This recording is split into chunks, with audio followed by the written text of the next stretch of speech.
Good morning. Good morning.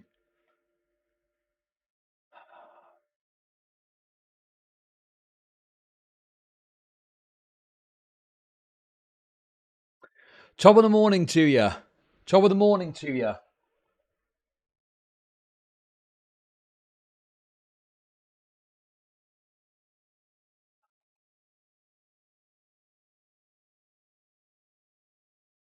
Right. We got some drama happening today. We got some big drama, some big top end drama, and then we got a bit of shittier drama. It will be funny to talk about anyway.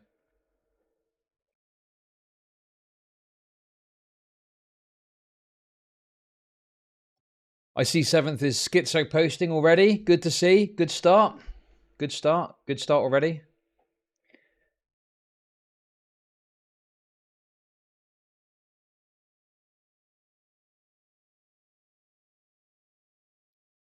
Hey. Thank you. Oh, that's the wrong one. There we go. Do I look tired? Ooh, I need some of those things, like cucumbers or whatever that you put on your eyes. That's what I feel I need. I need a bit of a, I was going to say a facial, but that sounds gay. Not that kind of, no, I just mean, when they like put stuff on your face. Like herbs and shit, When some when some little Asian woman comes on and just puts stuff on your face.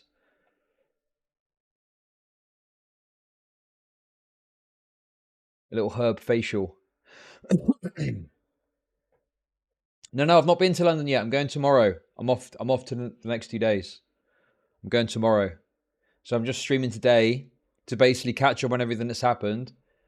And then we'll have another 2 days to let the drama stew. And then I'll be back on Sunday. But I'll let you know how it is. Hopefully I don't get stabbed. I don't plan on going anywhere where there's black people. So I should... Oh... Laugh Manifesto. Don't care. Don't care. There's other people covering it. Listen, I'm not interested in going into the gender stuff, okay? I honestly cannot be fucking bothered with it. I'm just going to assume it's very poorly done and just leave it at that. I'm going to TwitchCon Las Vegas. I'm not going to the one in France. Honestly, I've actually had a couple of complaints because of all the lav stuff that's gone up on the channel recently.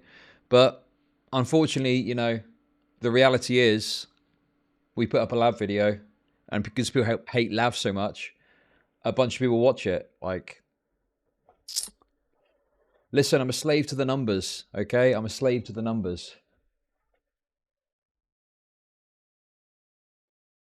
I don't know. I don't know what it is. I think it's because there's quite a few subsequent videos that have gone up, but we're just, trying to milk it for as much as we can.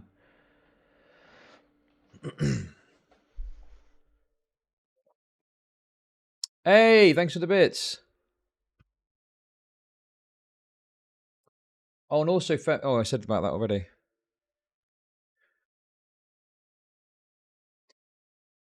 Yes, I said I want to have a kid with my own daughter is so I can have 75% of my DNA in the kid. Because this 50-50 equality split makes no sense. I did all the work, the female barely did anything. I mean, that's quite obvious bait, isn't it? That's obviously bait. Zerka is baiting hard with that one. He's off the rails. It's good bait, though. I'm sure all the WOMs are going to be like, oh, no, don't ever go at the women. Don't ever go at the women.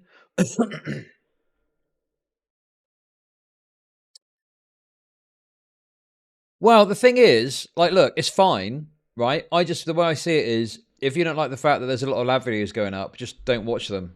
Like, I don't like, no one's forcing you. Imagine someone sitting there looking at my page, like, oh my God, another lab video. I can't just watch something else.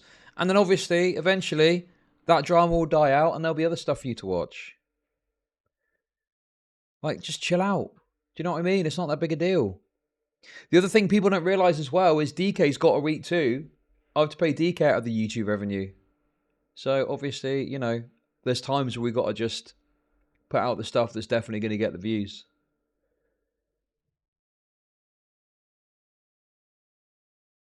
But yeah, it's no big deal. I don't mind. I get it. It's just a bit like, you know, it is what it is.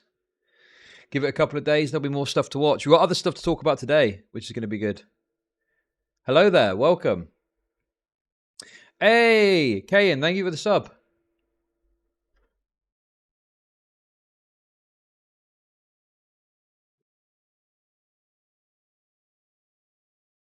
I don't get it. Robin? You mean the character Robin? I don't understand it.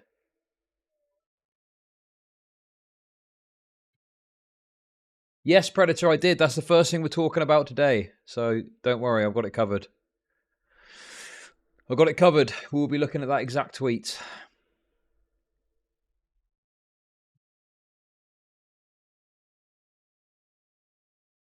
Well, I don't think MIZKIF... Well, I'll say that in a sec. It's very weird, the whole thing, but yeah. Anyway, before we get into that, I just wanted to... I've gotten to, you know, generally speaking, just to warm things up a bit, it's nice to find a little funny meme to look at, okay? Someone just did. Then the bits don't know. The Flip Mieta, that's got the DMs in. I'm about to go over them as well. Did you see this? You probably didn't, but I thought it was funny. This thread about the tyranny of packed lunches is amazing. Thank you for the bits, Ulti. I don't understand what people do about lunch at work. I mean, most people make it, right? Most people make it. You know, what do you do for lunch at work? I presume you just make it of an evening or at the weekend or whatever. Either you spend... Thank you for the sub. Let's go. Hype train. Either you spend $20 to $40 every day eating out. Okay. Even if you're at work and you eat out, you buy like a sandwich, don't you? Like for like $5 or something. How the fuck are you spending $20 on eating out at lunch? That's insane. $20 on what? $5. Yeah. You just get, no, okay. Over here, you can go to the store. You can pay like $5. You get a sandwich, a bag of potato chips, and a drink for like $5, equivalent of $5. Do you not have that in America? Anyway. Or deli sandwich is like $7, right? Like it's you know, equivalent. Like the point is, you can eat lunch for like, you know, $5 to $10, absolute tops. And $10 is you treating yourself. That's what it's like over here anyway. Like treating yourself to like a decent lunch. Anyway. Listen, obviously some places in America are quite expensive, but yeah. Yeah, how much is a Subway in America? How much do you pay for a footlong? You forgot they eat 3 times as much. $11. Anyway, you get the point of what I'm trying to say. We don't need to like argue about. But the point is, you would agree that spending even $20 on lunch eating out is a lot of money comparative to what you can get it for. Would you agree with that? Okay. Anyway, continue on. Or you spend tons of time making food to bring, or you bring microwave easy stuff, which is 300 calories, and you're starving an hour later. Okay. I mean, how long do you... Like, I made my daughter's lunch last night for school. And obviously, an adult would eat more, but it was like a sandwich, a pack of potato chips, a little, like, malt loaf bar thing, like a sort of quasi cake, a healthier version of a cake, an apple, you know, and that took like, you know, what, 3 minutes to put together. So like, what is it about, like, what is taking so long to make a lunch? It's insane. Like, honestly, I saw this and I was like, exactly that. This bed blob shit is getting so out of hand that people are complaining about having to do, you know, The most fundamental, easy tasks that we all have to do to live. Guess what? If you're an adult, you have to prepare food. If you can't, you need, hopefully there's someone that can do it for you. And if you can't do that, then you're going to die of starvation. Yo, thank you for the sub, Mr. Dr. Darko. Kept the dream alive. And then someone linked this, Meal Prep Sunday. And then this guy replies, I'm supposed to spend a whole last day of the week making meals for the week.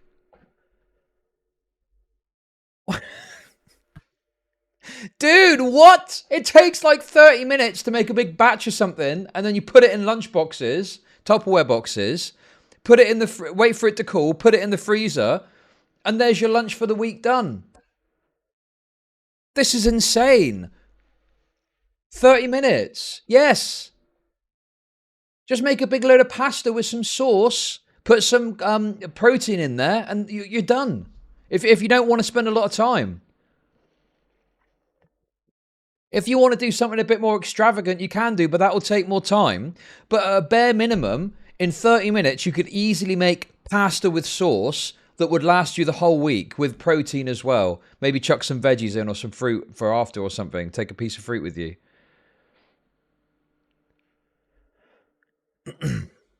So, you know, I'm bemused by this. I'm fucking bemused. Like, what? You literally can make food for the week so quickly and easily now. You know, the tools are there and they're available to you. And even if you don't want to do that, just make a sandwich before you go into work each day. Buy some bread, okay? Guys, here's how to make a sandwich. Number 1, buy some bread. Number 2, buy some butter or some, butter-like substance and spread it on there. Number 3, get your chosen topic, get your chosen sandwich ingredients and put them in the sandwich. Number 4, wrap it up and put it in the fridge. Number 5, remember to take it to work the next day. I'm just bemused. It's like, this is basic human activity that everyone has to fucking do. How the fuck have you got a job and you don't have to make food for yourself?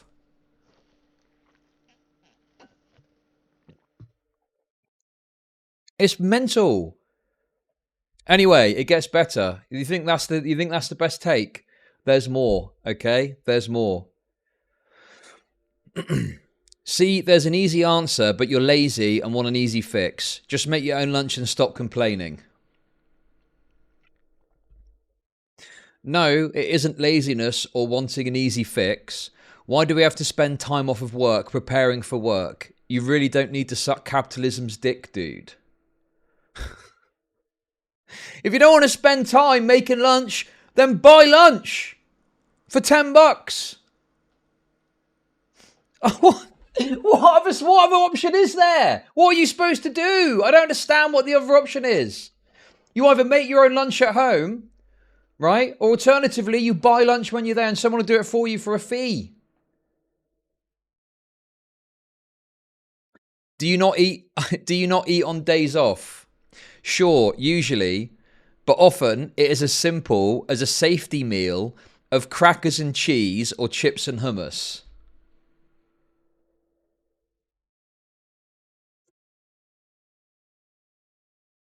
What is a safety meal? Good question. I don't actually know.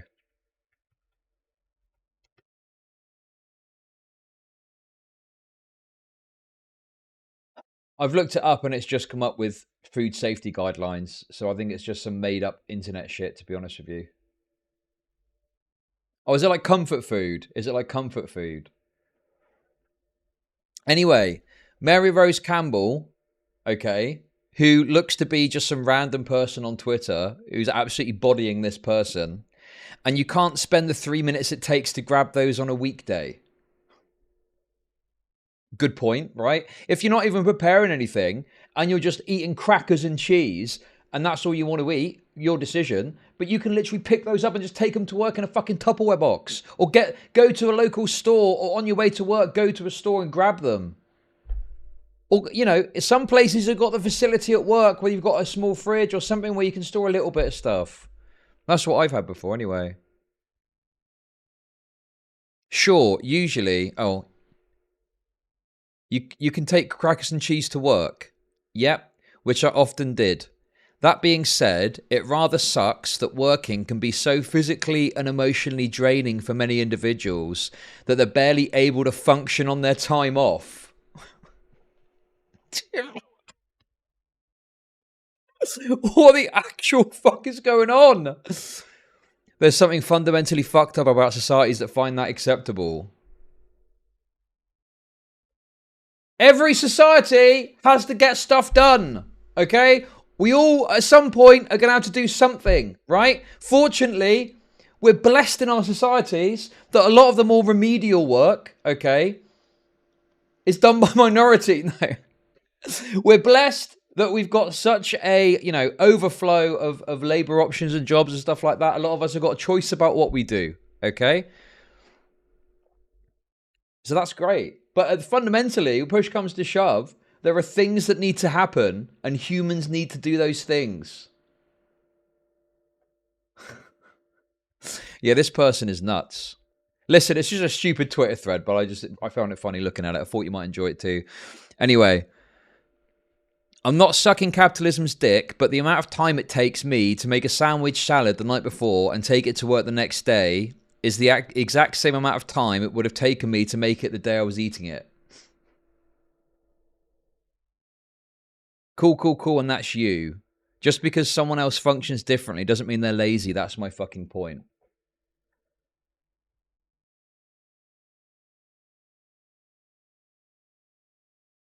Socialism is when the government makes the sandwiches for you. True. Hey, it's me. It's me.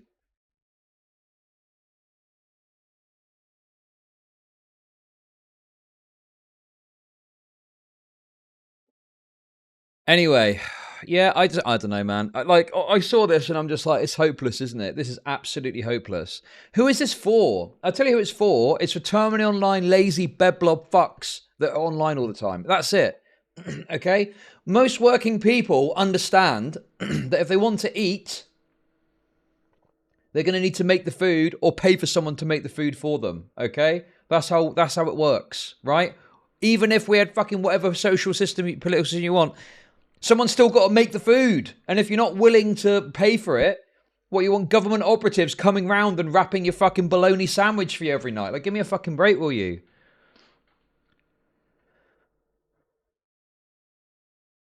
Yeah, the thing is, I mean, as, suggested, like this started off with this person recommending this meal prep thing, which I'm sure is like a good resource where you can find an absolute, hey,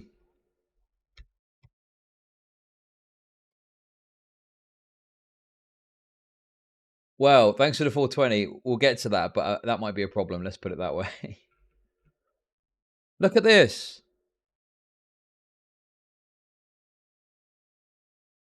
Decent meals as well. Not just like, or I was just saying cheap basic pasta stuff, but this is like decent meals.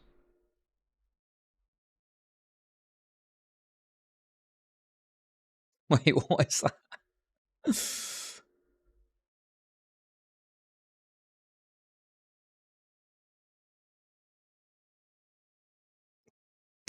Okay, so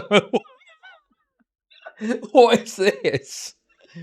What is this supposed to be? It's just a lump of material. I mean, yeah, obviously some of these people are obviously a bit more talented than the others. Let's put it that way. Honestly, I would say that your best bet is just to do like something like an easy base, like a rice or a pasta, and then just get some protein in there, get some sort of sauce in there, even from a jar if you're feeling particularly, feel up to like making a sauce. Like it's easy. I mean, some of these people are just showing off. Let's be real. Come on now. Come on now. Salmon poke bowl. It's like you see, because obviously when I make a lunch, when I make a lunch for my daughter, right? What do you want? Cheese? Yeah. Sandwich, butter, cheese, slice of bread, cut it in half. In it goes. bag of potato chips, bit of fruit, done. I don't fuck around with it, okay? I'm not looking to make some fancy shit. But you see some parents, right? And they make like the most elaborate, insane boxes for their kids you've ever seen in your life. And it's like, you know, how would you, like, what? Like, genuinely, that's a situation where I'd agree with the bed blobs. And I'm thinking, as a parent, where the fuck do you find time to fucking do that? But then, you know, I suppose it is a bit tougher if you've got maybe more kids. I think that if you're a single child, you probably do get doted on a bit more because generally there's more time in the day to, you know, do that sort of thing. But yeah. Yeah, maybe full-time mothers. Yeah, that's true. That's true. Maybe full-time mothers have got time to do that kind of thing.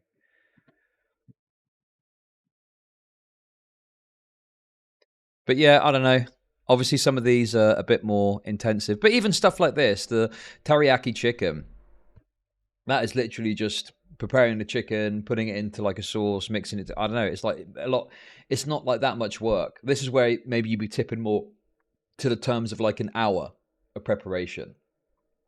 But obviously, this is just one big vat of stuff you're making, and then you put it into portions. But yeah.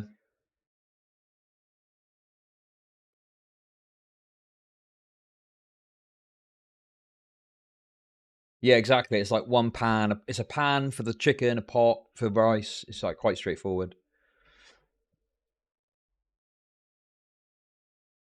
But yeah, anyway, obviously, if you're like a muscle guy, this is very used. You know, I used to live with like bodybuilders and shit, and they used to do like broccoli and cauliflower and fucking all this shit in the box. You know, all caloried out. Never got into it myself, obviously, but anyway, there we go. Oh yeah, can we just watch that before we move on? Because that is quite funny.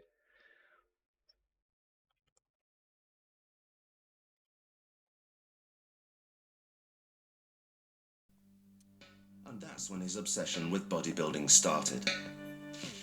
Danny now lives in his own council flat. He's unemployed and has plenty of time to train for the Mr. Cumbria competition in 2 weeks' time. What are you about to cook now? Just my fish for me 12 o'clock meal. I'll have it with a rice cake. In the run-up to any competition, Danny's trainer puts him on a strict diet. 8 o'clock in the morning, I'll have fish and a rice cake. At 10 o'clock, I'll have fish. At 12 o'clock, I'll have fish and a rice cake. At 2 o'clock, I'll have fish. At 4 o'clock, just before I train, I'll have fish and a rice cake. I'll train. I'll have me fish. I'll come home, have some more fish with a rice cake, and then have some fish before I go to bed. And then that's it for the day. Just to start shredding the fat. The funny thing about this is, you know, you don't have to. You can eat a more complex diet as long as you monitor your stuff. But this guy's on the pure fish rice cake diet. Oh, it is easier, isn't it? Just eat fish and rice cake, weighed out, and you're laughing. Fish maxing. Yeah, fish maxing. This is him now. What? Oh my god! Look, we're all sat here laughing. Look at him now. He's absolutely stacked. Jesus. When I met Relly at TwitchCon, he said he was eating a lot of yeah. I mean, come on, that's obviously he's. I mean, look, let's be honest, right? It's not just fish and rice cake. It's not just fish and rice cake. There was something else he was putting into his diet. Okay.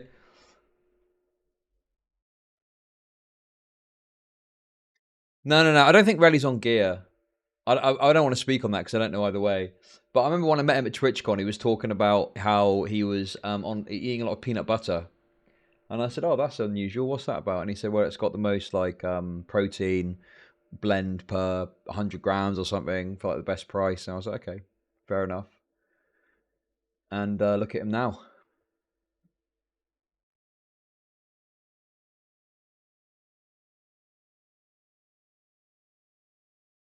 But yeah. Anyway, yeah, I think this guy. I mean, listen,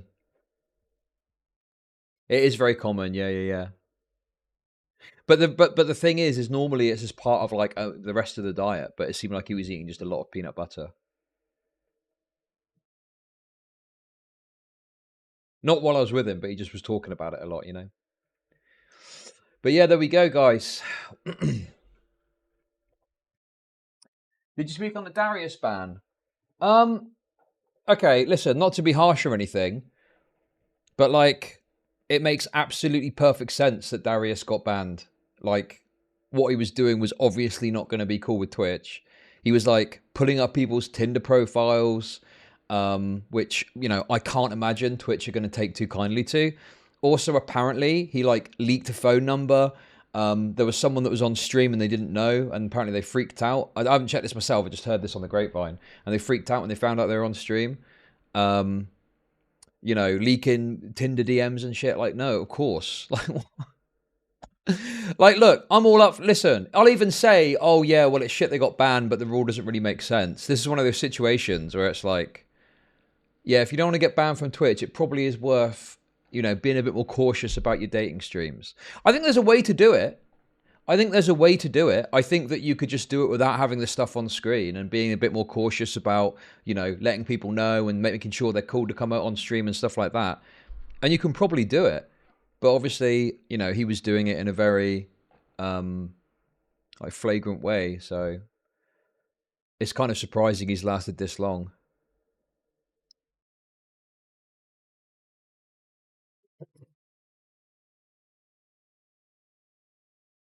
And the thing is, it's like one of those things where I can kind of understand why the rule exists, right? Because Twitch don't want to have a situation where, you know, on their platform, someone's private information is getting leaked and it leads to some eventuality. You know, I understand it's good content, don't get me wrong. It's good content, it's entertaining. I saw a couple of those streams and it was funny. But when it comes to like the platform, you do have to make sure that you're, you know, abiding by the rules. And yeah, also he's going to be on Kick now, and Kick is going to be a lot more flexible with that sort of thing for now. For the meantime, they will be. So yeah, I think that that's the place to go, really. So yeah, you know, it's one of those situations where, does it suck to get banned? Yeah. But also, if you flagrantly disregard the rules, you're putting yourself at a much higher risk of getting banned. So I just don't really have as much sympathy for someone who's maybe more diligently trying to follow the rules, or it's unclear, or, you know, you've said something where there's an interpretation of what it means as to why someone gets banned. But when it's like, you know, about personal information and stuff like that, you've got to be so careful. And I just don't think Darius was engaging in the caution needed when you take into account the kind of content that he wants to do. So yeah. But, you know, he's going to be on Kick, and I'm sure that people will still watch him there. Yeah. There we go.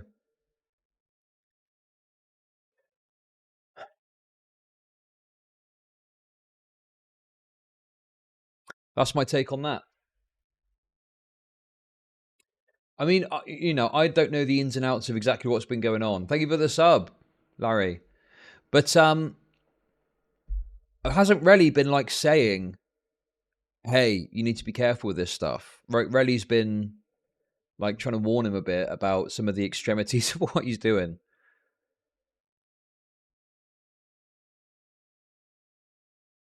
Piss warm take. Well, what other take is there? What other take should I give? I mean, I just don't think it's that outrageous.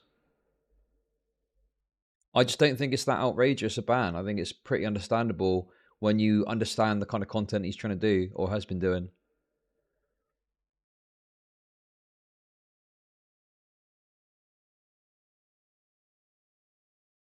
But yeah. There used to be more Tinder streams, but I think Twitch did crack down on it a little while ago because of the risks kind of associated with it, right? Also, the other thing as well, like just aside from Twitch's rules, I hate this thing that happens now where people's Tinder profiles, it is permanent, yeah, it's indefinite. That might be a bit harsh. Oh no, actually wait, he's only just got back from a ban. Didn't he just only get an indefinite suspension overturned? Like Twitch, if you have an indefinite suspension and you get it overturned and you come back and you immediately like push the boundaries again and break the rules, of course Twitch are going to fucking clap you hard again. Earlier I was like, maybe that's a bit harsh, maybe you can get it reduced, but no, that's retarded. Obviously, you know, you need to be careful to be within the rules. If Twitch have just let you back on the fucking platform, what planet are you on? They're gonna look at it as like a sign that you don't care, and it's like, you know, you don't give a shit.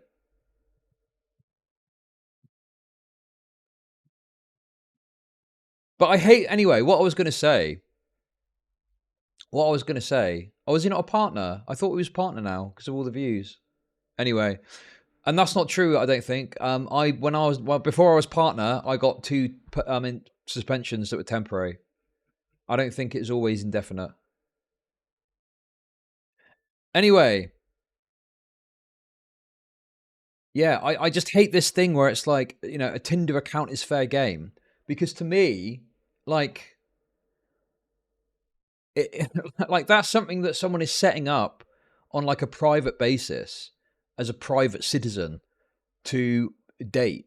And I just think it's really fucked that like people will put people on blast on social media over their Tinder profile, or they'll have like some altercation in the Tinder DMs. And then they're like, oh, look at this person, look at their profile. And you look at it, you're like, what have they even done? And also, even if they had done something that we consider that's bad or condemnable, it's on fucking Tinder. Just unmatch them and move on, like every fucking normal person does. You know, why the fuck do you need to put them on blast? Like, that's what it's there for. If it's that egregious, report it to Tinder, unmatch them, and move on. Why are we putting people on fucking blast? So by the same token, I think, you know, without consent, bringing up someone's Tinder profile and going over it is kind of fucked.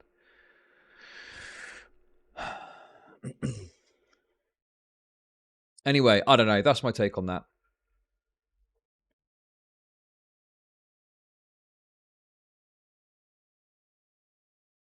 So yeah. I mean, yeah, it's a balance, right? I do think there's some funny profiles, and I'm a bit like, I think if you block out the information and block out the picture, I think that's probably fine to just have the text of the profile, because who the fuck knows who that's going to be. At the very least, the location.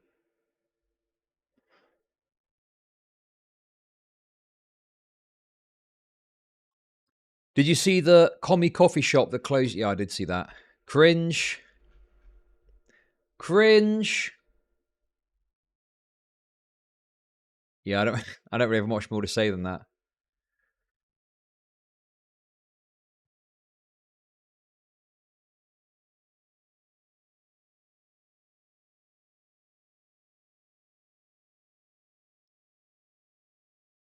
Right, anyway, come on.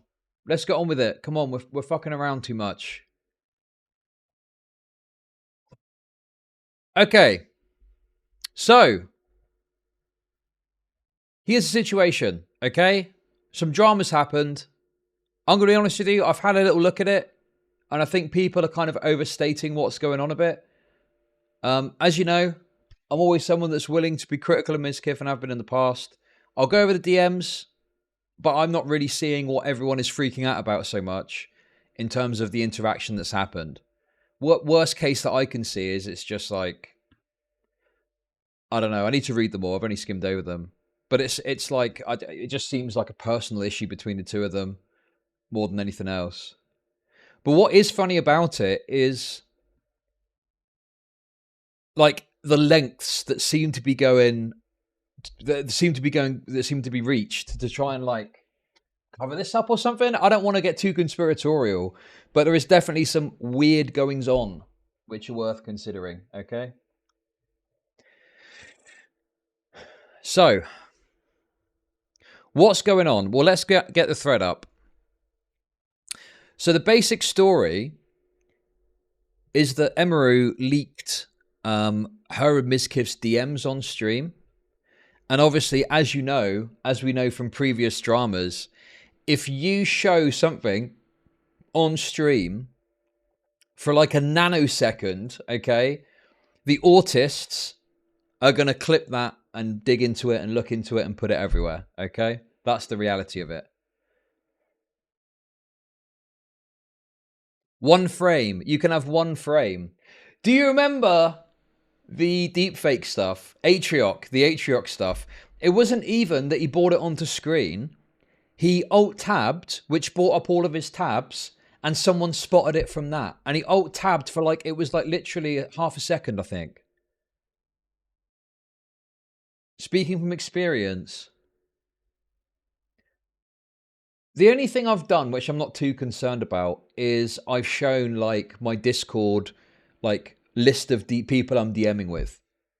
And I think someone pointed out that I had like DMs with like some people that people might be like, what? Do you know what I mean? Nothing too crazy. Just like controversial political people. Let's put it like that. Which I've talked about on streams, so it doesn't matter anyway. Adolf. My buddy Adolf. No, I think it was Sargon. I think it was Sargon of Akkad. And some people like pointed it out at the time. But it wasn't anything big. It was just like, oh, look at that. I can confirm, not Spencer, no. Actually, I've just remembered something. There's something fun I need to show you for my next segment. I just remembered that was actually quite a funny thing. Let me just save that quickly. We'll come back to that, okay? So,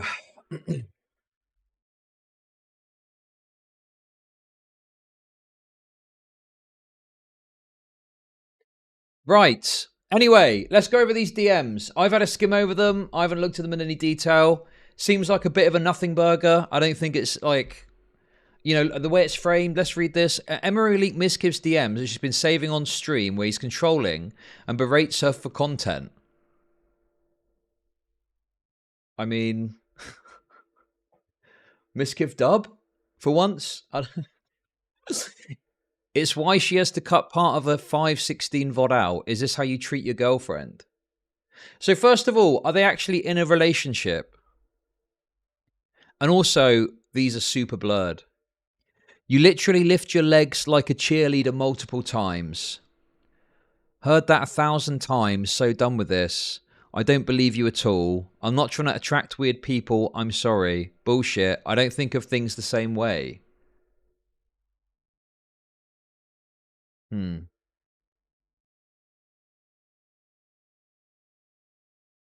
Okay, so we got the blurry thing again. And then we got the clarity. Here we go. Oh, this is it. This is the, yeah. Here we go. Sorry, we getting a bit, obviously it's a bit mixed in terms of the messages we got here, but let's just read through these. You literally lift your legs like a cheerleader multiple times. Stick a bottle between your legs and play with it. Okay, this is kind of funny, but when I first saw these, I think it was like quite early in the morning. I think I'd like woken up at 4 a.m. and I checked my phone, and obviously a couple of people had sent this to me, and I was like, I thought he was issuing instructions. I thought he was issuing instructions, and I was like, ooh, what's going on here? Ooh, actually, it seems like he's complaining. He's complaining about her doing this rather than issuing instructions to try and attract more men or whatever, right? Stick a bottle between your legs to play with it. Farm those parasocial people by doing this content in the first place. After claiming to me you don't want these weirdos and you hate this community and hate the Just Chatting community. I genuinely don't think of things like that as sexual when I'm doing it, especially since I'm wearing pajama pants, but I will stop. Okay, lol.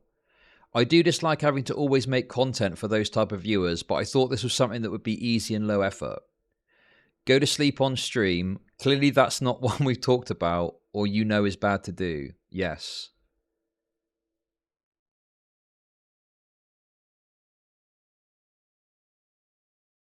Yeah, I've got to be honest with you. Okay.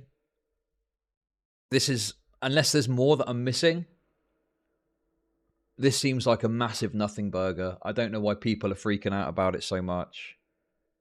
What's more interesting is what we get to next. You know, that's the kind of narrative around it that's interesting. But this in itself, this sounds like, I mean, I guess they're in some sort of relationship. but I don't really think this is something of anything. Just seems like a interpersonal issue they're having about the type of content that she's doing. He seems concerned that like she's attracting certain types of Kuma viewers, I guess, and she doesn't feel she's doing anything wrong, but he doesn't like it. I don't know. That's what it seems like to me.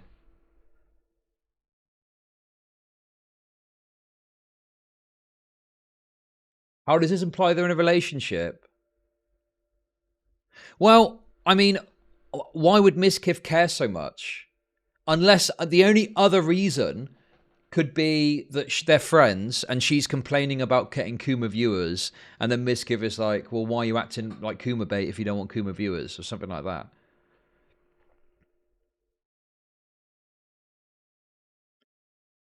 So yeah, that's my kind of read of this. He's pretty aggro. Have you ever... Okay. We're getting into the Steven Crowder territory again. I mean, obviously, this is nowhere near as like severe as a Steven Crowder situation. Sure. I mean, if there's like a kind of work dynamic here, then that potentially complicates things. But does it complicate it to the point where, you know, we're going to harshly judge what MIZKIF is doing beyond just saying, you know, seems like maybe he's a touch controlling, maybe? I don't know. But then, I don't know, like, if you're with someone and they're behaving in a certain way that you don't like, it's pretty reasonable to say, hey, I don't like this. And if they keep doing it, you know, to say that.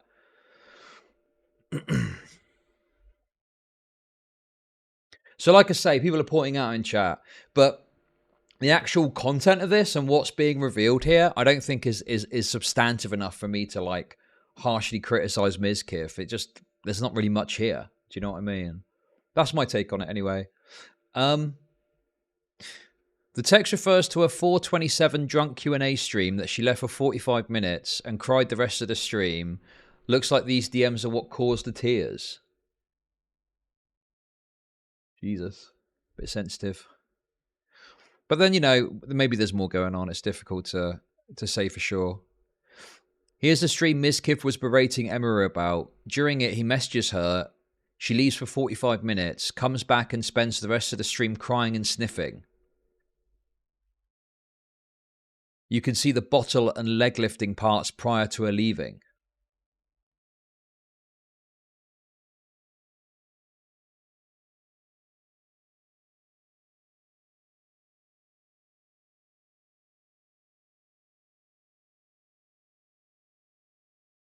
Okay, so is this it?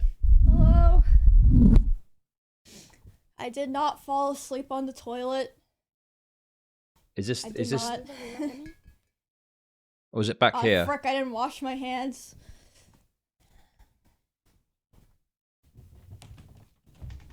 I need a room full of Kirby's. Okay, so that's her coming back from the toilet. I will not buy them because it is not a wise financial decision. But I like them. I try to just save my money because I mean I'm not gonna be like streaming like this forever. You know what I'm saying? Buy them? No, dude. What cars? I really want a McLaren. But I will not get one because I don't think it's financially smart for me. But I will admire them from afar. Ain't no way. I think they're cool. I like, what are they called? The doors that go up? The suicide doors or whatever. I mean, I don't really know. I guess it, well, the timestamp wasn't the best. If you listen closely, you can hear MIZKIF beat. Ahoy! Come on! Enough, okay? No, that's not true. They're just fucking around, alright? They're just fucking around. Just to be clear, I disavow that comment, alright? Oh. I think they're cool. She didn't mean to leak it, I don't think. Second. Wait. Ugly. I like them. So when did she get the messages? Okay, wait, I need to walk around for a second. I'm a little bit, I think I took too many shots too quickly. Is that it? Just give me a second. Oh, during this break, she got the messages. Right, okay. It was at the timestamp, was it?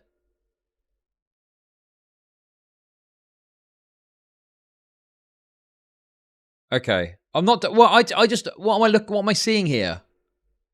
Right, okay. I'm waiting. Just give me a second. Oh, okay. Was that that was the timestamp, right?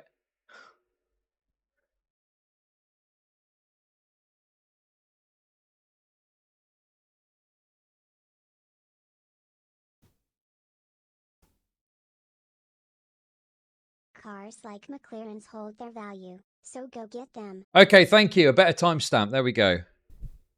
Wait, what? This is like an hour 30. This is 2 hours. It's an hour before. This is all I want to see. What caused this? Oh my, that guy with like the Viking horns and like he was painted with the American flag and he had the fur coat. That guy was sick.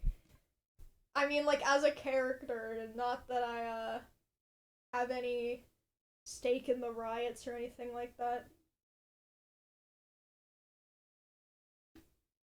Do you think Miz will actually pay you back in 90 days? Okay. Okay, here's my honest answer. I don't know. And so I was like, okay, well, I think he definitely makes that much in 90 days. Is that the issue that he's referencing here?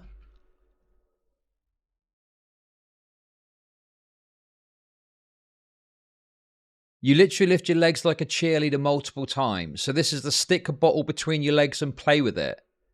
Is he saying that this is a phallic instrument? Is that what the claim is? But doesn't he owe more than what he lent me? And on top of that, Kaide also lent him 100 grand.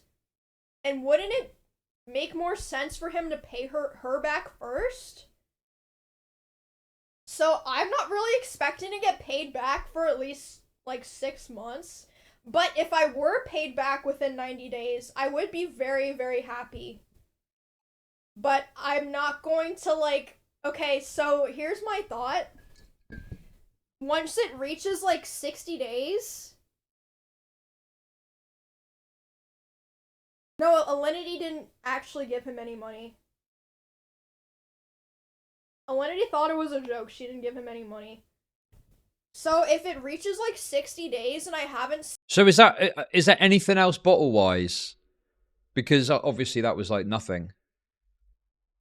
I guess at absolute worst, it paints MIZKIF as having a level of insecurity if he's concerned about that. That I need to see the cheerleader legs thing as well, whatever that means. But, you know, this strikes me as someone who, you know, they're not really trying to be a sexual person, it seems. It doesn't really seem like that to me.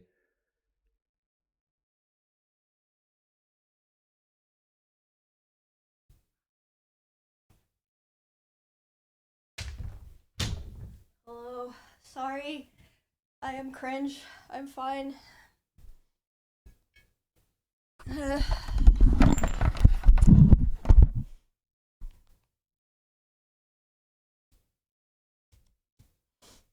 I'm alive. I didn't die or pass out or... She deep throat. Okay, that's got to be a lie. That's later. There's no way. There's no way. Come on.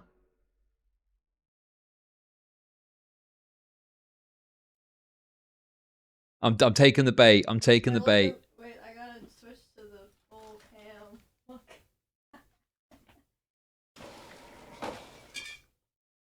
Oh my god. Okay, Kyle listen. extends all the way to the door now. I knew it was bait, but I took it anyway. Oh, is that the leg thing? Dude, it's like my whole... Is that the floor leg just thing? Kirby's now.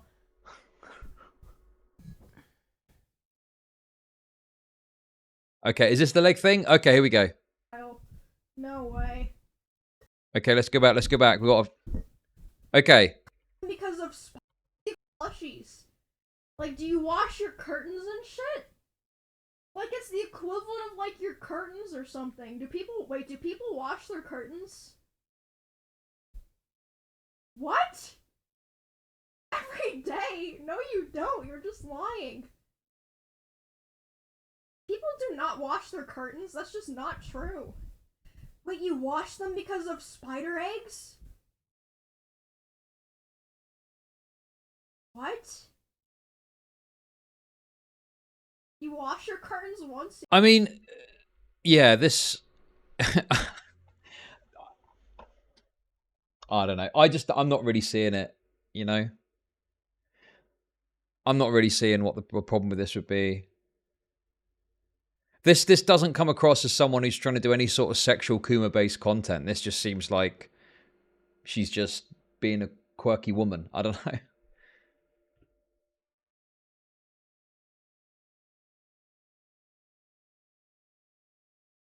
All right, we got some more tweets coming in. What's this? Oh, hang on. What's this? Look at a technique. Horny for... Okay. She's just opening it. Yeah, this is obviously just some weirdo Kuma account. Weirdo sex freak account, actually. We decided we're not using the word Kuma anymore. Like, she's just opening the bottle, and some fucking weirdo is like, oh my god, I can't look at how she's opening the bottle. Like, unfortunately, look, the reality is there isn't, an excessive level of sexualization that women are sometimes subjected to, and that's, an example of that.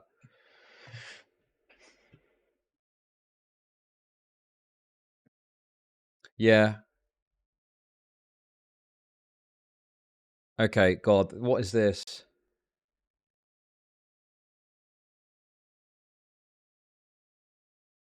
Jesus.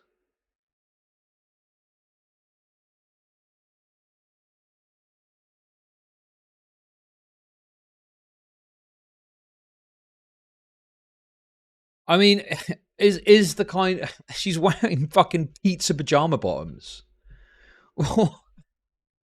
Dude, what?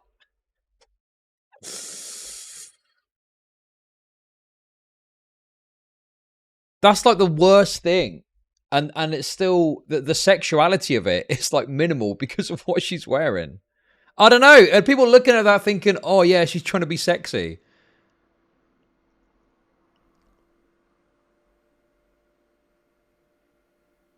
Yeah, it's like it's like it's like sleepover energy, isn't it,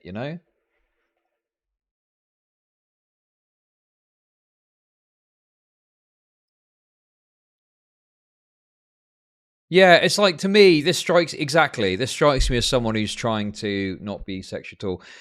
But like, especially if there's people posting stuff on Twitter, I think it's like excessive and unreasonable on the part of MIZKIF to like freak out about it to that level.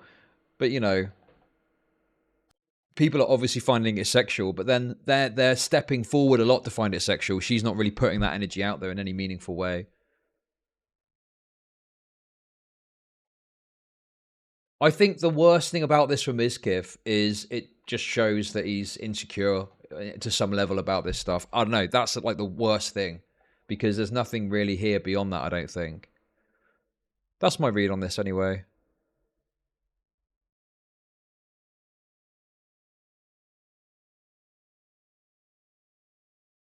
Yeah. So done with this. I don't believe you at all. I'm not trying to attract weird people. I'm sorry. Bullshit. I don't think things are the same way. You literally lift your legs like a cheerleader multiple times, stick a bottle between your legs and play with it.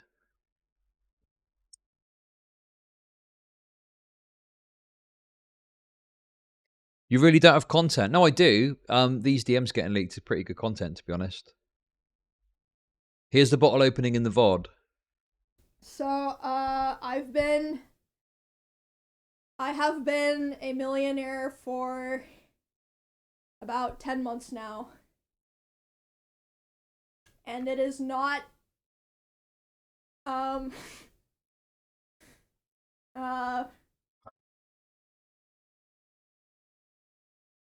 and I also stopped doing investments, which is not a good thing, but that is the reason I was able to lend Miz 300k, is because I had an account with almost... Yeah, that. I mean, that would be my assumption.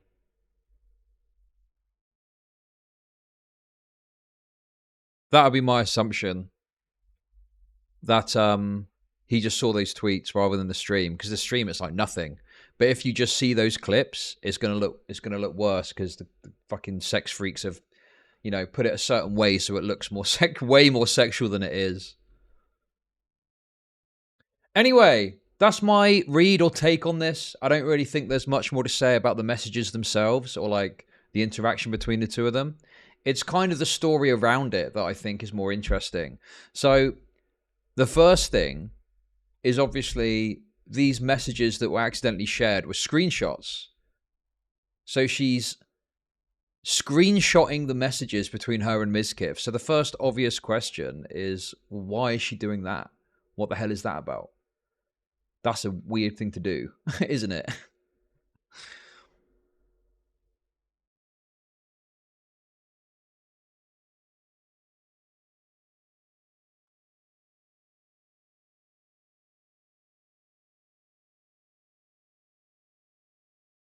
Is it to like send? Yeah, it could just be as simple as like to send to her friends, to be like, oh my god, look what MIZKIF said to me. Or it could be something. I mean, that's probably the easiest, most straightforward solution. Or it could just be like keeping a record just to be on the safe side or something like that. For the shareholder meeting.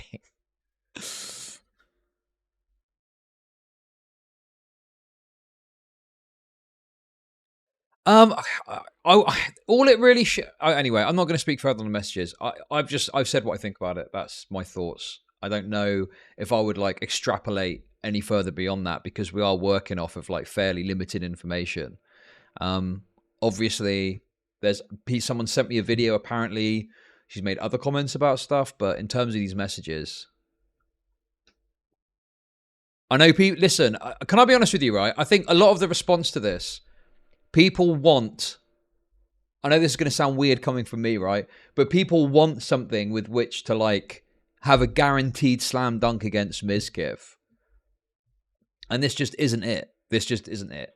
And I just think that people are jumping too quickly to come to conclusions on very limited information, because, you know, they want to perpetuate the narratives about MIZKIF. And I just think if there's something out there which shows something bad, then we can just look at it and go, yeah, this shows this. But I just don't know if it's worth looking at this in and of itself and jump into all these conclusions, because, you know. What do you mean that's not like me? That is absolutely what I always do. Sometimes I go a bit schizo, admittedly, but, you know, I don't see enough to go schizo on here. You know, I mean, yeah, has EMIRU come forward and said anything about this? I mean, we'll get to like the other stuff about it in a sec, I guess, but, you know, beyond that, what else can you say about this?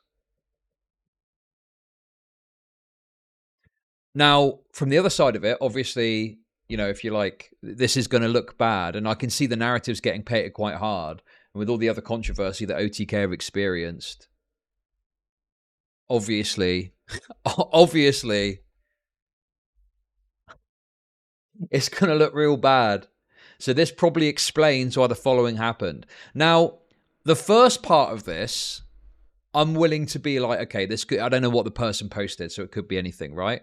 But this person is the one that originally posted this. Sorry, this is the second thread about this that got posted, right? Okay. And it goes to some other details here. Damn, there's a lot here. See, this is my problem with this. What is this here? Here's the stream. EMIRU has replaced the original VOD with an edited version, removing a leak of MIZKIF's berating DMs. Here's a comparison of the edited first and an edited second with the leak. Okay, so yeah.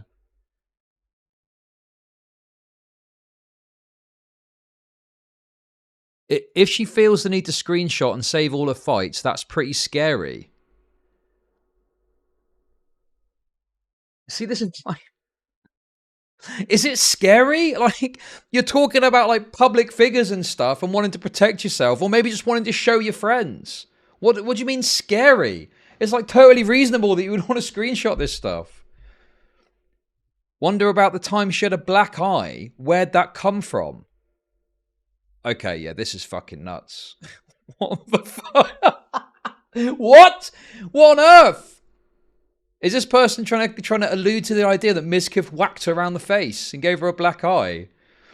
Here's where she leaked a black eye pic, which also she had saved or alt tabbing. Is MIZKIF beating EMIRU? Nah, that's nuts, man. That's fucking nuts. Neo, thanks for the sub. Neo, thanks for the sub. Do you see what I mean about the schizo?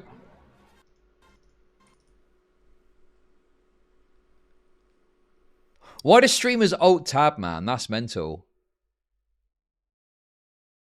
Wait, where's the black eye? What? What am I looking at here?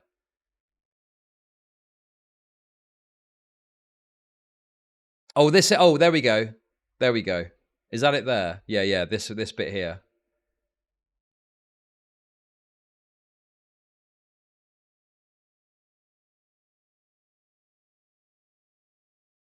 Okay. To look at this, bear in mind, we're looking at this and we're asking, does MIZKIF beat EMIRU? Come on, that's nuts. Have any of his previous partners come out and said he's violent? Like, that's mental.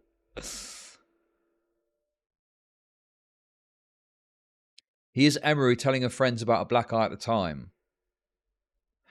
I got a black eye a week or two ago and it's finally almost gone. Modern then, I guess. Maybe you need affiliate for VIP slots. Weird. Oh my god, what the heck happened?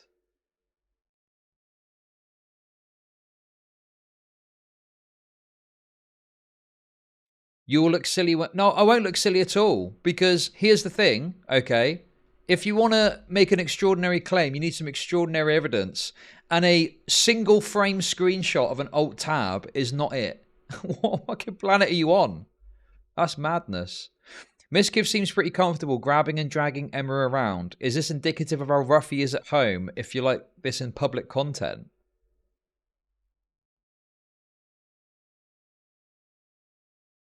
That is like nothing. What the... Jesus Christ. These people are nuts. They're like what LSF think I'm like about MIZKIF. I'm telling you.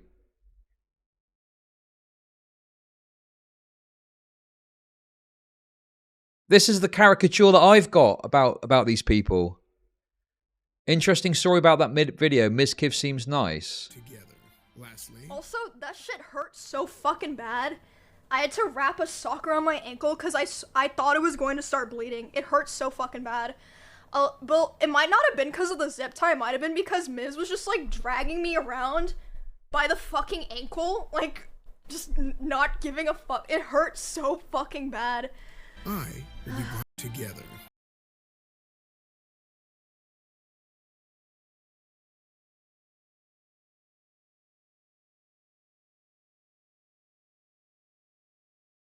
Okay, I mean, what?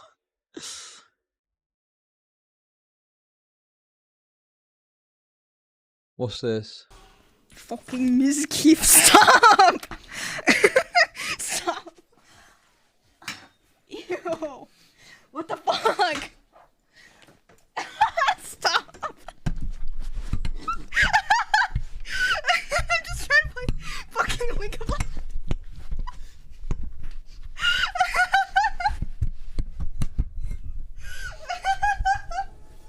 They're just playing around. Like, this is what couples do. An enemy has been slain. She's laughing. God, you people are nuts. What the fuck? You got lost it.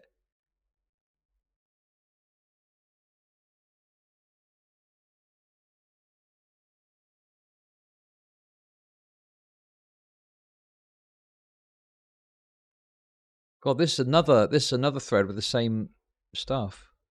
Oh, we got okay. The same thing, but not blurred because it's a screenshot.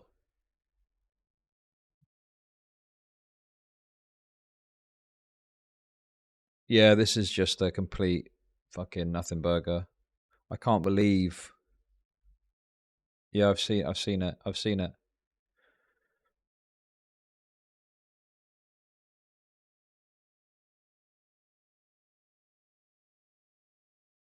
Listen, if you show me some hard evidence that MIZKIF was doing something crazy, I'd be like, yeah, this I'd say what I think about it. But I'm not seeing anything here to freak out about beyond just it being embarrassing. Thank you for the bits, but wait, what's this? Unfunny, said multiple racial and homophobic slurs a few years ago as a bad person. No way, what a surprise. Yeah, like I say. No, sure, yeah. I mean, I think it speaks to seemingly an insecurity on the part of MIZKIF, which isn't really warranted based on the content. Okay, what's this? I want to go to LA soon, dog. I gotta, like, get out of this house. I'm tired of being, like, locked up with so many people. I'm just, like, extremely fucking unhappy. Ooh. Is there just always people in your house? I mean, yeah, I have 3 roommates. This seems more about just the reality of living with, like, a big streamer and having lots of people come and go all the time, but... Actually, shit. I have 4 roommates. Holy shit. Wait, 5? I don't know. It's hard to keep track anymore. The new cosplay pics is Albedo out in Texas. But even if you've got a separate room, it's gonna suck having, like, loads of people around all the time. People coming and going, and there's always something happening, you know. But, you know, I mean, this is, like, again, this is just the reality of living in a house like that. I don't know if this speaks to a bad thing between MIZKIF and EMIRU. Yeah, I miss taking pictures inside, but I'm just too schizo with my room stuff. Yeah, she could just move, And obviously, then there's always people in the house, and I'm like, oh my god, I will go insane if I have to have people watch me cosplay.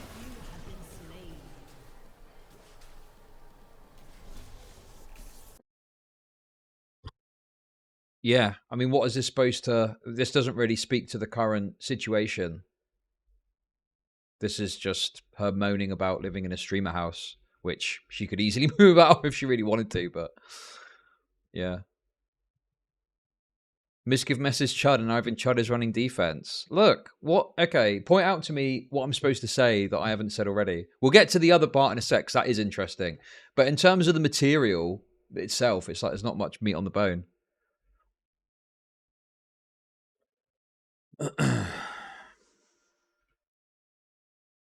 Yeah, it just feels like people want this to be more than it is. That's the way I'm looking at this. Couldn't him telling her not to act slutty on stream when she did nothing unusual be seen as controlling, jealous behavior? Sure, more than likely, yeah, certainly. Yep. But is that it? Like, what?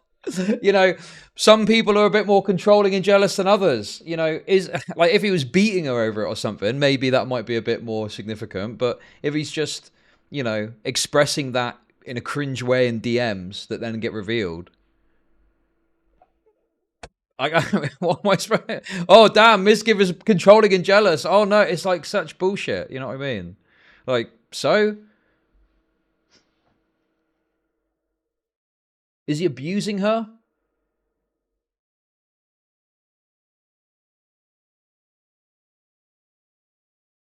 But look at the power differential. Sure, like I've already said, that there could be some sort of mixed dynamic that isn't, you know, right. But this is like the least of, like, this is nothing. This is like a nothing burger in comparison to... I've seen people talk about abuse and stuff. Nah, this is... people are wanting it to be more than it is, unfortunately. I think this is what's happening here. People want something to freak out about because drama's been a bit dry, but this ain't it in terms of the messages and the content and stuff like that. But, however, there is something that is a bit weird about this, okay? There is something that is a little bit weird about this. And that is the following. So, the first person that tweeted about this, their account got suspended. Okay? Now, I don't know if there's a connection enough to shut down someone's account because they're tweeting about this. So, I would presume that they probably said or did something elsewhere that broke the rules, or it's a misfire or something. I don't know. I don't think this is like hard evidence of anything beyond the person got suspended. Could be linked to this, could be for another reason. I've got no evidence of anything in any case, so who fucking knows, okay? Right? However, there is a bit more that is odd, and why I think that there is like some level of attempt to squash this. Because there was a Dexerto article about this that was published that I can't find anywhere. So this is the tweet that was sent, which is from Dexerto's account, which is the story. Alleged DMs between EMIRU and MIZKIF have leaked where he criticised how she acts on stream. Right? I can't find it, which I imagine means it's been deleted. But this article did exist, and now I can't find it anywhere.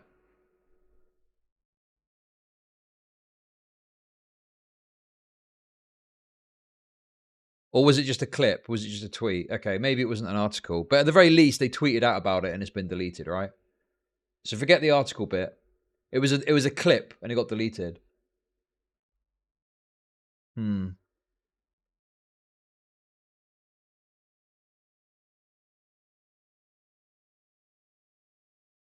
It was that clip. So EMIRU like leaked some like DMs with her and MIZKIF on stream, saying like, you literally lift your legs like a cheerleader multiple times, and like, I don't know, MIZKIF was like saying shit like this. Then EMIRU's like, I generally don't think of things like that as a sexual when I'm doing it, especially since I'm wearing pajama pants, but I'll stop. And then like, and then MIZKIF goes on to say like, heard that 1,000 times, so done with this, I don't believe you Who's this at all. person? I'm not trying to attract to weird people, I'm sorry, bullshit, I don't think of things the same way. I don't know who this person is, but in any case, the tweet got deleted. So there wasn't an article. I'll take the L on that. But there was a clip tweeted out of this happening, and it got deleted. Okay? So that's a bit iffy, a bit weird that the clip got deleted.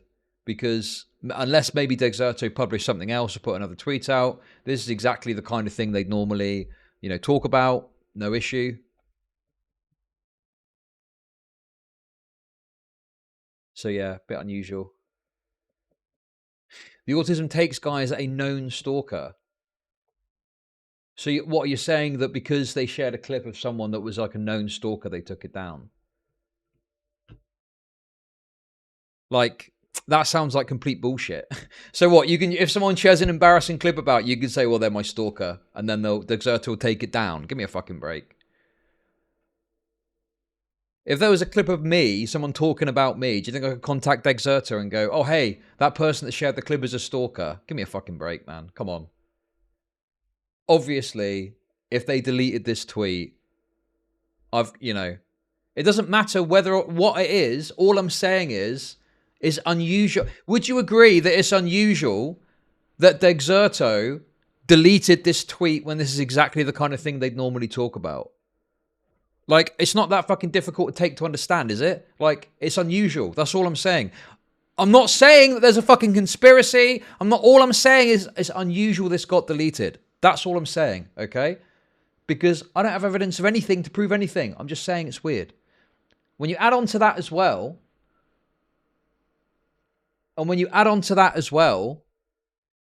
okay, the fact that this post got removed from LSF for some reason. Okay? EMIRU leaked DMs with MIZKIF.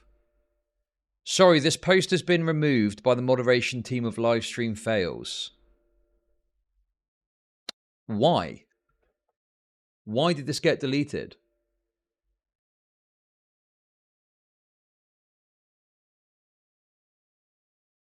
What's the reasoning for that? And I thought normally when a thread gets deleted from LSF, if you scroll down, okay, if you scroll down, normally you can see why. But for some reason, there's no reasoning that I've seen, unless I've missed it, that has been put in as to why this was removed. Because normally what they'll do is they'll say, this has been removed, and they'll give you the specific reason for it. And I couldn't see it. Because it's cringe and a nothing burger. Doesn't matter. It's not for the LSF mods to decide normally. Now look, at the end of the day, right? You can run a subreddit however you like. It's up to you at the end of the day. But you've got to admit it's unusual that this is exactly the kind of thing that will get posted onto LSF, okay? People would talk about it. It would be discussed. It would be a bit of drama. But for seemingly no reason that I can think of. Okay, well, what rule? You tell me, what rule has it been removed under? What rule is it? What rule's been broken? Tell me what it is.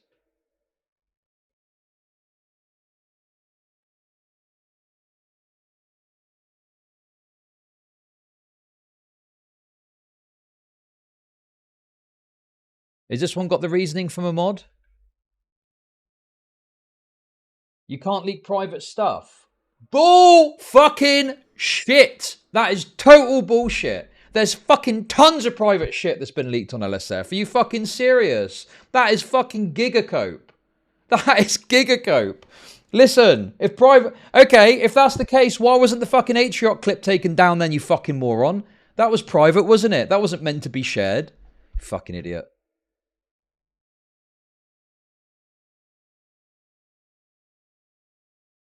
That's not a relationship.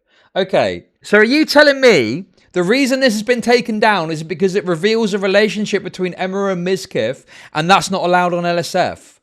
You're fucking delusional. You're totally fucking delusional and coping giga fucking hard. That is the biggest cope I've ever fucking seen. That is absolutely phenomenal cope.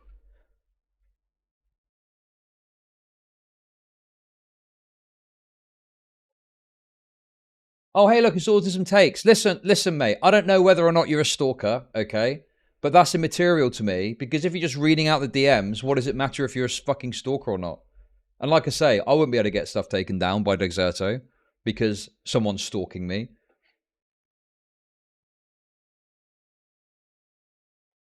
The clip was technically not a live stream, so it's against the rules. Isn't it funny? Do you know what's funny, right? Whenever there's something that like someone like MIZKIF doesn't want on LSF, isn't it funny how it's always technically a breach of the rules?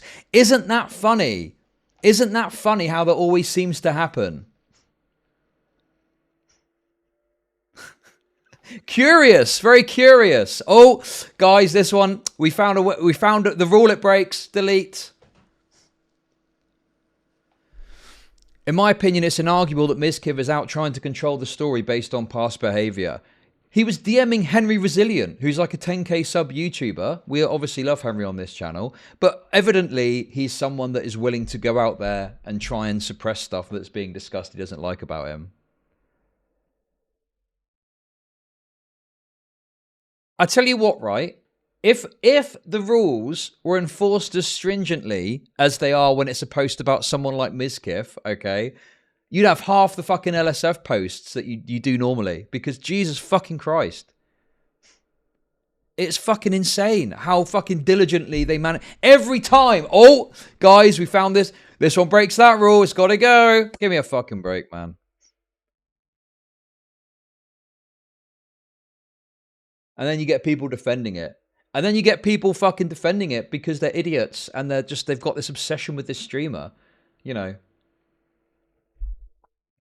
Just a normal video. I don't know what it is. Listen, I don't care what your fucking shitty video is. Fuck off.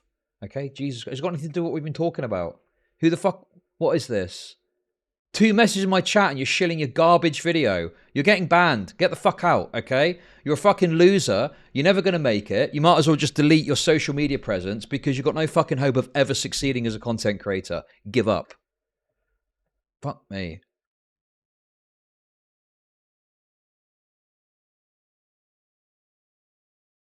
But yeah, I mean, look, I think it is such cope to hardcore like argue that it's a breach of the rules when we all know that those rules, even if it was a rule, those rules are not enforced stringently across the board. Okay, they're always enforced a bit more stringently, and in some cases perhaps excessively, when it's usually like an OTK or big streamer involved. Like, we all see it, we all know it, we can all fucking comment on it, and you can run a subreddit however you want at the end of the day. But of course, if it always gears towards deleting stuff that is embarrassing or bad for a particular streamer, a big streamer, then it's going to be commented on and spoken on because it's obvious to anyone that isn't a fucking retarded simp from MIZKIF.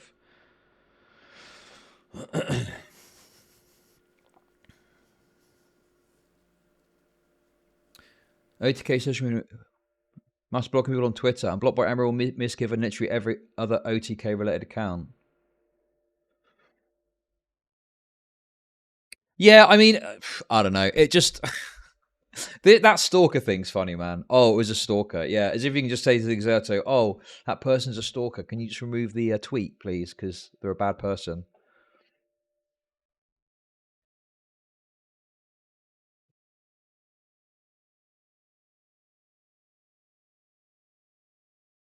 Give me a fucking break, man. It's so ridiculous, and people defend that shit. It's wild. Oh. Anyway, that to me is the most interesting part of this. Now, what that kind of leads to is why. Now, I think that there is obviously an excessive presentation people are making. I don't think MIZKIF is abusing EMIRU or something like that. To me, it strikes me probably that this is just embarrassing for a number of different reasons. Maybe because of the relationship angle. Maybe because it makes him look like a weird kind of like overzealous, jealous guy, something like that. That I think is probably more so the reason than it being to like cover up any crazy abuse or something like that. It's just embarrassing. And the idea that it would be to do because it reveals a relationship is just cope. It's embarrassing for MIZKIF. Like, it sucks. It sucks for you. It sucks. It's embarrassing, but that's the way the cookie crumbles. Shit gets leaked. People talk about it. That's the way it goes.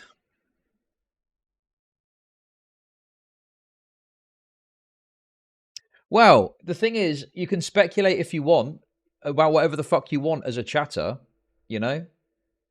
And, I've speculated a bit about stuff, but like, I'm not going to go to crazy schizo lengths on this one because there isn't really much meat on the bone. And I don't think there's much more to say than what I've said, really. Unless I'm missing something, does someone else have some sort of damning thing I've missed that would completely change my view on this? I'm skeptical.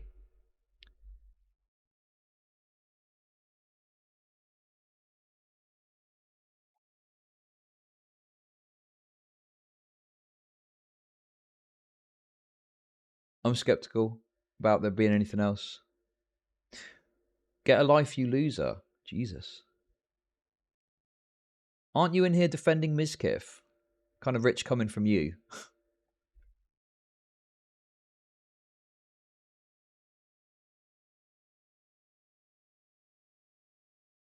No way.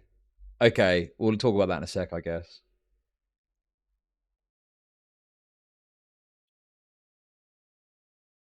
But, look, we'll keep an eye out and see what else happens. I think this is going to just...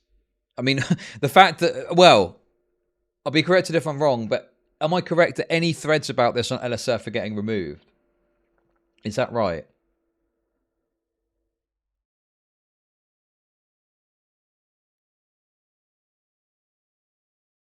Why rightfully? You're just trying to bait me. This is the bread and butter of LSF for any other streamer.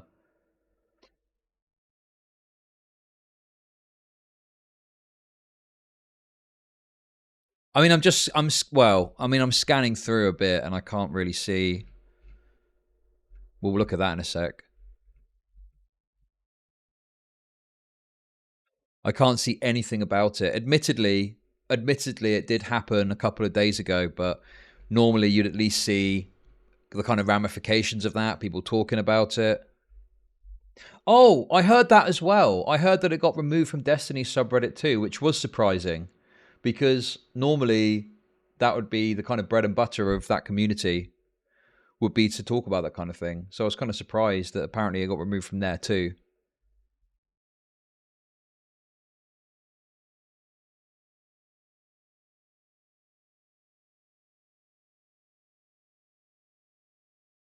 Forethoughts compromised. I mean, I don't know who removed it or who's responsible for that, but yeah.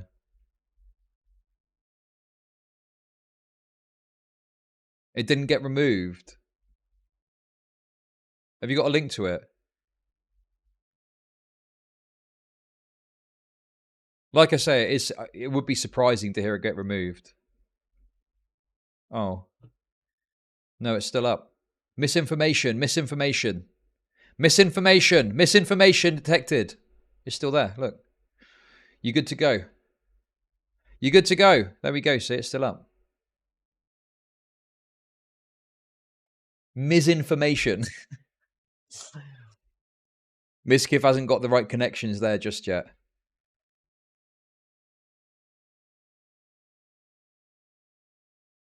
It got removed and reposted. Ah, right, okay, there we go. That's where the confusion is. So it apparently got removed and then got reposted, but it's still up now, so we're laughing. We're laughing. Anyway, that's my take on all this. I don't know what else there is to say, really. I'm just dragging it out for as long as possible for the sake of YouTube. Oh. Yeah, Destiny going after that Starforge sponsorship. What's this clip I got sent as well? Apparently she's been abused before. Someone sent me this. Hey, I think I just want to talk about it. I don't know what the relevance of this is, but... I've been keeping it a secret for like a month or so. I wasn't going to talk about it today, but I mean, then some stuff happened. And it's kind of like a tricky situation. Okay, yeah, I don't really care about this. That sounds bad. I mean, this is from 2021. This has got nothing to do with anything.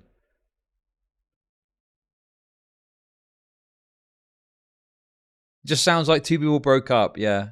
Guys, stop sending me irrelevant clips because you want to hate on MIZKIF, okay? I don't care. Jesus. Send me relevant stuff and I'll look at it, but this is totally irrelevant.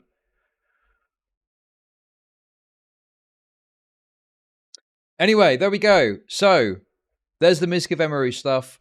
To summarize, the messages themselves at worst paint MIZKIF as a excessively jealous and insecure person. At worst, what seems to me to be a pretty apparent effort to quash the story by getting posts removed from LSF, which doesn't really seem to me to break the rules, or the rules are being enforced to very stringent measures, and the Dexerto tweet getting deleted. That to me is the interesting part of this. But again, to me, that probably is just down to it being embarrassing for MIZKIF more than it being trying to quash evidence of abuse or whatever other bullshit people are saying. Anyway, there we go.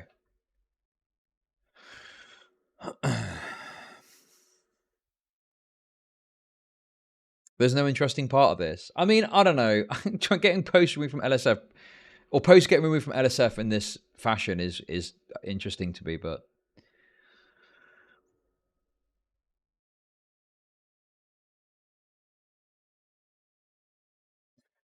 why would livestream fails be wanting to help one of the biggest org in live streaming? That's why on earth? What a crazy idea. You sound crazy. Come on. I don't know what the truth of it is, right? But I just think that there's definitely a pattern. Anyone that isn't totally retarded or totally compromised in their obsession with loving OTK can see there's definitely, at the very least, something fishy going on. Let's put it that way.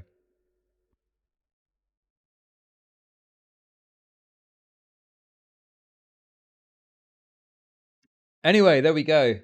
I'll have to check. I'm gonna have to check out Autism Takes content. I'll report back another time and let you know if he's a stalker or not. Okay. Seems like a drama guy. I'm a bit loath to like assume they're just the worst that people say, because, you know, it could be they're just like someone that covers this stuff as well and they get shit on, and, you know, or it could be that I've blown up their stream and they're tracking out the address that EMIRU currently is and is trying to find out what she's having for dinner. Who knows? But I think oftentimes the idea that someone's a stalker obsessed can be used to dismiss what is sometimes fair criticism.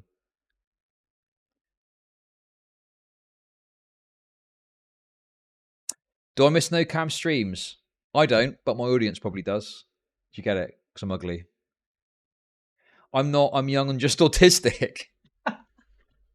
Fair enough. You'll fit right in here. Okay. You'll fit right in.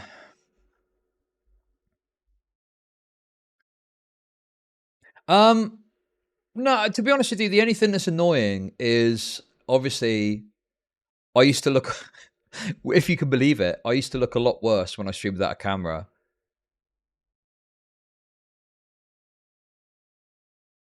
But you know, having to put somewhat of an effort into presentation is annoying. Not that I put that much in, but do my hair at least.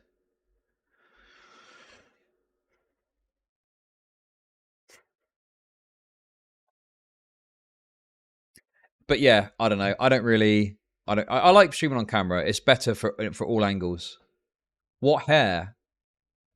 The remaining strands I've got left as I desperately hold on, as boldness takes me like a dark force washing over me.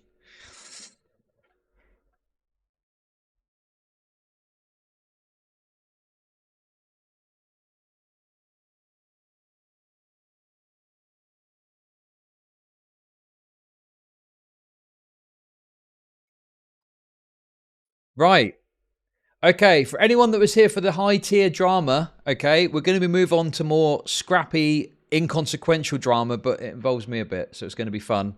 Stick around if you want to see that, but it's a bit of lefty shit as well. We're going to mix it in there. It's going to be good.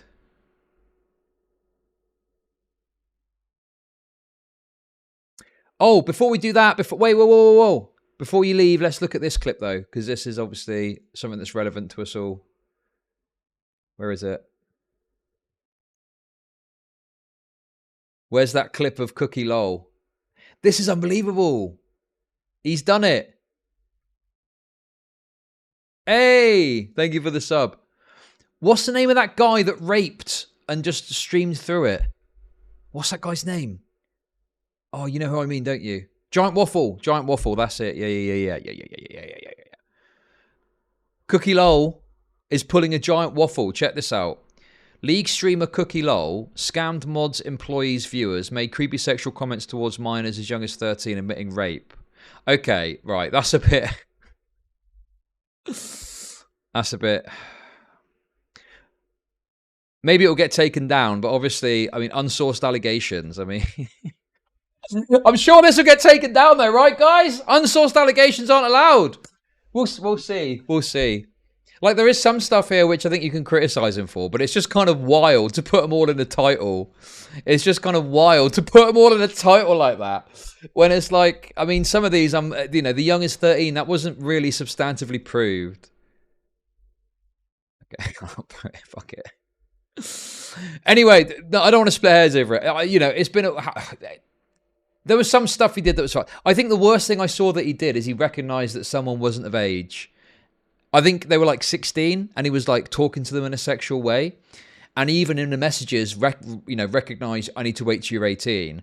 And then his response, it was like, well, it's fine over here because the age of consent is lower. And it's like, but you said yourself that you needed to wait till she was 18.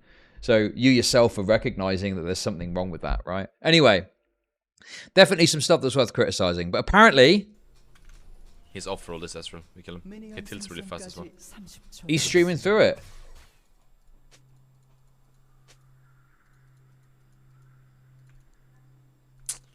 I don't know English. How do I say kill Ezreal? You saying it's an old clip?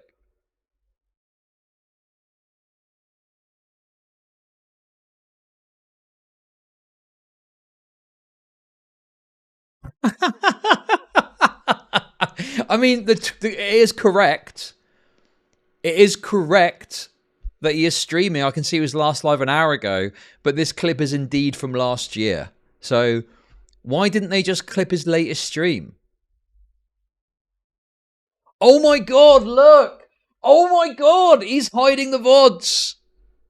Well, unfortunately for him, we've got our little tool to get around that. That is so cheeky, though. Listen, I don't think... He's probably just playing League, right? Maybe that's why they didn't clip it.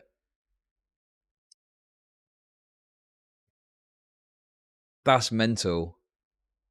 So look, 2 months ago, he deleted the he deleted the response that he did. I don't know if he put it onto YouTube, but his response fucking sucked, man. His response was atrocious. I don't think we ever made a YouTube video out of it. But his response was fucking trash, and now he's just going to keep streaming like nothing happened. Kind of Giga Chad. Right, what's his viewership looking like, I wonder, for that stream?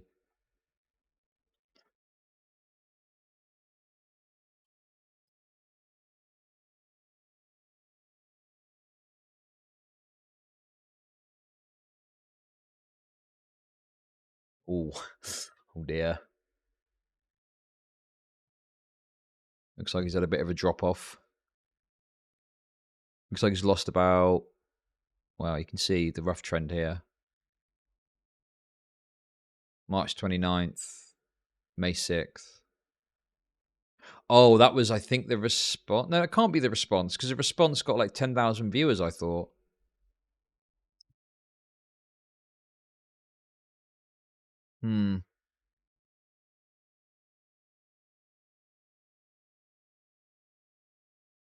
That's weird. Or was it May 6th? Was that it? Anyway. Yeah, I mean, I guess that people just want to see the League gameplay. It's a bit of a meme of like the, oh, hey, you know, what is it? It's like, oh, hey, Cookie Lol, just want to ask a question. What runes should I use with, you know, Vexed or whatever the fucking character is? But yeah.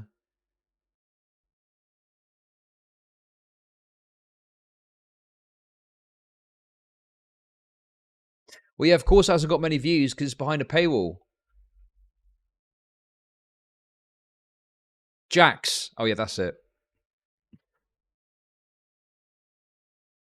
Yeah, hi, Cookie Lol. I know you fuck kids, but I want to know what the best runes for Jax this season are.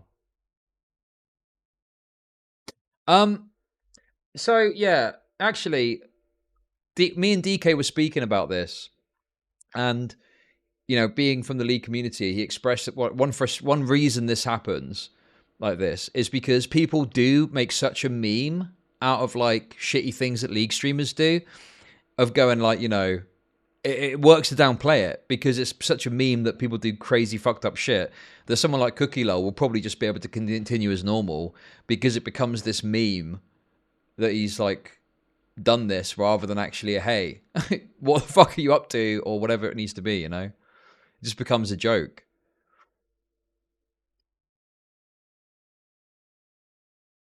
And yeah, Cookie Lol will probably just continue on as normal. And the thing is like, I don't have a problem with that per se. It's just if someone is like noncing kids, then there is obviously, you know, knowingly, you know, noncing kids and stuff to the point where he's referencing she needs to be 18. That creates a bit of a risk because how do we know the person isn't going to try and do something like that again, you know?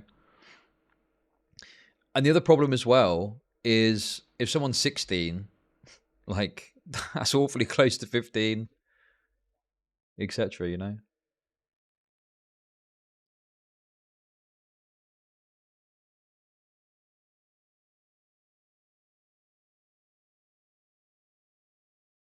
$15 is legal in Sweden. If 15 is legal in Sweden, and that's genuinely the offence is being used, why did Cookie Lol reference her age, and say that he needed to wait till she was 18 if it's fine, if it was no big deal. It doesn't make any sense, does it? Like, clearly he knew what he was doing was wrong in himself. Otherwise, he wouldn't have said that. So that's just cope. That's the Euro cope defense. And on top of that as well, even if that was true, it's still unusual to engage in this countries where the age of consent are that low. It would still be considered unusual for an adult to, to do that. Like in the UK, people are like, oh, the age of consent of they're 16. Yes, but if your mate was trying to hook up with a 16-year-old, you'd be like, mate, why are you doing that? You call them like a, cradle snatcher and shit. You take the piss out of them for being a nonce, even though they're not literally a pedo.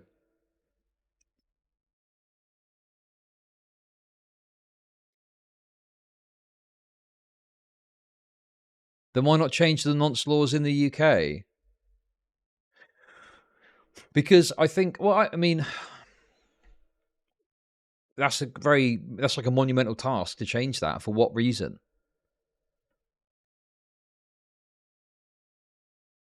Like, there isn't really the political will to do that. Like, it's at 16. I think socially shaming people that are like of an age where they shouldn't go down that route is fine. And then if it's like 16 to 18, then that's no big deal, because it's understandable that someone in that age bracket is going to associate with each other, Heroin overdose is saying the age of consent should be lower. What age? Okay. Good luck with that, okay? Good luck with that. Good luck with that.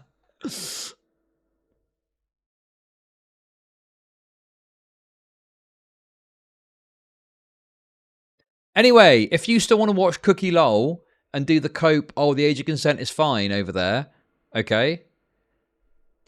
You need to recognize that he himself pointed out that she was not 18, and that seemed to be a problem for him at the time. So, well, he said it was a problem, but then said some pretty crazy shit to her.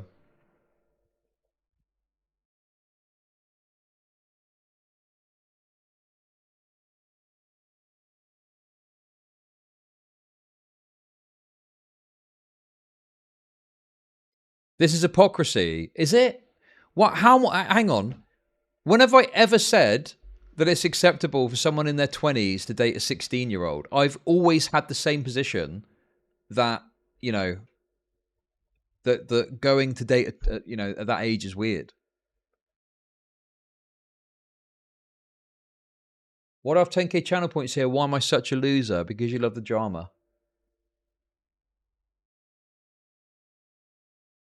Okay, right, wait. Why are you going on about NMP? Like, I give a shit about NMP. Like, what planet are you on? If NMP did some fucked up shit, I'll say it's fucked up. I'm not like an NMP defender. Like, why is it? Oh, what about NMP? What about him? I don't fucking know about that. I'm nothing to do with me. I don't fucking know the guy. If it's true, he's fucked. Yeah, sure. I don't know what you want me to say.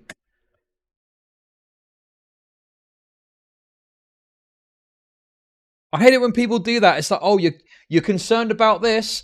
What about this totally unrelated thing that you would probably criticize if you knew? What about that? What about it? I'm not. What's that got to do with me?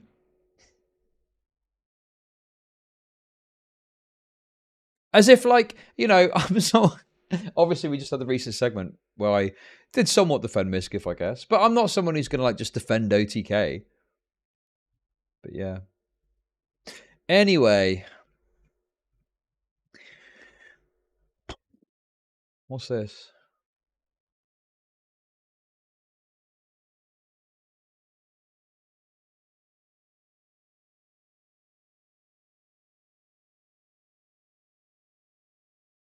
Okay, I don't know what the fuck is going on.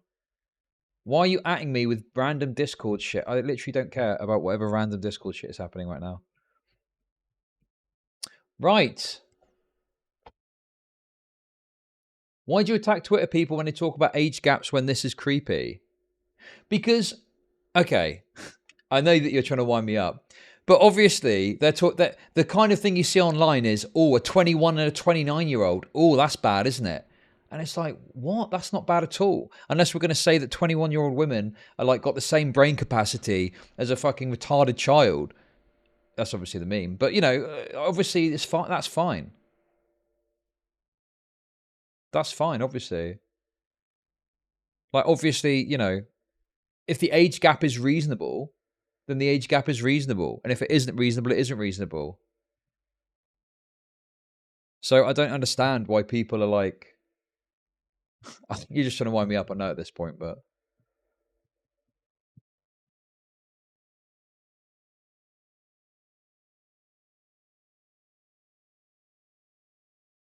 anyway, there we go.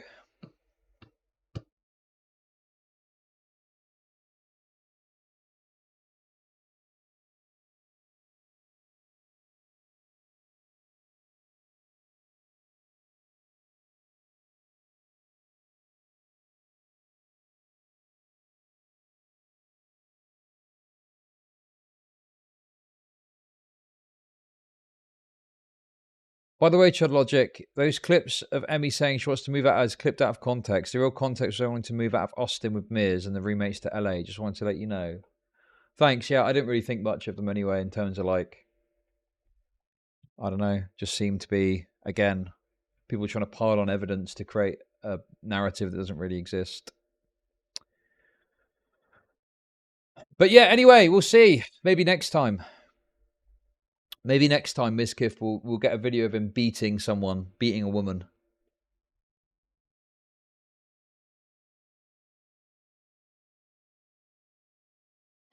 Right. Let's move on. Let's move on. This is going to be more of a lefty fucking, you know, personal thing, but it's going to be good. Trust me. Okay. So, before we do that though, don't forget to support the stream. Every view is appreciated. Every cent you spend on me is appreciated. And you'll be my close personal friend if you support me.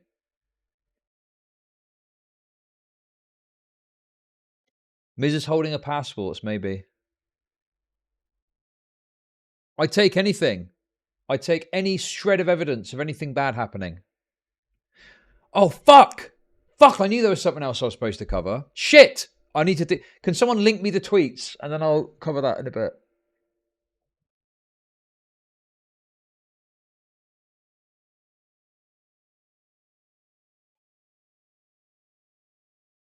I knew there was something else.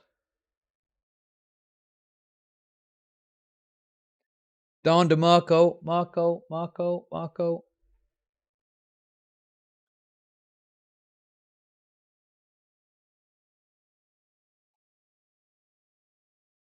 Hey!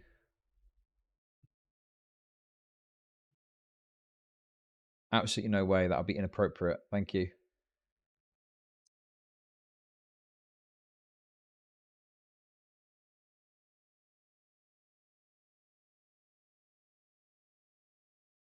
Okay. Right.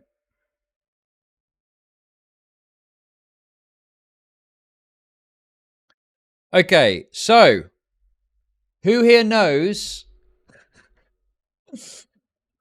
Oh, this is great. This is going to be great. Who here knows who DJ Mule is?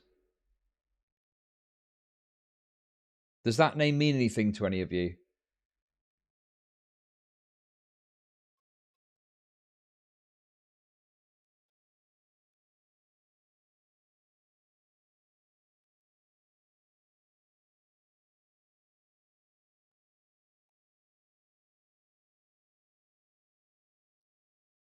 So, DJ Mule, there's two things I'll tell you, right? DJ Mule got heavily criticized for this video that he did about Xander Hall. Everyone was talking about it, right? Everyone was talking about it. In fact, I'll do this bit now. If you go to YouTube and you search up DJ Mule, this guy, okay, what you basically get is not his channel, but just a bunch of people. It's just a bunch of people shitting on him. Look at this. DJ Mule exposed by Keffals. DJ Mule an abuser in leftist clothing. This is actually the most disgusting hit piece I've ever seen. Simp leftist makes pathetic hit piece. Oh dear. Oh dear, oh dear, oh dear. Not good. So let's just say, okay, and then we finally get his videos here. So basically he made some videos, you know, funnily enough, first one was about Vosh. Okay. But then there was also the one at Sanderhall. That's the one that caused the fuss and everyone was talking about, right? Generally speaking, the reviews were quite bad. Let's put it that way. Okay? Let's put it that way. Anyway, DJ Mule is one of these kind of like bread tube aligned lefty streamer types who has made this kind of career. I don't even know if I can call it that right. Basically, he makes kind of like, you know, shit content. Okay? Can I just put it like that? Is that enough to say? It's just shit content, basically. Right? However, there's another string to the bow of this tale that I want to tell you about, okay? There's another string to the bow. Because me and Mr. Mule have had a couple of run-ins in the past, okay? Most recently, I think what happened was Bad Bunny was doing a charity stream, okay? And because I'm such a nice guy, this is like probably over a year ago now. Because I'm such a nice guy, someone asked me to raid into it. So I did. I raided into the charity stream because it felt like the right thing to do at the time, okay? So I raid in. I'm like not as hated back then, so people are a bit more chill about it. But you can see the DJ Mule guy is there. And he's molding. He's not happy with it, okay? So later on Twitter, this fucking loser tries to reinvigorate my drama again. Back from early 2021. Calls me like a groomer and says, just to remind everyone, ChudLogic's a bad guy. And then put the tweets out. And it's like, bro, I raided into your fucking shitty charity stream. And you're going to try and fucking bring all... From my trouble, you're going to try and reinvigorate all this drama about me. Like, what the fuck? Like, dude, what? I was trying to be nice. Anyway. That was back in like 2021, I think. Now, I'm not normally one to hold grudges, okay? It's not healthy for you. However, I do like to keep a note. I do like to keep a little note about some of the stuff that happens, okay? And sadly, tragically, I'm sure you'll all be disappointed to hear this as much as I was when I saw it, okay? But DJ Mule is having to quit. Welp, I had a good run as a full-time content creator. We'll come back to that in a sec. But I think I'm going to have to search for a job, unfortunately. This month is not looking good for dodos once again. Oh, no! We'll defo still keep creating, but it's absolutely going to be less frequent. Thanks to everyone who supported. Skill issue, skill issue, skill issue, skill issue. God, I love it when people fail like this. It makes me so happy. I love it. Who must go? You know that this is the kind of person that would be rubbing their hands together if I'd ever given up. But now they're giving up. As a full-time content creator. Full-time, apparently. We'll get to that in a sec. Anyway. Best get your fucking CV together, mate. You need to get it in some applications. Get some fucking jobs going. Get some job interviews going. Lickety split before the last of your savings runs out. Extra large, thanks. Oh. Can I get that with oat milk, please, actually? I'd like to get that with oat milk, if you don't mind.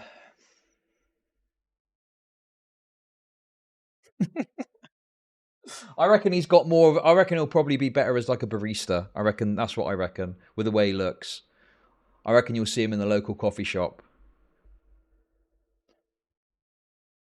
What's he putting on his resume? Well, based on what I've been looking at, not very much. Not very much based on what I've been looking at, okay? Now, this got me to thinking. So, I'm kind of like a bit familiar with this guy and kind of what he gets up to, right? Okay. And I'm thinking, full-time content creator. I assumed he was like a part-time hobbyist. I thought he was like a hobbyist. And I thought, how can he be full-time? And I thought, maybe I've got it wrong. And he's like been absolutely, you know, wrecking it in terms of viewership and attention and stuff like that. So I had a little look at his stats. I had a little look at his statistics to see what's what, okay? Oh, actually, before we get to that, I saw this. This is gold. This is gold. I saw this and wanted to share this with you, okay? This is absolutely gold. Kira chats, AK Bad Bunny. Why started sex work? Heart.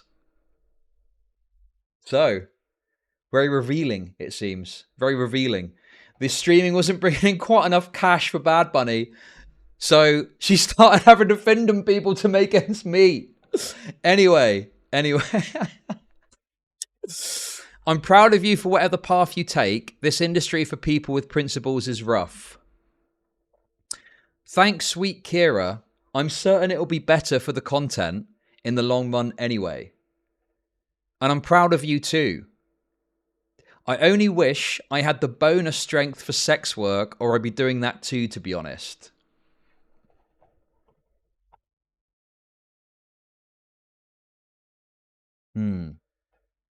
Interesting. Interesting. Okay, what? What do you think of this, guys? What are your thoughts? Unfortunately, DJ Mule has tragically got me blocked. So I was trying to screenshot some stuff for this segment, and I came by this, and I just thought, I've got to show everyone this. This is absolutely brilliant. This is absolutely dynamite.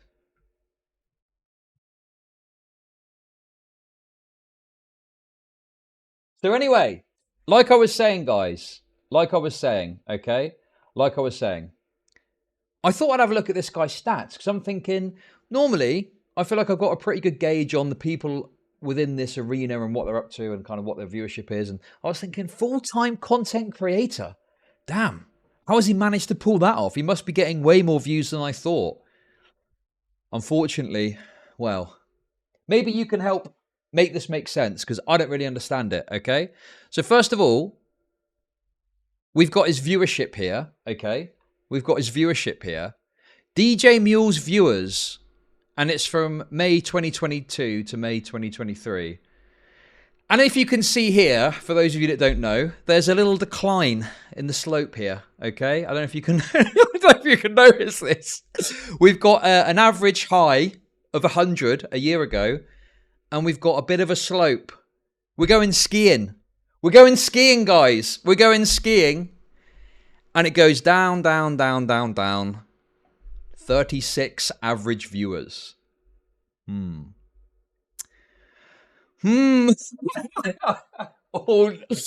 ooh. That hurts. It hurts to look at. It hurts to look at. It hurts to look at.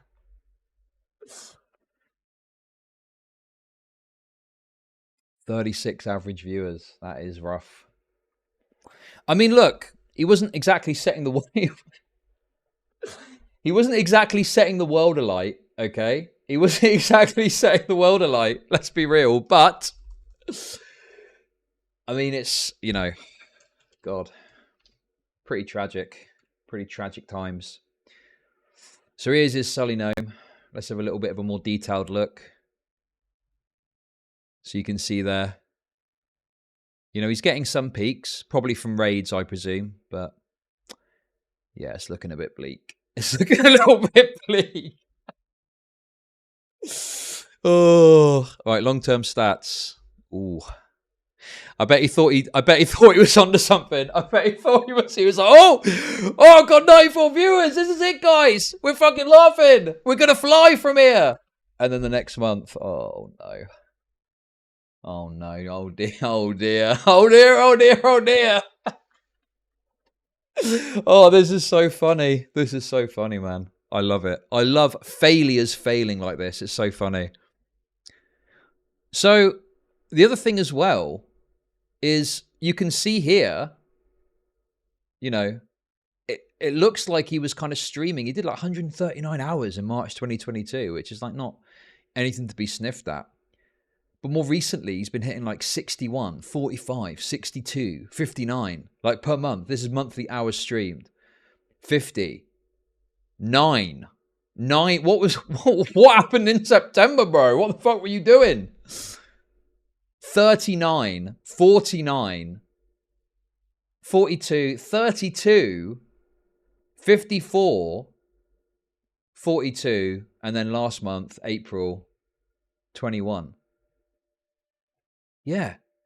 I mean, is this like, how can you do a month streams, 42 hours, right? I'd aim to do that in like a week. I feel like I've failed if I don't do that in a week. And this guy's doing that in a whole month. And he's trying to call himself a full-time content creator. These are the hours of a hobbyist. Of course you're failing if you're not doing any fucking hours streamed. Are you serious? How is this full-time? It's 42 hours. Anyway, maybe what you're thinking is, well, come on, Chud. Come on, Chud. You're just focused on his streams. Maybe there's something you're missing. Maybe he's blowing up on YouTube. Maybe he's popping off over there. Well, let's have a little look at that, shall we?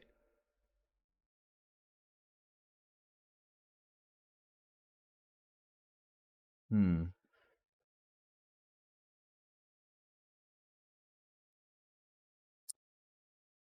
10,000 views in the last 30 days. Hmm. Okay, interesting. Interesting.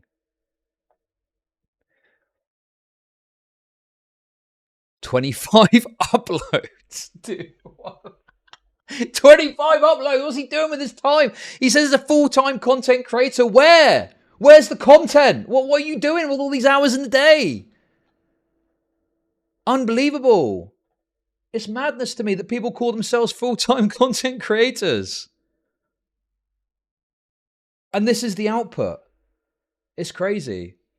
Anyway, I'm not just showing this to be mean. I'm not just showing this to be mean, okay? There is a reason I'm showing you this, because it's relevant to something else that comes up, okay? But yeah, you know, it's obviously complete and utter failure for this guy's channel on every single possible angle that you could imagine, okay? But then I thought, well, hang on a minute. Sometimes these lazy bedblob leftoids, sometimes they've got like massive Patreons and they're getting loads of support there. Because normally they'll do some sob story and they'll get people that support them even though they don't really want to and they forget to cancel and da-da-da-da-da. So let's have a little look at his Patreon, shall we? I take no pleasure in any I take no pleasure in any of this, okay? This is tragic. I feel like I'm at someone's funeral.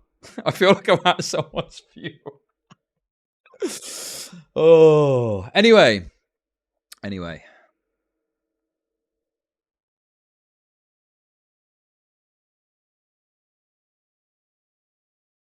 Oh. Oh dear. No wonder it's a struggle. You're not making any content. You're not getting any views on YouTube.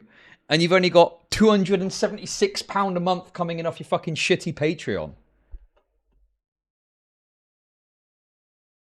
Where's the money? Where's the money coming from? Where's your revenue streams? If you're going to be a full-time content creator, you've got to have some fucking revenue streams. Where are they? You're not getting any money streaming fucking 60, 50 hours a month on Twitch. You're not putting any YouTube content out and not getting any views, and you're not getting any Patreon bucks. So where's the revenue? God, what a fucking moron. Anyway, this gave me a bit of a chuckle as well. I had a look at his. So look, you got the goblin tier. Oh. Plus you gain access to the ancient and forbidden knowledge that you'll be supporting Mule and paying his bills and making sure he doesn't starve. Well.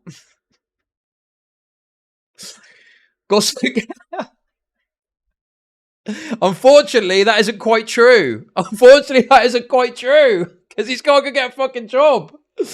Oh, I love this so much. Oh, no, I don't. I don't. This is terrible. Goodness me. Another content creator fallen by the wayside. Another content creator whose dream has been crushed, okay? Whose dream has been ripped from them. Tragic. Tragic, I tell you. Okay, so we got, look, the possum, okay? And then we got enlightened socialist. And then this is my favorite part of this. This is my favorite part of this, okay? Anti-fascist super soldier. £30 a month. That's like, what, 40 bucks? And guess what, guys? Not only do you get all the stuff from the previous tiers, you also get a 25mm acrylic anarchy symbol pin badge, plus a cheeky cartoon. Plus a cheeky cartoon.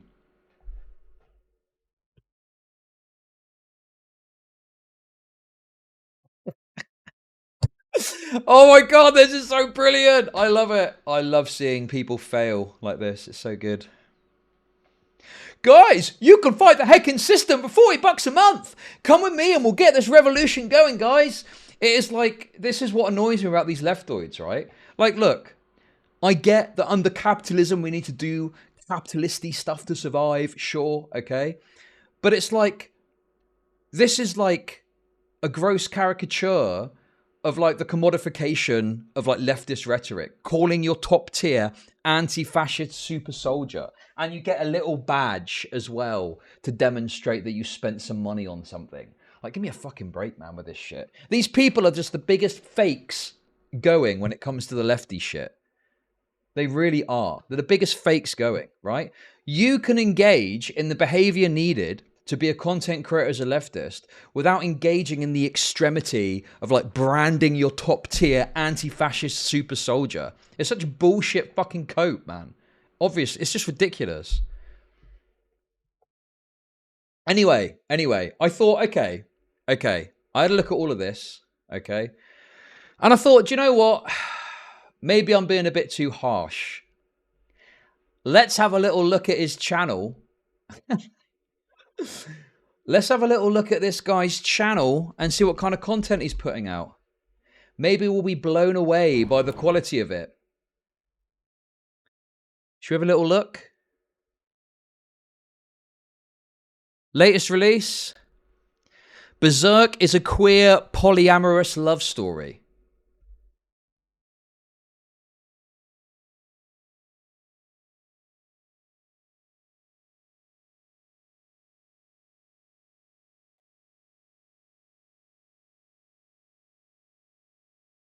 I don't know about Berserk. I don't know about Berserk. Okay? I don't know anything about Berserk.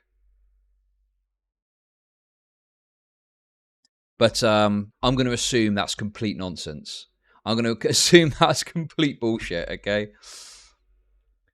And yeah, obviously, I'm sure you can see his release schedule is not particularly conducive to doing anything. So again, I ask, where is the labor? You say you're a full-time content creator. Where's the work? Where are you working? What are you doing? You're not streaming enough? You're not releasing videos regularly? What is it you're actually doing to call yourself a full-time content creator? It doesn't make any sense. Anyway. Here's a little aside for you that I found funny, okay? Right? You won't believe this. You won't believe this, okay?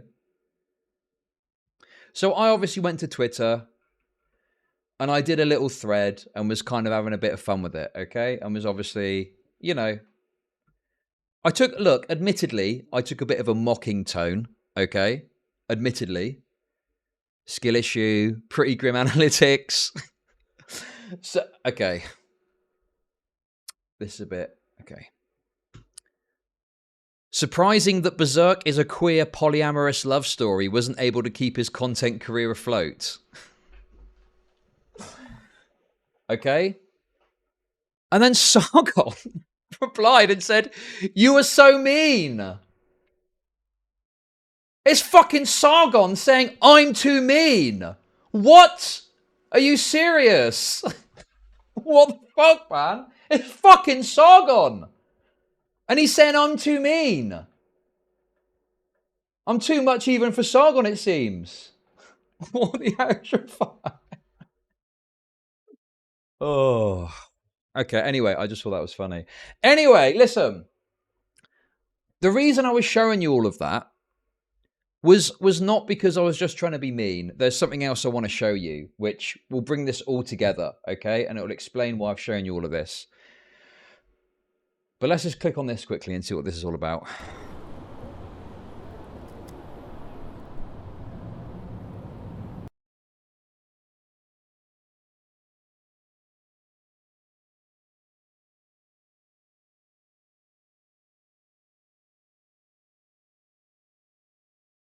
Okay.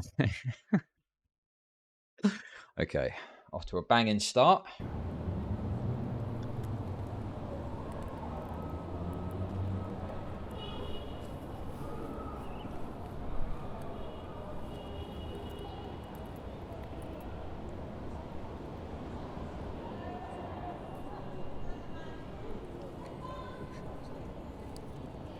Okay, pride flag. Yeah, if I was watching this myself, I'd have long clicked off of it. This is garbage. This is absolute garbage. And I'm not just saying that.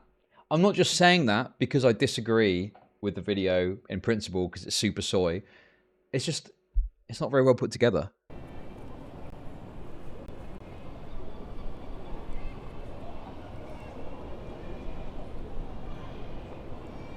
I always knew I was built differently. Well, to put it bluntly, I thought there was something horrifically wrong with me. For as long as I can remember, I've been attracted to boys, girls, and everything in between and outside of that binary. Gender never... Come again? What was that? What was that you just said? Hang on a minute. Wait, what was that you just said? Normally it's men and women, right? Am I am I nitpicking here? Never mattered to me. But something happened when I was a kid that made me repress those feelings. Whether it was playground bullying or learning adults' prejudices against people of different sexualities, it made me think that during my sexual development I had a brain disease. It was fucked. I knew I was mostly normal, but I just didn't know anyone like me. And I never saw... Do you know, I tell you what, this guy really figured it out, didn't he? What we needed is another shitty BreadTube essay about gay shit. That is exactly what we needed. I'm so glad this exists. I'm so glad this exists. If there's one thing we're missing in the BreadTube market, it's a bunch of gay shit in a video. We're missing that, aren't we? When was the last time you saw that? Come on now. Saw anyone who was like me. I was alone in a sea of allo cis heteronormative propaganda. And nothing I consumed told me it was normal. Oh my to God. Be me. What a shock. I can't believe this guy's failed as a content creator. I can't believe it.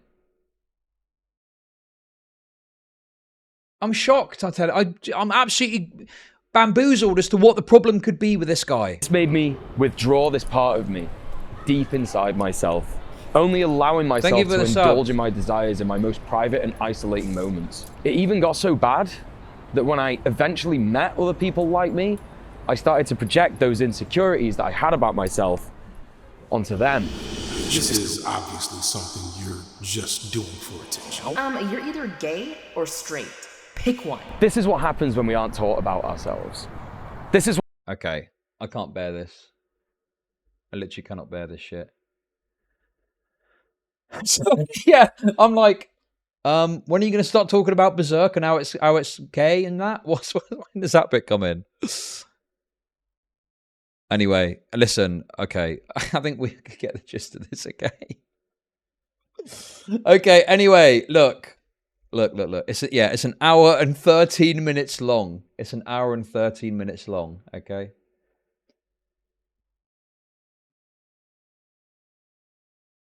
No, come on. This is Berserk.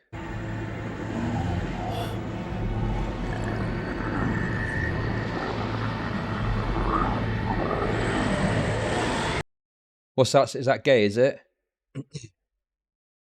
I'm not watching the whole thing. Come on. There's no way. What happens when all society wants us to do is be put into boxes and never rebel and never go outside of the norms that it asks us to adhere to. If we aren't taught about ourselves, though, how are we going to know? And outside of the classroom, the only way that we can learn about ourselves is through media. But all I really had at the time when I was growing up was Queer as Folk, which was a gay show for cis gay men. And that wasn't me. I wasn't homosexual, I was bisexual. And that's why I wish I'd have known about Berserk. Okay. Listen, guys, I can't bear it anymore. Stop. We got to stop this. I beg of you, stop this madness. Actually, professional camera work, though. Yeah, he probably paid for that. That's probably part of his problem. No fucking economic sense. He probably paid out of pocket for some camera crew and was like, yo, come and film this video. That's going to net me 8.3 thousand views. Oh, he probably thought, oh, that Sandal vid popped off. I'm looking at a 100k banger. Let's go. I'm going to spend a shitload of money on this.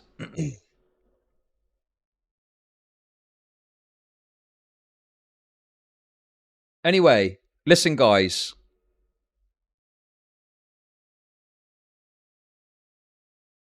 End of part 1. Wait, is it going to be a part 2? Power, and how it made guts the hurt, despite the suffering, that one day things will be okay. None of us are perfect, and it's absurd to think that we are, or even could be, but that's not important. What's important is that we learn, experience happiness, forgiveness, and most importantly... Where's he going? He's heading down to the job centre to sign on for his benefits check. Fuck you, loser! You fucking suck! Love. When queer people find love, or even simple companionship, in this world that hates us, doesn't want us around, and at the very least barely tolerates us, it is magical. When we find someone who we could be our true, degenerate, filthy, goblin, fae, witch, elf mode, ass fucking pussy eating, gender twisting selves with, it means the world. No, it is our world. This is the world we live in. And why are all these leftoids so like weird with the sex shit, man? Seriously, it's like, give me a fucking break, man. Even though Berserk is full of betrayal, hate, demons, revenge, trauma, and swords that could never be swung by any actual person, it's actually pretty accurate to the kind of horrible shit that we go through IRL. If there's one thing that Miura certainly knew about, it's this stuff. And historical medieval Europe, North Africa, and Central Asia. He clearly chose these as his inspiration for a lot of Berserk. I'm a medieval history nerd, and I was so impressed when I saw not just the weapons and armor of the soldiers in the countless battle scenes that litter the many pages of Berserk, but the designs of the Kushan, possibly named after the kingdom of Kush, an ancient Nubian kingdom. It was accurate down to the weapons, horse armor, the war elephants, all used by the Kushites and Central Asian kingdoms in the Middle Ages and before. It really struck me that Miura loved medieval history and used that as the backdrop for Berserk's events, and it got me thinking. By the way, I've skipped to the end, guys. I've skipped out most of this, so I'm not watching an hour-long documentary where some leftoid soys out about there's a couple of gays in a manga and it means it's polyamorous or whatever. He probably wanted the brutality of the story to be reflected in the backdrop, as medieval times were really fucked up. I mean, you've got the Iron Maiden, the rack, hot pokers down the urethra, but have you ever even heard of an oubliette? They would just like throw people in holes and let them starve to death. Shit was fucked. But what better setting to portray the absolute devastation and pain that the main characters go through mentally in Berserk than this? Then I realized something. All of the events that take place in Berserk are a nod to these historically brutal times. The torture devices I just mentioned are all present, or at least implied during Griffith's torture. There's the Holy See, who are the Inquisition, the war with the Kushan is the Crusades, and there's even 100 Years' War in there. It's easy to see just how fucked up monarchs and imperialists sending people to their death based on the idea of a state is, even just by reading the first few volumes of the... He's going cruising. He's going cruising. That must be it, right? Great cruising spot by the job centre. Lovely cruising spot down there. Go and pick up your benefits, check. And then you know what? Golden Age arc, I started thinking about how this awful, fucked up world is probably what drove Griffith to betray his comrades for power, and how it made Guts as ruthless and violent as he is. And then it hit me. Not only is Berserk a queer, polyamorous love story, it's also an anarchist analysis of the cycle of abuse under power structures. Oh my god, man. That is like a parody of what a BreadTube video is. Finding some media and then putting your retarded leftoid analysis on it and being like, well, it clearly means this.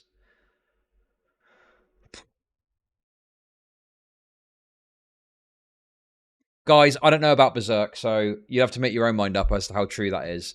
But let me just say, I'm very cynical about his analysis. Let's put it that way. I mean, for one thing, he doesn't seem to be able to make it as a full-time content creator, so I don't put much faith in him for that reason.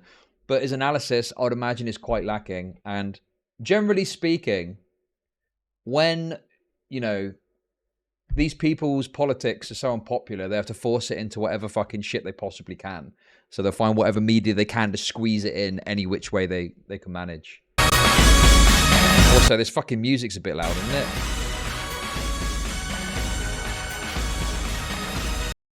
Daniel Bradley, whoever that is. Jadzia Moon. Okay. I just want to see the outro here. I don't care about all this. Your previous videos where you just like sit in front of a green screen and do whatever you want. And if you are watching that and you have thought about supporting me before, then please consider becoming a patron. That's so shit. I'm not going to put that in there. Fuck it. Oh my god. Think about it. You can put that in at any point. So embarrassing. Oh, gay voice in the background. Come on, I don't care about this. Editing everything, basically. It's ready to render. It's ready to process. So, yeah, let me tell you. God, imagine putting all that effort in and getting 8,000 views. That must be fucking tragic for the guy. Jesus. Jesus Christ. The effort. This video on YouTube will probably get more views than that. And obviously DK's got to edit. But my effort, I spent probably about 20 minutes just screenshotting the tweets I wanted to talk about. And the rest is me just talking off the top of my head. I'll probably make like twice the amount of money that he did for his entire video just on this segment. Tragic. How tragic is that? This has been a journey, and thank you so much for watching episode 1 of what I'm calling season 2 of DJ Mule. Yeah, like I said in the fake out outro, you could probably tell that I put a lot more effort into this video in more ways than one, and it has not been without its technical difficulties. One of which, for example, I was just recording this outro and I'd finished everything. I'd said everything that I want to say that I'm gonna say to you now, and then I looked at the camera and it said there's no space on this memory card, so that completely fucked up the recording of it, so I'm having to do it again now, which is great. I'm definitely... I look forward to season 2. I look forward to season 2. I'll have a number 5 with a Diet Coke, please. Thank you very much. Not losing my mind. It's definitely not making me more insane than I already am. But yeah, I've gone through all sorts of issues with it, like, you know, editing in 4K. That's a whole thing. Why did nobody tell me how hard it is to edit in 4K? My computer, my poor, beautiful, sweet computer that I've had for like 10 fucking years is like desperately chugging along trying to get this shit rendered and processed. And it's just dying. I've been sat here like staring at this screen for like hours and hours and hours. Okay, anyway, yeah, this is obviously for the fans. What little fans he's got left. I don't know what this is, man. This shit reeks of I want to be a YouTuber and not actually creating art, and that's why he had no chance to make it. I've seen enough. I've seen enough. I haven't, but at the moment I'm otherwise engaged. We'll look at it later. Thank you for the bits. Anyway, why have I looked at all of this? Is it because I want to cruelly mock someone who a little while ago did something that annoyed me? Yes. Yes, it is. That's part of it, at least, okay? That's part of it, at least. However, Okay? There's another reason, and it's to demonstrate to you how retarded these leftoids are, okay? So bear in mind everything we've looked at, okay? We've looked at his lack of streaming. We've looked at his lack of content. We've looked at an unnecessarily overproduced video essay, which probably was expensive to make, okay? As a guess. We've looked at all of that, right? Now, do you think this guy is taking his fall from grace, if you can call it that, with grace? Not really. Let's have a look. So, this is him complaining. I've called this DJ Mule whining. Okay? Look at this guy. Look at this guy. He's not happy with people taking the piss. Oh, no! Guess what? Guess what? If you go out to make enemies, when you go out for revenge, make sure to dig 2 graves. I don't know if that really works. But the basic point is this guy has like made a rod for his own back by making endless enemies, being super obnoxious, all this stuff, right? And then he's surprised when people are like happy that he's having to give it up. Anyway, let's see what he's got to say about it, okay? I've said literally nothing about drama or debate bros for literally 6 months. I've banned people even in my own community for wanting me to talk shit about them. Yet their fans are all here like vultures shrieking with glee that I'm going through financial difficulty. I love the way that he's framed it as well, in that I'm going through financial difficulty. Not that he's a total fucking retard for trying to be a full-time content creator whilst not engaging in any labor or putting out any content. Like, that's not financial difficulty. That's you being a wannabe. That's you being a hobbyist wannabe, okay? That's you being a hobbyist wannabe. You were never a full-time content creator, okay? Never. How can you claim to be a full-time content... There's probably 1 month I would look at his statistics and go, okay, that month he was a full-time content creator because he was actually making content on more or less a full-time basis. Even then, it was probably still a few hours short. But, hey, thank you for the sub. Thank you. I'm a nice guy at heart. Thank you very much. But, you know, this financial difficulty that he's going through is by his own design. I don't know why TTS is off. It goes in my ear, but it doesn't go out to you. I don't know what the problem is. But thank you anyway.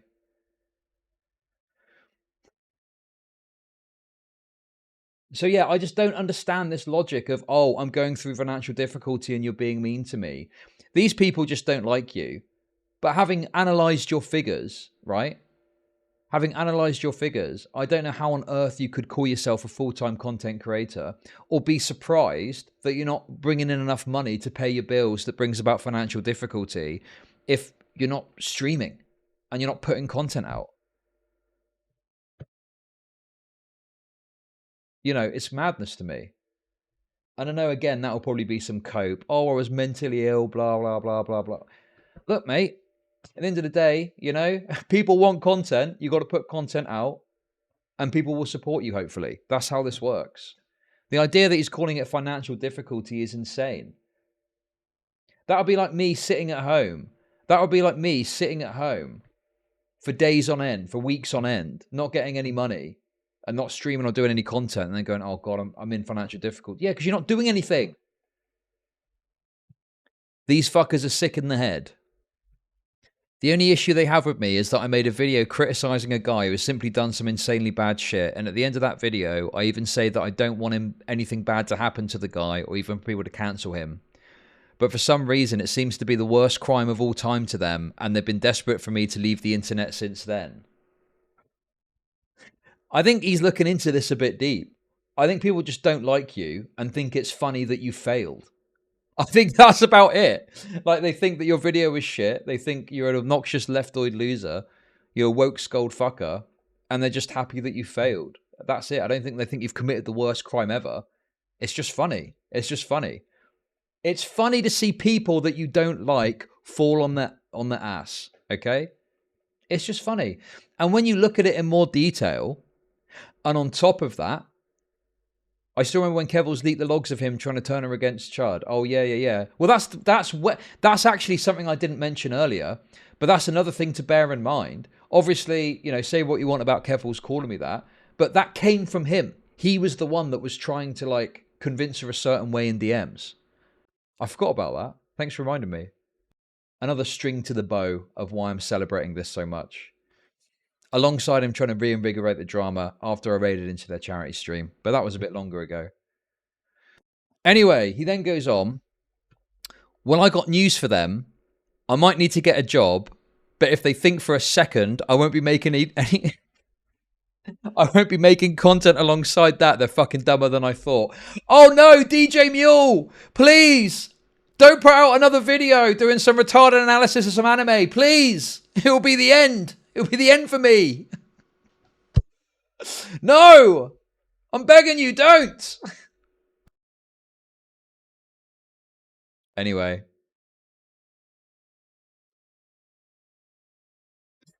I mean, yeah, obviously, we'll see what pans out. I mean, to be honest with you, he was talking about the manga.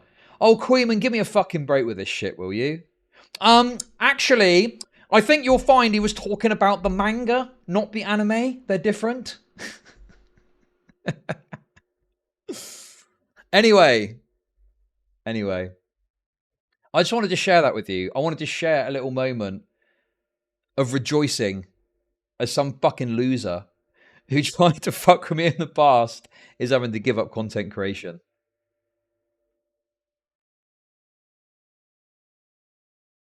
I love it.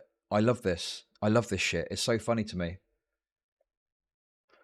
Oh, let it wash over you like slipping into a warm bath. Hey, Peach of Justice, thanks for the gifted subs. Be careful, Chud. Karma is a sneaky bitch, mate. Okay, people say shit like that, right? You realise if my career ever faltered or failed, every single one of my haters would be celebrating, right? It doesn't make any difference. It doesn't make any difference, right? I could be the nicest guy about this, and if tomorrow everything crumbled from beneath me, people would be out cheering about it. So what's the point? Why be nice about it? What fucking difference does it make? It's not going to affect... Listen, it's not going to then, you know, stop them from drawing their swords out when the blood's good on the other side. So no, I'm going to fucking celebrate it. Also, right? Wow, let's not go any further. Let's leave it at that. And also, yeah, the karma is this. The karma is this guy coming super hard for me. If I'd have got cancelled over my drama, what do you think he'd have said? What do you think this fucking loser would have said? Good riddance. Glad. He's good to be gone. Right? This is the karma here. Now he's fucking slipped up on a barn appeal that he placed for me. Good. Fuck him. A long time ago, admittedly, you know. Don't hold grudges, by the way, but... Oh. Anyway. Guys, if it was me, you can rest assured that I'd never do this pity party shit, okay? I'd probably just delete all my accounts and just go and get a job and leave it at that. I wouldn't want... This would be too cringe. I might put out a message that says thanks for all your support or something like that, but I wouldn't continue on. I'd just cut it off if it came to that.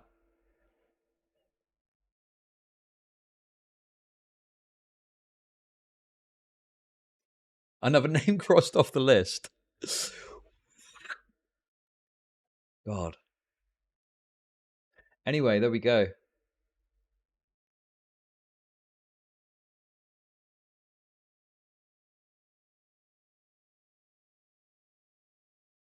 Death Note style, another anime, you mean? Not manga, anime. Anime's when it's in a book, right? Manga's the video thing. Yeah, that's what it is, isn't it? I'm going to go look at some anime books later. What do you reckon? See what's going on. No, it's not the other way around. Manga is the video. Oh, by the way. Okay, I'll just add this on. Actually, no, I'll talk about that later. Well, it's kind of relevant, you know. But my boys were watching. They were like, "Oh, you've got to watch this Titan thing. You got to watch this Titan thing, right?" And I'm like, "Okay." And they put it on, and you know, you get those YouTube videos that explain a film. It's like clips of the film, and it talks about the plot. It was that for that Attack on Titan. I don't know if it's a film or a show or something like that, right? It was Attack on Titan. I didn't know what it was. And they started watching it. I was watching it with them. And there's like fucking some dude got shot in the leg. Fucking some giant was getting his back slashed open. I was like, you can't watch this. It's too scary. And my boys went, it's not too scary for me. I was like, Jesus Christ. Fortunately, it was on YouTube. So it wasn't too bad. It was like edited down. But it was still pretty violent. I was like, fucking hell. I need to like sort out whatever the parental controls are on there. Because they just seem to be able to access like a whole bunch of shit they shouldn't.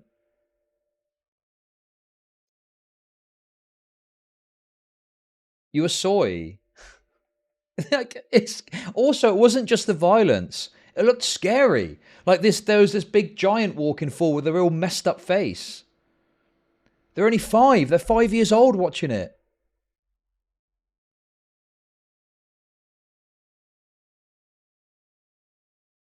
It's crazy. They were loving it. They thought it was great. And they were telling me that, oh, there was one Titan that had lava. It had lava in it, and there were all dead bodies inside. I was like, what the fuck? How are you finding this? Jesus. Honestly, it's insane.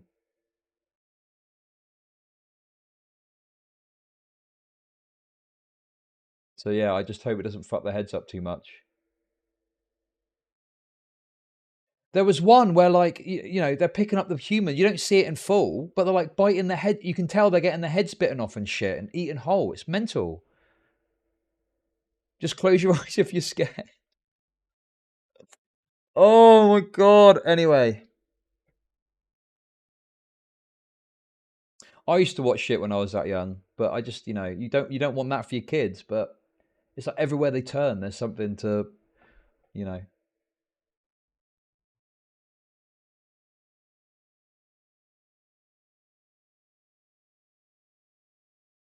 Well, no, it's not it was the live action version. It was there's like a live action version of it or something. I've never heard of it. I've heard of Attack on Titan, and it's one show that I would probably like to watch because I love the idea of like post apocalypse, giants outside the wall, you know, all that stuff's interesting to me.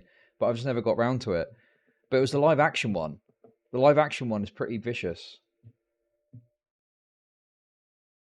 Yeah, I'd imagine the live action one is probably not as good as the anime one.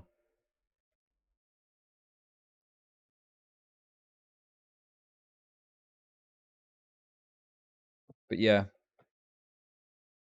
But yeah, I like stories that are kind of ruthless with their characters, and it looks like the kind of thing where like anyone could die at any time. Because too often in shows, there's like loads of plot armor, but it looks like the kind of show where like someone could just get eaten and then they're gone. When I love that stuff.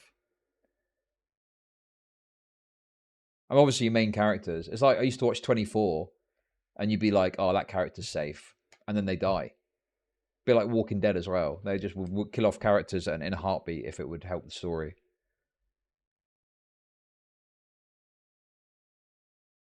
Anyway, let's move on. This next segment, I'm like, there isn't really much meat on the bone, but I'm going to talk about it anyway because it's kind of funny, and we'll see if we can make something out of it. There isn't really that much that's happened. It's just kind of a funny thing.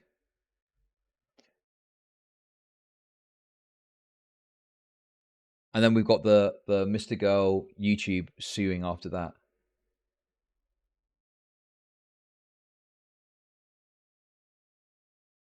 Okay, right. Can I just ask you, you've linked that about 5 times. Do you really think I'm going to watch a 1-hour documentary, I use in the loosest possible terms, about gender from Lav? No, I'll give it a miss, thanks.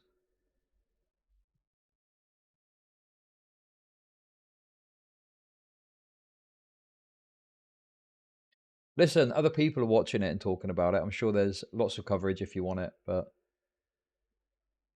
yeah, I don't want to. Listen, I know a meme about it, but I don't want to get, you know, an hour-long response to some gender thing. It's just insufferable.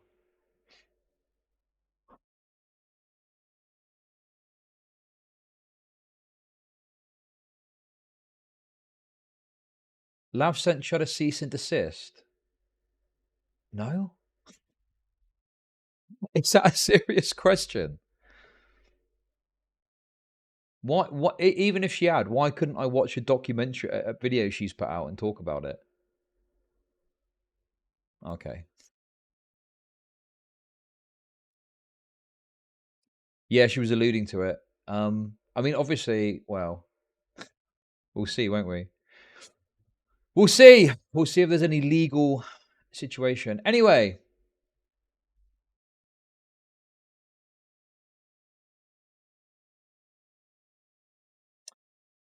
Let's move on. Lav memes aren't really back on the menu per se. I just covered the recent drama that happened because I thought it was funny, and that then led to more stuff that happened. And if something else happens in the future that's worth covering, I'll cover it. But some people were not happy with the avalanche of Lav content on our channel. But the problem is, people love watching Lav content that shits on her because they hate Lav. I mean, what's funny is obviously the videos where we're talking about the drama has got a shit ton of views, and it's got like what 1,000 views or something. So clearly, people aren't interested in actual like earnest opinions in any meaningful way. It's the hate watchers, and even the hate watchers are not going to sit through an hour-long fucking video. They'll probably watch the responses.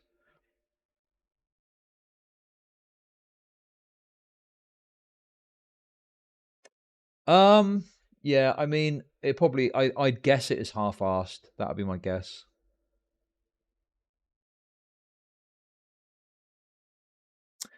But yeah.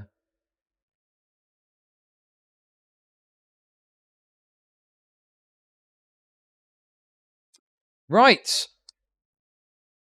So, now listen, this is like very small fry.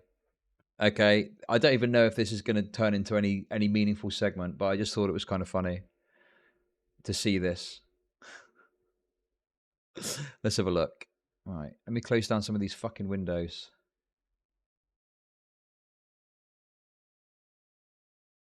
Oh wait, hang on, you linked me this.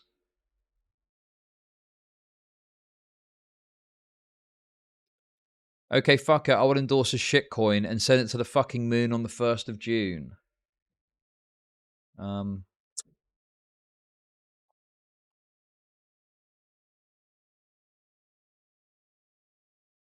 Isn't this just a pump and dump? This is like setting up for this is teeing off for a perfect pump and dump, surely.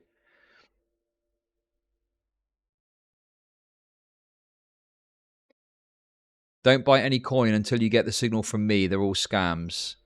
HU students get hold 1 hour in advance. Email list getting 5 minutes in advance. And I pump some random garbage to Valhalla. Sign up.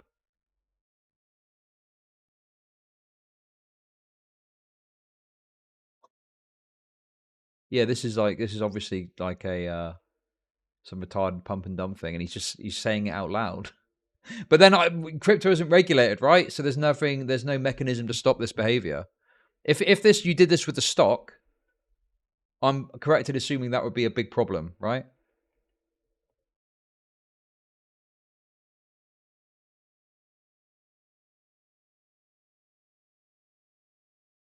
But because it's crypto, which apparently has got no power to be regulated, market manipulation, right? Okay, yeah.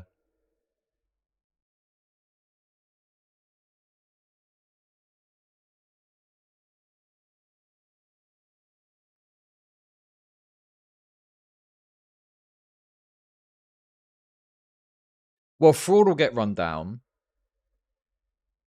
but would this be classified in a way that would allow the SEC to tackle it on those grounds? Because my understanding was this pump and dump stuff. Well, maybe if you say it explicitly, it's bad. But like, there was that time in 2021 where a bunch of influencers were doing the crypto pump and dump shit, and no one got in any legal trouble with it. They just got, I mean, obviously some of the phase people got let go, but that was about it.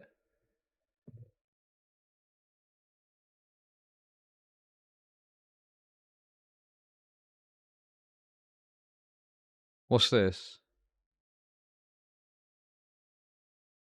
Is it bait? What? I don't understand. What is it?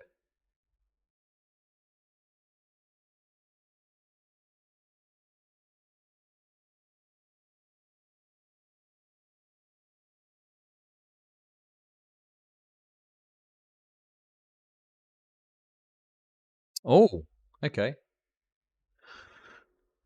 The Securities and Exchange Commission today announced charges against for touting social media crypto asset security offered and sold by Ethereum Max without disclosing the payment she received for the promotion.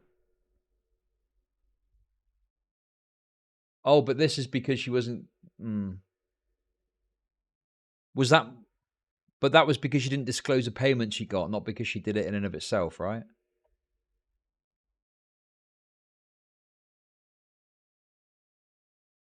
So unless Andrew Tate gets paid and doesn't disclose it.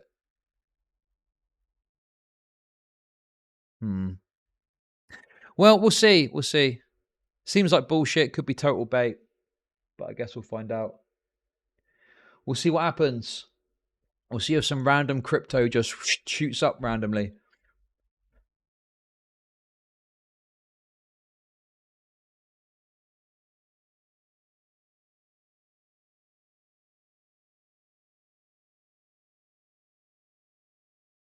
Squid Grow.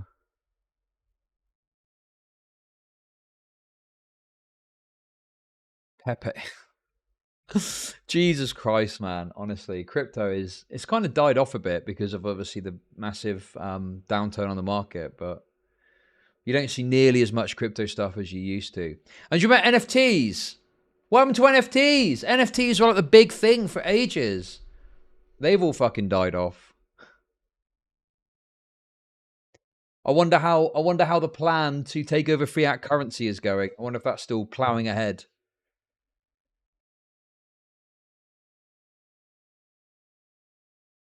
But yeah. What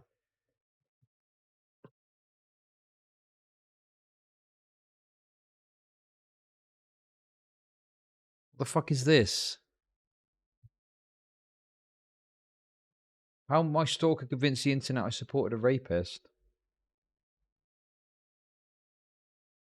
The BBC cancelled a show with KSI. What, because of the boxing thing? Or something else? Right, anyway, guys, I've got a little bit of racist stuff to look at. Kind of funny. Nothing too crazy. But before I do, I've been, well, I don't even know if I call it, it's the most pathetic attempt at a cancellation I've seen in my entire life, if it is indeed that. But it's just kind of funny. You'll see it when I show it, okay? It's not a big deal, it's just funny. I cannot believe I have to.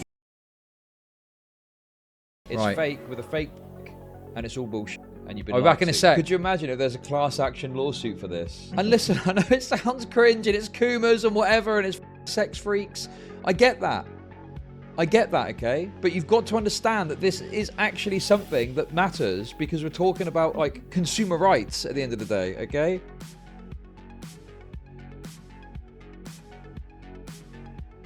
I've got a bit of a homosexual tendency there. I like rosé. I like a nice fruity rosé, generally speaking. So that's what I prefer. So Twitch have always had a policy where you can wear a bikini. You can't wear lingerie on stream. You can't wear like a brassiere, knickers that is in panties, and that's what we call it over here, and stuff like that, okay? But you can wear a bikini in a contextually appropriate situation, such as if you're at the beach or if you're at like a hot tub or something like that. But when Twitch wrote those rules, the idea was that you were at a literal hot tub in like a hotel or something like that, or you're at a beach or your swimming pool or whatever, right? That was the original intent. And in fairness to the e-girls, okay, they put their brains together. They put their little noggins together. Well, I don't know. I think Amaranth maybe started this trend. But in any case, there was this kind of like meta that arose because what they realized is there was a bit of a loophole because as long as you were in a contextually appropriate setting. Based anti-e-girl action. Right, I've got some more caffeine and I'm ready to go. I'm pumped. I'm pumped and ready to go. Right. Okay, this is just kind of funny, but I'm going to go over it. So, okay. Obviously, there's been a lot of race stuff floating about, right? Lots of race stuff floating about. We've all seen it. There's one kind of center to this, though, that I think we've kind of long forgotten about.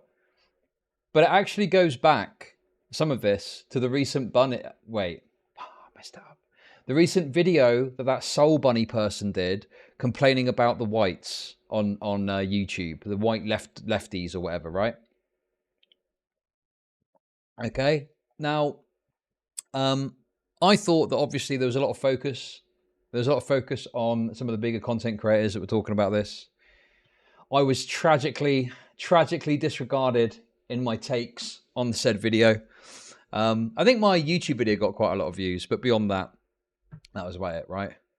However, I noted that there was someone who diligently dug through my video and put some clips of it out there, okay? And that person is someone I've had a run-in with before that you're going to have absolutely no clue whatsoever who they are, okay? You're going to have no clue who this person is. You're literally about to Megalol super hard, all right? Matthew Dimitri. Matthew Dimitri.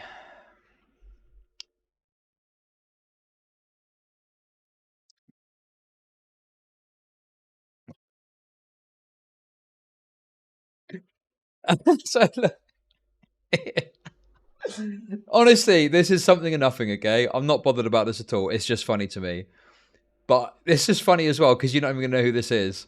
Yes, so for any lore hounds out there might know this, but this is indeed the origin of the Pingala meme. The deep-rooted origin of the Pingala meme, okay? Only ChudLogic old heads will know about this.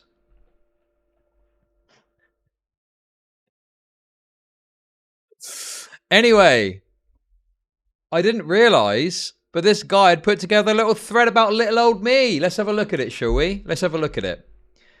ChudLogic. So this guy, okay, just to be clear, this guy is trying to be like, you know, like Media Matters, right? He's trying to be like Media Matters, but really badly and not getting anywhere with it. That's basically what this guy is, okay? And he focuses on some of the lefties. Anyway, he had the following to say about this. So, ChudLogic. This is not true that black trans people are getting murdered at staggering rates unless there is some statistic I'm missing.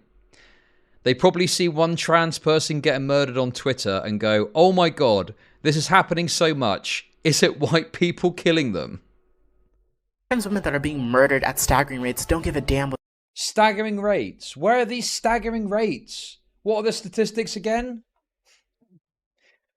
Where are these staggering rates? It was like, what, 50 in 2021? Is that a staggering rate?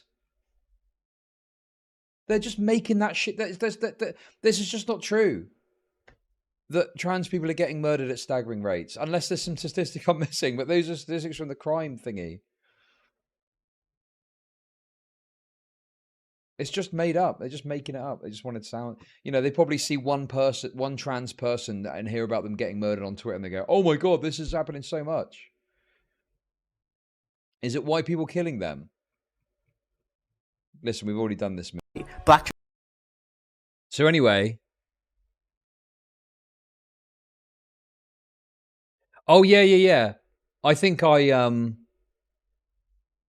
he misquoted what I said, didn't he? Anyway... Guys, don't worry, okay? He's got, I believe some of these are some of the stats I looked at, okay? Are you ready to see the staggering rate? The staggering rates that trans people are getting slaughtered at in America. 32 transgender people were killed in the US in 2022. Is that staggering? What... I'm fascinated to understand. How is this staggering? Even if you were to say it's to do with, like, you know, it being black people or whatever, it says 59% were black.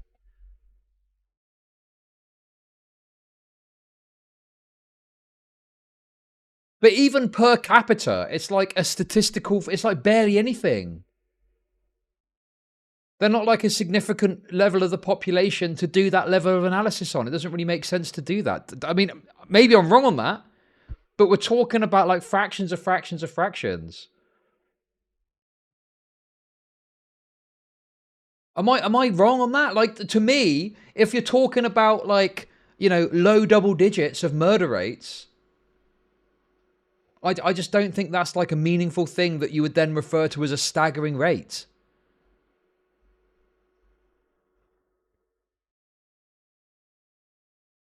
Because the other thing to bear in mind as well,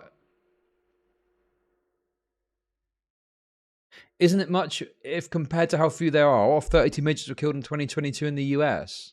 I mean, that just sounds funny, first of all. And secondly, even if you want to talk, so let's say we agree I would agree that probably per capita, black trans people are overrepresented in the statistics. But it's like, there was like, what, 16 of them?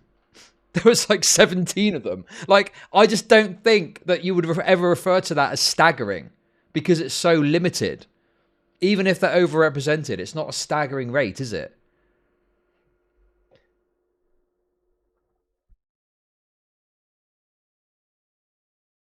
"2021 is now the deadliest year on record for trans people.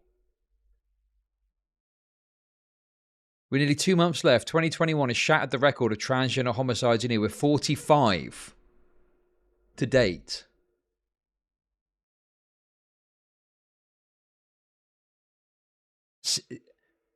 Is this staggering?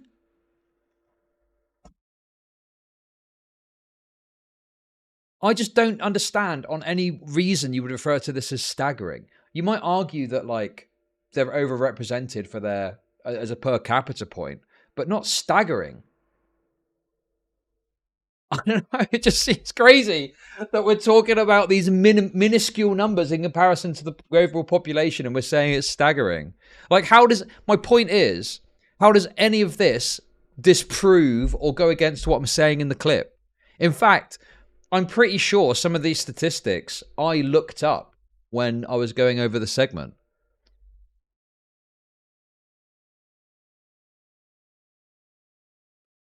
Anyway, and then there's this article here.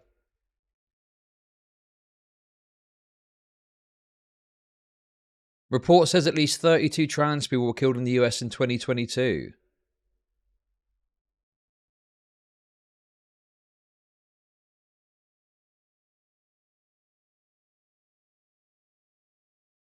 At least 32 transgender and gender non-conforming people have been killed in the United States in 2022. Thank you for the bits.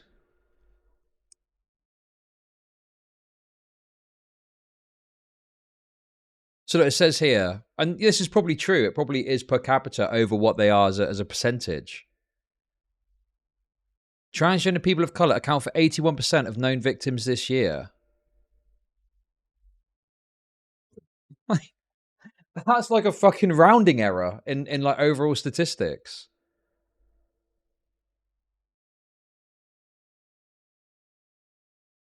And also, that's the other point as well, is if you want to talk about the rates at which they're killed and their staggering rate, why were they killed?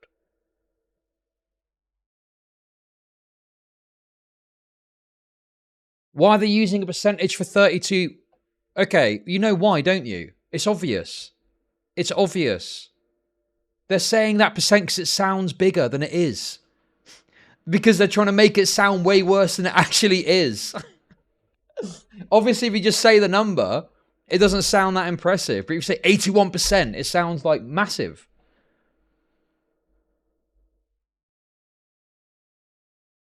Yeah, it's basic, like, it's the presentation of statistics can massively influence the way that you view it.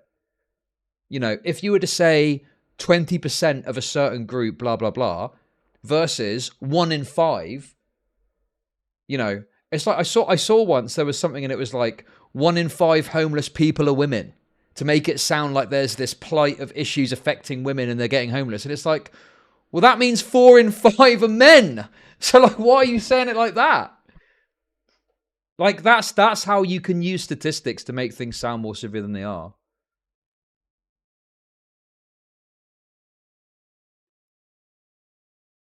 But Canadian caller, you fucking retard, I'm not saying that it's not overrepresented. I'm saying to refer it as staggering when we're dealing with such small numbers is insane to me. That's all I'm saying. That's all I'm saying. I don't consider this to be staggering. Yes, they're overrepresented, but we're dealing with, like, minimal numbers as it is. That from a statistical perspective, it just, you know, I'm not a statistician or whatever, but, you know, it just seems like a really weird way to refer to it. I don't know what it is per capita. You need to figure out. I mean, this is getting silly. The overall as a thing, trans people aren't overrepresented. But if you look specifically at black trans individuals, it seems like, yes, they are overrepresented based on my rough understanding of it. But obviously you need to figure out if trans people are X%, what percentage are black, like, and all that shit. But yeah, I mean, you know, it feels like we're getting to insane lengths when we're talking about, you know, such minimal figures, you know. Anyway, let's continue. So now we get on to the good memes, okay? Now we get on to the memes. I'm just going to read out his description of each clip, and then we're going to play it, okay?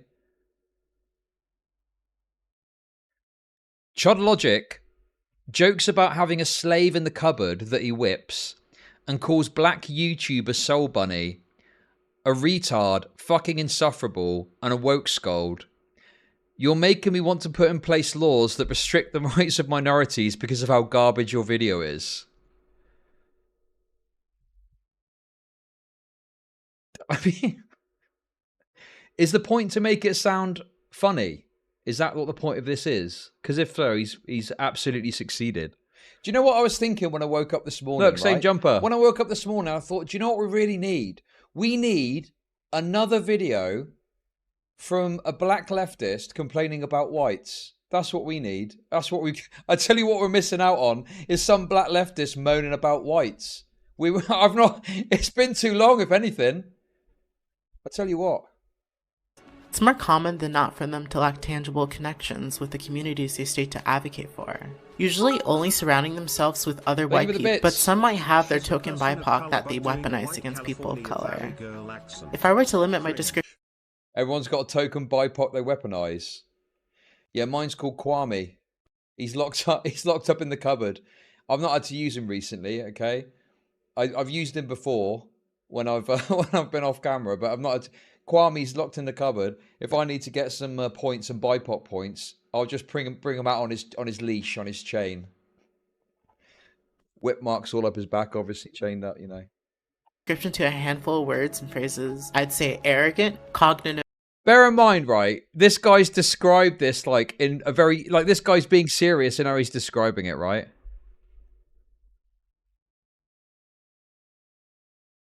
This guy seriously described this on-stream moment. Of dissonance, insufficient contrition, argumentative, ruthless, and self-serving. This can make doing work with them very difficult with their consistent struggles with allyship, lacking proper etiquette in BIPOC-led spaces.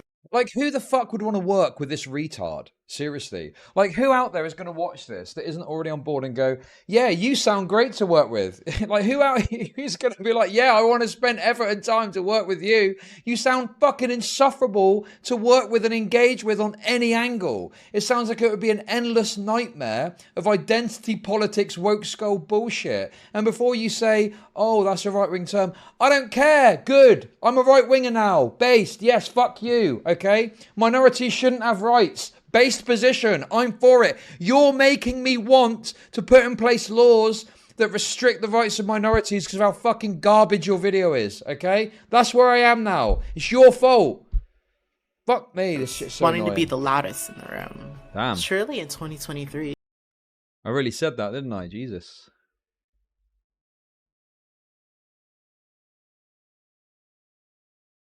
Why would you share these moments that just make me sound funny and based? I really don't understand it. You'd have to be the most soy fuck to listen to this and be like, this guy sounds like bad news. It's like, come on, what do you mean?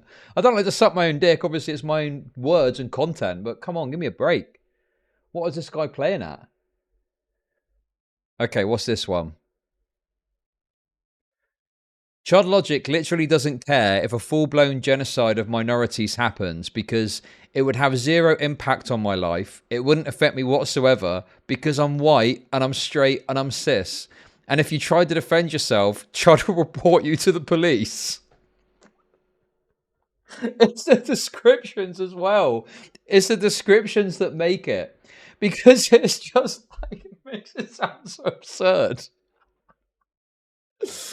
Oh, I love old Chud. This was only like a couple of weeks ago. What do you mean old Chud? I would say the same thing if I was doing it today, if I thought of it at the time. It just kind of made me realize that this is just like a facade to them. This is just a game. They have no like actual stakes in the game. Like they... No, I don't. I've got no stakes in the game whatsoever. What happens to minorities has got no impact on me whatsoever. So as far as I'm concerned, the state or whatever can do whatever they want. I literally don't care anymore, okay? There could be a full-blown genocide, which I would disavow, of any minority group, and it would have zero impact on my life. It wouldn't affect me whatsoever. Because I'm white! Because I'm white, and I'm straight, and I'm cis. So yeah, I don't care anymore. Good luck to you. Good luck out there, okay? But if you break the law in defense of your life, I will report you to the police. I will report you to the authorities, okay? It just kind of... Okay. Well, that was certainly a clip, wasn't it? I don't give a shit about intersectionality anymore. All I care about is class. I'm a full-blown class reductionist. All ogre. Yeah, I don't give a shit about intersectionality anymore, okay? All I care about is class. I'm a full-blown class reductionist, okay? That's it now. It's over. It's all ogre. Like, the thing is this is obviously damning to certain people, but, like, even if, like who cares? What does it matter what I think about intersectionality in the grand scheme? What does it matter? I barely do drama politics coverage anymore anyway because I'm mainly doing drama. So it makes literally no difference to anyone, surely. Oh, no, I've got to believe in intersectionality, have I? Give me a fucking break, man. It's a load of bullshit, okay? I'm sick of it. Right, come on. What's this one? ChudLogic attacks Soul Bunny and Rosalind Talusan for highlighting that white supremacy is the root of all oppression and rants against identity reductionism. This absolutely dogshit video created by a bunch of retards probably hopped up on marijuana sat peblobbing right now.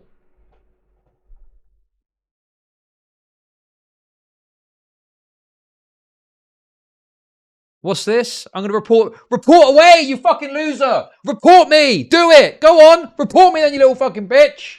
Okay? Your kind aren't welcome here. Your kind aren't welcome here. And by that, I mean woke scolds. Okay? Right, let's continue on. they're not dealing with like the root cause of these oppressions.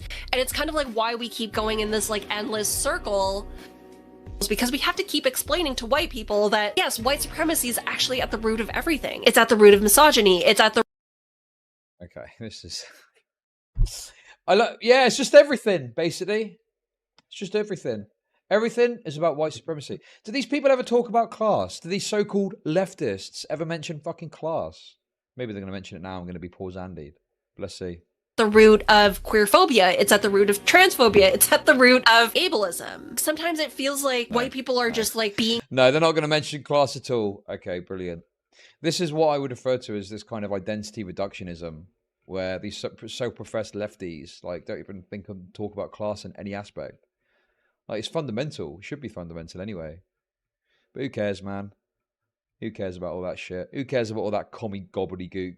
All I care about is getting these fucking bars filled while I watch this absolutely dog shit video created by a bunch of fucking retards that don't know their arse from their elbow, that probably hopped up on fucking marijuana, sat bed blobbing right now. What the fuck, man? He has literally shared some of the funniest moments from that stream. Why has he done that? What, I don't understand what the purpose is. And he's not got much like engagement either. Ever since I quote tweeted it, it's got a bit more and it's got more views. But when I saw this, I think I had like 2 likes or something. I was like, let's fucking quote tweet this bad boy. Let's go. Let's get some memes in. And now I think the video's got like a bunch of views. But yeah. I don't know. I just say what I think could be funny, basically. Obviously, there's some truth in what I say too. But that is basically it. I don't know why they're getting so het up about it. I honestly don't understand it.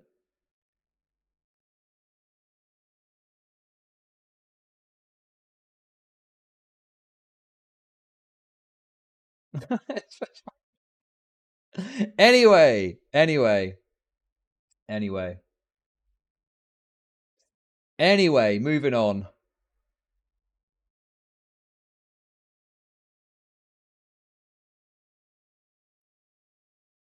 There is another streamer that I've come to blows with before, okay? Let's just put it that way. Let's just put it that way. Why do black people hate me so much? Certain black people, at least. Why do they hate me? What is that about, man? I'm lovely. I'm a lovely guy. I'm such a nice guy. Anyway, tragically, this fella's got me blocked. This guy. MF Endless. You know who MF Endless is?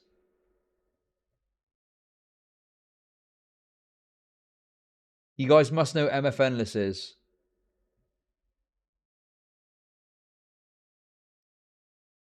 He's basically, how do I... Okay, can someone in chat describe him in a way that isn't racist?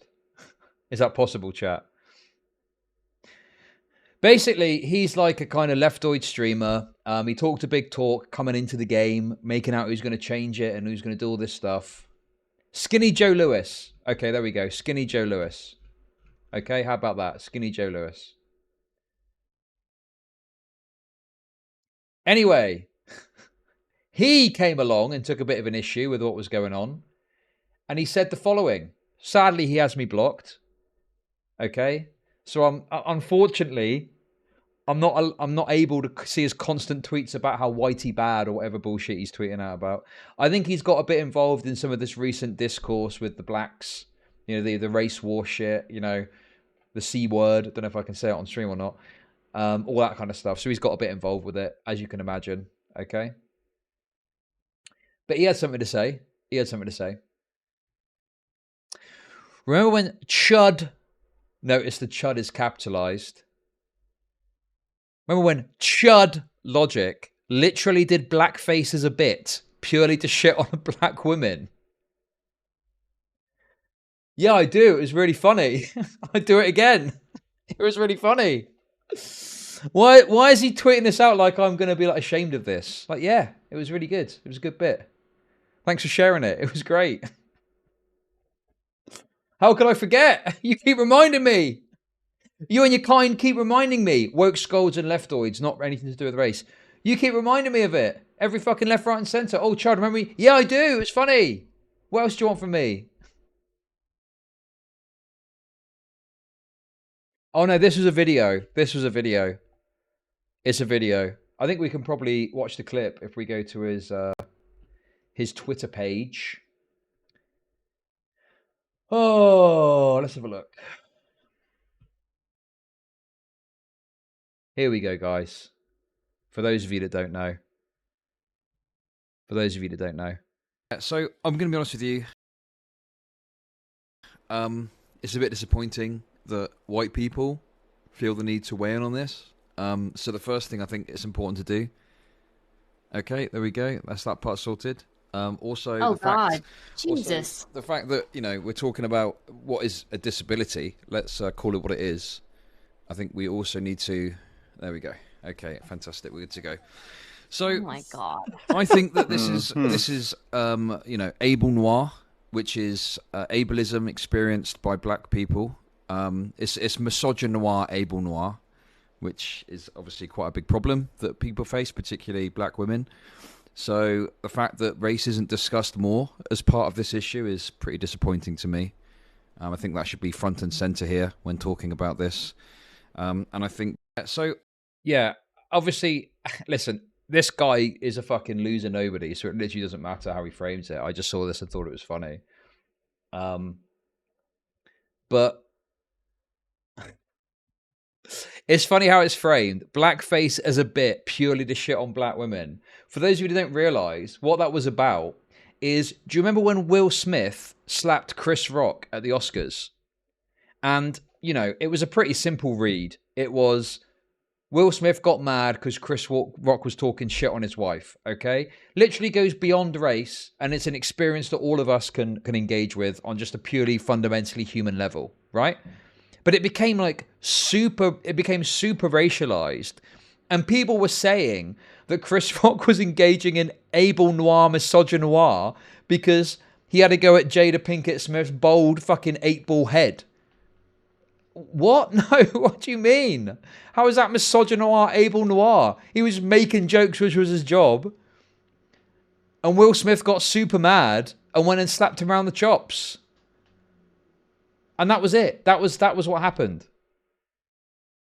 And, you know, I was just mocking the fact that people were racializing it, saying it was misogynoir, able noir. Obviously, if you've got more than 2 brain cells to rub together, if you've got higher than fridge temperature IQ, you'll realize that the point of it is to mock that racialization. But obviously, race-baiting loser freaks like MF Endless can't stand that. And so, jokes about race are not allowed. No go. But if you're black, you can call another black person a slur if they don't agree with you. That's okay, apparently. It's crazy. Honestly, I don't want to get too deep into it. But it's insane. Honestly, the justification that I've seen over the last few days for using a slur against a black person because they disagree with you, and because you're black that makes it okay, is insane to me. But anyway, good luck. If that's the world you want to create, I'm willing. Oh, listen, I didn't realize we can call people slurs if they disagree with us. That's fucking based. I'm well up for that. Bring it on, I say. Let's go. Anyway,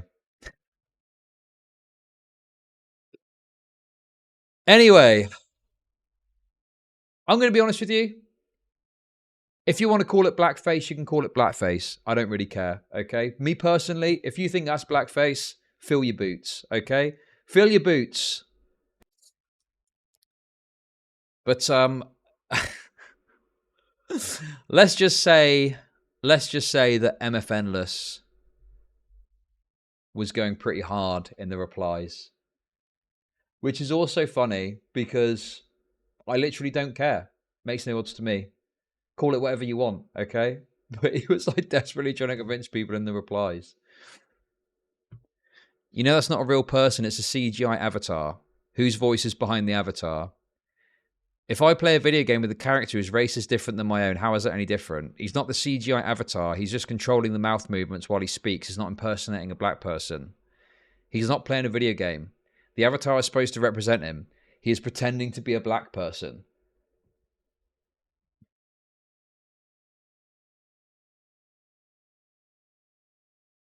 Yeah, the defense is not great, okay? Look, I'm not going to have a go at the person, okay? It's fine if you want to talk about this and put your own spin on it. I don't care to defend myself over it, okay? My defense is as follows. It was really funny. It was really funny to do it, okay? And to this day, it remains one of my most well-remembered clips of my stream. So if I could do it again, I'd do it again, okay? It was funny. That's all it is. It's not even a defense. I just don't care. I just don't care what these people... woke scolds, whatever you want to call them, okay? Not race, not racial. Why should I care what they think? It's like literally the last people I would go to. The most sensitive, retarded losers on the internet. Going to them to ask what their opinion is. I don't fucking care, do I? I do whatever the fuck I want. You know? Hopefully you'll be able to find something to get me banned. If not, you're fucked. Fuck you.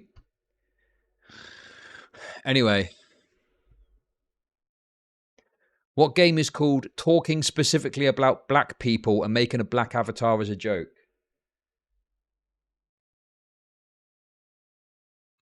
There we go.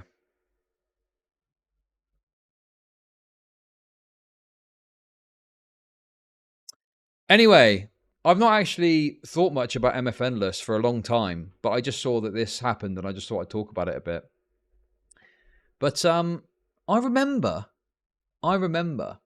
this Endless guy, maybe DK, if this ends up a YouTube clip, might be able to find something for the YouTube edit. But I'm sure I remember this guy talking a massive talk about how he's going to take it over. He had like 40 viewers and he was going to get big and stuff like that. I'm sure that I remember him talking a big talk about this streaming game.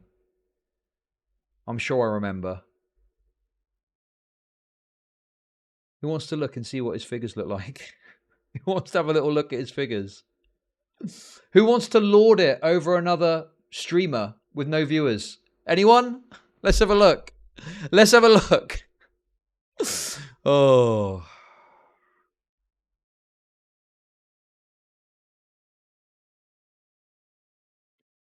Now, on the plus side, for Mr. Endless, okay? For Mr. Endless here, on the plus side, there is a positive. +1 on average viewership. So he's gone from 9 average viewers to 10 average viewers. Okay?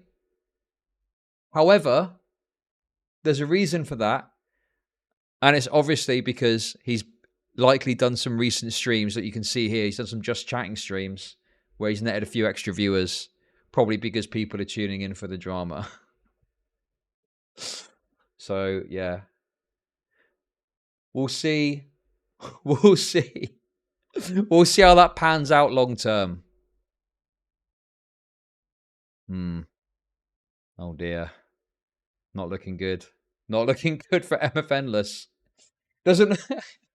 Unfortunately, it doesn't look like the Endless part is referring to his career because it ain't looking too good, is it?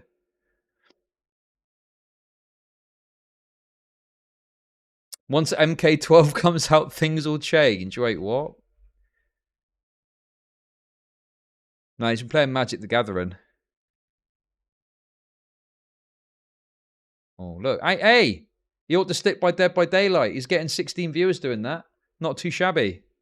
Keep it up. Keep going. Maybe one day you'll be able to do something with it.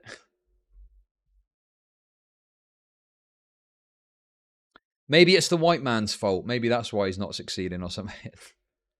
I love how these people do the most boring content no one wants to watch. Oh, anyway. There we go.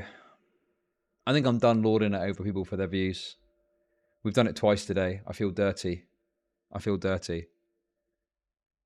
10 viewers is still the top 1% of Twitch. Yeah, but there's a big difference between the top 1% and the top 0.1%, let's put it that way. And the only reason it's in the top 1% is you've got a bunch of retards that stream to nobody for fucking months. Have you got any chance checked out the quote tweets on the Endless? Oh, yeah. Oh, okay. I think I know what this is. I think I know what you're referring to. I'll have to bring it up here. It's easy to bring it up here, I think. Did I retweet it? I think I did because, yeah, here we go. You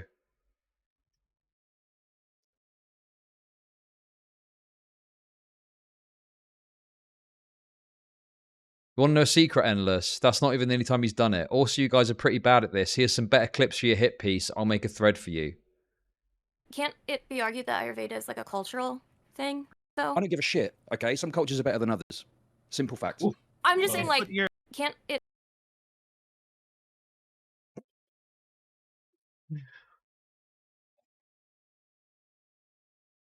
Chud repeatedly... Okay. Yeah, okay, I can't play that one. That one might be too much. I've got to be careful here. Look, I can't play these. These are already bad. Okay, look, I'll share it. I've got to be careful because people are going to be reporting the shit out of my stream. I'm sure of it. These are too bad to even play on stream. Just to be on the safe side. I think these were on Twitch originally. But yeah, I don't know, man. I don't think it's... Okay. I think back to the stuff I've said and done. And I don't think it's that bad. But then I listen to it and I'm like... Jesus, that was pretty full on. Yeah, there was less eyes on me back then, probably, yeah.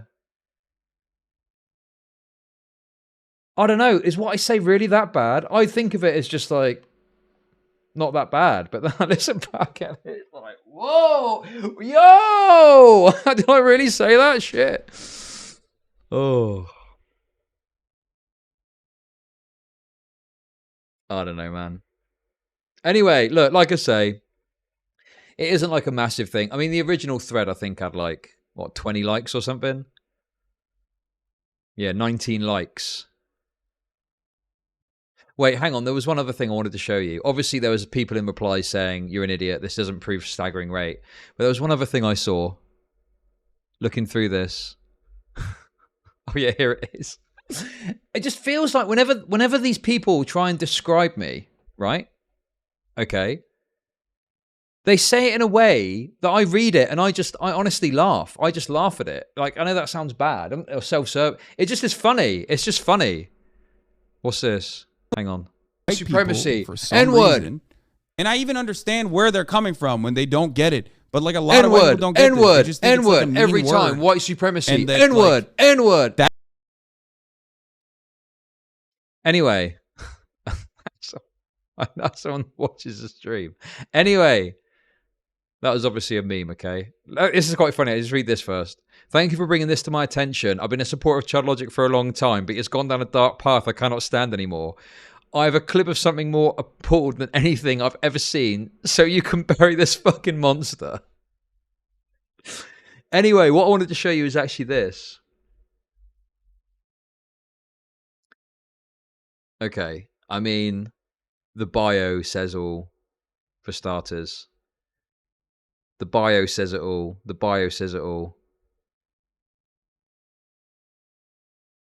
The bio says it all. Unsurprising, Chud has been a piece of shit for a while. He has a vicious hatred of roamers and travellers. He claims that the disability community on TikTok causes mental illness, and he'd destroy his child's phone if they ever found it. So this is just not a surprise at all to me. How do they remember all these little things I say? Honestly, it's wild. It must really stick with them. Because reading that, I'm like, oh yeah, I did say that. I remember that. But it like really sticks with them. And that was like a throwaway comment, like as part of a stream. I think in a video that even was on my second channel, maybe. So it wasn't like a main thing I said. But they watch it and they remember it.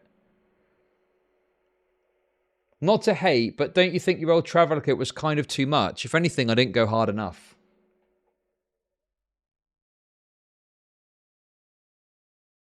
But yeah, I guess I must be at the stage where there's some people that hate me enough that they keep like an archive of the things I've said and done. And they just maybe check in on it every now and then. I don't know how it works. Because for me, anything that I look at is all on stream. And probably some of it's saved, you know, by consequence. But, you know, I could never imagine, whilst I'm not streaming, going and, like, digging into the clips of stuff that I've covered and getting angry at people about it. I don't know. It's really weird to me. Oh. Anyway. I'm sure there's more, you know, juice here. I'm sure there's more people upset with me that you can laugh at. But, yeah, that's kind of that segment. Like I say, it wasn't really like a big deal. I just thought it was funny. And I think that was quite funny to go over it. But yeah. Chud, before we move on from small streamers, did you see the Lucier's face reveal? May have had a little gander, certainly.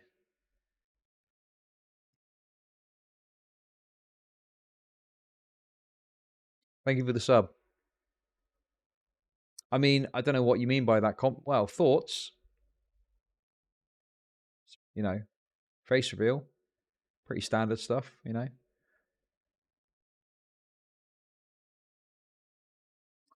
Listen. Listen, you doing the thing. No one knows who they are, okay? Does she look like you expected, or were you very surprised?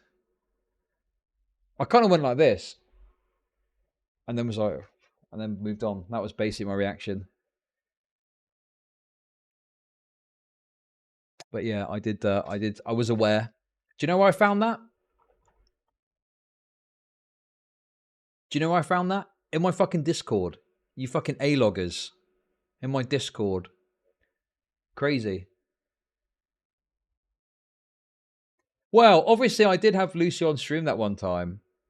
And I was ready to have a chat with her. There's a bit of a meme that I was like running through or something, which is fine. You can keep your memes.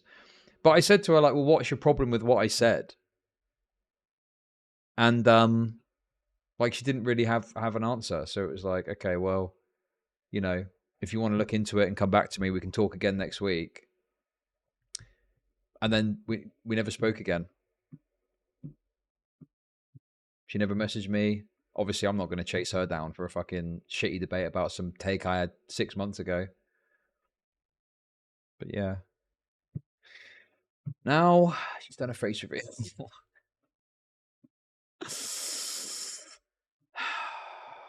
Any Queenman fans in chat? Yeah, she did this thing where it's like really weird voice and then was normal. I don't know. I don't fucking know what that person's deal is. Holy shit!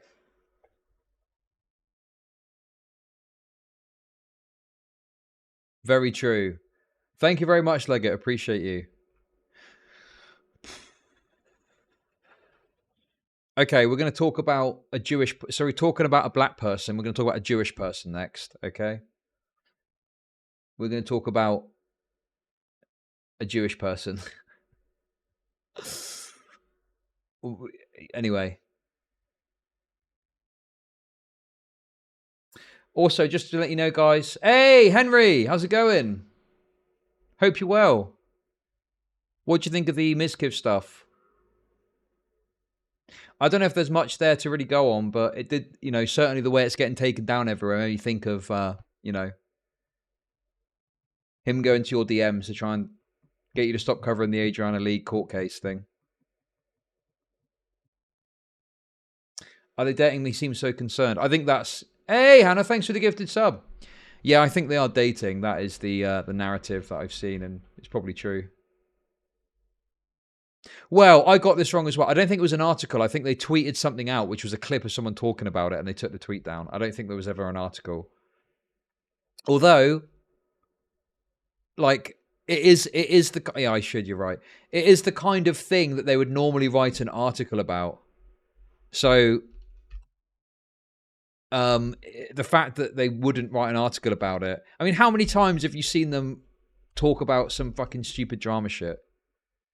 Do you know what I mean? Like, it's their bread and butter. It's their bread and butter of you know, any sort of Twitch drama shit. They're normally all over it. Wait, what misinformation? I corrected myself very quickly when I got corrected. Streamer breathes and drinks water. New Dexerto article, yeah. Oh, no, I didn't. Link it and I'll look at it in a bit.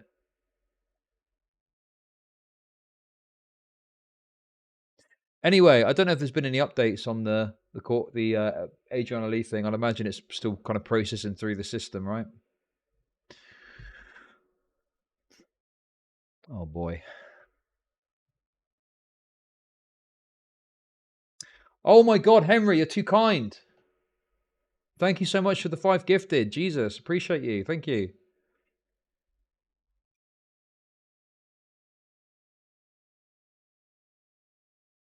Too generous. Appreciate you.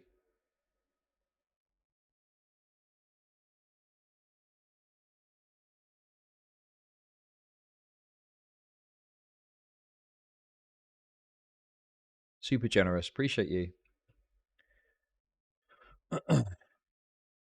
Too wholesome talk Jews. Okay.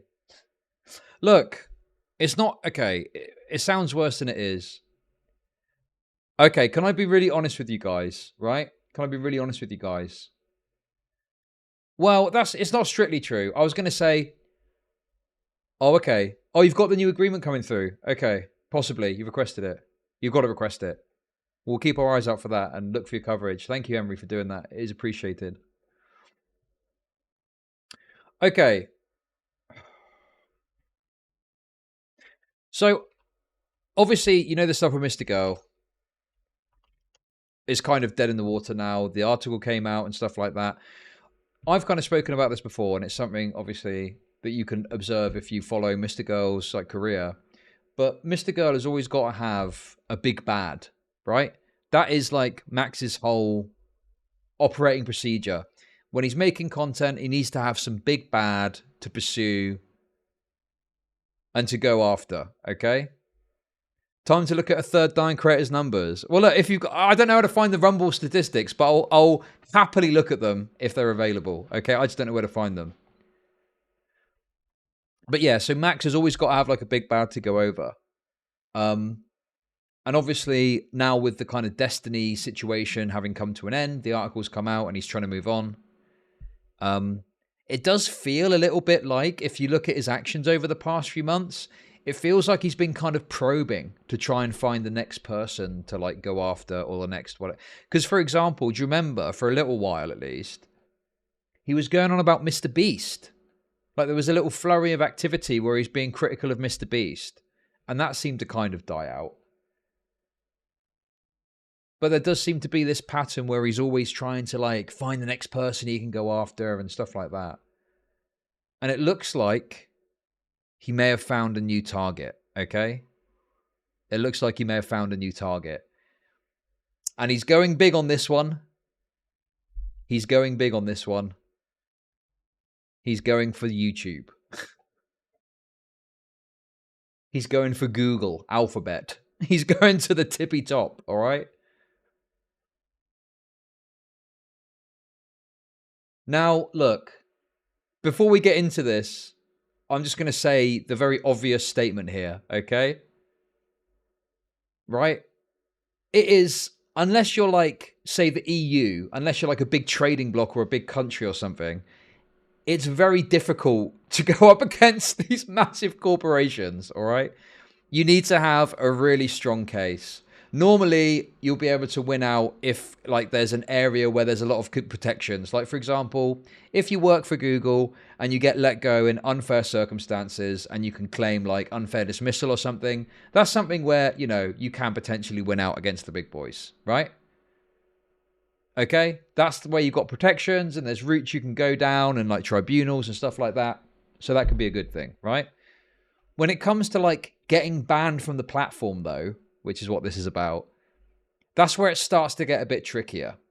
Because the problem with a lot of these agreements that you have, and this is something that as a content creator you're going to be aware of, the way these contracts are set up, if you read them, basically are these platforms can just get rid of you if they want to, just for the hell of it, right?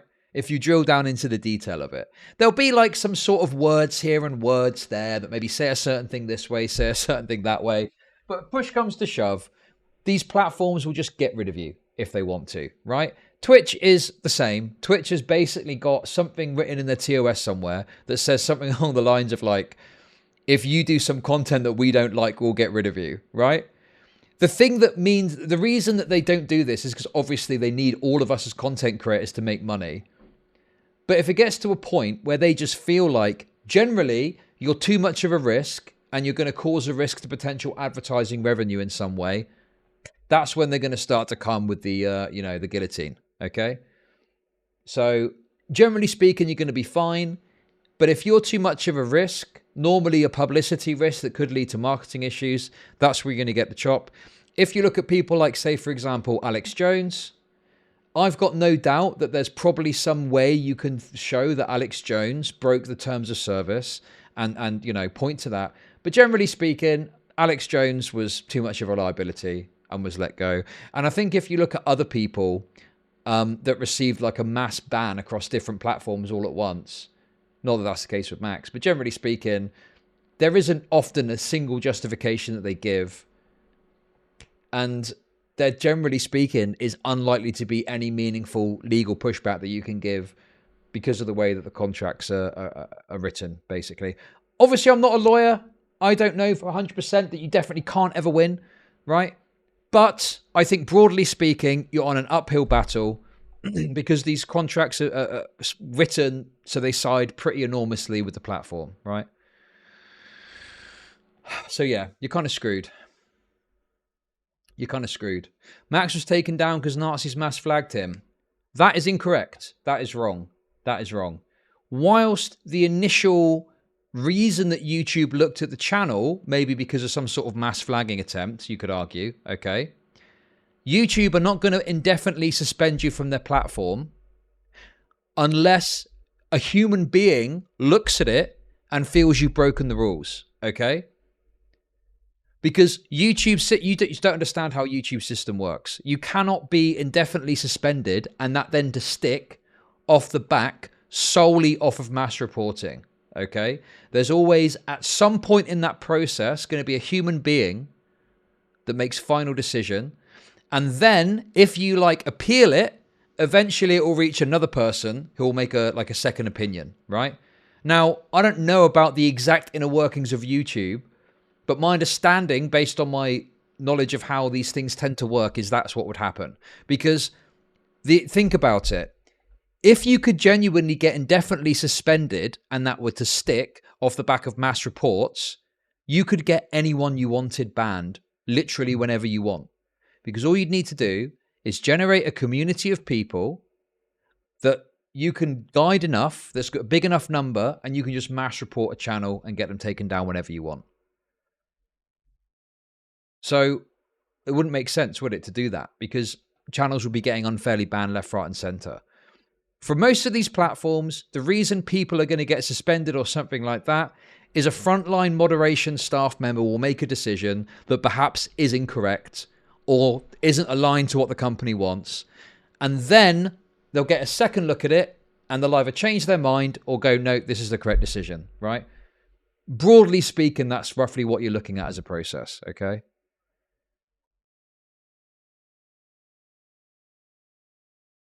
So this is the problem that you've got with this case, is that at this stage, bearing in mind that YouTube have reviewed this multiple times, and my understanding is that there's other people that have got big channels with YouTube that have also tried to help with the YouTube ban from various angles, you know,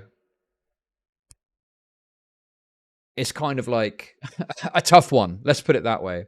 Let's put it that way. Anyway, let's read what Max has to say about this and we'll go from there. I'm going to sue YouTube if I can find a good lawyer to represent me. YouTube's business practices are evil.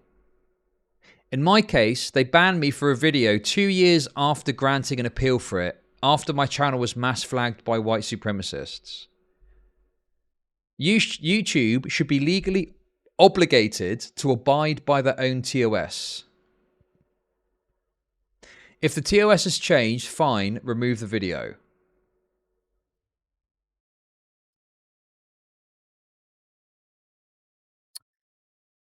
But hang on a second.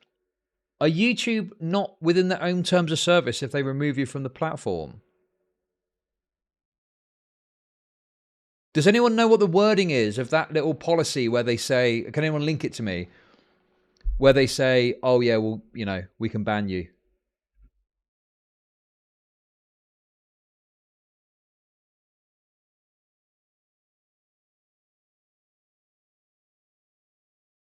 Oh.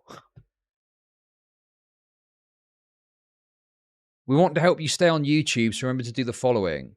Learn about our community guidelines to make sure your content follows our policies. If your channel got a strike and you think we made a mistake, let us know. You can appeal a decision here.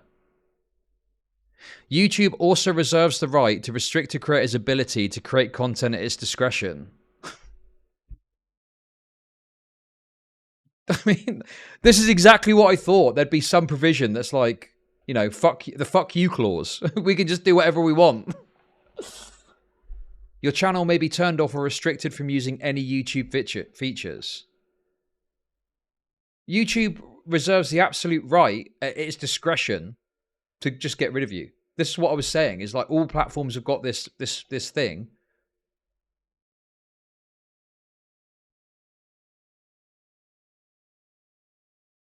I mean, look, I'm all for taking it to YouTube, okay? But if you're saying they need to stick to their terms of service, and in their terms of service, they say, we can get rid of you whenever we want at our discretion. But the thing is, the reality is, I don't think you can get YouTube to not have to get rid of this. Because my understanding is that as per the law, correct me if I'm wrong on this, but as a business, and again, it's not, but as a business, don't you have every right to refuse service to anyone at any time for any reason, as long as it's not based on a protected characteristic?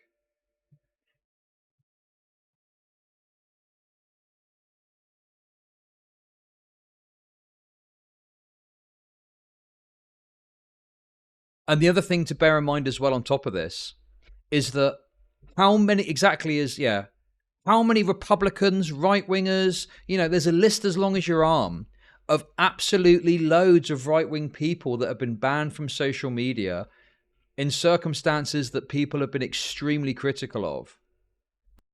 So I'm like, well, surely someone would have succeeded by now in dealing with this, especially when you consider you have got like big rightoid orgs that have gone to fight this battle and seemingly gotten nowhere with it.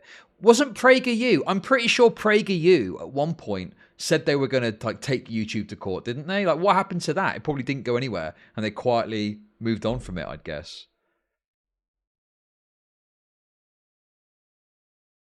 Crowder succeeded. Succeeded in doing what?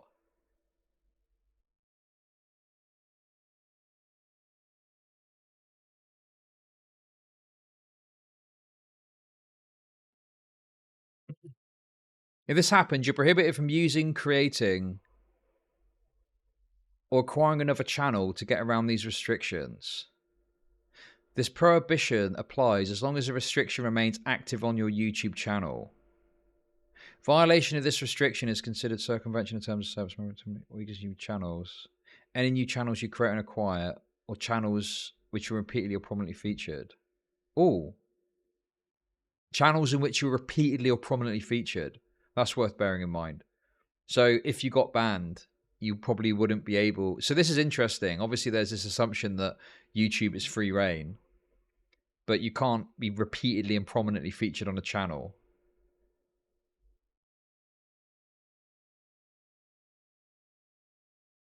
See, that's worth bearing in mind. There's obviously Twitch are more draconian, but YouTube do have, some measures against it, I guess.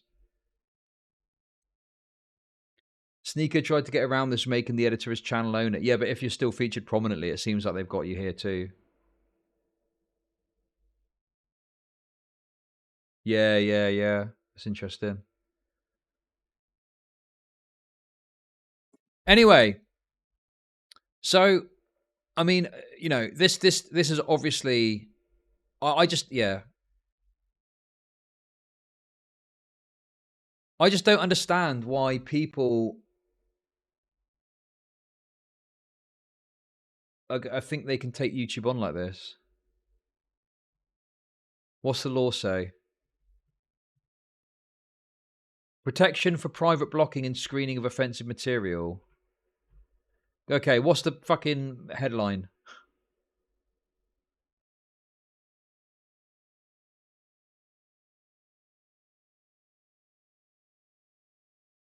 Anyway, look, regardless of anything else, correct me if I'm wrong on this,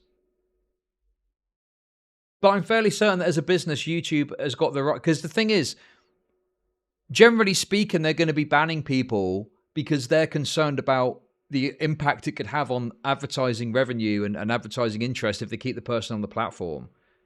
It's not to say that it's good, but it's just to say, like, that's kind of how it is. And without significant changes to the law or the way that the economics of these platforms work, I just don't know how we're ever going to get around that.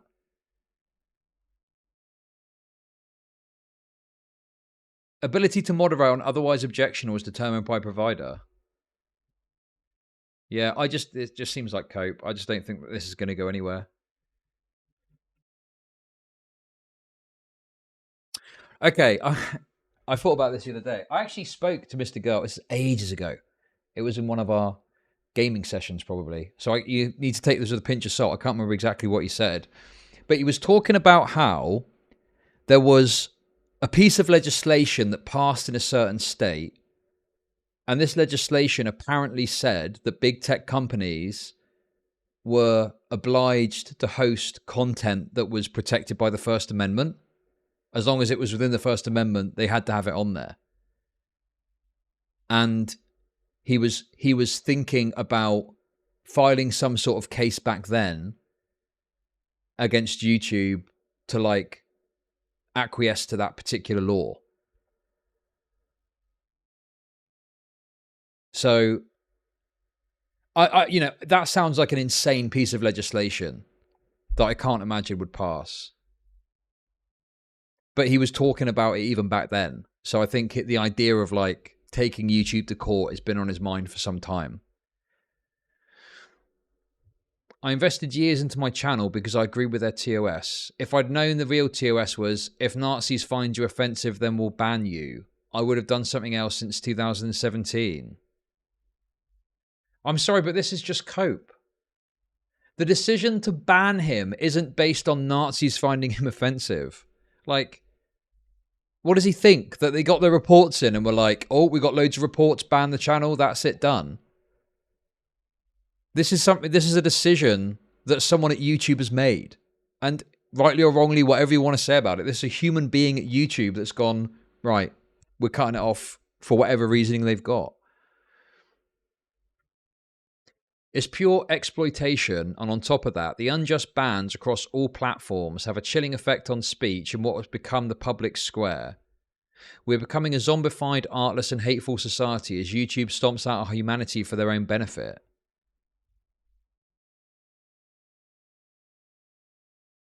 People keep recommending that I keep trying to get my account back or make a new one. Fuck that. I don't want to go back to the cutesy cartoons and veiled threats. If YouTube want to give me my account back, I'll give all the money it makes to a fucking lawyer.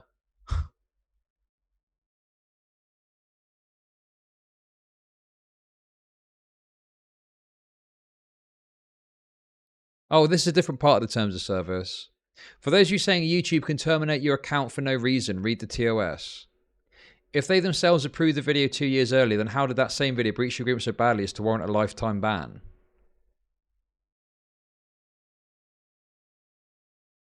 YouTube reserves the right to suspend or terminate your Google account or access to part of the service if you materially breach the agreement. We're required to do so to comply with the legal requirement of court order, or we reasonably believe that there has been conduct that creates or could create. Yes! This is exactly what I'm talking about, where there's always a term in there where it's the fuck you clause where they can just go, yeah, well, you broke that. See you later.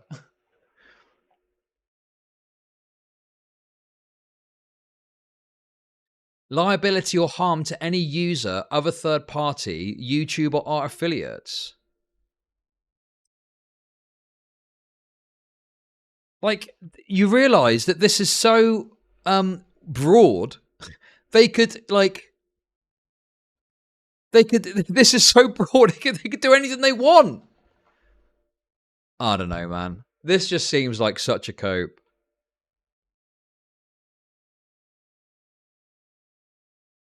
Because you could argue quite easily that certain types of content that Max does, it creates a liability or harm to YouTube just for the purpose of advertising.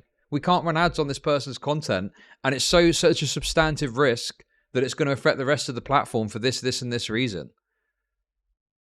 Like, if you're posting videos about nonce stuff, I mean, on YouTube, you can't even say... You have to get around, if you want to monetize your video, you have to say... You can't say the P word. You have to say something else. You have to replace it with something. Well, you can get monetized if they look at it, but generally speaking, just saying the word is an instant demonetization because they don't want to run ads on videos that are related to that topic. So if you make substantive content about it, like, of course they're going to, like, I don't know, man. Like, it sucks. It sucks on a broad scale. You can't make whatever you want, but, you know, YouTube's fucking rules, I don't know. I don't know what to say. It's kind of, you got to play the game.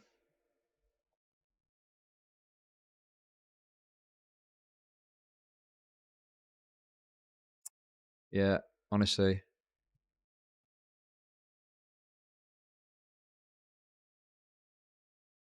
Look at I hypocrite in the replies. It's kind of random, isn't it? Good luck. You probably need $250,000 bare minimum for a lawsuit like that. Thank you.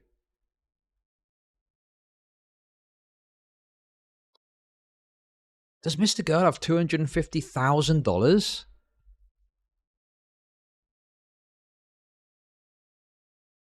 Also, yeah, if it's YouTube. Like, that's barely going to touch the sides.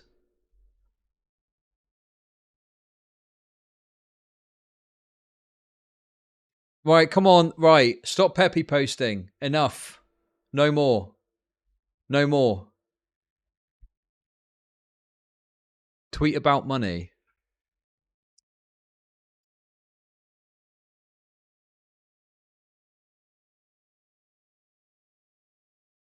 Oh, yeah, this was funny. So he did a chat GBT thing. I want to sue YouTube for terminating my channel over a video which already approved years earlier. Who would be a good lawyer to assist me with this? All of these lawyers that they're recommending are about intellectual property disputes, copyright and trademark infringement. I mean, this one maybe is a bit more relevant. Focus on representing YouTubers and other online content creators. You need the copyright. No, fucked it up. You need a contract lawyer. You need someone that knows contracts and knows how to, to be able to argue that they've made a breach to their side of the contract. Surely.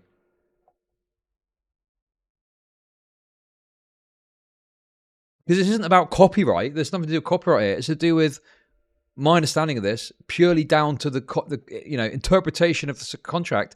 And bear in mind as well, as we've said, people have tried this already. They've tried to take YouTube to court over this. And I just don't think it's got any legs. I just don't think it's just a money sink. It's just a literal money sink.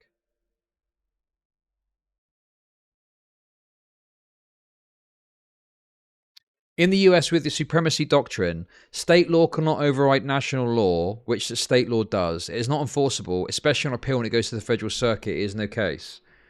Oh, you mean the Texas thing of they have to host stuff that's First Amendment approved or whatever?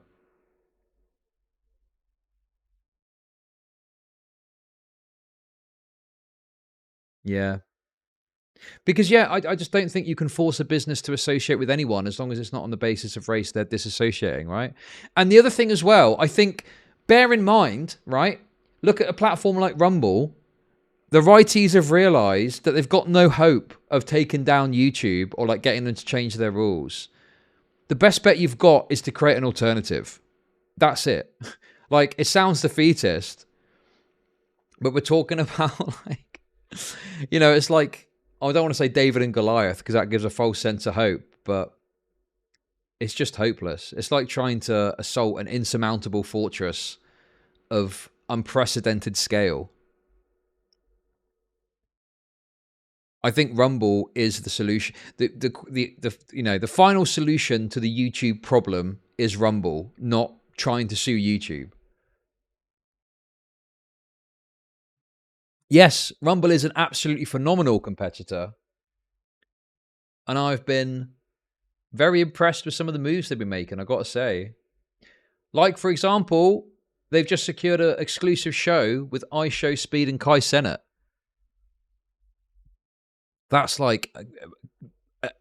insane. That's an insane get for them. So I think Rumble is genuinely become a great alternative to YouTube in ways that BitChute, Odyssey, and other platforms haven't before. I think that Rumble suffered at first with its reputation of being the place that right-wingers go when they get banned. But now they're making actual substantive moves towards getting content creators that are able in other places, but they go to Rumble because, there's some value in it beyond just being somewhere you can go when you get banned from everywhere else. Is there stuff wrong beside politics? Yeah. Vaccine denialism. That's kind of politics, I guess.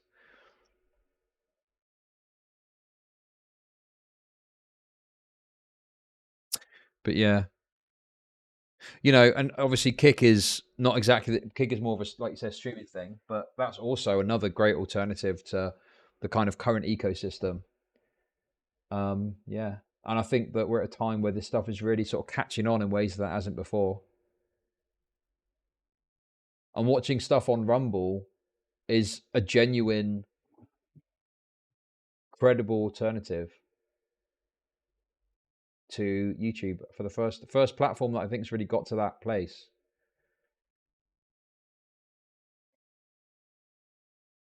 What I've never actually looked at it, but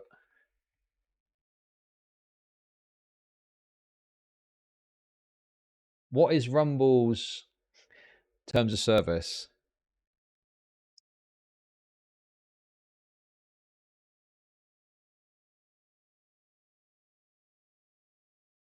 Oh, this isn't for investors. Where's the actual, like, where's the hate speech policy? Guys, where's Rumble's hate speech policy?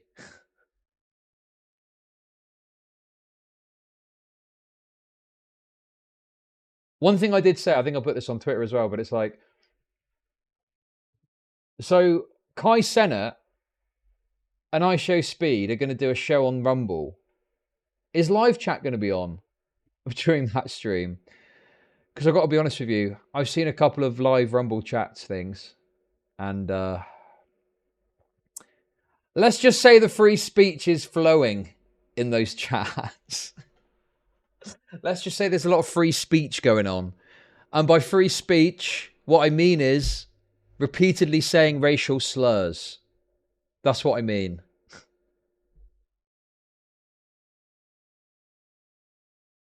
So, you know, it's whatever to me. I think it's funny in some ways. But, you know, I just imagine being I Show Speed, premiere, first show on Rumble. You look at the chat and it is just endless. Endless slurs. Yo, no towers. Chill out. I'm not saying anything. I'm not saying any words. It's the home of gamers. True.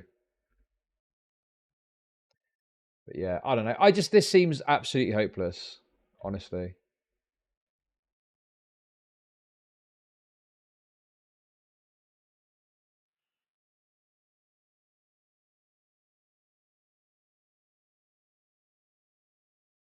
Oh, hang on, look. They've got some rules on this. You may not post or transmit any message which is abusive, inciting violence, harassing, harmful, hateful, anti-Semitic, racist, or threatening.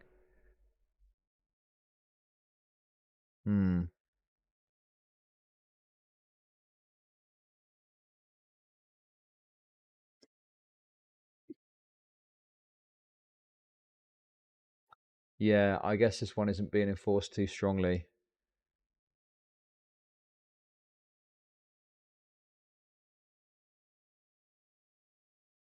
I mean, they've probably got that in there so they can go to advertisers. Oh, look, guys, look. Now, come on. Hate speech is not free speech. Look at this rule here. But the actual chats.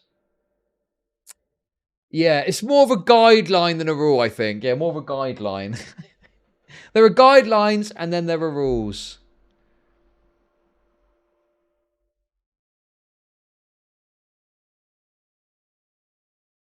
It's because Rumble is publicly traded.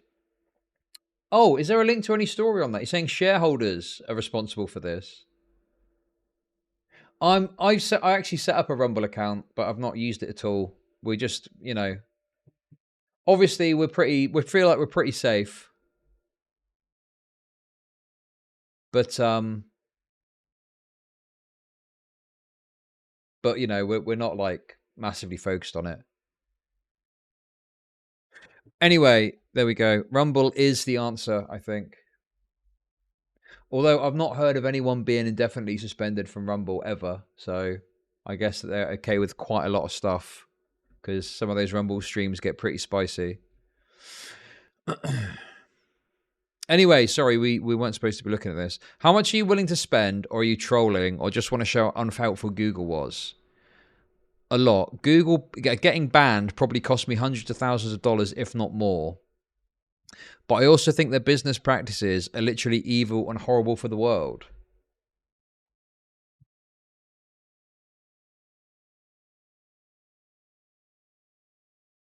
Where's he getting the money from?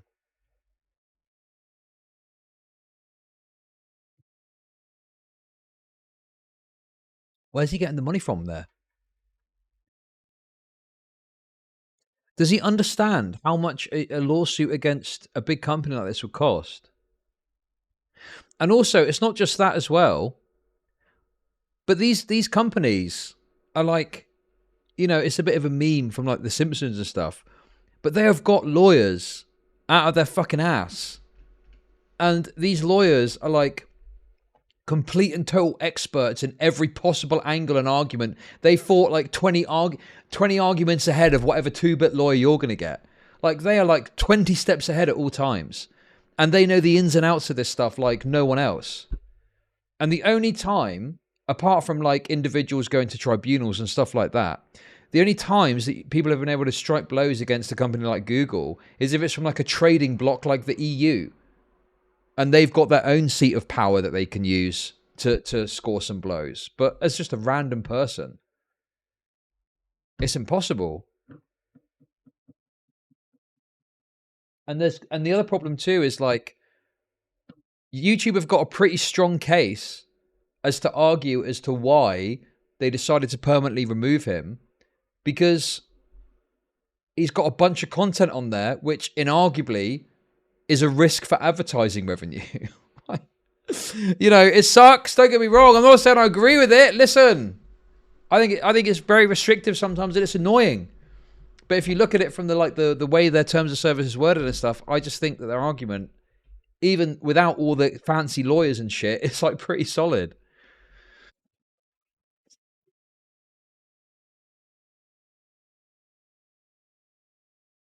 The advertisements are sick. What are you talking about?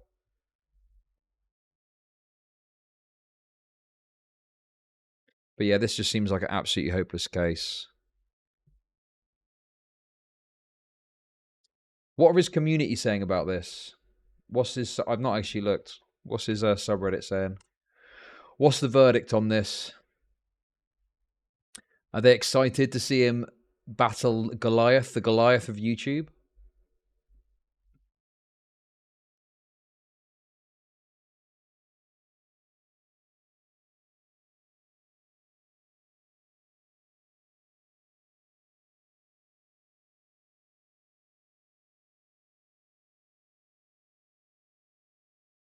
Doesn't look like there's many comments.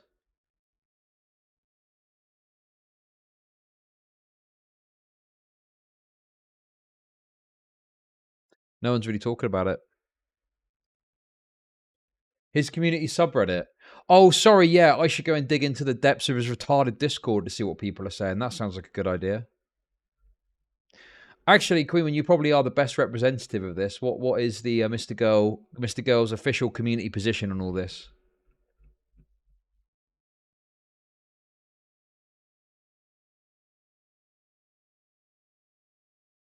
He will lose. Well, there we go. But yeah, I don't know. This just strikes me as, you know, like I say, an effort to have a villain. And what better villain? What better villain than YouTube, hey?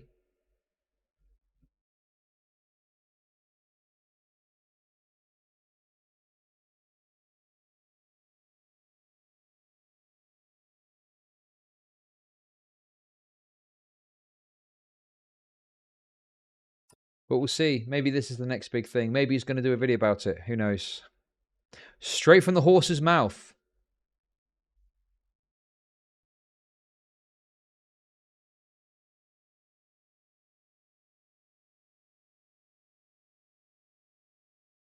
Well, the thing is it feels like he kind of moves on without actually going back to what's come before.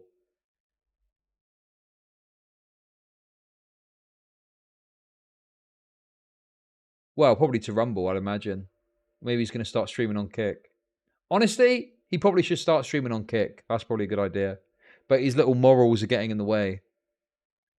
He must have some money coming from somewhere. He's turned off Super Chats, right? He decided to turn off Super Chats on his website or something.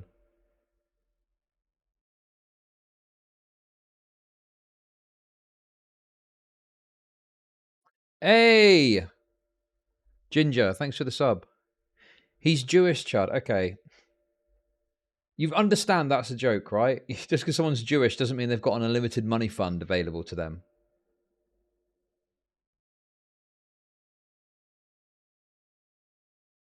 He refuses to monetize on Kick. He's self-harming. He's broke. Well, Smith has got the somewhat of an inside scoop, I'd guess. I know you were on the show with him the other day. Well, I know you presented it as you were like some sort of co-host, but I think you just went on his hotline, didn't you, and talked about some weird sex shit, probably.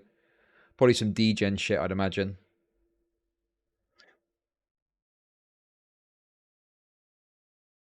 Anyway, look, guys. That's it. That's it.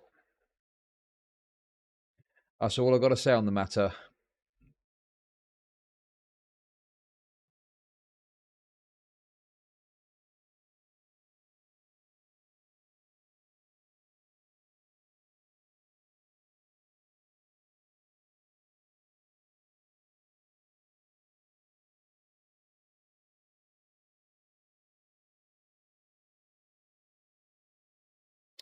Wait, you're saying it's got removed? I'm not getting. It's saying it's still up on my end.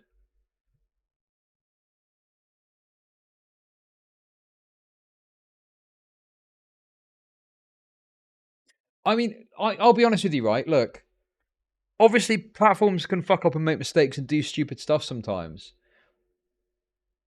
I'm going to be honest with you, right? I feel like I'm like on more of a kind of like a rule situation, right?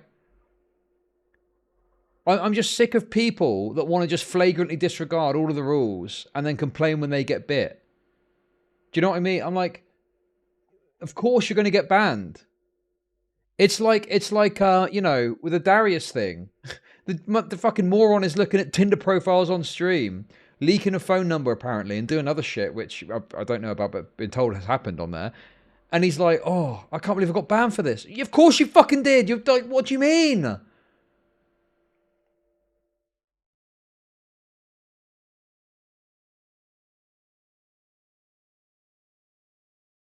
You've eyed lines. Okay, that is a really retarded response to what I said, okay? Because, yes, I absolutely know what my fucking content is and that some of it relies on the line of what is acceptable and what isn't, right? But if I was to get banned or suspended for something, my response wouldn't be, oh, it's so dumb that I got banned from that. It would be something else. I wouldn't go out and be like, oh, guys, I'm such a victim for getting banned. Like, you got to take the hit. And also, people don't seem to realise that there is actually like a line of the hateful conduct policy, which basically props up my entire channel. But anyway, that's irrelevant. Even so, you know, if you're gonna break the rules or you know push boundaries and you get banned, that's just them's the breaks, you know.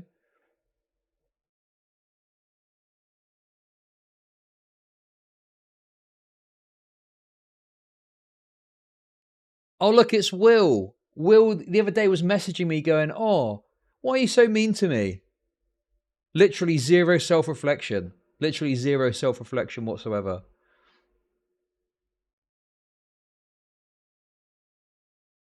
You mean like when you complain about being banned for restreaming Destiny? I'm pretty sure I said, oh yeah, I'll take the hit on the ban because I was breaking the rules. It's annoying and a stupid rule. But yeah, I took the hit on it, didn't I?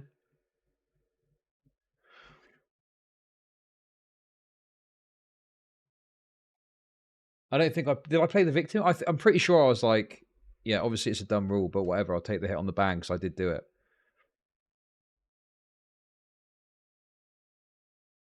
No, and also, right, I'm talking about like a flagrant disregard for any rules whatsoever, right?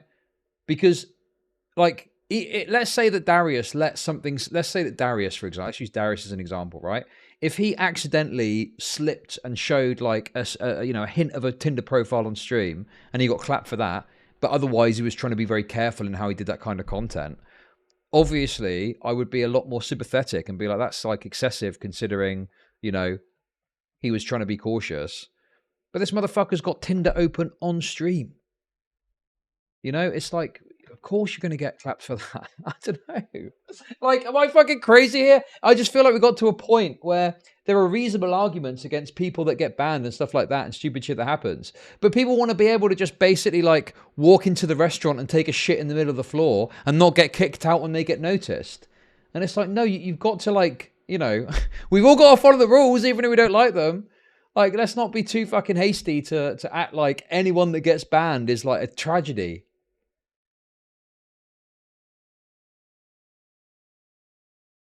No, listen, I think I'm on a rule thing. I don't know what to call it. People need to follow the rules, okay? That's my new thing. I'm sick of it. The copyright thing too. I tell you what. Exactly. He's got like endless fucking suspensions. If I went into a graveyard for some whatever reason, okay? Let's just say I want a little wander around. In fact, forget that. Next time I'm walking past a graveyard, I'm going to go and inspect the grave of every single child for copyright content. And if I see a single scrap of any of Disney's content or Nintendo's content or whatever, I'm going to call it in. I'm going to call the company and report it, okay? Because I'm sick of these rule breakers, all right? It's called the accountability arc, all right? They want accountability. I'm going to help deliver it. Oh, what's this? Looks a bit like a Spider-Man symbol. Hello, Disney. Do you know that you know? Disney, are you aware that Mr. Johnny Babbins, date of birth, 18th of June 2021 to the 1st of January 2023, are you aware that they are legally using your copyright material and your trademark? Get down here now and get it sorted, okay? That's the plan. That's the plan, okay?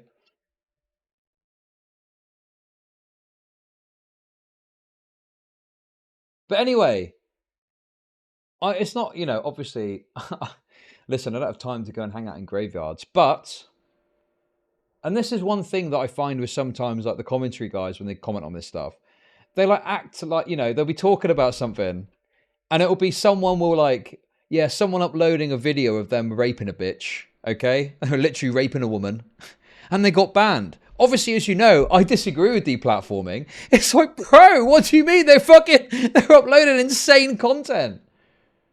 That's mental. It's too much.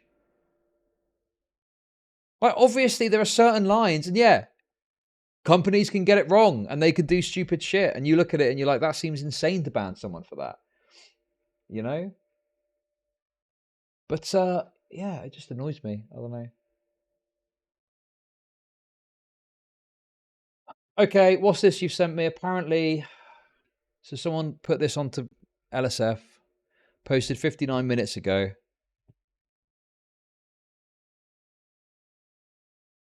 It's my clip. Then if you look at LSF, apparently if you click new,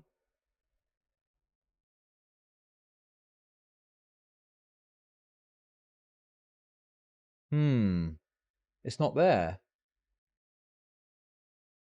Hang on a minute. 1 hour ago. 1 hour ago. No, it's not there. Look. It's not there. What the fuck? Is that possible? How is that possible? That's not, you can't do that, can you?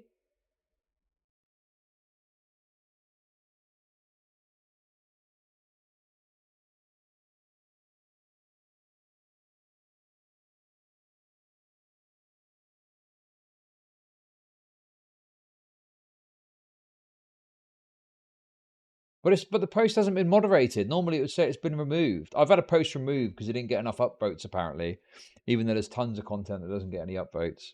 But this is something else.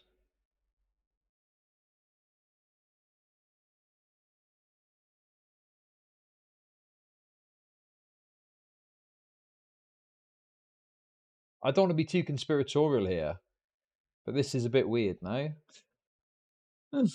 Like, why is this content that wouldn't be allowed on LSF? People are saying it's because of breaking the rules.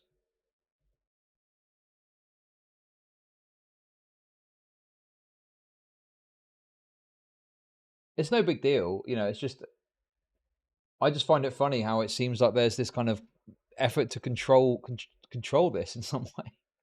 I mean, maybe I'm missing something or there's a glitch or something like that. But yeah, this seems crazy. This is like bread and butter with LSF, isn't it?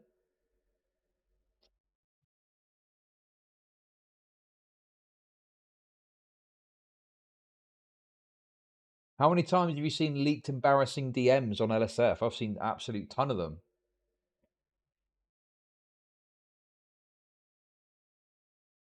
You know, you've got when was it Aiden Ross that shared DMs between him and what was it, Stake, like sensitive, you could argue is like sensitive business information, and that was on there, no problems at all, everyone talking about it. But this,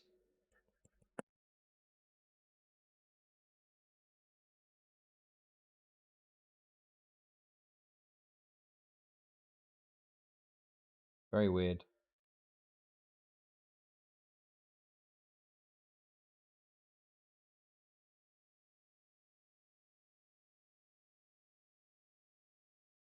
Well, I mean, the trouble is, I want to go a bit schizo, but I can't really. What's the angle? Where's it coming from? What's going on?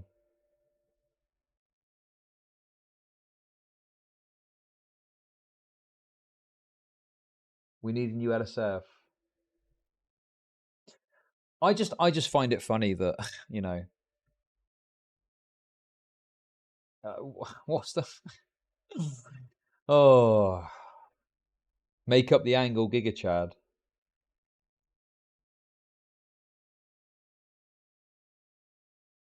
Wait, are you saying it's to do with me as a streamer? I've had other clips on there before, no problems.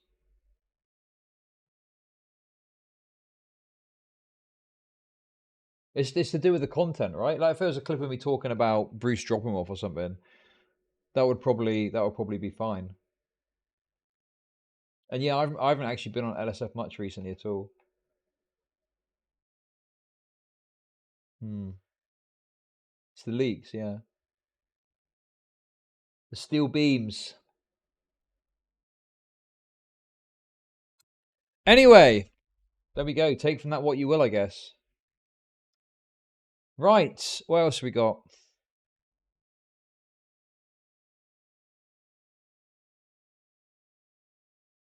A wholesome clip. Let's look at LSF while we're waiting, I guess.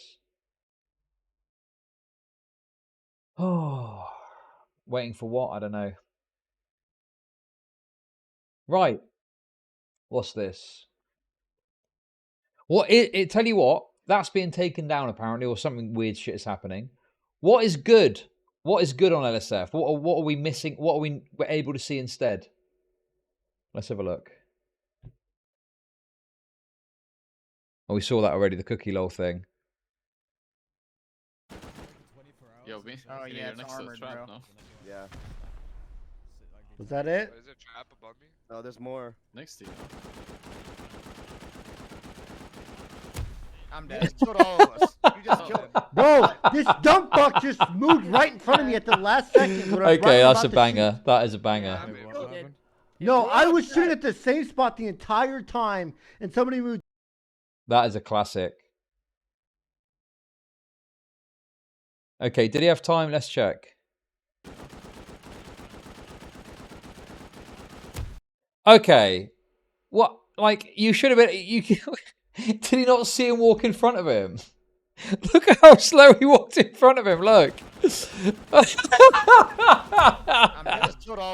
No way, what on earth? It was so slow. It's like he's popped up out of nowhere. How did he not see that? Oh my god, that's brilliant. 5-second reaction time. Yeah, that's an E-Rob L for sure. Oh, we got a reaction to that clip. Base, let's go. Okay, we'll check that out in a sec as well. Eric, what is that posture? Eric, why are you not on my posture? Why do you sound like that? Why do you sound like that?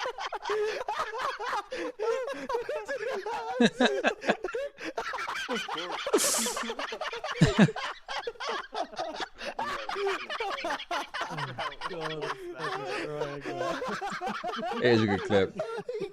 It is a good clip. Oh man.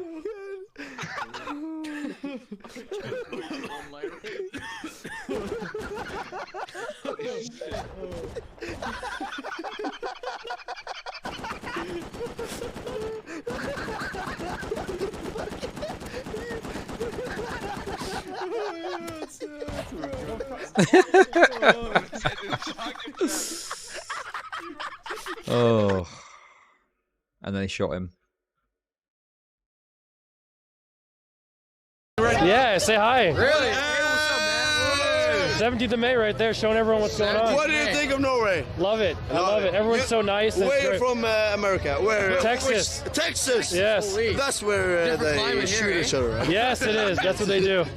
It's not safe there, but it's nice. not safe. Here it's safe. Nice and Here it's safe. safe. I see you got the suit on and everything. Like this thing. This is mandatory. Yeah, you got the Norway and USA together. Yep. Yeah, man. Norway too, right here by the side.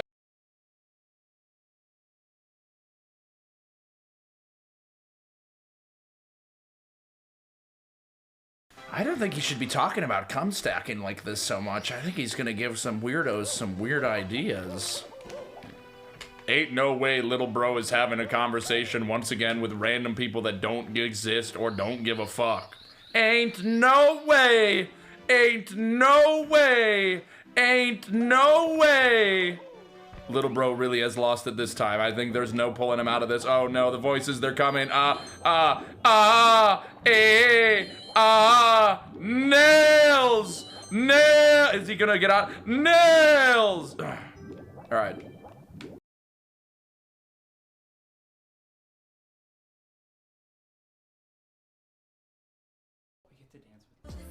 I know. Look at us, we're with them. Look, it's like we're one of them. We are them.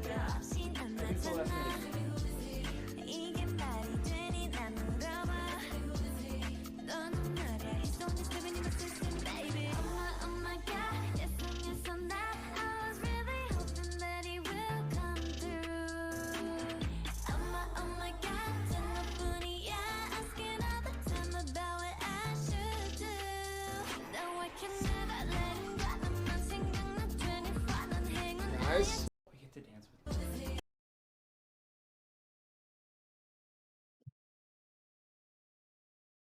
In chat, they're all gonna say the same thing, but things that this is always interesting because like the big YouTubers walk in and now they're paying attention to things I know 10 times more than them about in terms of like my own. It's like, yeah, this is my fucking, like, I've spent 7 years in this game, like I know everything, and then I get to see like Charlie actually knows everything he's talking about. I have no idea if he's going to know anything he's talking about because Charlie actually played the game. I can tell. I don't know if Ludwig has ever played Overwatch.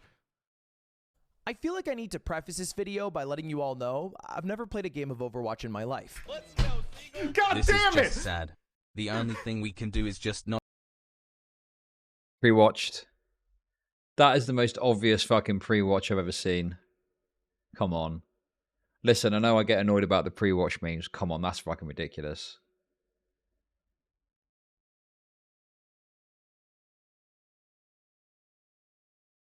Listen, I always say if I pre-watch stuff. Okay? Oh, by the way, the other day, you know I was arguing with that person and they were saying to me, show me in the terms of service where it says I can't mod a game or something. And I got really mad at them and timed them out. And then later on in the video it said, I've pre-watched it obviously. They sent me a message and went, oh yeah, sorry about that. I was like, it's fine. No big deal. It was only a timeout.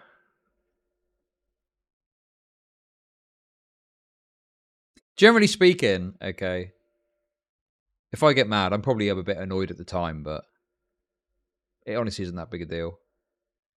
Most of the time, if someone asks for an unban, I'll just unban them, as long as they're not like saying anything too crazy. But then the thing is, I was acting smug during the video, but I'd already watched it, so that's why I knew the thing, so... Oh, hang on, we skipped one. Oh, what's this one?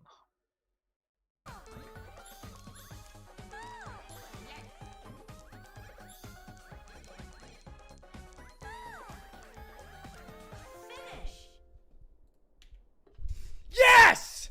Yes! Let's go! 20 seconds left! Everybody who spammed GG, fuck You! Yes! Let's go!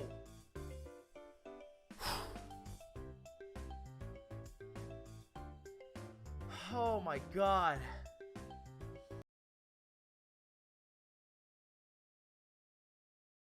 Wow, really? To be fair, I mean, we're only like, what, a few scrolls down, and that's like what we're looking at. I mean, obviously, you've got, well, the fun, do you know what? Okay. You know the MIZKIF EMIRU shit? Isn't that a classic example of the Streisand effect? Isn't that the classic example of the Streisand effect coming into play? I guarantee you that more people are wanting to look into it because of the fact they're trying to fucking ban it so much. Or like do different, you know, the stuff's getting taken down. Because if you look at LSF itself, it's like, I don't know, there's like, it's not much happening at the moment.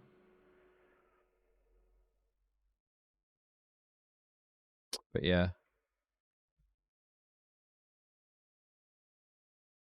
Oh, is there a Twitch Rivals Rust event? Rust is fun, man. Yeah, I have come to us, come to us. The camp itself. Dave, go to. Wait, what the? Bomb right. Camp we got him, we got him. Go. You trying to loot? I'll cover you. Yo, Vinny, do you have a kid? Yeah, I have Oh my god. Jesus Christ, man. Why wouldn't you just ADS? Why would you hip fire that? You trying to loot? I'll cover you.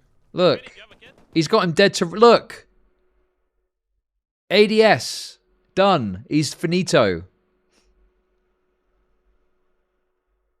But no. Yeah, I have what gun is that? Oh, is it a machine? Is it the LMG?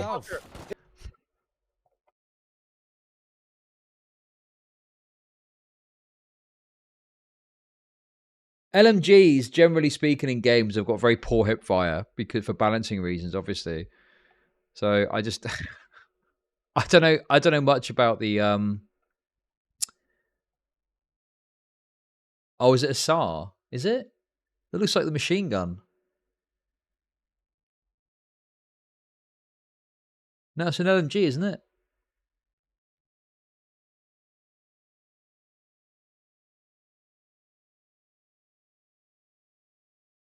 Yeah, that is I mean, look, we all do stupid stuff, obviously. We all make stupid mistakes playing games on stream, but Jesus. What's this one? Streamer makes weird comments to Burger King drive-thru employee. Okay, anything else? Would it be more spicy if you licked it? No, that's nasty. That is nasty. I don't know why I said that. I'm sorry. I don't either. Okay. Can I get anything else? That's it. That's what I'll take. Okay. I'm sorry. It's late. It's late. Sorry. Okay, second window. Okay. Thank you. Yeah, after that, I'll be honest with you, I just go. I just wouldn't get my food and I'd leave. Okay. I thought it'd be spicier.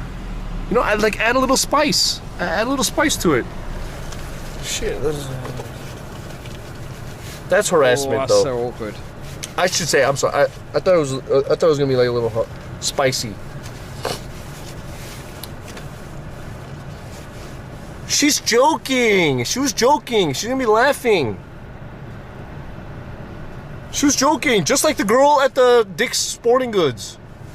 She was just joking. Okay. Yeah, it's like a kind of a lower impact Ice Poseidon situation. Oh, anyway.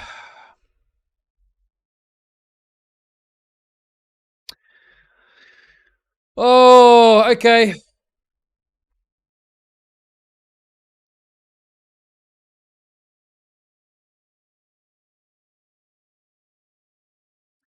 Pay someone to start fake drama. I've got something else to watch. Some comedian. You know, Isaac Butterfield. Apparently he's getting sued for a joke, so I thought that would be a good little free speech segment to look at.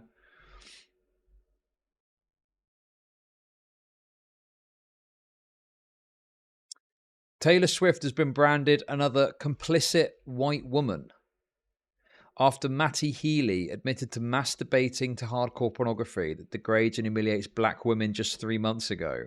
What? That's a new turn in the tale.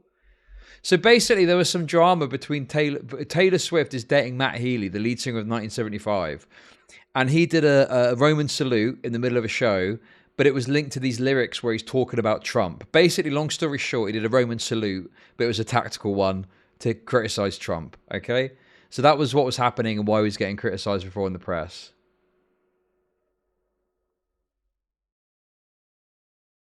Yes, a Nazi salute. He watches Ghetto Gaggers.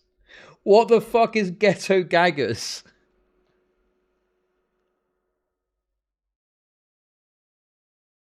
What is that? Did I watch the Black Panel? Is that the one with Katie? I think Katie said something about me. Said I'm a right winger, or said I've got right wing views or something like that. Was it good? Oh my god, have I not done enough racism for the day? Anyway, Endless was on it too. Oh my god. Oh. Anyway.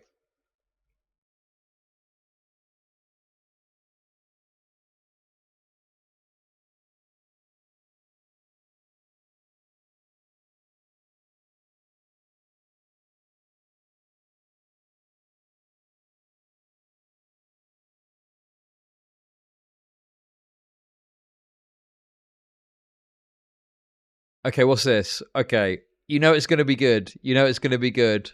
What's this? Problematic things that Maddie Healy has ever said or done that makes Taylor Swift's Whoa, fans. whoa, So let's whoa, start whoa. with the first of the 5 most problematic things that Maddie Healy has ever said or done that makes Taylor Swift's fans hate him. First, and we're really starting off crazy here, is that Maddie was doing a certain march and salute made famous by a certain group of people that Kanye West identifies with. And he said, "Thank you, Kanye.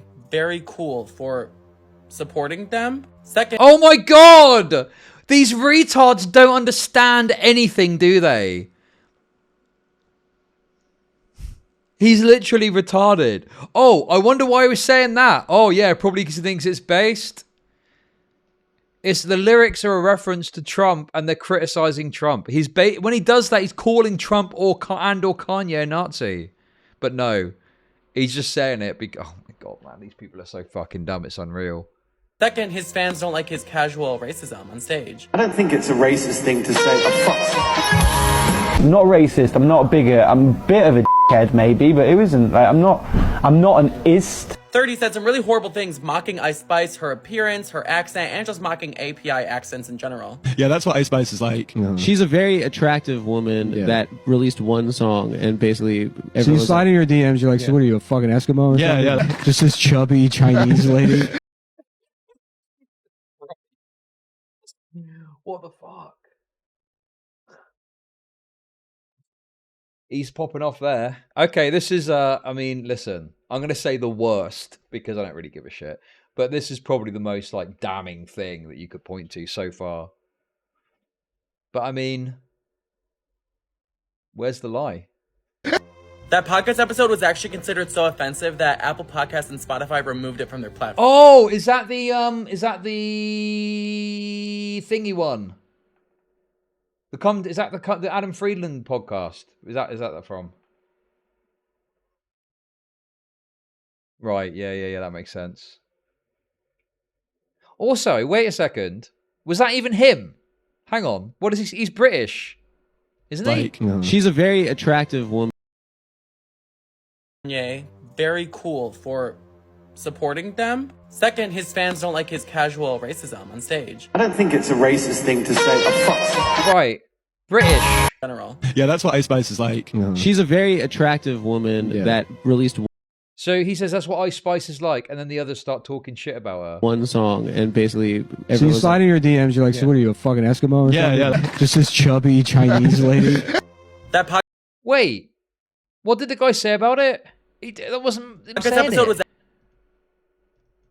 I'm not an ist. Third, he said some really horrible things, mocking Ice Spice, her appearance, her accent, and just mocking API accents in general. Yeah, that's what Ice Spice is. He didn't say it though. That's not even him saying that.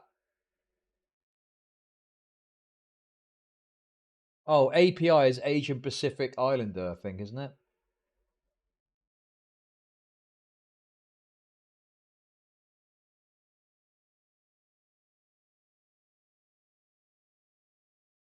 Yeah, that's like Nick Mullen, who's obviously Nick Mullen is Nick Mullen, right? It's like She's a very attractive woman that released one song and basically So you slide in your DMs, you're like, so what are you, a fucking Eskimo or something? Just this chubby Chinese lady. That podcast episode was actually considered so offensive that Apple Podcasts and Spotify removed it from their platforms. I guess that means he's not a munch either, which is another red flag. He's also misogynistic. So what is your biggest fear and biggest vice? These are quite heavy questions for girls dressed like you do. And when those past dating rumors... I mean, is he wrong? What? Like, they are dressed, and you would anticipate that you'd be asked like kind of casual, kind of easy questions, and then they're chucking fucking hardballs at him like that. Like, of course you're gonna be, yo, what? I thought it was a casual interview. Like, he's right. Like, you wouldn't expect that, would you? When those past dating rumors were going around in 2015, Matt said that dating Taylor Swift would be really emasculating for him. He actually said, quote, "Fucking hell, I am not being Taylor Swift's boyfriend, you know? Fuck that." Any guy who is not willing to be with a more successful woman than him does not have the big dick energy that you want. It's actually the most emasculating thing that you can do that a bad bitch like... Okay, all these like weirdo TikToker types just need to be... This is like a problem, isn't it?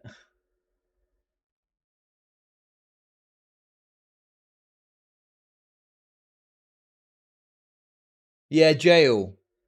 Certain type of jail. Yo! Thank you for the sub. Oh yeah, I do need to be careful. TikTok will fuck you up. The TikTokers are fucking autistic.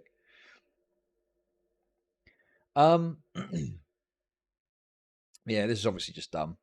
Taylor would even want you. What are you thinking? His little man ego is... Because we're talking about my mother, Taylor Swift, right here, I'm gonna try to defend him. Maddie Healy, apologists, would say that he is a educated, woke, and well-moraled man who actually stands up for what's right. And once you really figure out who he is, you see that he is just a provocateur who says things to get a rise out of people and then will backpedal and win people's love back by saying the politically correct opinion that he actually means. The thing that bums me out with Kanye is that, like, has mental health issues. That's not an excuse to, like, do anti-Semitism. While the decision to date him may upset some fans, I'm gonna assume that Taylor is choosing to see the side of him that is righteous and respectful and who he is at a deeper level and not this provocateur persona that he puts on. But this relationship would definitely be very treacherous for her. So does she want to risk the amazing stance she has with the general public right now for Maddie Healy? Something crazy is that right when they started dating in February, he deleted his Twitter. And when one of his fans asked him why, he said, because the era of him being a fucking asshole is coming to an end. So maybe he's cleaning up his act for Taylor, because we know Taylor loves a London boy, but she doesn't love a London wanker. Make sure you follow to join the Petty Pop cult and always know the cutting edge truth of what is going on in pop culture with Patty. Give that a miss, thanks, mate. But good luck to you.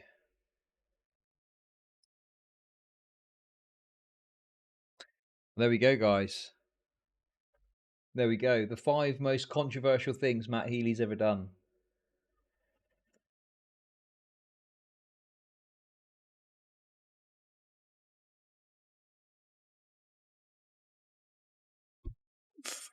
Oh.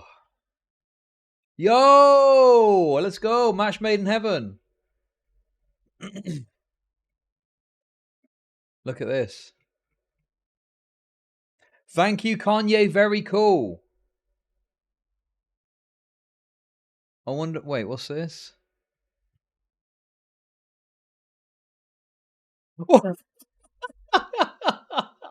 You weren't joking.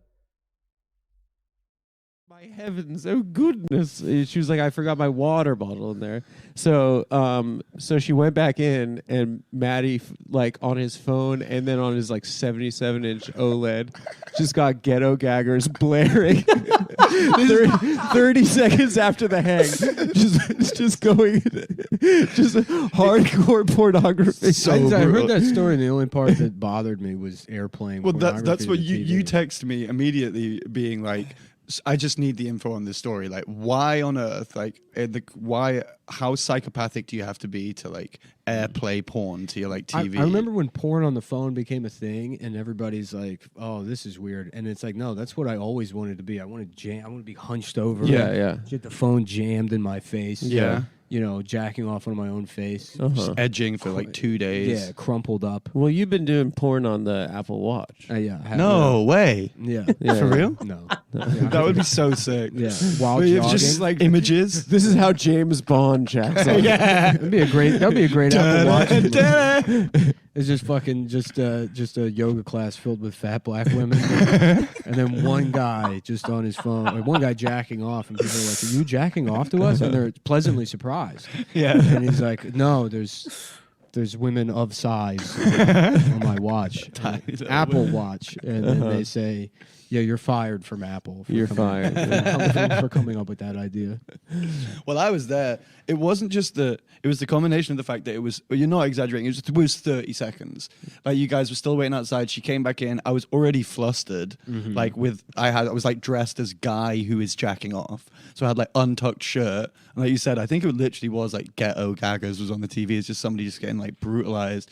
And it wasn't like some cool, sceney New York art girl who was like, "Oh, I'm sorry, it doesn't matter." Like, it was Little Olive who came in. She was like, "I'm so sorry." Yeah, she like Britishly apologized.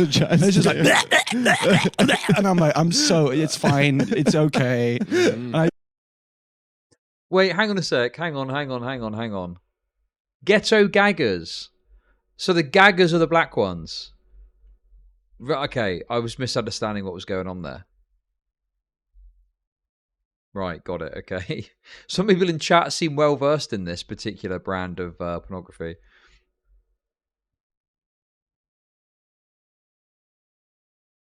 Anyway, I mean, obviously, it's just a funny bit for a comedy podcast thing. I don't know why people are going to be so hot up about this.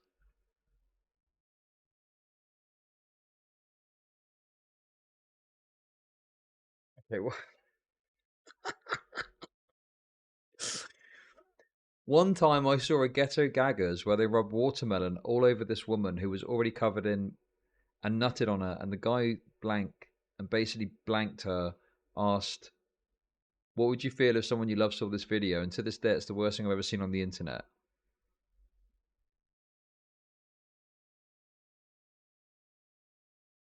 Okay, that is...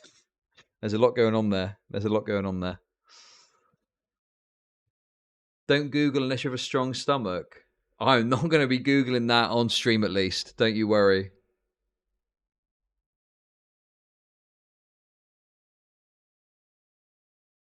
This is honestly the peak of weirdo. This is like... The word parasocial gets overused a lot. But this is the absolute pinnacle of parasocial shit, genuinely as it was originally used. People on the internet obsessing over who Taylor Swift chooses to be in a relationship with. Who cares? It's Taylor Swift's life. She can do what the fuck she wants. Like, listen to her music and enjoy her music, or don't. Why are you so bothered about who she's in a fucking relationship with? Over and you know, you're not even analysing it correctly and think that Matt Healy's just doing a Nazi salute anyway. But beyond that, it's like, what has he actually done to draw your ire? It's so dumb. But yeah, there we go.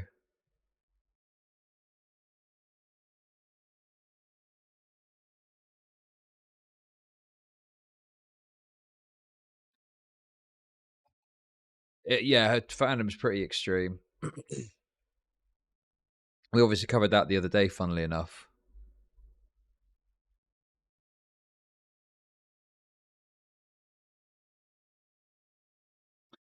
Oh, what's funny about this? Look.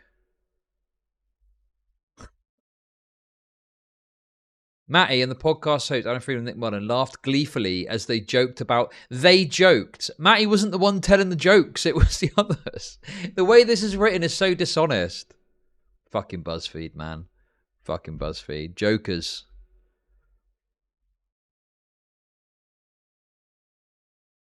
And it was funny. However, another part of the episode, which remains live on YouTube, has now resurfaced online, and it's arguably even more disturbing. In this segment, Adam recalled Matty being caught masturbating to Ghetto Gagga's pornography just moments after friends had left a party at his house. For those of you who don't know, okay, there's more juice in the engine here. For those of you who don't know, Ghetto Gagga's is an extreme porn website that focuses on the humiliation and degradation of women of colour. Wait, hang on a sec, I thought it was a white woman doing the other end. I'm confused. I thought it was white women getting that. Isn't that the point?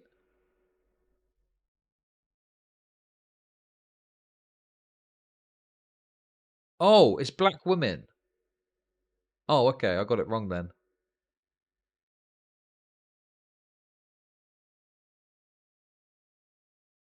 Solo Punished, many happy birthday to you, many happy returns. Happy birthday.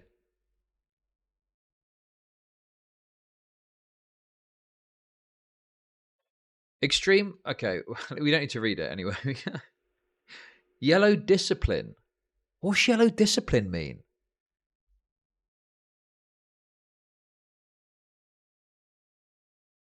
Hang on a minute. Okay, is that...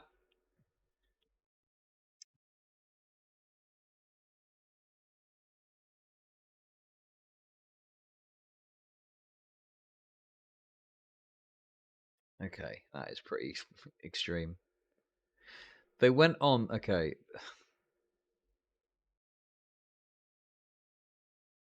Ghetto Gaggers. God, BuzzFeed fucking sucks so bad, man. It's unbelievable.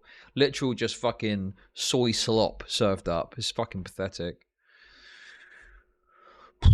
And listen, I know people, BuzzFeed News has gone down the pan, but BuzzFeed will persist, it looks like, unfortunately. It's getting a lot of financial difficulty, yeah, but they're having to cut parts of their business off to try and survive. But BuzzFeed, it looks like it's going to continue. But the good thing is, right, they're going to be getting rid of some of the more news-based aspects and just focusing on stuff like this. So, based. Ghetto Gaggers was mentioned incredibly casually on the podcast, with Matty even remaining blasé as he recalled the woman in the pornographic video being brutalised. It was funny though. That's the whole point of the point. That's the point of it, isn't it? The fact that you're so casually mentioning Ghetto Gaggers, which is a hilarious title in and of itself. The conversation began when Adam said that he left Matty's apartment with a group of people after a party, but one of their friends, a British woman called Olive, realised that she had forgotten a water bottle and went back to collect it. She went back in and Matty, like on his phone and then on his 70-inch OLED, just got Ghetto Gaggers blaring. Like, that's funny. That's the funny part of it. That's the kind of thing you'd see in like a comedy show, is everyone leaving the party and then one person going back and seeing they're watching the most insane hardcore pornography you could imagine. I didn't understand that part of it from the story, but I get it now. It's even funnier now that I know that. Ghetto Gaggers as well. It's so niche. It's not just like, you know, it's not just like, oh yeah, he had some like random porn on of some woman getting fucked. It's quite a specific niche. The deep cut. Also, on the podcast, laughed at the anecdote, with Nick admitting that when he first heard the story, the only part that bothered him was the fact that Matty had airplayed the porn from his phone to his TV. I need the info on the story. How psychopathic do you have to be to airplay porn to your TV? Going off on a tangent. Okay, maybe it's just my broken brain. Well, I had this problem earlier. People describe something like this, and it's supposed to be shocking and bad. But I just read it, I'm like, that just sounds funny. Why are you describing it in the funniest possible way? Going off on a tangent, the trio then joked about a yoga class full of fat black women being pleasantly surprised by someone masturbating to them. It's so funny.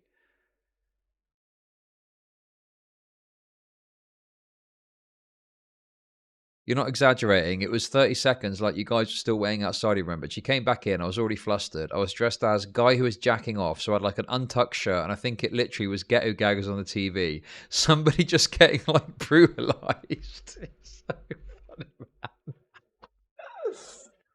And it wasn't some cool scene New York art girl. It was little Olive who came in like, I'm so sorry, I'm just getting my water. Between laughter, Matty made gagging noises to imitate what was going on the television and said that he told her, it's fine, it's okay.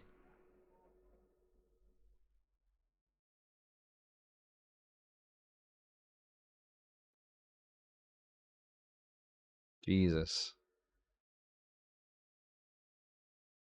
Matty's casual viewing of such extreme and racially degrading pornography has horrified people with a Medium article. Is this a fucking joke? BuzzFeed are referencing a fucking Medium article. What?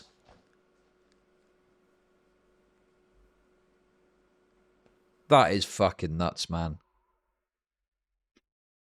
Exactly. Anyone, what relevance is that? I could create a Medium article right now saying Ghetto Gaggers is the bastion of feminism.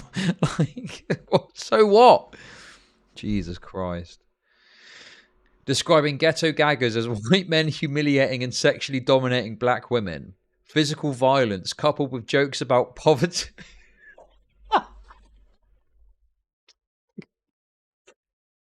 Oh my God. No, this is terrible. I cannot believe that he joked about such a serious matter. Physical violence coupled with jokes about poverty, welfare, slavery, putting nooses on women.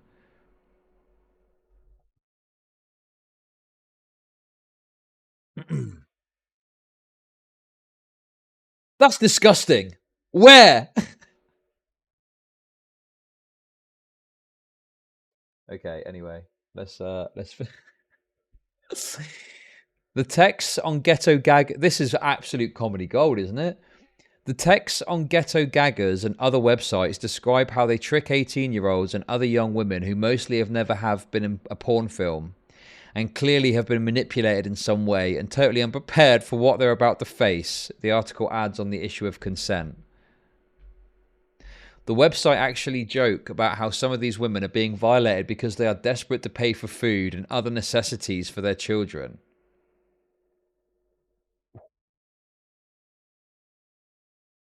That is... It goes on. It's more than likely that many women have engaged in the sexual torture so that they and their children can simply survive. I mean, okay. Right. Okay. Call me fucking crazy here, okay? But before they go and knock on the door of Ghetto Gaggers, right? Have they considered, I don't know, getting a fucking job? What?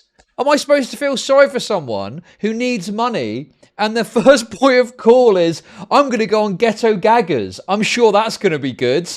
What? Dude, get a fucking job, you lazy bitch. Then maybe you have to go to ghettogaggers.com. Am I missing something here? I doubt it's the first thing. Why is it anything if you've got kids? Well, I mean, to be fair, I was just thinking, why doesn't the father pay for some money? Why doesn't the father give some money to the kids? And I was like, well, wait a second. Wait. Anyway, it would be surprising if many of the women in these films were not homeless or in precarious living situations to resort to such brutality to earn money. What kind of consent can someone fighting hunger and homelessness give to a lying, threatening producer on a contract that doesn't describe the reality of the abuse they're about to suffer? Okay, I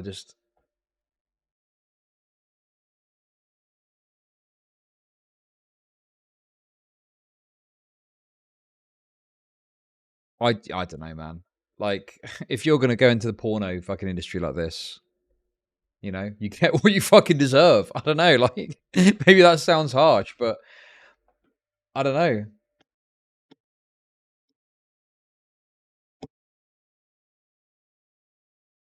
get a fucking job. I don't know what to tell you.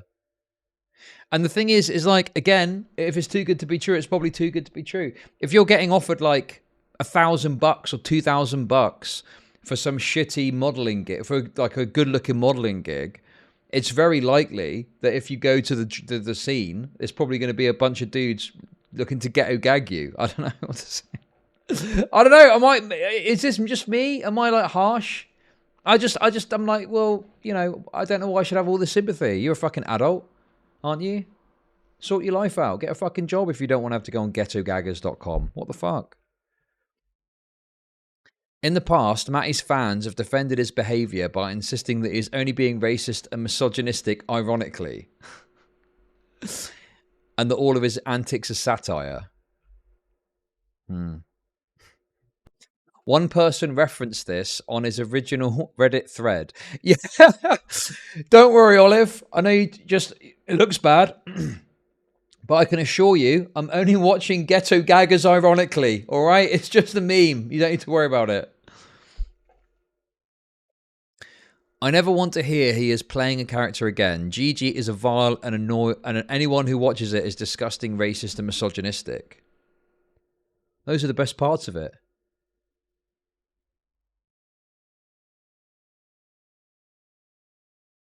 I don't know, man. It's just too funny for me. There could be absolute crimes against humanity happening there, but it's called Ghetto Gaggers. I mean, how am I supposed to fuck it? It's just funny. And it has also fueled the disappointment that Taylor fans feel over involvement with Matty, with the overwhelming consensus being that it reflects incredibly badly on her. But yeah, anyway. I think we've seen the best of this. This is just Taylor Swift fans having a weird attachment and caring about who she dates. So yeah.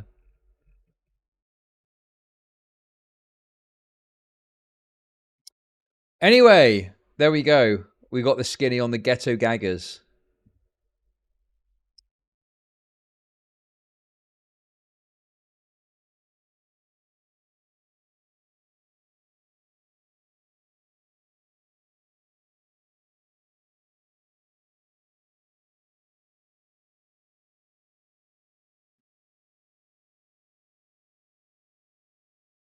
I thought we hated coercive sex work, or is that just when women choose to do OnlyFans? You see, when a woman has got agency and does it herself, okay, I hate it because the woman's got agency. But in this situation, okay, when men are benefiting, I think it's based. That is my position on it, correct?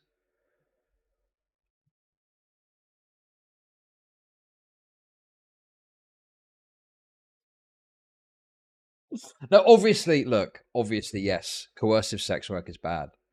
But you got to admit, this article's laying it on a bit thick, isn't it? Come on, it's a bit ridiculous.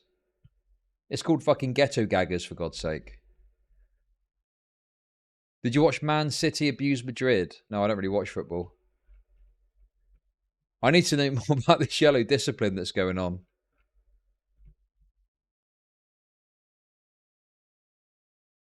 Is Ghetto Gaggers still in operation now? I'd have presumed that nowadays you probably need to have everything up to scratch.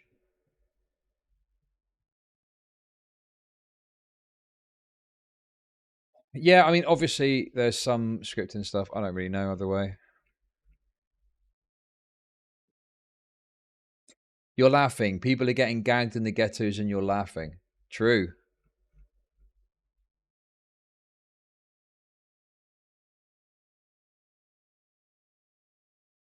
Wait, I thought it was called Ghetto Gaggers. If that's not the name of the company, then what is it?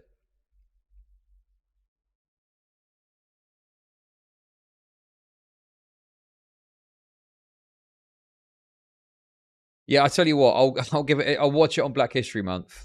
Give something back to the people. Yeah, I've heard of dog fart before. Is that another black thing? Why has it got dog in there? Is that something else?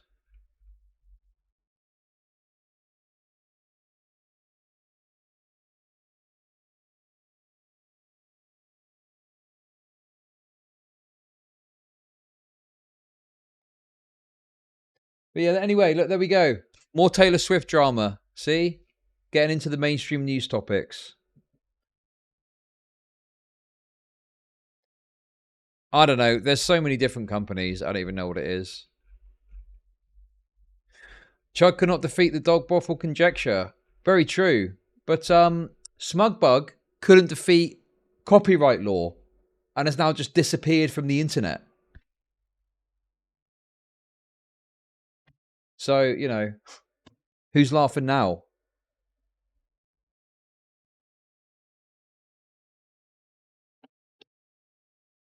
Honestly, I cannot believe that he was using a, you know, just an explicitly copyright thing.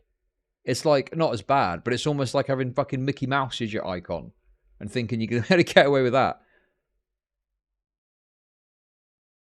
But yeah, does anyone know what happened to him? He just disappeared. He was just gone. That was it. He's fucking not been seen in fucking ages.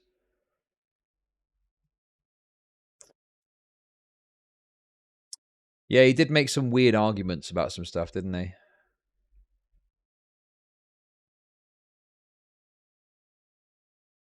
Yeah, I think it was just it was like a hobby for him, wasn't it? As a hobby, he just came on and argued for having dildos for 14-year-old students to learn about them. All right, Occam's razor. I don't think he quite said that, did he? Not just that. They even fucking, what did they have? They had a link to some, what is it? They had a link to a Medium article up here as well. Crazy. Crazy what passes for journalism over at BuzzFeed. Oh, God. What is happening in my Discord right now? Oh, my God. That is... Oh. There's some sort of thing happening in my Discord.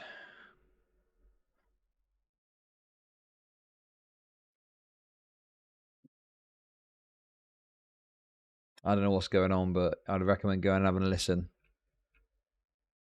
Apparently Tuna Chip's in there talking about some crazy shit. Jesus Christ, there's tons of people in there. Anyway, more people joining now, it seems. There's some ghetto gagging going on.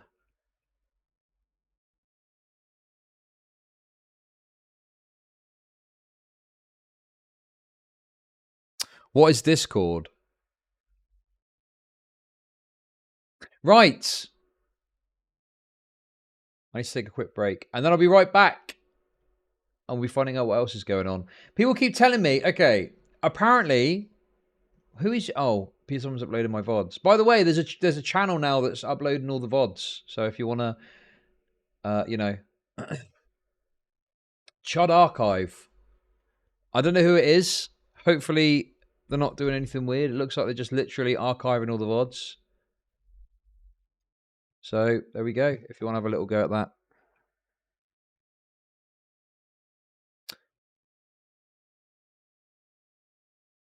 No, I can't really just hop in there because I'm streaming at the moment, but I'm sure. Also, it's like 20 fucking 50 people in there or some shit. That's insane.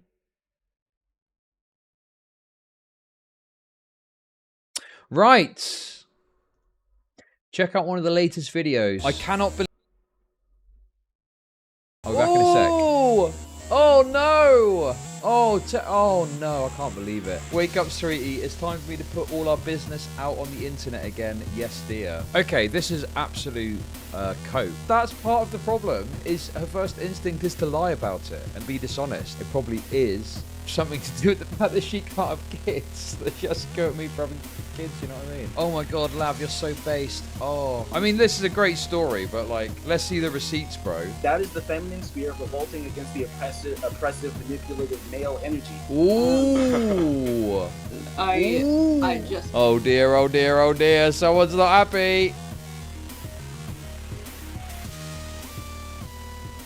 You may have seen yesterday, I covered Lav's kind of insane spiral on Twitter where she's gone hard against the trans community. Okay? And when I say she's gone hard, like, she has been saying a lot of wild stuff about trans people. But unfortunately, it led to, let's just say, a lot of scrutiny on her that brought up some old screenshots and some old memes that we all know and love. And it led to an absolute onslaught of, you know, attack. I don't know what to say. It led to an onslaught of attack against Slav, which meant that initially she had to address it. Okay. But further to that, there's been another spanner in the works. Because here's another thing that the kind of like lefty trans types will do on Twitter. Okay. Here's another thing they'll do. Here's another thing they'll do. They'll report every single possible thing they can in the hopes that something will be found to take you down.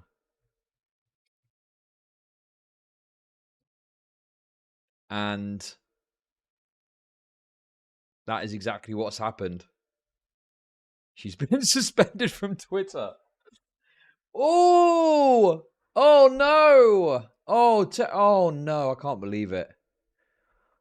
I can't believe it. Oh no. Terrible business. Right. If you want a bit of lav content, there you go. Okay. So, right. I heard about this podcast and what was it? Destiny, Melina, Erin and Pixie were on there. Now, it's like a fucking 5-hour long podcast. I'm obviously not going to watch that. But apparently, there was some drama over Erin. Apparently, Erin got kicked off and it was like because she was being cringe. So I'll watch a clip of that if anyone's got a link to it.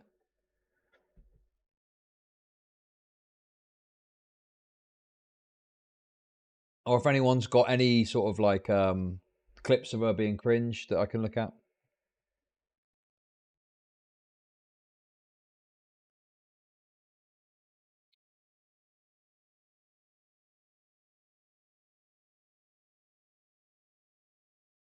Well, I think that the issue came about because she wasn't willing to answer certain questions or like made a big deal out of not answering them. Even if the questions were unreasonable, arguing the toss can obviously look bad, right? It's not really a clippable moment. They spent 40 minutes asking if she was a virgin and she kept asking retarded questions.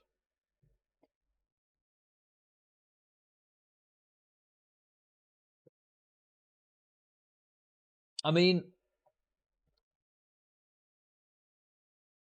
clips for being cringe. Okay, I can't watch 2 hours. That's insane. I'm not watching 2 hours of that thing. Jesus.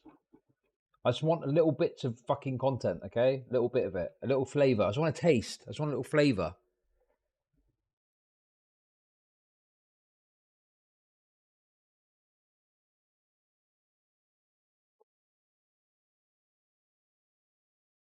Well, what sort of questions was she asking? At least link it so I can just watch a bit of it or something. I'll skip through it. Has anyone got the link? Come on.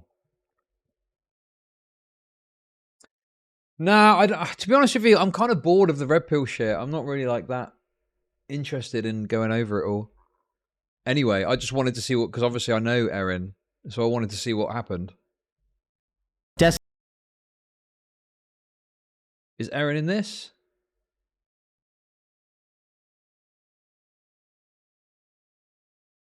Wait, Erin's not in this bit, is she? Here we go. Welcome to the Whatever Dating Talk podcast. Thanks for tuning in tonight. You could have been anywhere in the world, but you're here with me. I appreciate that. We're coming to you live from Santa Barbara, California, every Sunday and Tuesday at 7 p.m. Pacific. I'm your host, Brian Atlas. Wait, has he dyed his hair red? I'm joined by my co-host, Kiki. She's somewhere back there. She's a bit shy. Oh, Guys, it's a wig. Few quick announcements before the show begins. Red versus blue. This podcast is viewer-supported, heavy YouTube demonetization, make very little from ad revenue, so please consider donating through Streamlabs instead of super chatting, as YouTube takes a 30%. Probably about 4.5 years. Yeah. How long was it? You married for 1 and... I never had a relationship. Is this What it? about you? I'm single. Single. Longest relationship? I never had a relationship. Never had a relationship. Mm-mm. What? What's the longest period of time that you've dated somebody? I've never been on a date either. Never I'll been. take you on one. Yeah. Have you been asked out on dates, but you rejected the guys, or? Oh no. Well, I revealed this on Fresh and Fit, and then after that, I got more date offers than I'd ever gotten in my life. But yeah, I just haven't taken up random strangers on the internet for dates. Crazy. Are you aromantic? No. Have you been asked out in real life? Yeah. Just weren't interested in any of the guys? No, I was asked out twice, and I got stood up for Thanks both. for the sub, Woody. Rip. RIP's in the chat. That sucks. But so you've never had anything with a guy? Or a woman? No. Sure, or a woman. What about a they Nothing? them? No, or a they them. No. Okay. Why do you think that is? That has to do with the fact that, like, in high school, I was in a dual enrollment program, and then I just kept my nose in a book for 4 years because I graduated with my associates. And then I got to college, and then the pandemic started, and then I was busy just doing too much gig work, and I didn't have time to, like, pursue a relationship because I was just focused on, like, finishing my bachelor's, which I did. And then the pandemic happened, and I just haven't gotten around to it yet. What did you get your bachelor's in? Biology. Biology. Okay. Are you pursuing like a master's degree, or you're done with school? I might do it, but not sure yet. So it's hard for me. Like, Are you on dating apps? Yeah, dating apps. Anything? Have you ever been? No. Kiss? Has there been a kiss? Yes, I have. In fact, There's been a kiss. Before. Yeah, on record, I think. Yeah. On record. Yeah. Was it like recorded on a stream or something, or? Not on a stream. Did you no. kiss someone at Fresh and Fit? No. Who would I kiss at Fresh and Fit? Fresh? No. Not your type? What? Not exactly. No. Black. I don't think I'm his either. Black. To be fair, so. I don't know what his type is, but. It's not me. Fair enough. Look, Darius in the super chats. Please stop this straight away. Just say my name. Are you open to having a relationship? Yeah, of course. With Fresh. With Fresh? With Fresh. Who If you isn't? Myron or Fresh, which one? Jesus. Myron or Fresh? Oh my god. Those are your only two options. How about you answer first? Who would you go for? Myron or Fresh? Who's just Myron would speaks be to you more capable of protecting me, I think. Yeah. I'd be a little frightened, I think. If you wanted to be the protector, though, who would you want to protect? That's the question. Jesus Christ, this is really. I'm befuddled. You've stumped me. I don't know. Yeah. That's a tough question. It's hard. It's tough. I would go for Big Mo, behind the scenes. Good answer. Good answer. 10 out of 10. Big Mo. Do you know? I don't know if he was there when you were on. Not familiar. Who's this? He's the sweetheart of the Fresh and Fit podcast. Irresistible, I bet. He's big. Yeah. Big Mo. He's called Big Mo. He's called Big Mo, so I guess it's not offensive for me to call him Big. Sweetheart, great guy, and then I'd probably maybe Chris after Big Mo. You're very intimately familiar with the cast of Fresh and Fit. Okay. I feel like it's like a beautiful mind strategy. Like, you don't want to go for the main guys, you want to go for the pretty girls in the background. So you're opting for all the background people. Yeah, That's and then interesting strategy. Okay. And then the two main guys see that I'm kind of not paying attention to them, and then they come around, because I guess that works. Okay. And so first kiss, but virgin. Virgin. Have you had sex? Had sex? Well, you Can't said we you've just do never. introductions first before we get to these Well, I mean, questions? you don't. I mean, like, obviously that's an awkward question to ask, of course. But the problem is she's presenting a very unusual kind of dating situation. This is a dating podcast, right? So if you present like a really unusual dating history, they're probably going to be asked questions about it. Obviously, asking it in that way is retarded. But like, that's kind of the point of the show, I thought. So yeah. You don't often hear someone who's, for example, 24 who's never had a. Yeah, exactly. Anything. So. Is it uncommon? I think it's fairly uncommon. In America. Yeah. In America. Or does it just feel uncommon? I feel like on this podcast, don't they talk about a lot how, like, there's increasing rates of loneliness, people are delaying things more and more. Doesn't that also apply to women, I'm sure? I mean, have you had sex or not?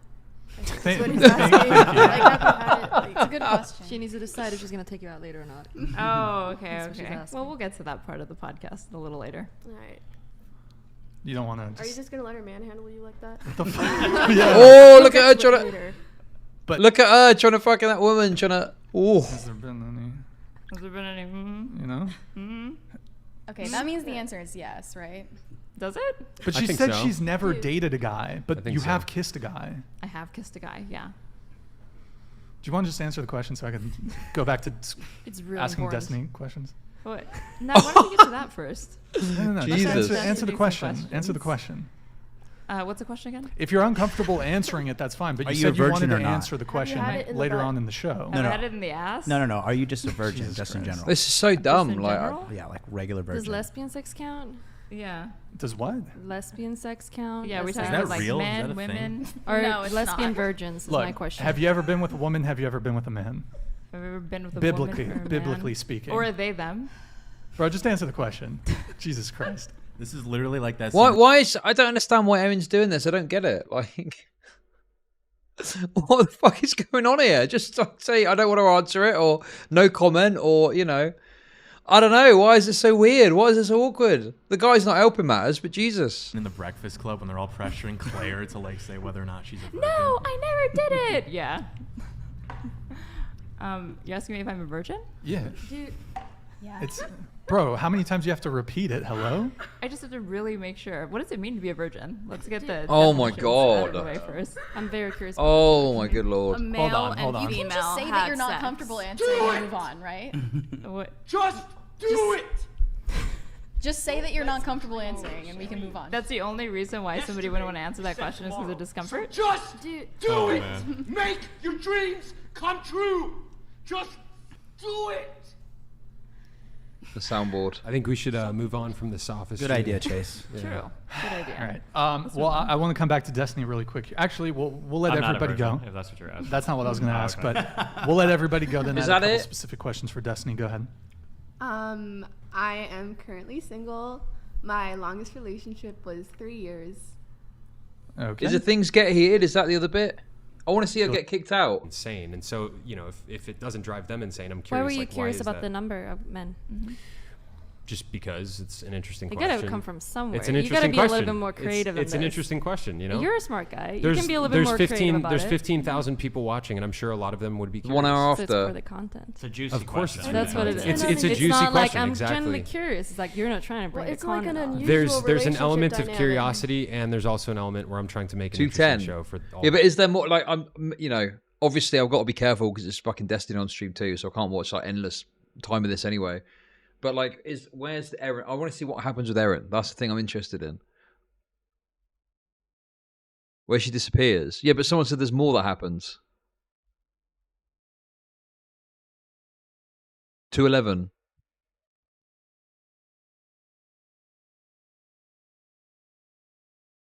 Was that it there? Okay. Why not? Patriarchy. No. The patriarchy. Patriarchy. Please. I just We'll give you Patriarchy 2 buffer. Just hold So on, whatever you hold say on. plus 2. Hold on. Let her answer. I don't know. I feel like to me it's weird when I try to like judge my own looks. I feel like I don't know. I feel like the question. Are you a 10? Fine, I'm a 10. Whatever. Don't let me put words in your No, mouth. I think like whenever people ask questions like that, it kind of annoys me because I feel like there's so much more to a person. There like how they is, look. there is, of course. I know. But then we're if just I talking explain about answer, looks. answer the question. Here we are yeah, going so into a million I'll say shades I can ten. answer it for you. I'd Can't say give a maybe a straight 4 or answer, 6. hello? I mean, personally, It's I not think that how hard. someone looks is like the least interesting thing about them, but that's just me. But I that realize wasn't you the do this little question. exercise I know, on I'm every being single soy, that's why I episode, was and the trying whole to point pass is that through. everybody gives themselves like What do you what's rate a ridiculous yourself? thing. I haven't right? heard Well, we that. haven't gotten to that side of the table Yeah, yet. I'll True. answer But it. you guys usually rate yourself as well. Of course. Sometimes, yeah. You We'll say get the there. same number every time. Yeah. Yeah. You don't feel like you have a good day or a bad day? I incorporate We'll that get into to my it. We'll get answer. to it. So do you I'll say 10. Let's continue. I'm gonna stick with my answer. It's a 6.7. Nev, go I'm gonna ahead. say a 6 for me as well. John.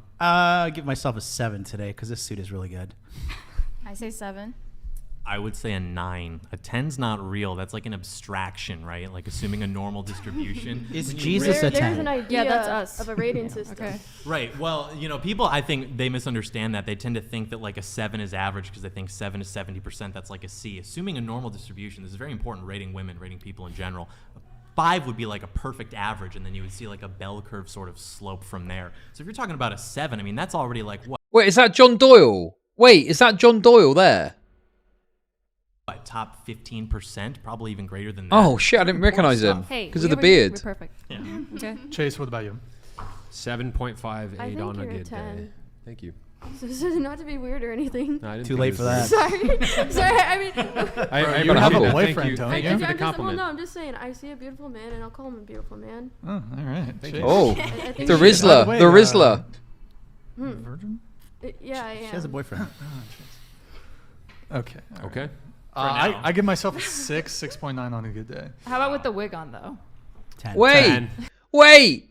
This guy's rated himself as a 6. Fuck. I'm like a fucking 3 then. Jesus. I'm like the mirror Fuck. opposite of destiny. If with the that. wig. True. 10. Disagree. Of course.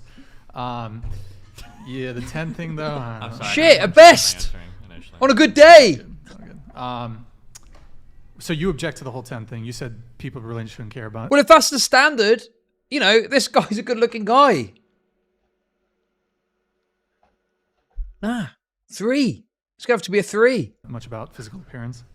It's not. I'm not going to pretend like people aren't influenced by physical appearance. I just feel like so much of society focuses on that, and it's like, dude, there's Well, it's so extremely. much more. It's extremely. Oh my god, you're on a fucking dating podcast. Like, what?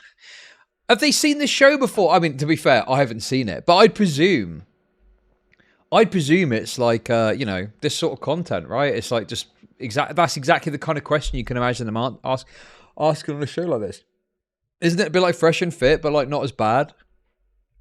Important. You have to have attraction to have a relationship last. It's just a question about how would you rate your physical looks. That's all it is. Yeah, that's It's fine. not like what's I'm your not worth saying as a it's- human being. It's not important. Obviously, it's important to some. I'm just saying, to me personally, I tend to think how people look is usually the least interesting thing about them. I think there's a lot more to people than just their superficial looks. Something okay? tells me Yeah. you're lying based on the fact that you've never been on a date before. I and think have something tells probably me you're rejected. projecting, No. right? I think you've rejected Ooh. every dude that's asked you out because none of them have been interesting or good looking enough to go out with them.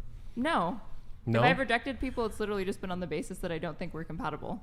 We can still be You friends. haven't even gone on a date with them though. How do you know you're not compatible? Took the Because I'm words not gonna right out waste of my anybody's mouth. time on going on a date with them if I don't feel that initial compatibility. Yeah, I just think in situations like this, like sweat lording over every question, especially the mean ones, is just not like the best approach.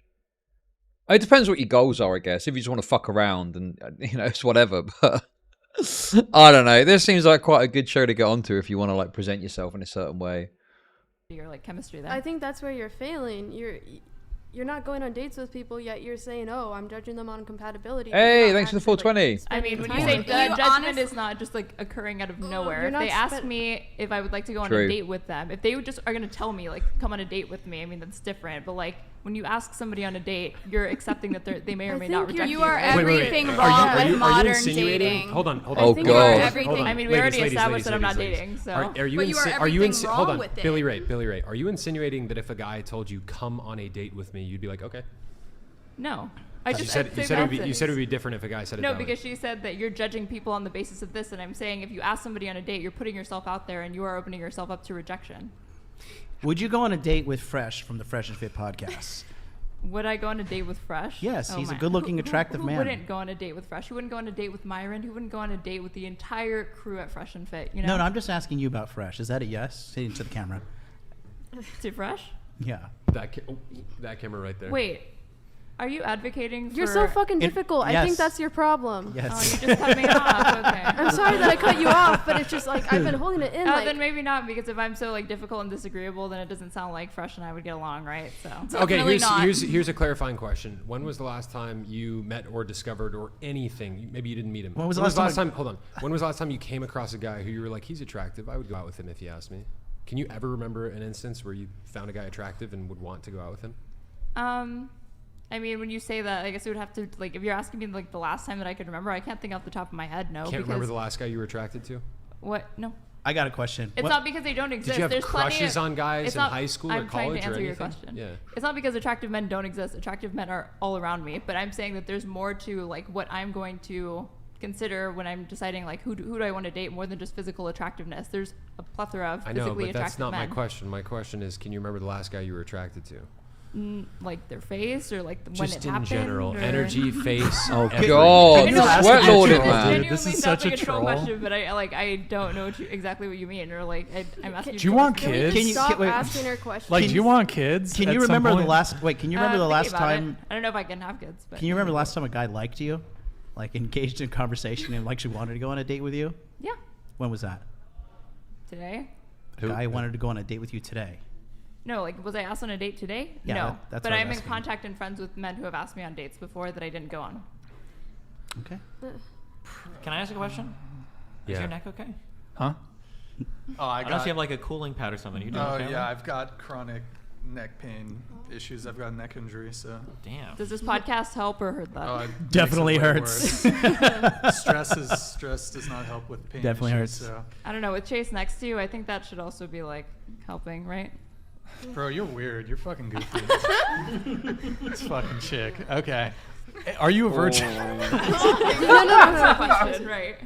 I'm just because like She must be, dude. After No, that she conversation, probably I think so. intellectualizes it and says like, "What is a virgin, though? Yeah. There's no such thing as virginity, and here's why. Because of Here's all an my idea feminist of a theory that I read virgin, in some school. kind of Is virginity even abstraction. real? Nothing's Like, black and you know, white. what is this? Nothing is. But black there and is no white. real virgin. Well, because you Only say an you've like entity. never been on a date, so I'm just trying to figure it out. You don't have to ever worry about like the patriarchy boogeyman of like Hey, men can I, kidnapping you or whatever because they just return you after you talk so much. Brian, are you a virgin? Oh Jesus. No, I was gonna say if you've never been on a Wait, date. but Brian, I'd like are you to be a the virgin? first. No, I'm not a virgin. No. No. Oh, okay. So he answered. Now See you. how simple that was? Huh? Wait, I want to hear about your first Question time. answered. Yeah. My first time. Yeah, I really want to imagine it. And like It's how kind of- old I were want you? to hear a trauma dump on this one. It's actually kind I'll tell you after the show because it's kind of funny, but I don't want No, to. wait, I want to hear it Tell right it now. now. The audience wants to I'll hear just about say, look, I was 17 and it was good. It was good. Nothing too crazy. Nothing too freaky. That's it. I don't want the details of your first time. I'm just simply asking if you're a virgin or not. You're just simply asking that. The answer is for 100 clearly times? no. It's a very simple Clearly question. no. Clearly no. Oh my God! What? That is. Look at this, man. That is uncanny. That is fucking uncanny. What on earth? Look at that, man. That is fucking insane. The thing is, though, getting called Patrick Bateman nowadays is actually a good thing. Being a murderous serial killer who's perhaps psychotic and dreamed it all up, that's actually good now. That's actually Sigma. Simple answer. Is it so clear? So- I mean, okay. if it's so clear, why do you guys Here, haven't asked? some guy, listen, some guy made her like this, so like it's clearly. Have no. you had sex? Which That's a better chromosome question. are you missing? Here's a better question. Who hurt? Oh my God! I don't know. Have you had sex? Bro, this chick's like, What actually, is I want to sex, drop the though? R word so fucking bad. Do it. I think I like. This So is why tempted. you need to judge people more thoroughly on how they look, because the moment she sat down, you could just tell by her appearance that this was pretty much more or less how the conversation was going to go. She sort of has the like The second I walked librarian in the room, you physiognomy. should've known that. But I don't. the librarian Christ. physiognomy. Here's the thing, Yeah. I don't John understand Doe your getting some objection fucking to jabs not in. wanting to answer the question, because if you have had sex, like I think anyone here who's had sex, it's not like a shameful thing to admit you've had sex.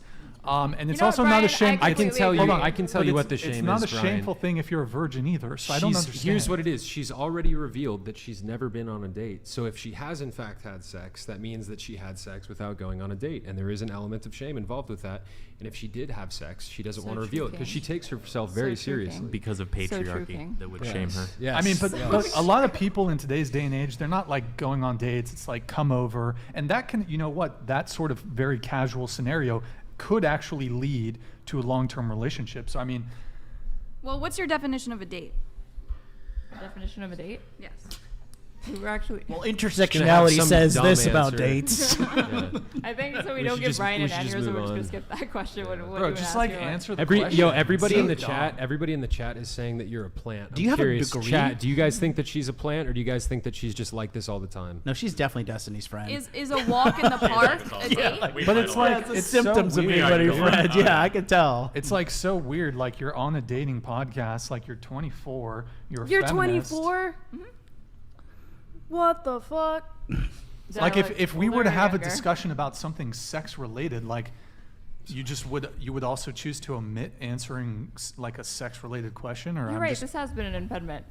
A what? You know what I want to know? So fucking answer the question, dude. It's not like It's cringe. Just move on. She's holding up the It's not a big deal. I'm like here's watching what you I want to get know, so Aaron. worked up. Aaron, here's what I want to know. You guys. Aaron, here's what I want to know. Why did you come on tonight? What was your It's intention? like bad faith. That's what I'm upset about. It's not necessarily that I don't get to know the answer. It's just really bad faith that you're playing this fucking game when you requested to be on the show. Do you think you're being a good?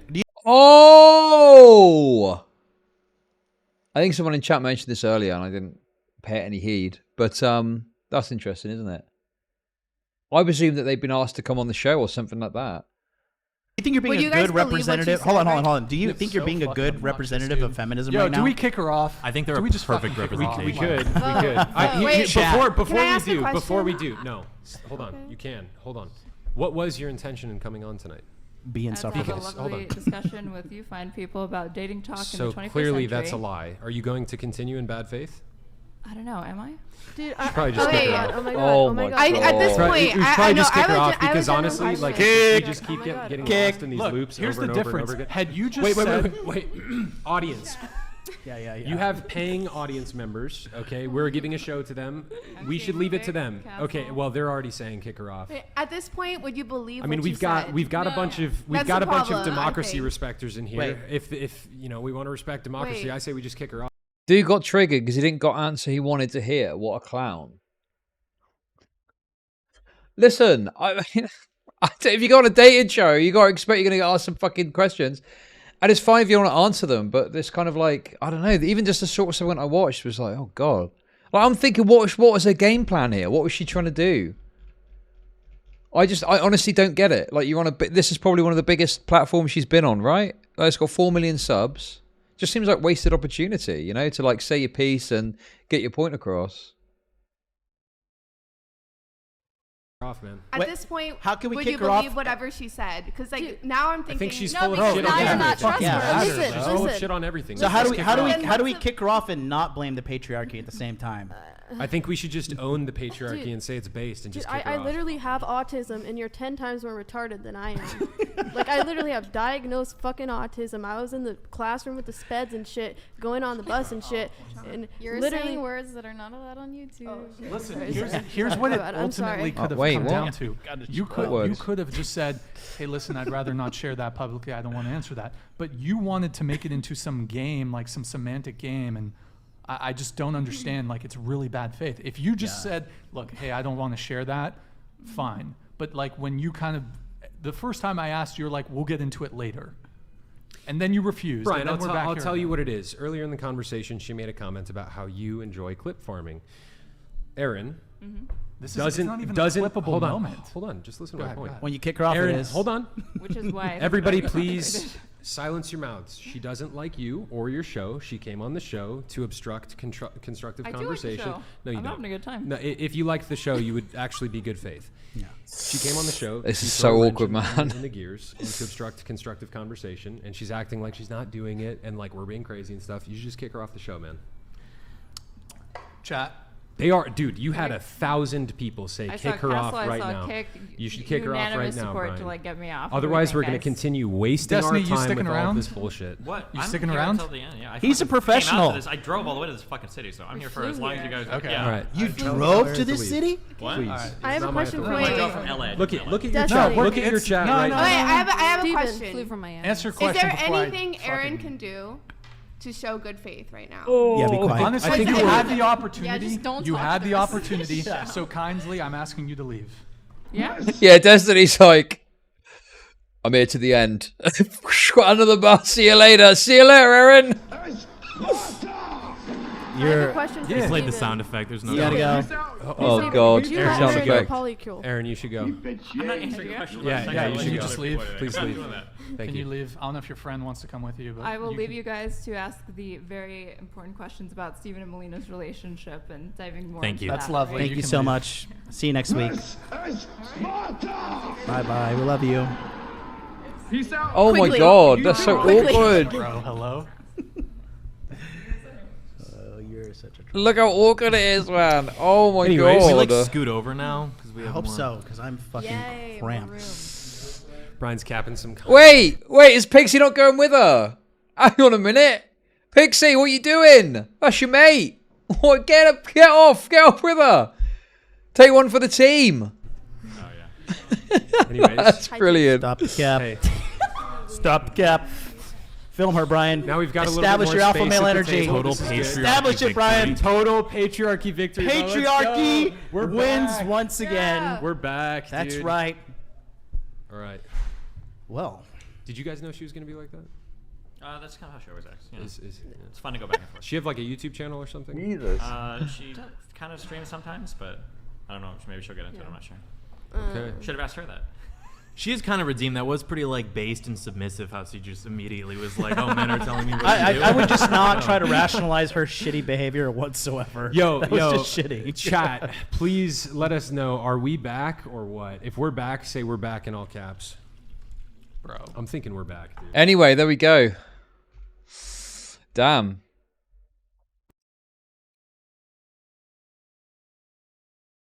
I mean, God, it's like what? I'm just like, look, why did she act like that?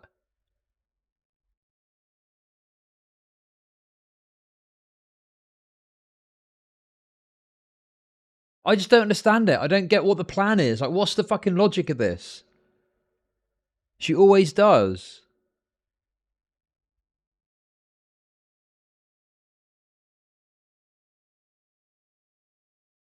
Oh.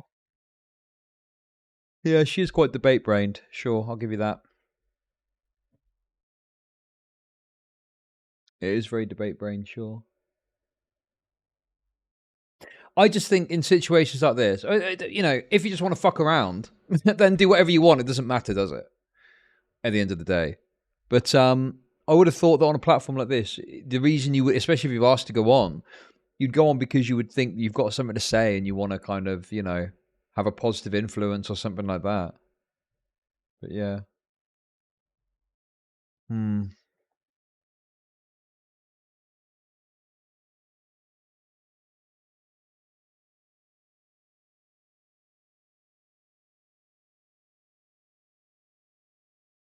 The podcast is called the Whatever Podcast. What do you mean by that?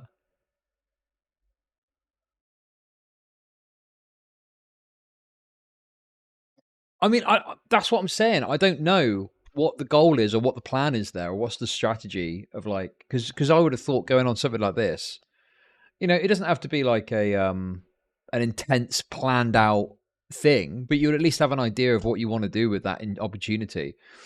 And I would have thought if you're like a progressive woman, you would probably want to put across your points in a way that's palatable to the audience, you know, to try and argue your position as best you can.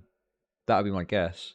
But she just seemed to want to fuck around and like not answer questions and, you know, just kind of, I don't know, it's weird. But yeah, there we go.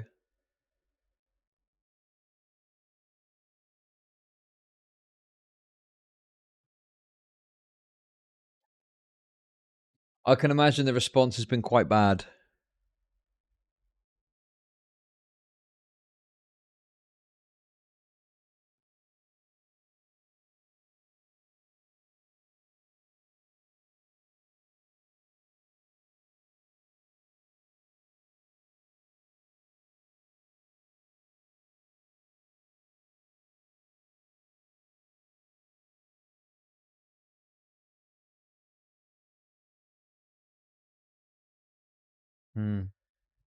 Yeah, I don't know, man.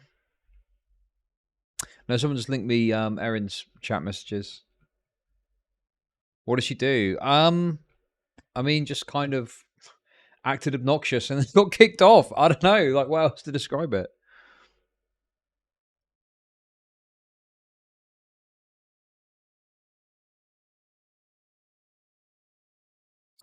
Pixie and Erin strategized how to dodge personal questions and instead hyper-focus on the theory and studies angle for the first Fresh and Fit podcast. This seems like a more extreme version of it.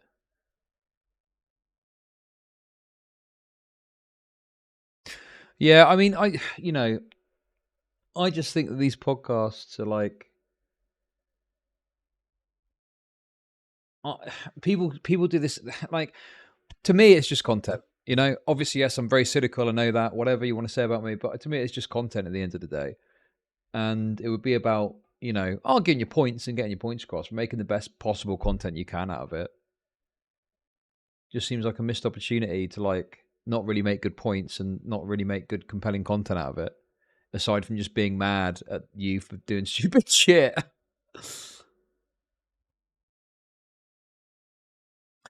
There we go. So that's what all the fuss is about. Now we know.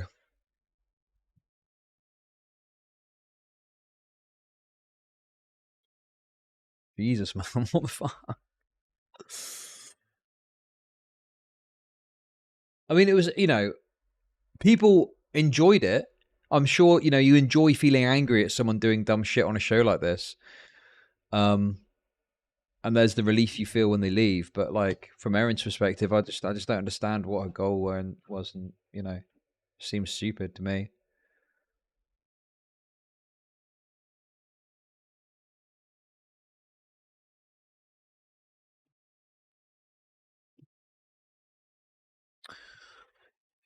Anyway, what else is going on?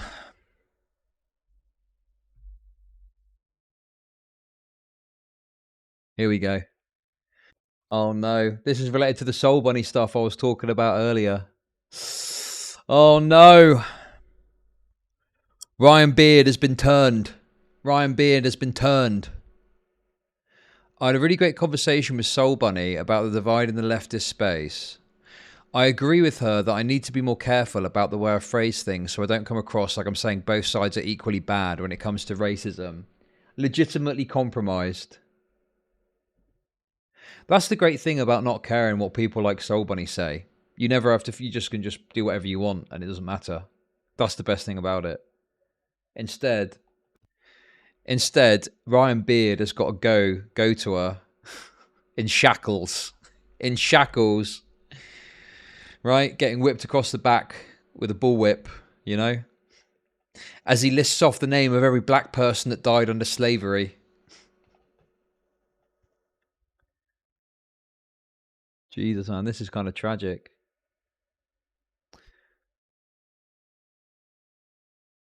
Getting gagged in reverse. The ghetto's doing the gagging.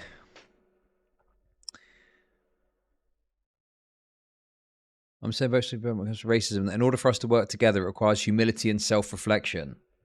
Okay, can we just call it what it is? Can we call a spade a spade? When they say humility and self-reflection, that's from the whites. That's only from the whites, though. Only the whites have got to deal in that, okay? That's it. This is Mr. Beard, that fucking loser, Mr. Beard.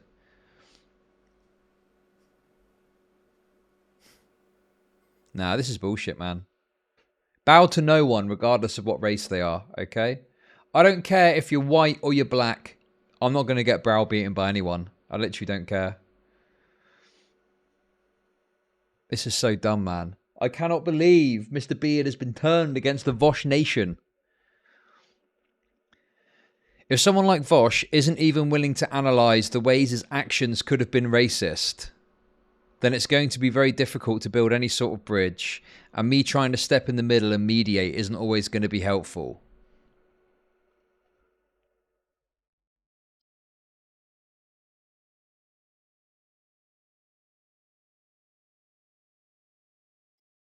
This is fucking nuts, man. Oh, God, do you know how great it is to be white in the UK and not have to care about any of this shit? It's so good. I love it. I fucking love it. I can literally, tonight, right, I tell you what's going to happen, right? I'm going to end my stream in a few hours.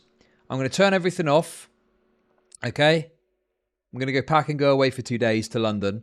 Very racially diverse place. Very racially diverse place, okay?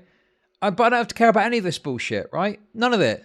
None of it. It's like going to be totally great. It's going to be wonderful, okay? Some little black fella's probably going to serve me my food.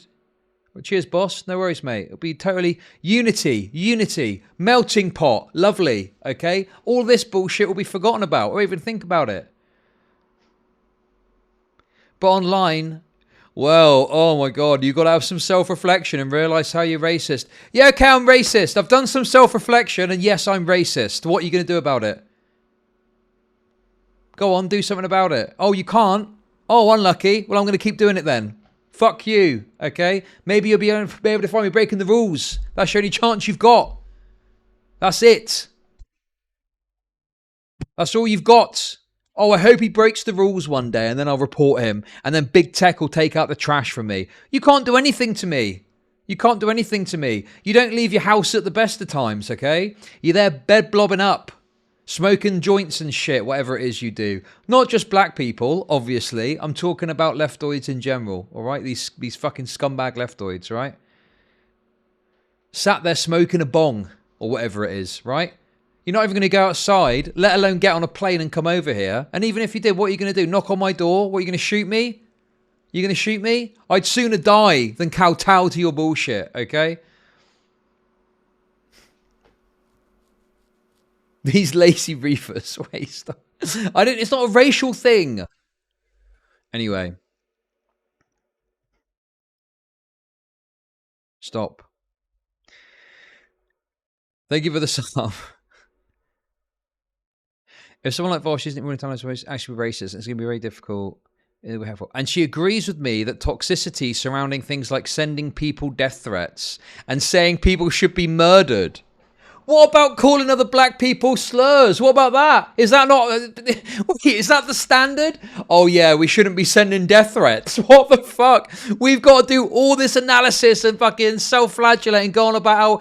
But they have just got to not send death threats, and that's the standard. Give me a fucking break, man.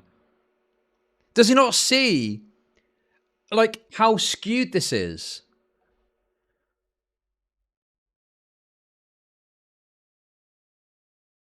Fuck me. He said black people calling each other slurs isn't racist.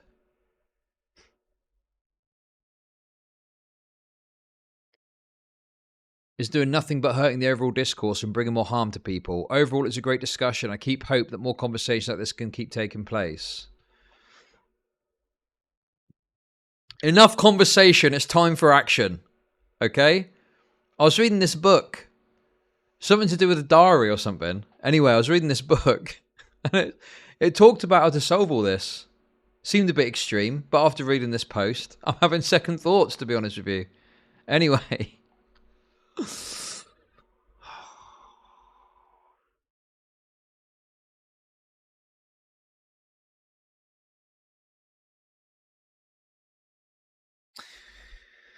Vosh says, oh man, we had a nice convo. I thought you were one of the reasonable ones.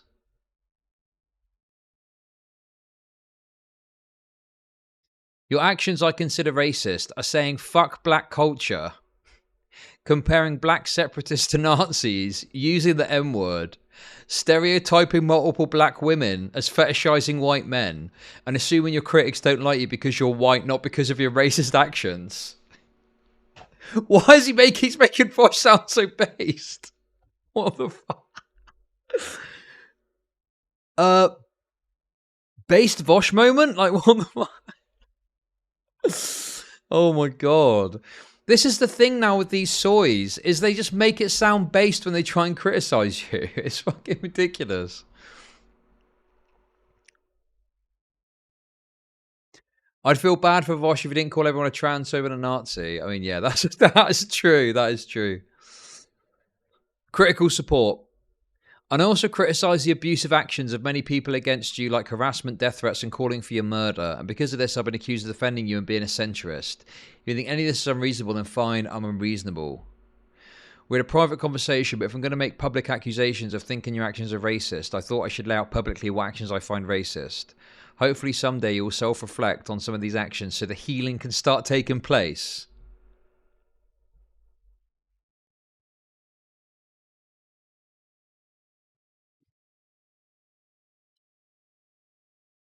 Okay, I am just... Nationalists, black nationalists basically try to push for... Look at his face. He's ready. He's ready. Nationalists, black nationalists basically try to push for preserving not only black cultures, which I think is important to preserve. Fuck, wait, because fuck I don't give a fuck about preserving culture. What? That's exactly the same as a white ethno-nationalist argument. Nationalists.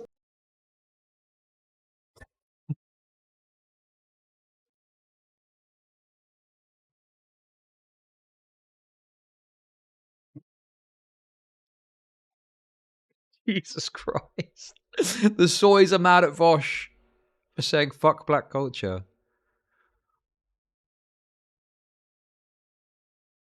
I don't know, man. This just seems fuck out. What a stupid thing to post. And oh my god. Man, I tell you what.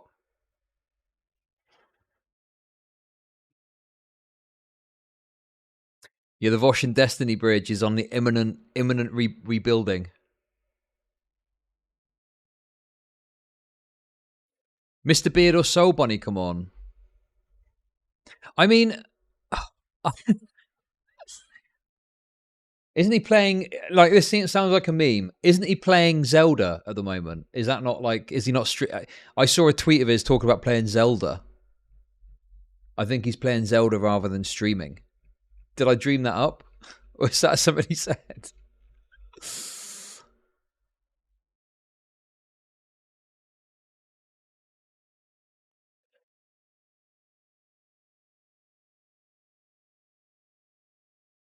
Yeah, I saw like some of his VODs, and it is like, I mean, he must make so much money off of 3 hours that he just can do 3 hours and call it a day. But even if I was to make what I make now in 3 hours, I still wouldn't be able to just stream for 3 hours. You know, I'm going away tomorrow, but, you know, I'm going to stream for at least another, well, I'll probably stream for another 2 hours, I'd say. My normal kind of stream time. But even then, it's like, I would feel like leaving early, even though there's not really that much going on to talk about. I don't know, it's just like, I just don't know what I'd do with the time. Vote for Sinn Féin. Based.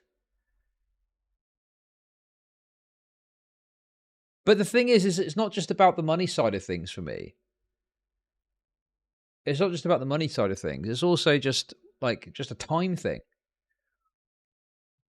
I am a gamer, although admittedly I've not been playing as much as I normally would. I've been sorting out my legal emulator on my Steam Deck.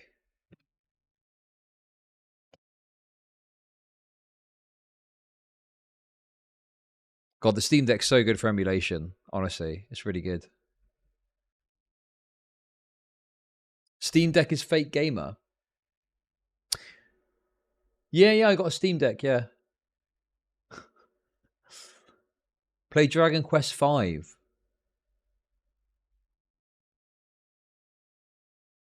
Oh, yeah, recommended. Although, I mean, I'm not going to, I don't think, because it's ridiculous. But Asus are releasing a new handheld device, which looks absolutely insane.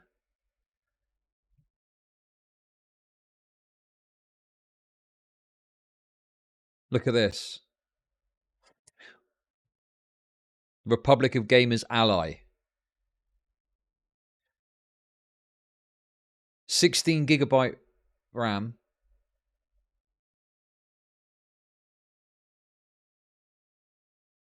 Loads of teraflops. Anyway, this looks amazing. Have you seen this? This looks incredible. I think in the UK it works out, it was 700 quid. I don't know how much it is in the US. But performance-wise, I think it goes up to a maximum of 100. And it's got, what, 120 frames, I think?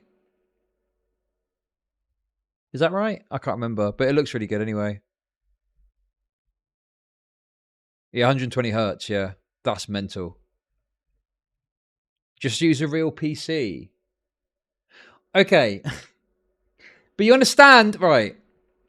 Obviously, if you're at home, you're going to use your PC. But if you're out and about and you want to, having the access to this power on a portable level, Okay, you're trying to wind me up.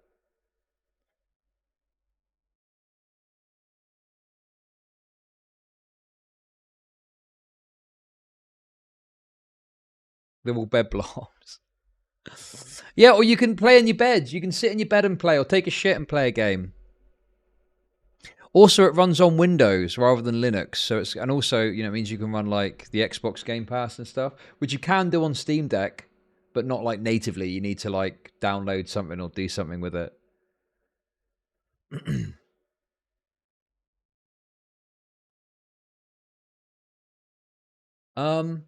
I've got some PlayStation 1 games on there at the moment, but I'll be honest with you, I forgot how shit the graphics are. But then, okay, I said this the other day. When I was legally obtaining the ROMs, what I was reminded of, okay, what I was reminded of. No, I've got other stuff as well in the pipeline, okay, but obviously some stuff takes a while to sort out. On the PlayStation 1, there was like endless different titles, different ideas, different concepts, new series, etc., etc. Like endless amazing games of different ideas and concepts.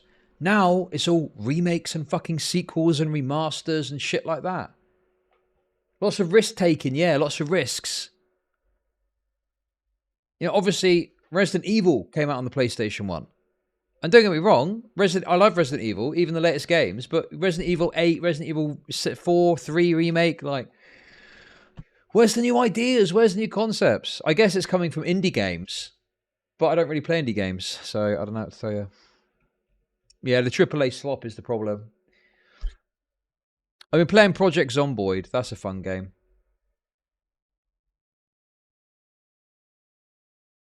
The last, like, single-player game... Yeah, I should probably try Death Stranding. The last single-player game I think I played all the way through, start to finish, that was like a new concept, was probably Control. If I'm thinking back.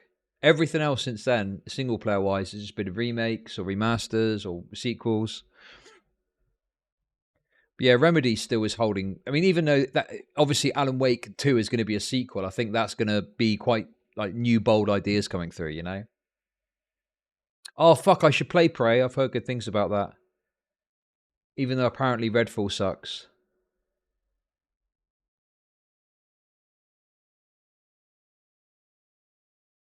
Yeah, I've got Death Stranding. I've got it installed, I think. Yeah, look, it's got it right here. Got it installed.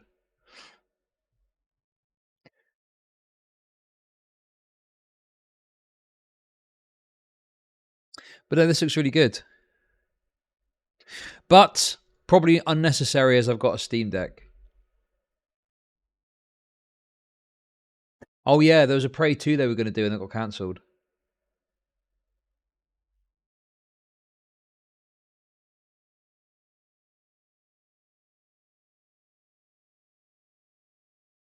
Yeah, I don't know. I just... You know, just looking at all the games and you see them all on the legal store and you're just like, fuck, man. Some of these games were like visionary and like world changing. Where is that now in the AAA space? All the studios as well that went by the wayside, either fallen by the wayside or purchased by a bigger publisher or whatever it is, you know? Like Acclaim. Do you remember Acclaim? They put out some great games. But yeah.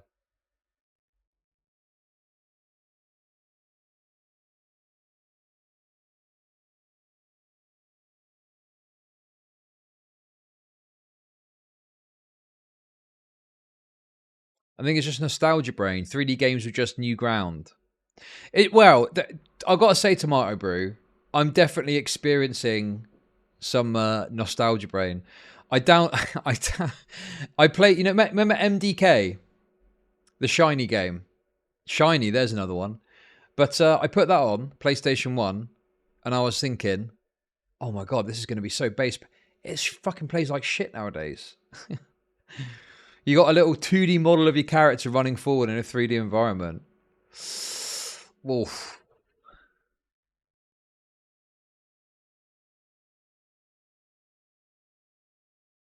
You know, and it's like... Honestly, some of these games look so rough now, but at the time they were great.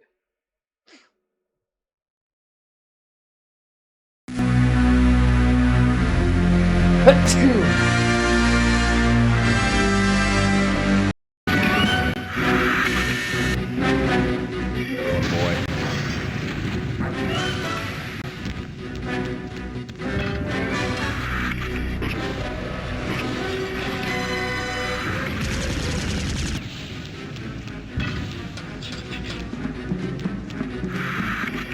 Good lord. This was a shit back in the day.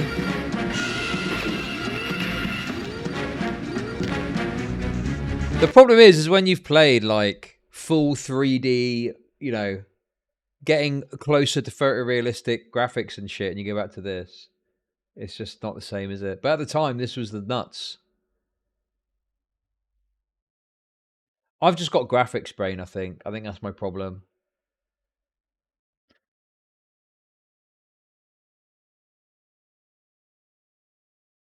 Also, I fucked up as well, and I didn't think about this. I suppose it's a realistic experience, but the PlayStation 1 ones are all PAL. They're all Euro fucking cucked. So it's 50 hertz, 25 frames per second. Because in America, you had NCST or whatever it is, which was 60 hertz, 30 frames a second. So the games play like a bit weird. It's a bit weird. I remember on the original Xbox, there was a local computer store that had it on display and you could play it and stuff, but it was the American version. So it played at like, it was like 19% faster gameplay, the correct way to be played. And then when I played the Euro one, it was like, this plays a bit weird, but that was why. Anyway.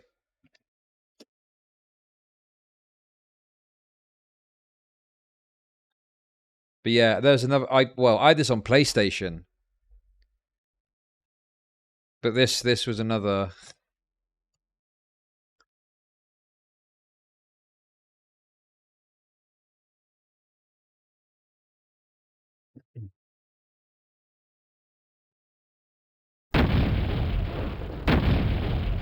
Jesus, man.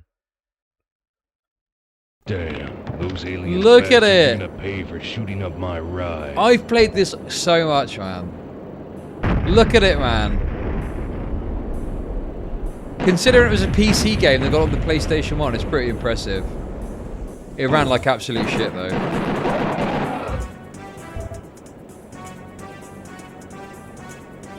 You're part of the Duke Nukem modding community? No way. The rocket launcher! Get the rocket launcher! Up there! Yes! There it is! Get the rocket launcher! RPG! Let's go!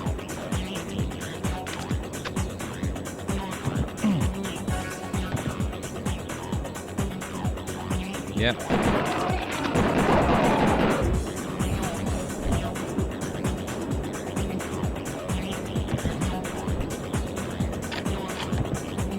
Man, the RPG! Blow out the wall! You can blow out the wall and get in! Yeah, let's go! God, I remember this so much, man. Yeah, they can phase! There it is, watch out! Anyway, I don't know. Oh. Oh, I was big into Duke Nukem. I thought Duke Nukem was great. I played like all of the, even like the 3D platform type ones, the 3D ones. But again, I put on Duke Nukem Land of the Babes, expecting something in my head. And then what I got was like, oh, it looks like shit and doesn't really have dual shock support because obviously not proper DualShock support. That's the other weird thing about it as well. None of the PS1 games had, you know, movement on the left stick and, you know, aim on the right stick. It was weird. They hadn't figured it out by then that that was the best way to run it. So you got these games. You've got these games where it's like you got tank controls and you strafe with like one, but then look up and down. It's real fucking weird. Yeah, obviously the PS1 initially didn't have sticks. It was only later on they got the, not even a DualShock. It was, what was it? Analog controller it was called originally, I think.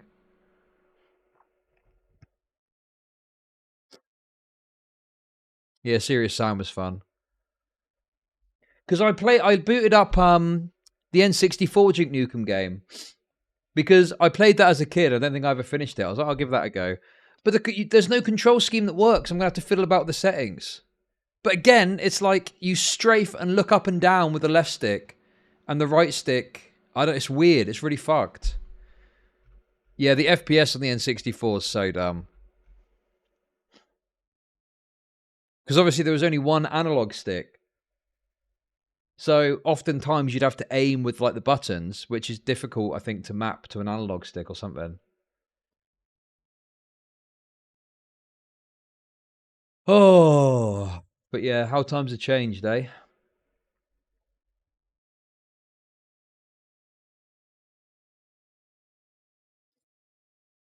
All 2 FPS N64 games. Yeah, well, I got obviously GoldenEye launched on the Xbox Game Pass, the original GoldenEye, and it's you know, obviously runs a lot better. Couple of errors with the controls, but it's kind of fun to play.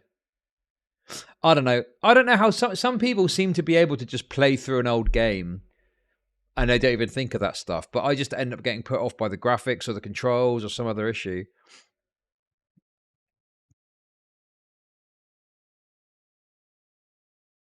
Yeah. Yeah, Halo was obviously an absolutely foundational thing. I think people forget now, but Halo is what started so many of the trends that you see now with console first-person shooters, dual stick controls, 2 weapons, you know, stuff like that. But yeah, back in the day, it was fucking hard. And now it's just totally normalized, all the stuff that Halo brought in. You have a charging shield, yeah.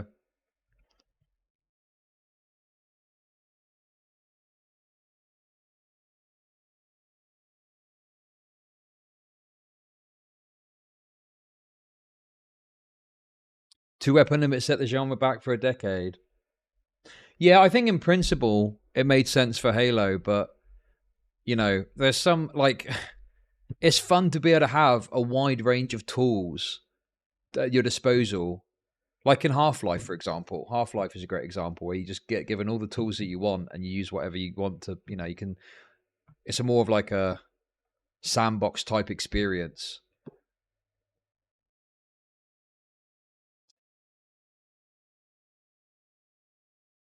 Yeah, it is hard. It is hard.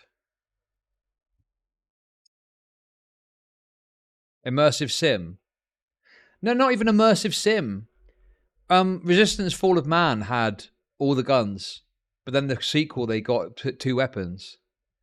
Or Doom, yeah, Doom gave you all the weapons. You could use what you wanted, right?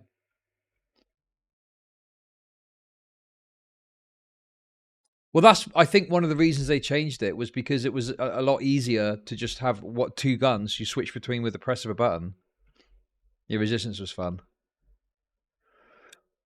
But yeah, we'll see. I've got some other emulator stuff going, so we'll see.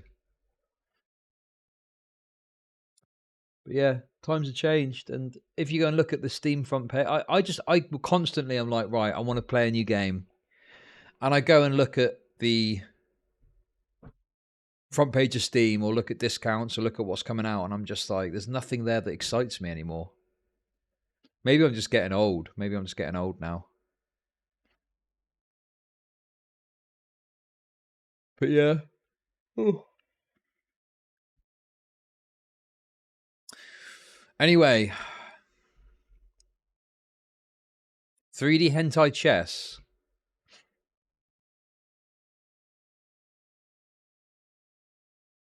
What I used to play? Well, I started off on, I don't know what it's called in the US, the Master System, which was the 8-bit Sega. Yeah, I'll give Starfield a go. That looks like fun. No, the 16-bit was the Genesis, right? The Master Drive. Because, so that was the 8-bit Sega. The Mega Drive was the 16-bit over here, but over there you called it the Genesis, right?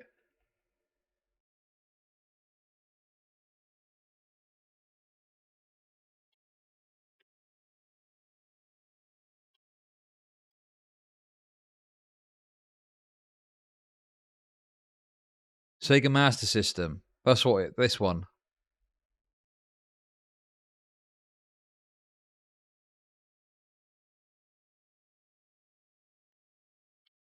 And then the Sega Mega Drive was what we called it, but it was the Genesis over there. Then I had one of these.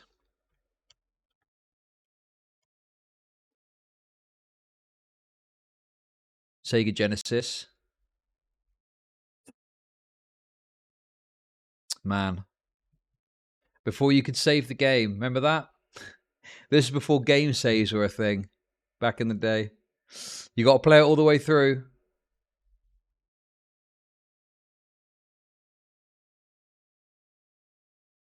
And then I also got a, well, I don't know what you call this. We called it the SNES. The Super Nintendo Entertainment System. But it looked different. Mine looked like this. Ours looked like this. Yours looked like that for some reason. I don't know what the difference was about. That was the American one.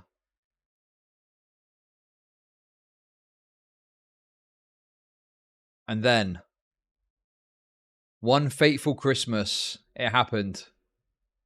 One fateful Christmas.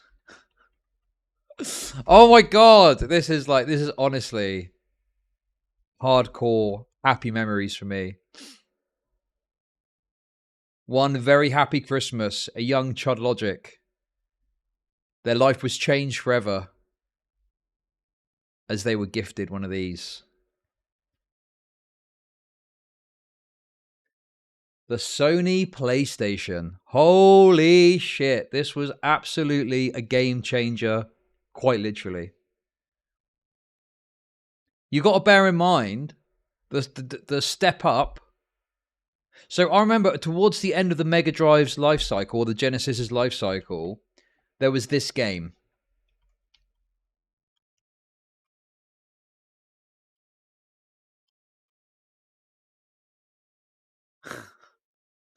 Oh my god, no way! Look at this.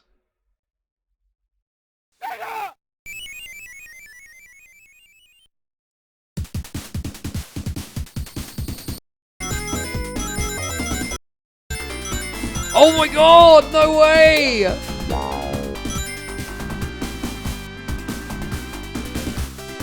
Who remembers this? God, the music and everything, man. I can't take it. Anyway, obviously there was mainly 2D games.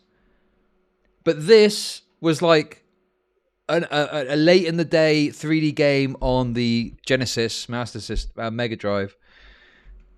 But that was like the first taste of 3D, and it was like, wow. Wowzers. Ooh!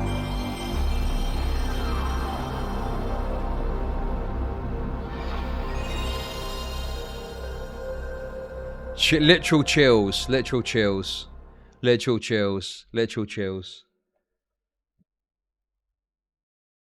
Literal chills, no memes. But yeah, God, I had like Crash Bandicoot. I had Crash Bandicoot. That was what it came with, and I played the hell out of that game.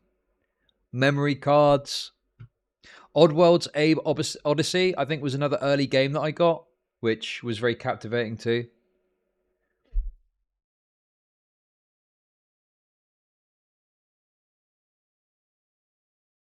Now, the thing is, people are talking about the N64 stuff. I actually borrowed an N64 from a friend and, you know, played a bunch of GoldenEye stuff, and I really loved it, don't get me wrong.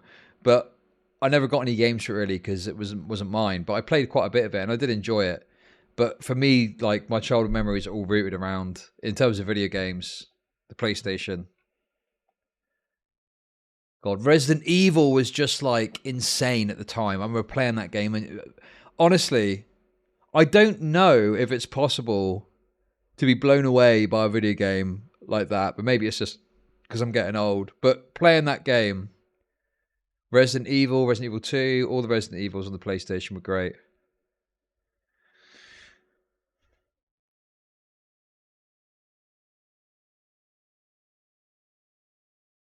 Final Fantasy 7. Oh my god. Anyway.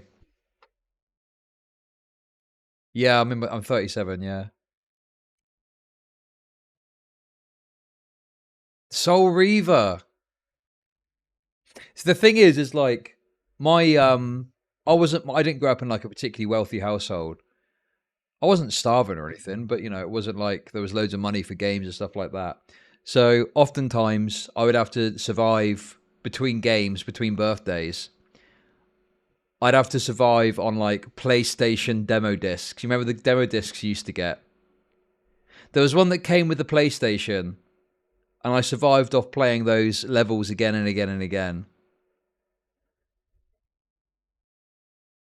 And then you get the PlayStation magazine and you get the demo discs, and you know, it was actually like pretty generous demos at times.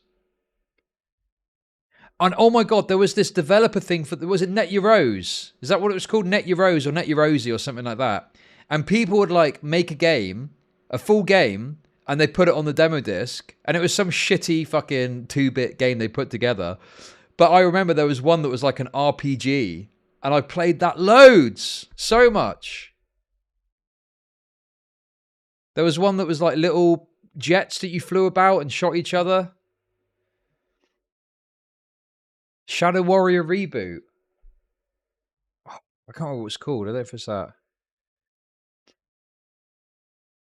Yeah, Silent Hill. I played all the classics. Pretty much any classic PS1 game I ended up playing.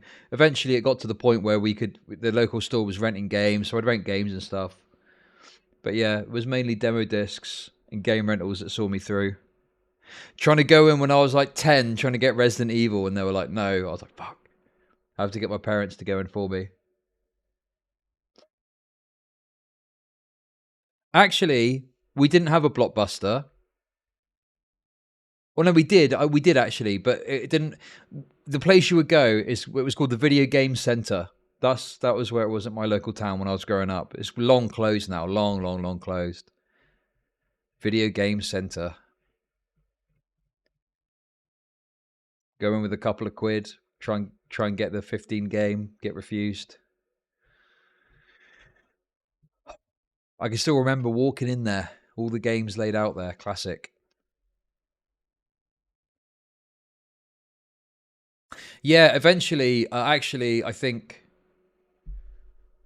who was it that did it? I can't remember. Somehow my PS1 got pirated. Somehow I can't remember who did it. I can't remember how it happened. But yeah, I remember having Final Fantasy VIII pirated. It was pirated on fucking some shitty discs. Eventually, it got scratched to fuck and didn't work. But it worked for like, you know, I completed it and stuff. But yeah, I had Final Fantasy VII official edition in the box. Then my mate sold it. Fucking idiot.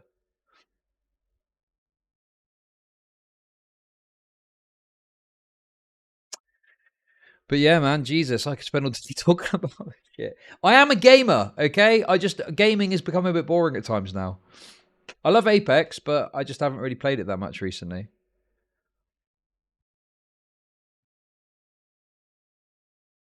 Now, Elden Ring works on the Steam Deck, so I should probably give it a go.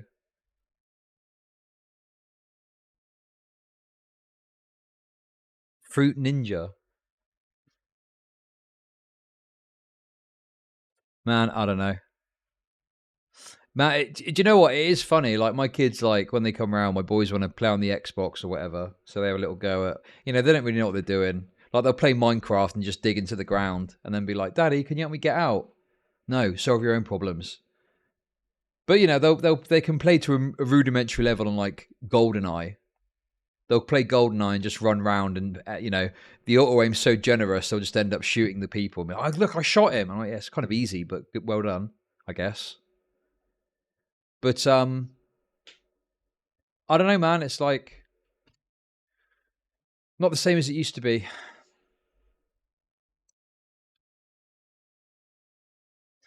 Infinity games, yeah. What, the games that just go on forever. Yeah, GoldenEye was massive. GoldenEye to this day is one of the only movie licensed games that is actually any good. Quite few and far between.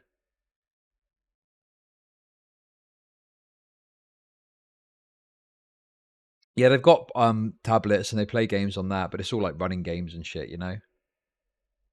Honestly, I think that, like, I remember it was like a finite resource of getting a game, but now they can just get, you know, lots of different games on their tablet. It's kind of crazy, the access they've got. Also with TV shows. Remember you used to watch the Saturday morning cartoons, VHS maybe?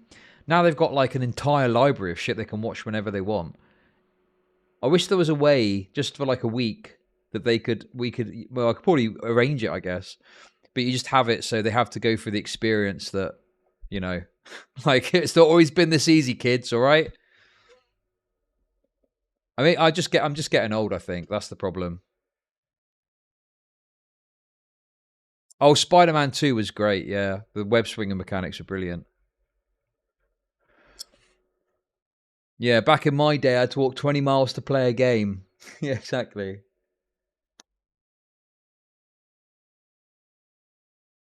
Anyway, Jesus, I've been banging on about video games for like, what, 30 minutes? Holy shit.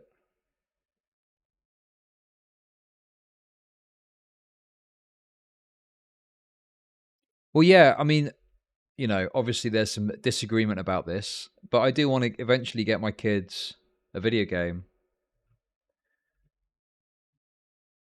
Like a Xbox or something, so we can play probably Fortnite together, you know?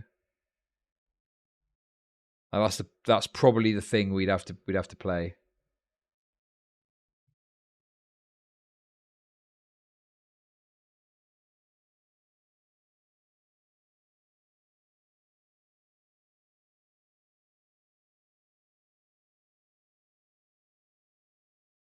So the 6 movie discs have survived on PS2 for, yeah, PlayStation 2 was like, I don't know what the statistics are, but it did feel, because I actually, after PlayStation 1, I went to Xbox, the first Xbox. That was my next console up, the Xbox. And I don't think I ever really had a PS2 in any meaningful way. Yeah, Xbox was another. I mean, Xbox was obviously just insanely powerful for the time. But the PS2, I think, had like a wider variety of games and exclusives and stuff like that. But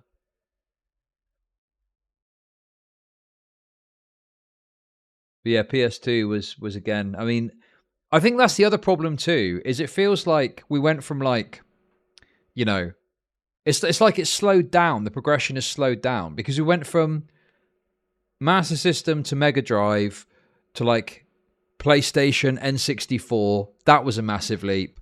PlayStation N64 to like Dreamcast is an in between. You know, Xbox, PlayStation 2, GameCube. That was a massive leap. And then from there to their subsequent one, that was a massive leap. And then it just seems to have slowed down from there. And if you look at like the Series X, what's great, you know, if you ask me, like the original Xbox, give me 3 games or whatever, right? What is there about the Series X? Like what if someone was to say, why should I buy a Series X or a PlayStation 5, except for the price, except that it's cheaper than PC, what reason would you give? Why would you tell someone to buy a console in this generation? Probably a Switch. You'd probably say buy a Switch. You'd probably recommend a Switch over anything else because that's the only one with actual decent, you know, exclusive titles. The Series X and the PS5 have got nothing meaningful about them. A Series X, any game that's going to be a console exclusive will be available on PC, where you get a superior performance. Obviously, I'm not talking about the poors that can't afford it. And PlayStation 5, there's nothing. Maybe the back catalogue, faster user interface than like the PS4. I don't know. What is that? But Demon's Souls is a remake. It's a remake of like the PS3 game, right? Yeah, price and convenience is the only reason. But in terms of software, there's nothing. I mean, don't get me wrong. I might well get a PS5 if it's the only way to play the Silent Hill 2 remake. But like, someone else said Demon's Souls. You're saying like it's remakes. Where's the original content? I don't know, man. It's just frustrating. God of War. But God of War's on PC now, isn't it? The recent God of War's come out on PC. PlayStation seemingly now are putting games on the PC. Admittedly, you know, The Last of Us Part 1 apparently was a disaster when it launched, but...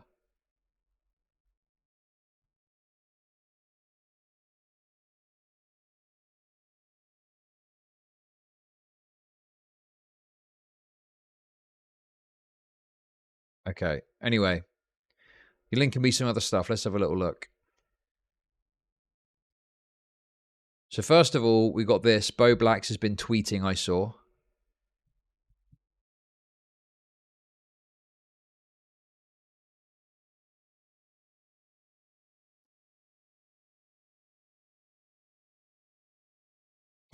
The account whose only tweet was exposing MIZKIF for mistreating EMIRU just got suspended after the tweet blew up and started getting covered on YouTube. MIZKIF did suppress info about his friend's sexual assault in the past. Maybe this is his doing, or his fans mass flagged him. Is it confirmed that is the only thing that they tweeted about? Because that is obviously very odd.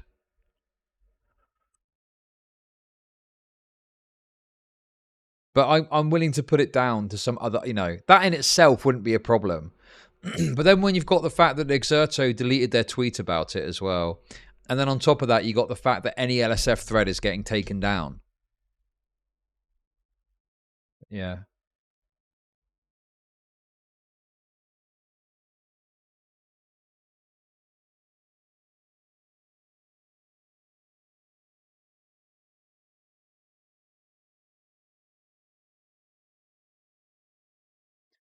I don't know, man. This is all very suspicious, isn't it?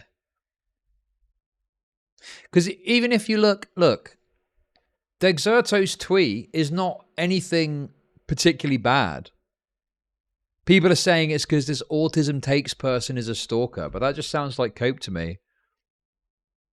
Look at the way it's phrased. Alleged DMs between EMIRU and MIZKIF have leaked where he criticised how she acts on stream. That is like the softest possible way that you could express what's going on.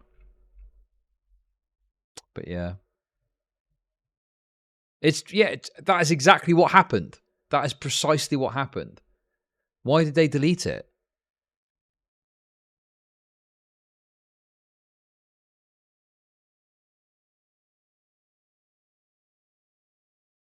Yeah, the alleged DMs I don't really understand. That seems pretty obvious. The Exerto got the call. Because the thing is, it's not like there's anything else. This is like the only thing that's happening at the moment in the streamer world. Everything else is just dumb memes from the Twitch rivals Rust thing or other random clips from stream. So the fact that this isn't mentioned... I mean, I've seen 2 threads get deleted. Mine didn't appear in new posts for some reason. And no one else is talking about it on LSF. Seems like bullshit to me.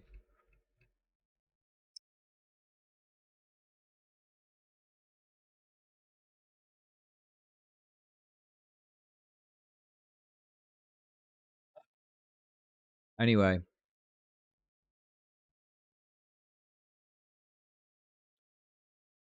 Everyone else supposed to get blacklisted. I just, you know, this is the kind of piece of news or thing that happens that everyone normally talks about, right? Everyone normally talks about this sort of thing. But there's nothing. They're not damning at all, really. They just, you know, it seems like MIZKIF is unnecessarily paranoid about the way that EMIRU's acted on stream. Nah, I mean, what else could there be? The Exerto deleting their tweet, they're totally... The only thing is, people are... I don't know, man. It just seems like cope. Oh, this person's a stalker. What does that matter if, like, he's just reading the DMs?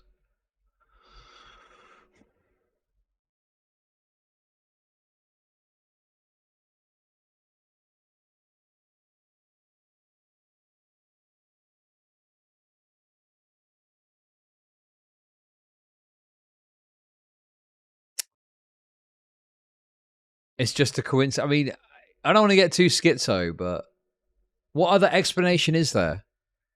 What other reason is there that the 2 threads that I've seen have been deleted. And I don't want to speak on my clip because I don't know what the fuck's going on there. But at the very least, 2 threads have been deleted. Military groups cull millions of people in war. I don't know what you're talking about. Well, I think the story here is not so much the DMs for me, it is everything else that's happening around it.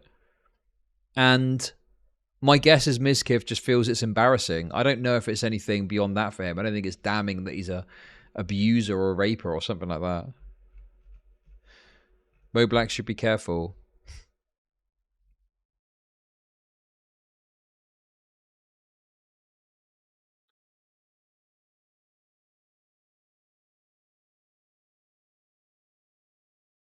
LSF don't talk about that sort of thing. I don't see any justifiable reason to take a thread about it down. And if you're going to take this down, surely in other circumstances you'd have to take it down if there was like some embarrassing thing leaked in DMs.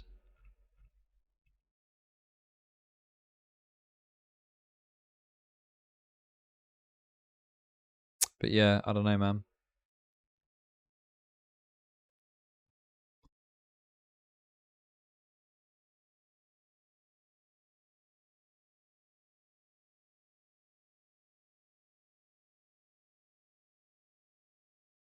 Oh.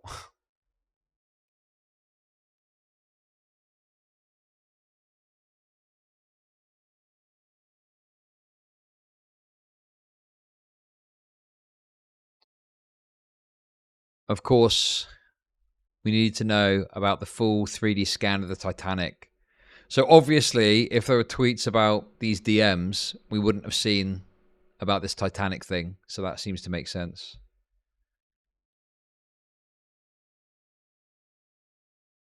Well, it's Dexerto. I doubt there's going to be anything untoward, is there? Whoa! Okay, okay. Let's not risk it. I saw something that... Let's just chill out, okay? Right, what's this you linked me?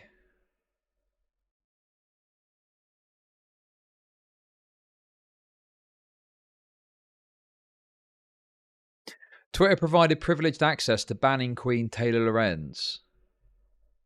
Twitter engineer walking me through their reporting system. Wow, she's a heavy user.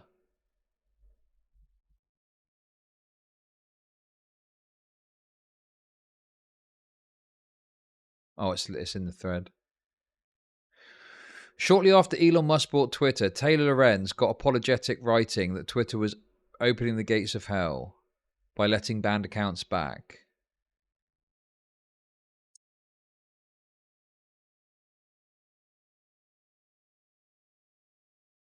Wait, is this... Okay, this seems like perfectly reasonable to share, right? Revive banned accounts. The month prior, Taylor Lorenz got this tiny account banned surprise. The account detailed Lorenz as a Manhattan rich girl who attended Swiss boarding school and whose uncle owns Internet Archive, thus erasing her past. I mean, that sounds a bit schizoid, doesn't it?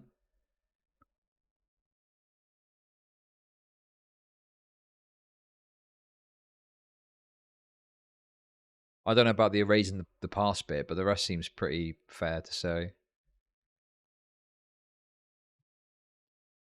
But did Fear the Flu violate Twitter rules? No, no ban evasion, abuse, harassment, platform manipulation, or sharing personal information. The account was generally healthy and mostly conversational commentary in nature.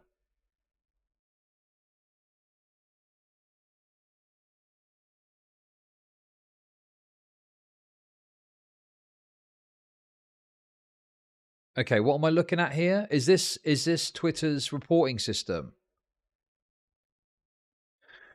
From an account perspective, the account Fear the Floof deactivated the account after deleting the reported tweets. We've received the account and did not see the linkage via tools or similar profile signals to report under multi-account or ban evasion policies. The account was generally healthy and mostly conversational or commentary in nature. No actions to be taken and a majority abuse of safety policies. From a possible sole purpose harassment, towards Taylor Lorenz. We can only see one interaction between the accounts. No other mention aside from the other tweets flagged. No action to be taken for this angle as well. No spammy or platform manipulation detected.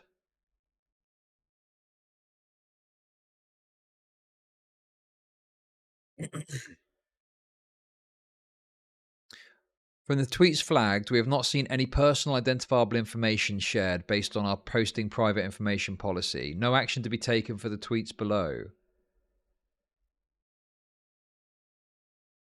Tweet text. For the record, this is all publicly available information. It's just hard to find without looking. And then goes on to describe that stuff. Tweet posted and deleted. For the record, Taylor Lorenz was born...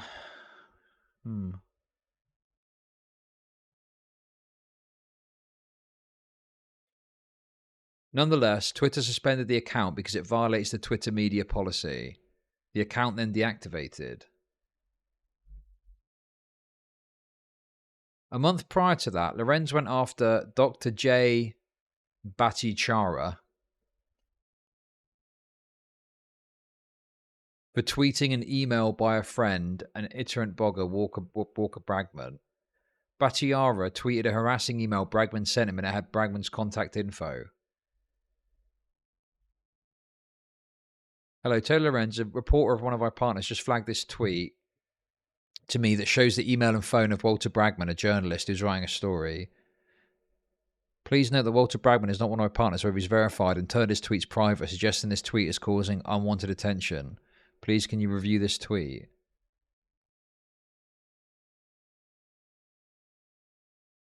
Bragman played this all up on Twitter, of course, to call attention to himself, retweeting Bhattacharya's tweet before people made fun of him for doxing himself. Manhattan rich kids playing at journalists are easily bruised, it seems. Dear Walter Bragman, your tweet below contains your email address. You may want to delete it. Just friendly advice since you want it private.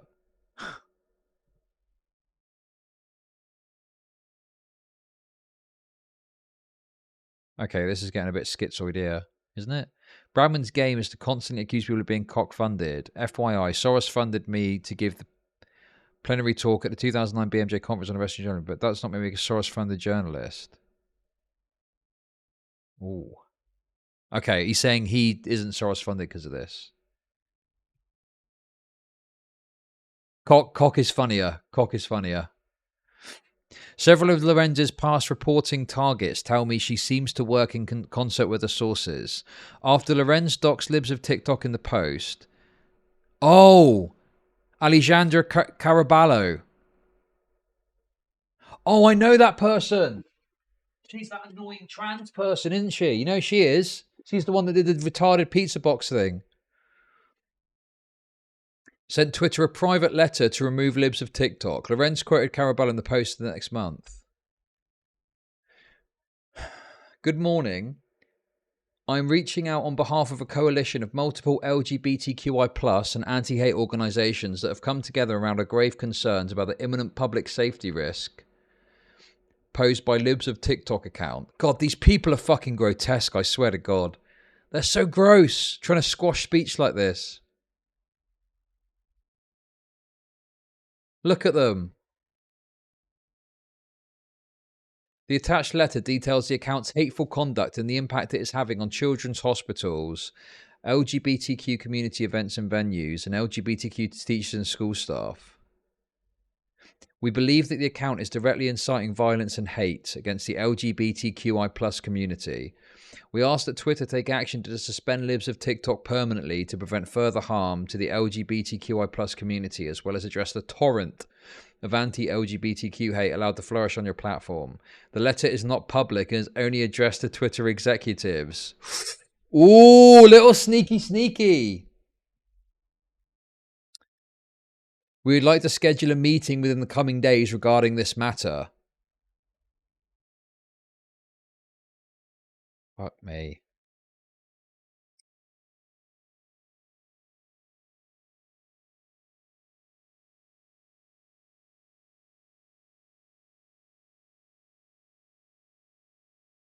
The letter was sent by Caraballo and several groups, including the Center for Countering Digital Hate, a favoured source in Lorenz's essays on banning.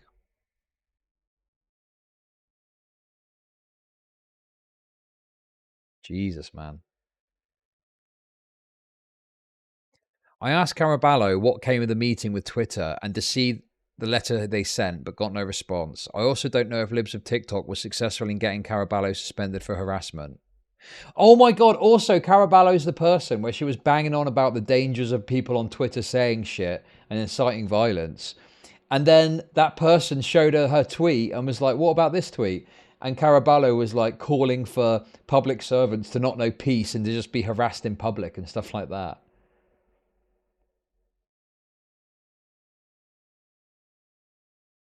That's mental. It's hard to understand Lorenza's concerns about doxing when she has done this so many times herself. Here's one allegation in a defamation lawsuit by Little Miss Jacob against Lorenz that is still working its way through the courts. Despite this assurance, however, in an August 2020 article, Lorenz included a hyperlink to an address on Zillow, which turned out to be none other than the KND house where Jacob was living at the time.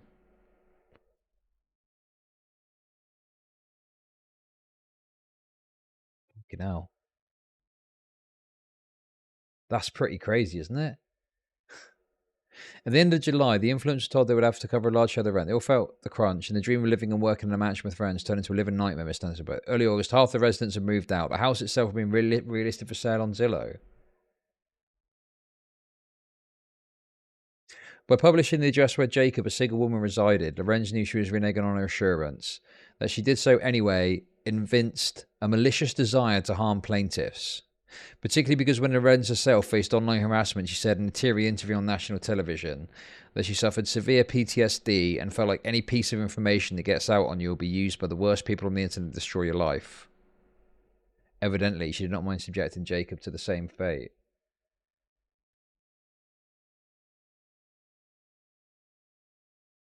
Yeah, I'm not a fan of this Taylor Lorenz person. Lorenz had more than special reporting access to get accounts banned. When Tucker Carlson did a piece ridiculing her, Twitter put out an alert. We need to be careful with her. I couldn't get evidence that Twitter provided this support to other reporters. I never got it.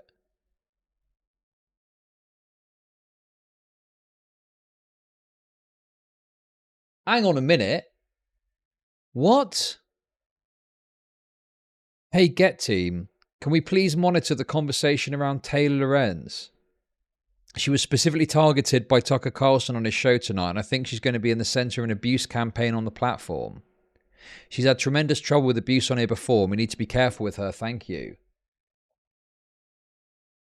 You know, I hate stuff like this because the Twitter file shit has made it really tricky to, you know, discern exactly what's going on. But this looks like Twitter are trying to afford some sort of special protection to her. Am I understanding this correctly?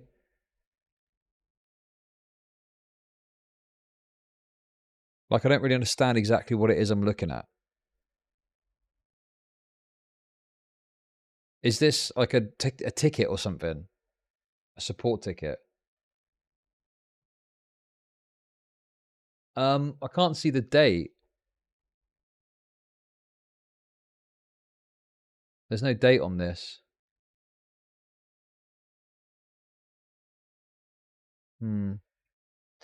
Taylor also provided special support to a source in stories she wrote for the Atlantic, New York Times, and recently the Post. When Jackson Wayman's account was suspended, Lorenz put this in front of Twitter.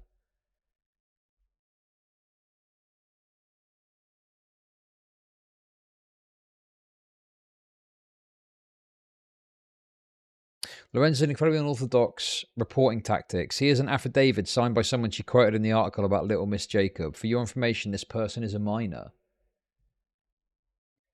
In or around August 2020, Miss Lorenz called me. So just, it's an affidavit, right? So that means that the person is saying this and they believe it's an honest reflection of the events. And if they're found to be lying, they can be brought to some legal action. Is that right? Is that what an affidavit is? Okay. So basically it's like pinky promise, but if I'm lying, you can fuck me legally.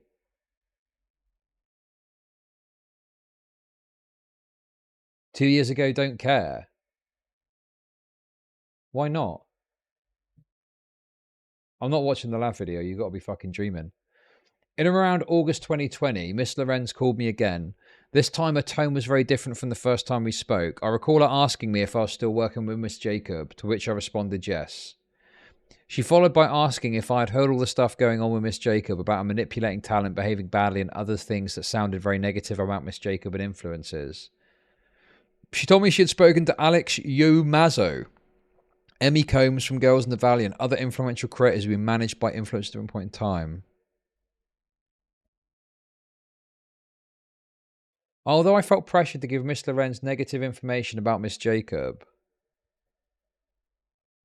Right, so she's saying that basically Lorenz was putting words into her mouth or putting ideas in her head by talking about all the bad things Miss Jacob had apparently done.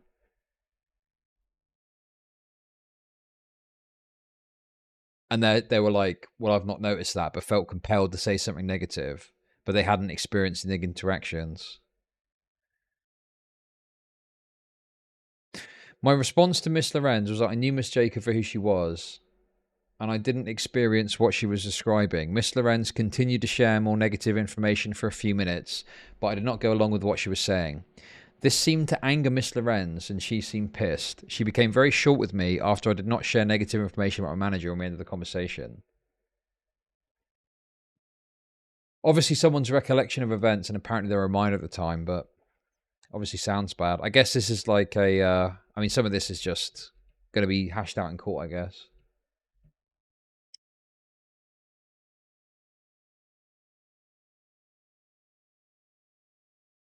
How long is this thread, man? Oh, we're near the end. Oh, this is part of the Twitter files. God, it's still going. The Twitter files are still going. That's mental.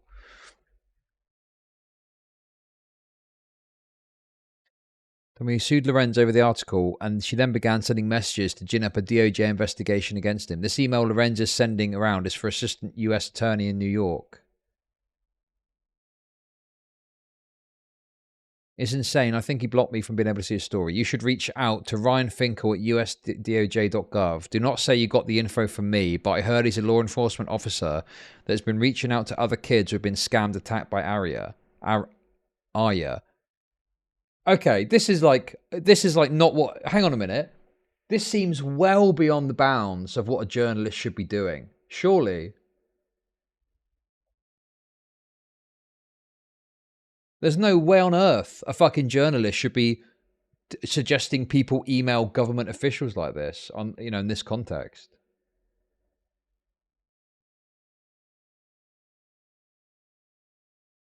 Taylor Lorenz is a progressive journalist that has been the ire of conservatives and has been criticized heavily for some of her reporting, particularly on Libs of TikTok.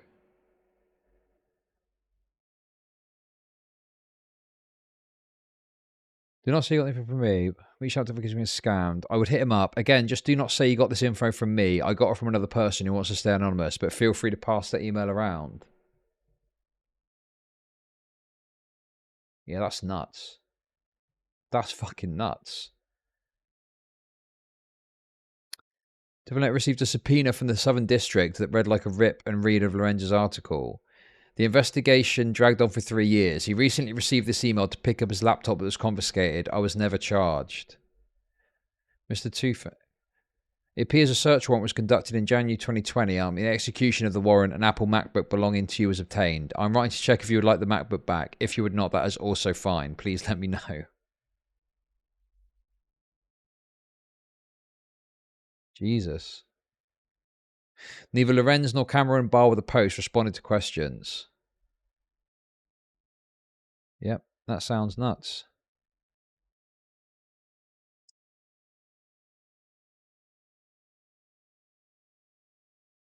I mean, it amounts to Taylor Lorenz bad, I guess, but, you know, I kind of guessed that already, to be honest, but it's still quite an interesting read.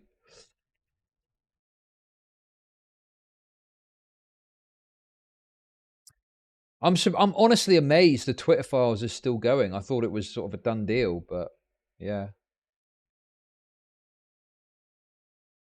I guess we're still going on that train.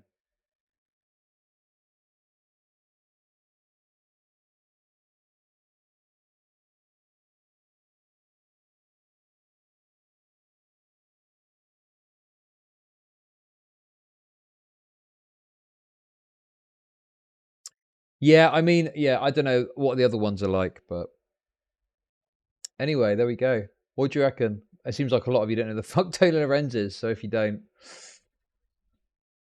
it's a tricky one.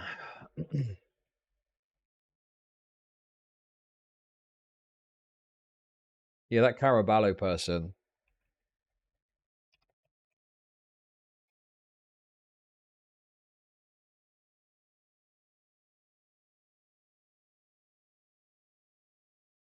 Where's the... Oh, is this it? This is a good one.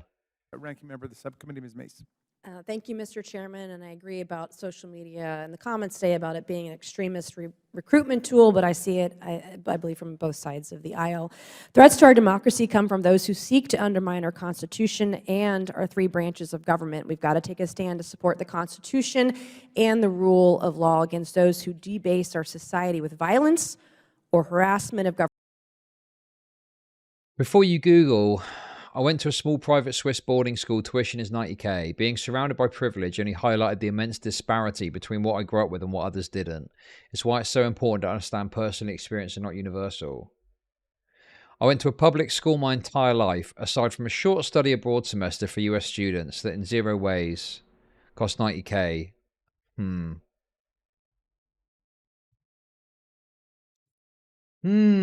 Interesting. Government officials carrying out their constitutional duties, for example. I have a few simple yes or no questions I would like to ask the panelists today. My first one is, do you believe that rhetoric, that rhetoric is a way to inflict harm on our democracy? People's words. Mr. Ward, yes or no? Yes. Mr. Siegel? Yes. Ms. Caraballo? Yes. This is Astronomani. Yes or no? Yes. Okay, Ms. Tyler? Ms. McCord? Yes. Is rhetoric on social media a problem and a threat to our democracy, Mr. Ward? Yes, absolutely. Mr. Siegel? Yes. Ms. Caraballo? Yes. Ms. Nomani? Yes. Ms. Tyler? Yes. Another question I have, do you believe that rhetoric targeting officials with violence Don't be ableist. or carrying out their Don't be ableist. constitutional duties is a threat to democracy, Mr. Ward? Mr. Siegel? Yes. Anyway, listen, guys. This is for something good, okay? Trust me. I've seen this before. Pre-watch. Yes. Yes. Yes. All right, thank you very much. Only a few weeks after the attempted attack on a Supreme Court justice on June 25th, one of the witnesses, Alejandra Caraballo, tweeted out the following in response to a decision on abortion overturning Roe v. Wade, and I'll quote directly from the tweet. "The 6 justices who overturned Roe should never know peace again.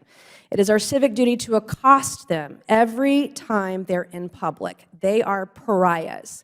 Since women don't have their rights, these justices should never have a peaceful moment in public again." I know something about being accosted. The night of January 5th, I was physically accosted.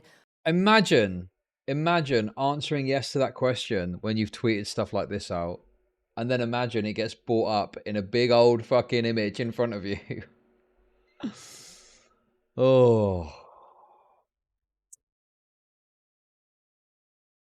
On the streets of DC in Navy Yard by a constituent of mine. I fervently blamed rhetoric on social media, rhetoric at public events, for being physically accosted. I carry a gun everywhere I go when I am in my district and I'm at home because I know... Oh, also, there was another... This is very transphobic and obviously I disavow. But basically... the Caraballo person tweeted out with like a picture of herself that I'm no expert, but it looked quite filtered, let's put it that way, and said, well, if I went into which toilet do you want me to go into? Or something like that, right? And someone quote tweeted this, and in a very transphobic fashion, disgraceful really, they shared a number of images that, let's just say, didn't have a filter on and commented on it. Let's put it like that, okay? Let's put it like that. I disavow, obviously. use whatever fucking toilet you want, all right? But needless to say. Personally, that rhetoric has consequences. I've had my car keyed. I've had my house spray painted. I had someone trespass in my house as recently as August. I've been doxxed on social media about where I live. And I've had to add to security everywhere I go. Often, because I can't afford it, I have to carry my own firearm wherever I go. And Alejandra Caraballo also recently tweeted on November 19th, not even a month ago, that the Supreme Court, vested with the judicial power of the United States by our Constitution, stated they are not a legitimate court issuing decisions. And also the Supreme Court is an organ of the far right. So my last question today of Ms. This is mental. Imagine a lefty banging on about Trump calling into question the, you know, competency and the, you know, everything about the American democratic system, to then come out and say shit like this. Like, this is mental. This is the same side of, this is two sides of the same coin. Ms. Caraballo, do you stand by these comments, this kind of rhetoric on social media? And do you believe it's a threat to democracy?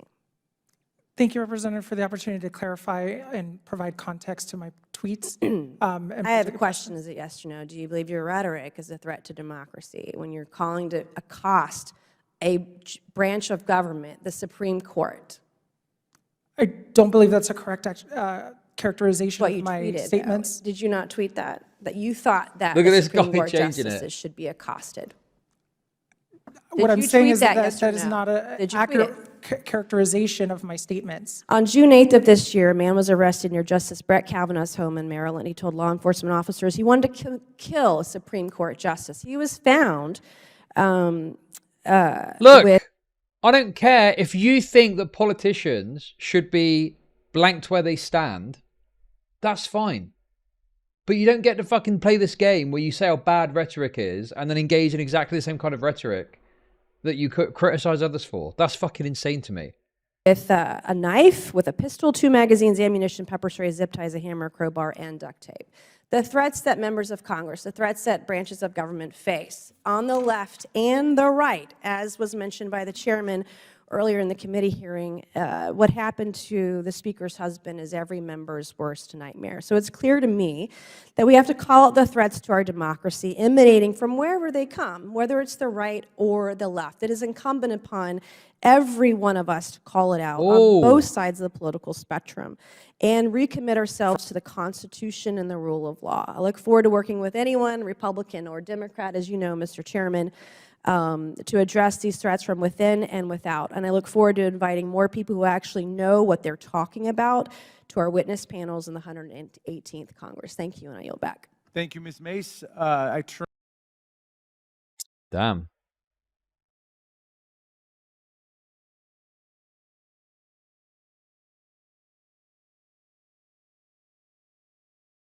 I know, I've seen it. It is like, oh, it's 2 minutes old. 10K views already.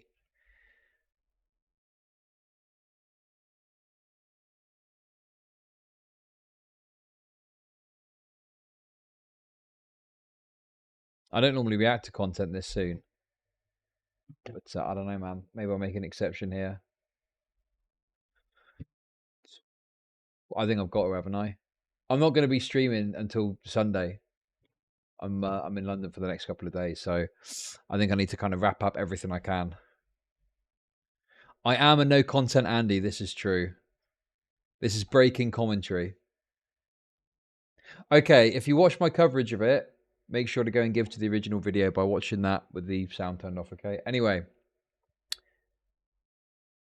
Chud slacking. Fuck you, okay? Jesus. We need to... Yeah, I can't get accused of pre-watching here. That is literally impossible. Unless iDub sent me the video ahead of time. Anyway, just before we get into this, this will probably be a good way to wrap the stream up. Unless there's anything else I've missed, which I don't think I have. Yeah, we do have the, like, what is it, 4-hour document or 3-hour documentary that Turkey Tom has just released about Chris Chan, but I think that could well be a 2-streamer. We'll see. That's quite a lengthy one. Maybe watch half of it at the end of next stream and the other half, I don't know, I'll figure it out.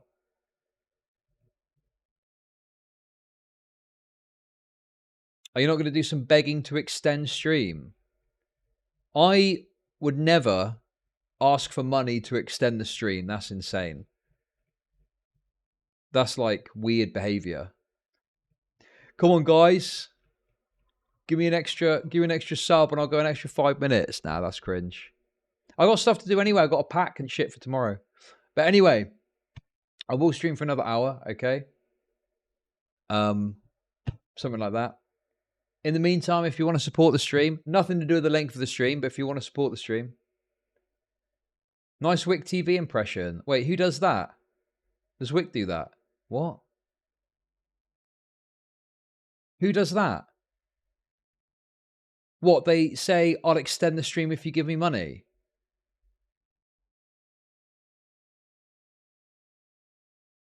You did that for the Mr. Girl article. Well, I think the thing is with the Mr. Girl article is that was an absolutely mammoth task. I think I just kept extending the goals because people were giving me a shitload of money. Why don't you pack on your days off? Honestly, you people are fucking insufferable. Because I was busy. I was busy doing other things. What business is it yours? It's none of your fucking business. I do what the fuck I want with my days off, okay? What the fuck? You people are unbelievable. Very intrusive, aren't you? Hey, thanks for the sub. Also, you understand that I had to do like a wash to get this. I mean, you probably don't wash your clothes by yourself. So your mummy probably does it for you. I know that mummy washes your clothes, okay? But when you're an adult like me, you got to wash your own shit. All right? I don't get nicely pressed clothes on the side of my bed. I got to do that shit myself. Mummy, I'm going away. Can you wash my clothes and pack my case? Yes, sweetheart. That's fine. No problem. I'll do it all for you. I'll put a nice sandwich in there for you. Fuck off.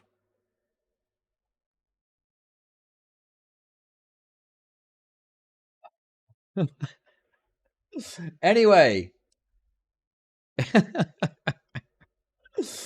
You're just jealous Mum loves me.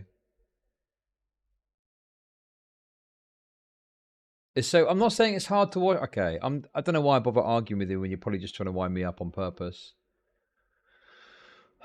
Anyway, the point is, I mean, the thing is as well, bear in mind, right? In an hour's time is when my stream is due to end. It's like I'm ending early. So I don't know why you're questioning me on what I'm doing on my days off when my stream schedule today is just the normal schedule that I would do. God, you people are insufferable. You just want me to stream forever. I feel that's what some people want, right? They just want me to stream endlessly. Endlessly. Never stop streaming. Just keep going. Doesn't matter what's happening.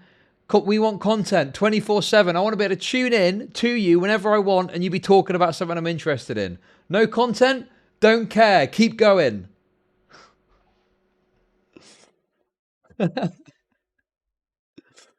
You're only compared to long streams. The only time I tend to do a long stream, I used to do really, really long streams back when advertising revenue was based on length of time streamed. But the problem with that was you do like a 12-hour stream, which is great, but then part of it would have to be like video games. There isn't enough content for like 12, 13, 14-hour streams. You know, a viewership drop off, which affects things. Honestly, 8 hours a day, 5 days a week is the perfect fucking ratio for me, okay? That is literally the sweet spot of being able to find enough content to talk about, you know, and not going overboard where you're just streaming nothing.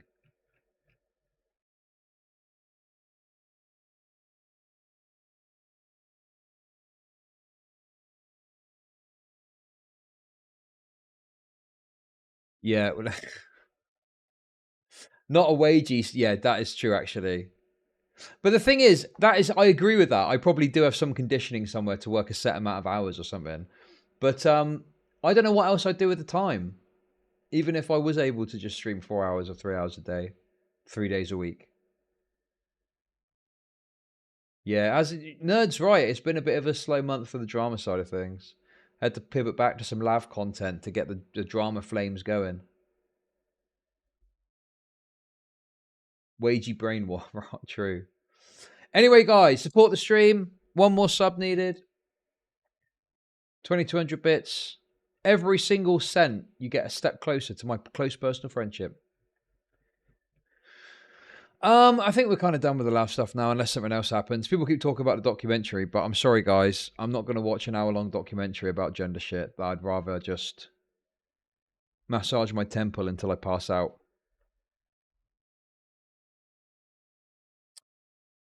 Yeah, unfortunately, well, normally with something like the MIZKIF EMIRU text leak, you'd have all the streamers talking about it, but there's nothing because it's being hush hush.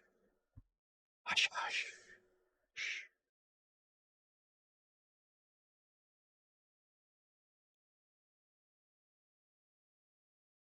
It is fucking radio silence.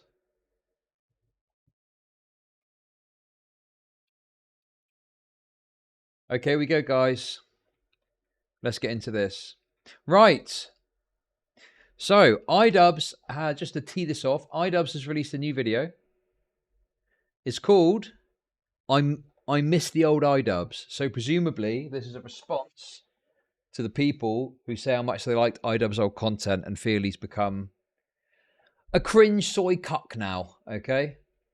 So prepare yourselves. If you're an old iDubbbz fan, strap in. Honestly, listen, I'm just going to throw my cards on the table here, right?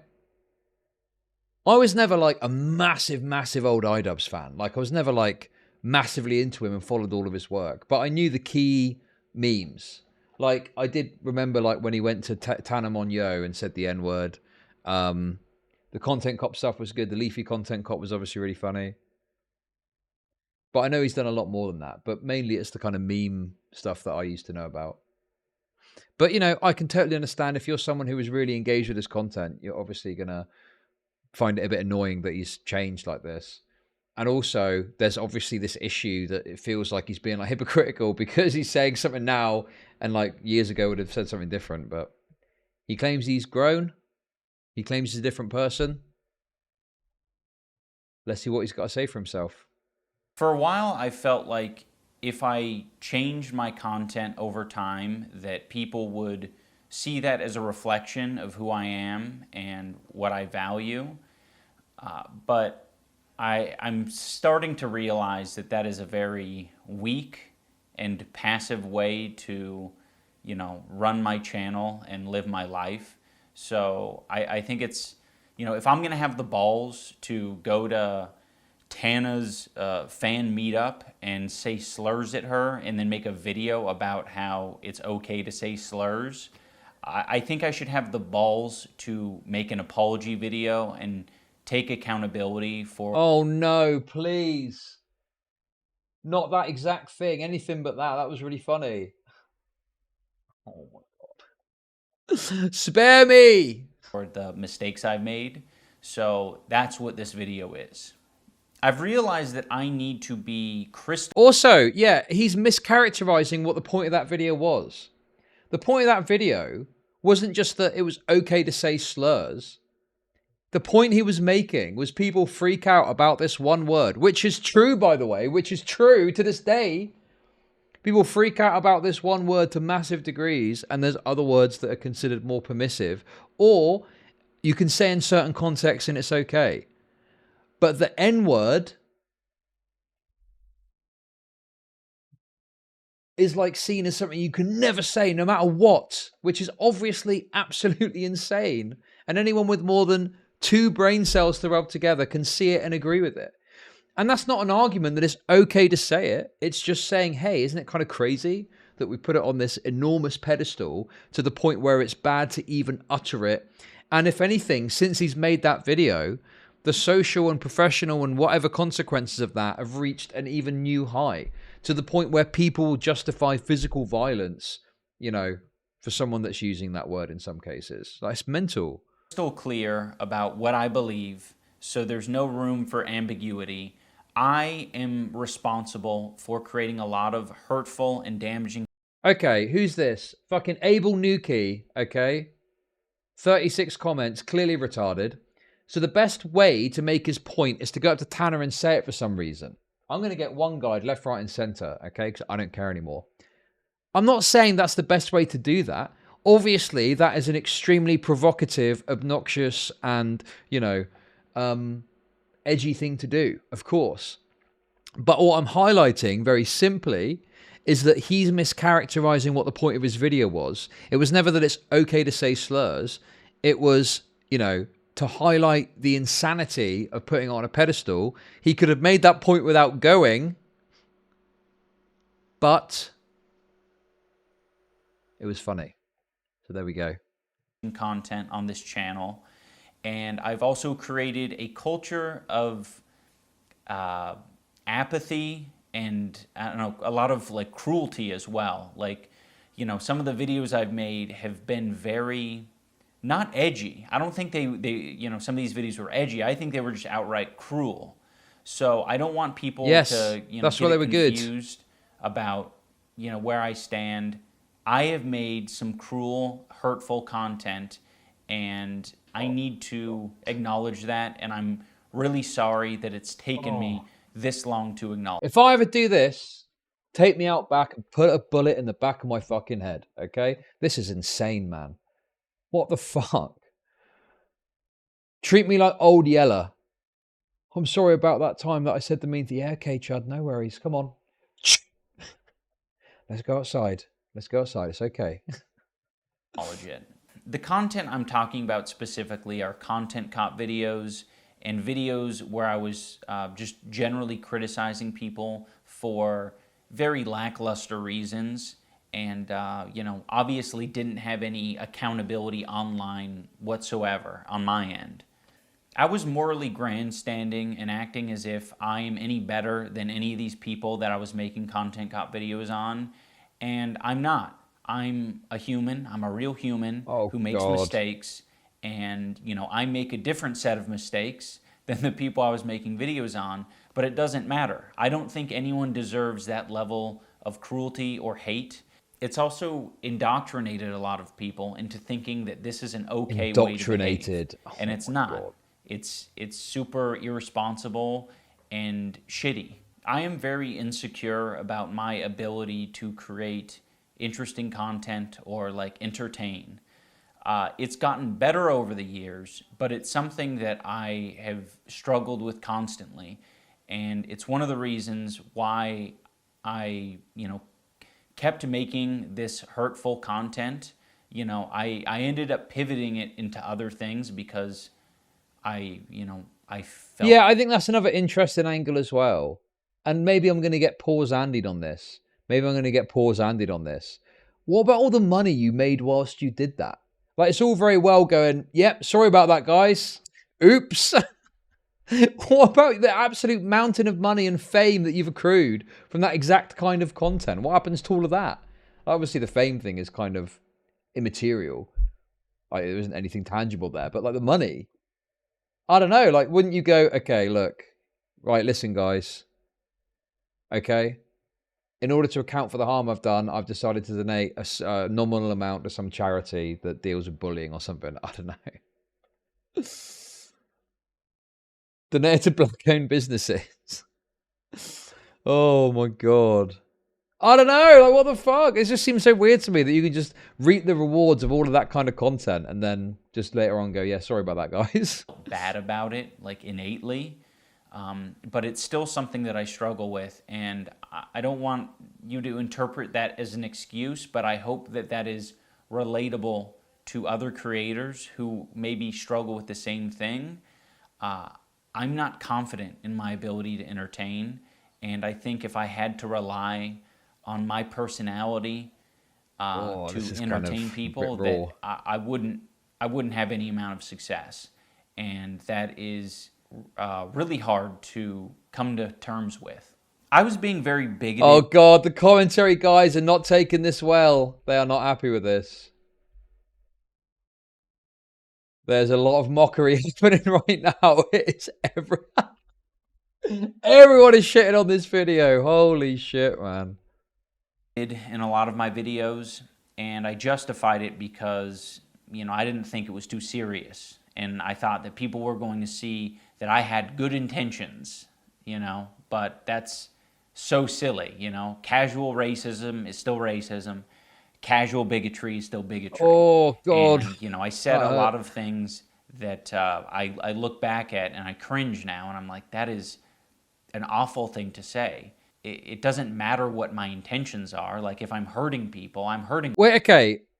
It's fair enough to look back and think everyone's got cringe moments from the past, but then there's some messages that he had that stood the test of time, which are even more relevant today. Like this idea that we put this one word on a pedestal is still really relevant today. And if anything, it's gotten worse in terms of how it's treated. Like it's not as if it was all just edgelord shit or something. There's some actually, you know, I'm sure that you could probably think of more in your content that you maybe enjoyed of iDubbbz, right? But there's actual stuff there that has got a message that still matters. And so I just hate this idea of like, it was all bad, it was all bigotry no matter what I was doing. I don't know, man. What? People. And, you know, who the fuck knows what my intentions are? Like, sarcasm and like jokiness and jokey tone only goes so far, especially over the internet. Even in real life, that's like an impossible thing to... Matt, it wasn't that thought-provoking, just classic edgy N-word, spoken like someone who is probably absolutely relishing him turning into this soy loser. Because you're fucking delusional if you're just going to sit here and think it was all edgy N-word stuff. It wasn't like that at all. Know with 100% certainty. I've just always had this dumb philosophy that I'm not responsible for, you know, my audience and how they behave beyond what content I put out. And that's stupid. And it's led to a lot of hate and a lot of bad outcomes. And I just want to make it clear that I am absolutely responsible for my audience. And, you know, I guess if you want to, you know, look out for people who are red flags, it's definitely people who had my mentality that say, I'm not responsible for what my audience does. I know that this apology isn't enough. I've clearly done a lot of damage. You know, these videos have been up for a long time and have accumulated millions of views. I shouldn't be able to just make an apology video and walk away from it. This is something that I should live the rest of my life with, and I expect to. I've profited off of this bigoted content for years, and I've made a successful career out of it. Yep. And that's not right. Reparations. I think that this is only a step in the right direction. Okay. And I know that a lot more needs to be done. So, okay, I was joking about... He sounds like he's saying he's going to do the reparations meme. The reparations to people affected by his content or something. To even approach a life that I would think would be like acceptable. I am running ads on this video, and any... He didn't say that. He alluded to it. He's alluding to it, right? Like, he's saying it's a first step. That suggests to me that he's going to do some sort of money-based thing. I don't know, man. This is so cringe. And it's so unnecessary as well. Isn't it?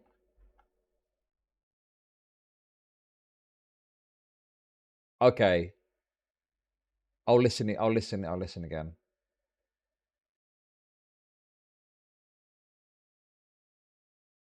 Revenue generated from this video, I'm going to match and donate to an organization that you know, would have been particularly affected by the type of rhetoric that I've been spewing on this channel. And again, this isn't the end of what I'm doing. This is just the start. I don't feel like a lot of this content represents me. Yeah, stop saying the N-word foundation. NAACP. Oh man, if I had a lot of money, I'd find out how much it is, and I'd donate it to the KKK. But unfortunately, I don't have enough money to do that. Maybe a wealthier content creator than me could match that, but it's probably going to be quite a lot of money. Me as a person, at least not anymore. There was a time where it probably perfectly represented me because I was a nasty, apathetic, insecure person. Now that I don't feel like it represents me and I want to distance myself from it and keep it from, you know, indoctrinating more people, I'd like to unlist the videos so that people, you know, can access them still for whatever, you know, purposes they might want to do that for. But it's not being proliferated on the website.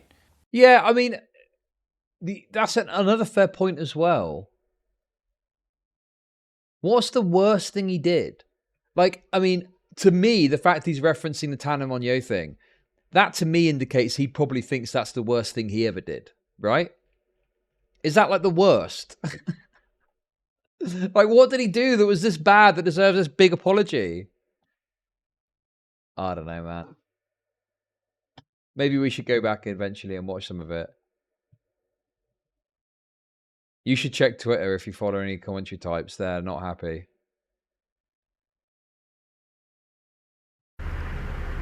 What's this? Do you guys... Amateur food reviewers.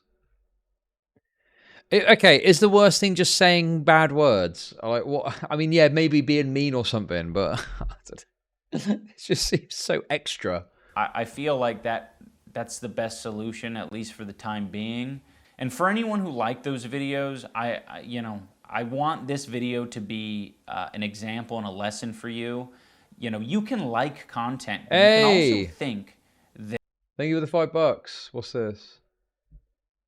Straight off the bat, I want to let all the newcomers to my channel know that I'm perfectly fine with bullying. Make fun of someone because they're fat, autistic, or riddled with acne. I don't care. Make fun of them. I think my only stipulation with the bullying is that you also have to not be a pussy. You see, because if you're a pussy and you're hiding your putrid, malformed... Straight off the bat, I want to let all the newcomers to my channel know... Oh my god!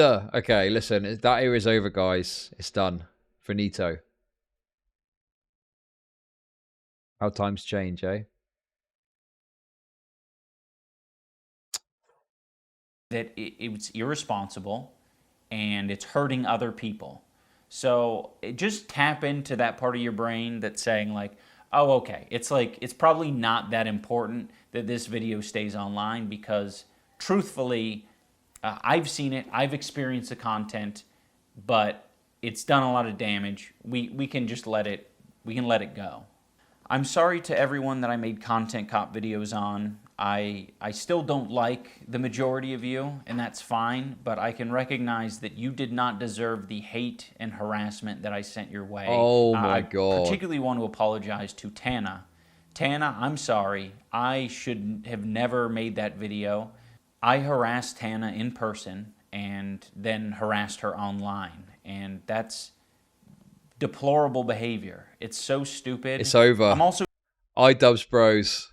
iDubbbz bros. It's so over. It's so over. It's not even real.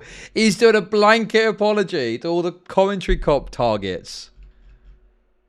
Oh my god. That is wild. What's Tanner doing these days? Is he just doing influencer stuff now? It's so ogre. So so sorry to all the black viewers and minority groups who... Oh my god, no fucking way! ...had to put up with that video and put up with, you know, the phrases. I said either it's all okay or none of it's okay. And that's just so dangerous and stupid. I have made content that I'm proud of over the years. It hasn't been as consistent as... And to the blacks, oh sorry, black people and minorities, I apologize to you too. Is there any black person out there that is genuinely sat there before this video going, I can't wait for the day that iDubbbz apologizes for saying the N-word to Tana Mongeau in that video and saying that all slurs are okay and none are okay? What? I don't think this is really a thing, is it? I'm black and I'm crying tears of joy right now. Maybe I'd like it to have been, but, you know, there is a lot of content that I think had a net positive on the world, and you know, I'm going to strive to continue on that trend. But again, I'm absolutely going to continue to make mistakes, but I want the mistakes to be a lot smaller and a lot less serious. I also want to give some clarity to the post-fight speech that I gave. I mean, it wasn't a speech. It was a phrase. I was like, you know, I know I'm not everyone's cup of tea, but I really do appreciate the support, and you know, thank you for coming. That was Succubus! Addressing the people Succubus! over the years that I neglected and I left behind. You know, the people whose feelings I, you know, didn't take into consideration. Those are the people who I was addressing as I know I'm not everyone's cup of tea. Anyone who thinks that I should Yoko be Ono. shouting the N-word from the rooftops, I don't want to be your cup of tea. Now I want to... Okay, here's the thing though, right? Okay, I'm sure there's some fans that probably want that. I don't think many people though are looking for him to shout the N-word from the rooftops though. I don't think it's like, oh yeah, you've got to say the N-word to be cool and based. Like, you don't have to say the N-word. But you have to at least, like, stand by some of the things you said and done over the years. And to just fold like this and be like, I'm sorry for all of it. I don't know. It just seems kind of cringe. I could never imagine making a video like this. I hope I never do.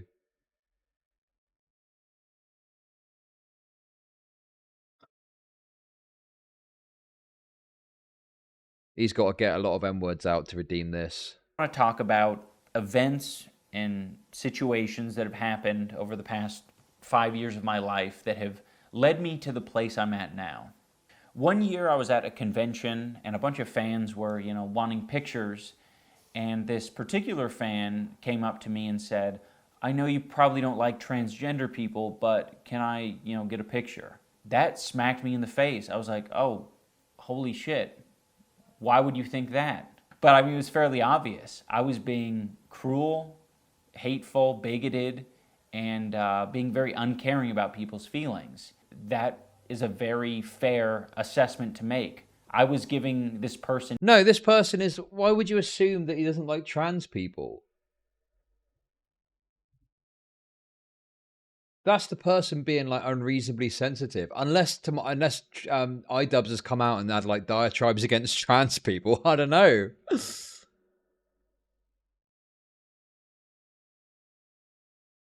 Did he do much content about trans stuff? It wasn't that big back then, was it? All this trans nonsense. I mean, trans beauty and wonder. It wasn't so big back then, I don't think. And bad vibes. And I think I've given a lot of people extremely bad vibes. Another event that was very important for me to experience was I went on a boxing podcast. Homie got one guide. Excuse me. I think you mean one girl. No transphobia, thank you very much. I was basically like trying to walk back my Tana content cop.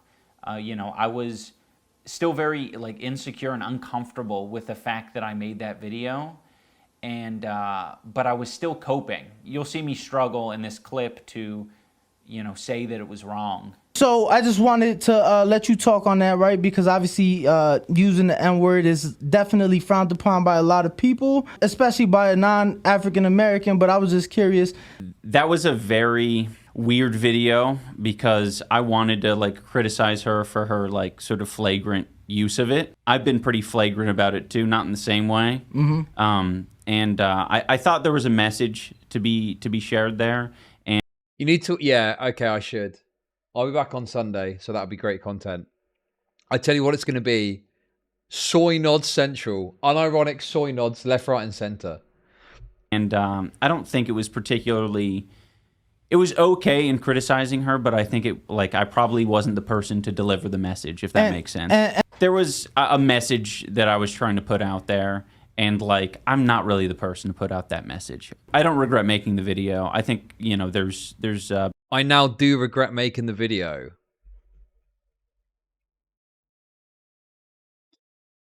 Jesus, man. Just making it clear for everyone. I do regret it, guys. I definitely regret it, all right? Bits and pieces to take from it that I think are valuable. Look, if he genuinely wants to change his content and stuff like that, just change. And you're going to... Obviously, people are going to comment on it and talk about it and say what... Like, I experienced it somewhat. People going, oh, Chud's fucking become a drama guy. Da, da, da. Yeah, that's what I want to do, and that's the direction I'm going. Like, fuck you if you don't like it.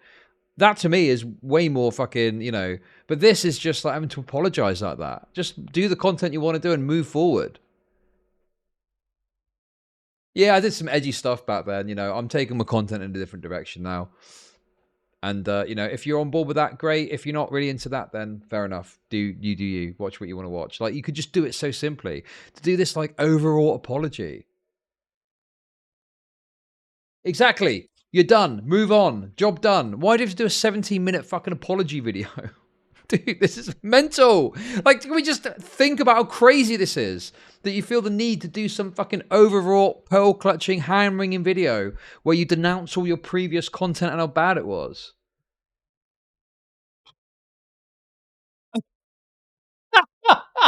Wait, why is ABBA at the back? What the fuck? Oh. This is kind of what it feels like, but I don't really know why ABBA's there. What's he got to do with this?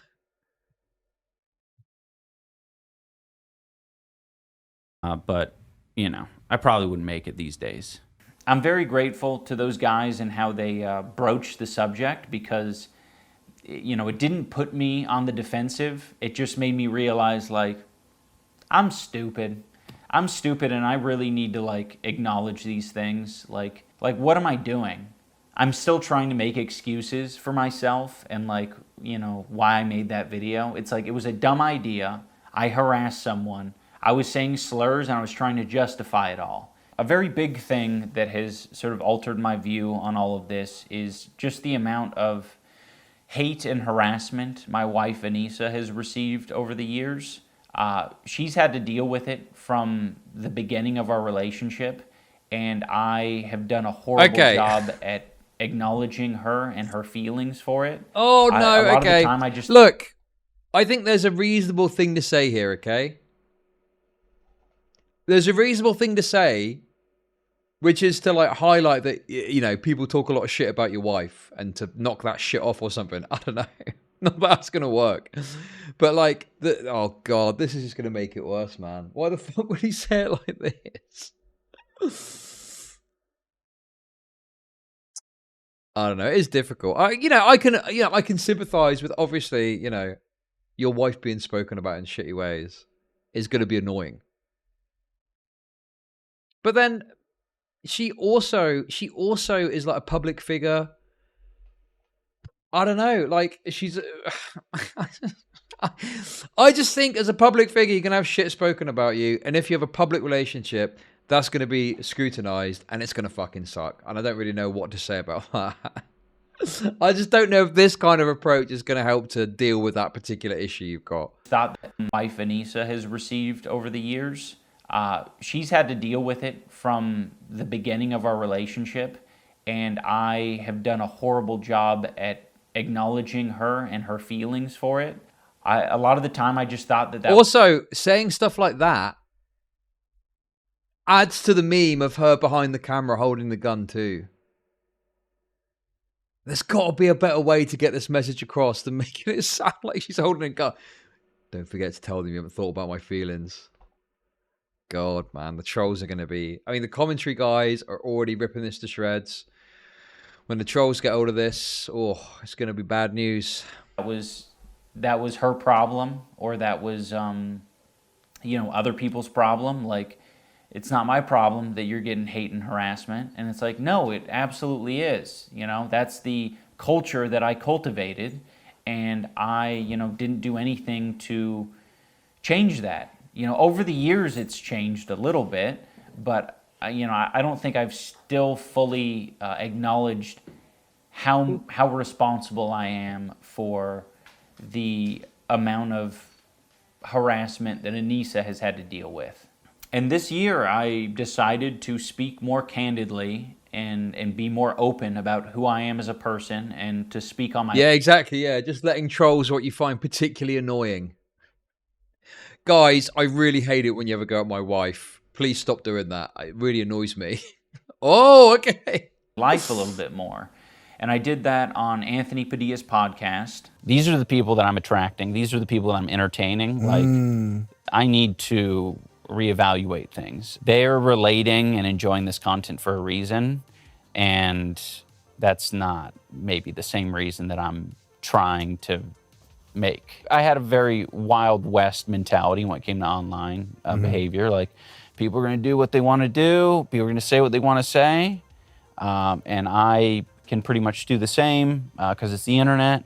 But I think you have to be a lot more responsible. If you guys are at all interested in how I've arrived here, that video gives, a good bit of context and talks about some of my life a little bit.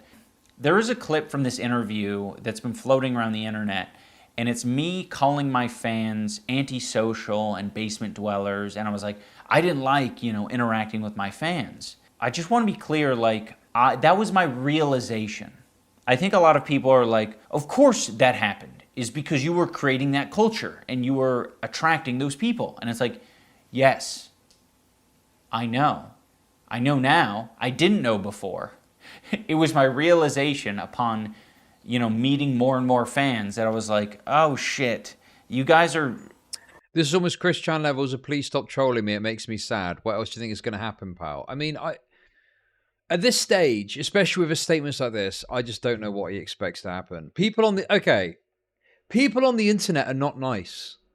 The facelessness of it, the fact that you don't have a connection to your real stuff. Obviously people are going to be absolutely brutal and harsh. You can set up a fake account in a fucking heartbeat and send the most egregious, atrocious stuff you could ever envision in your head. Of course, people yeah. Hey, RS Weaves, thanks for the sub. Do you know what I mean, though? It's like, I'm like, you just got to kind of put up with it as best you can. You're never going to get to a stage where people are just nice to you or nice about the people that are around you. You know?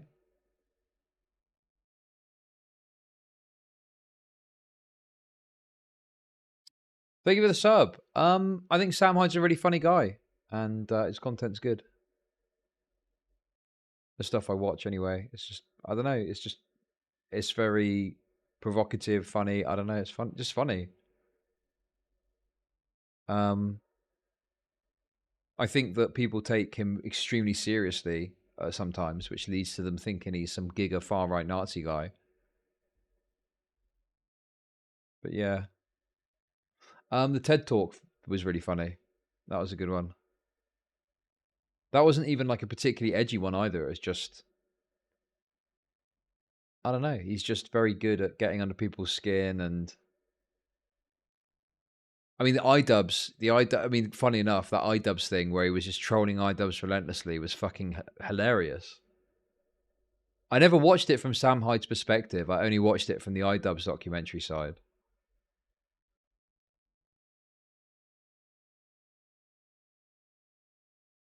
I think he might not know when to stop fucking with people. Well, no, that's part of the fun, I guess.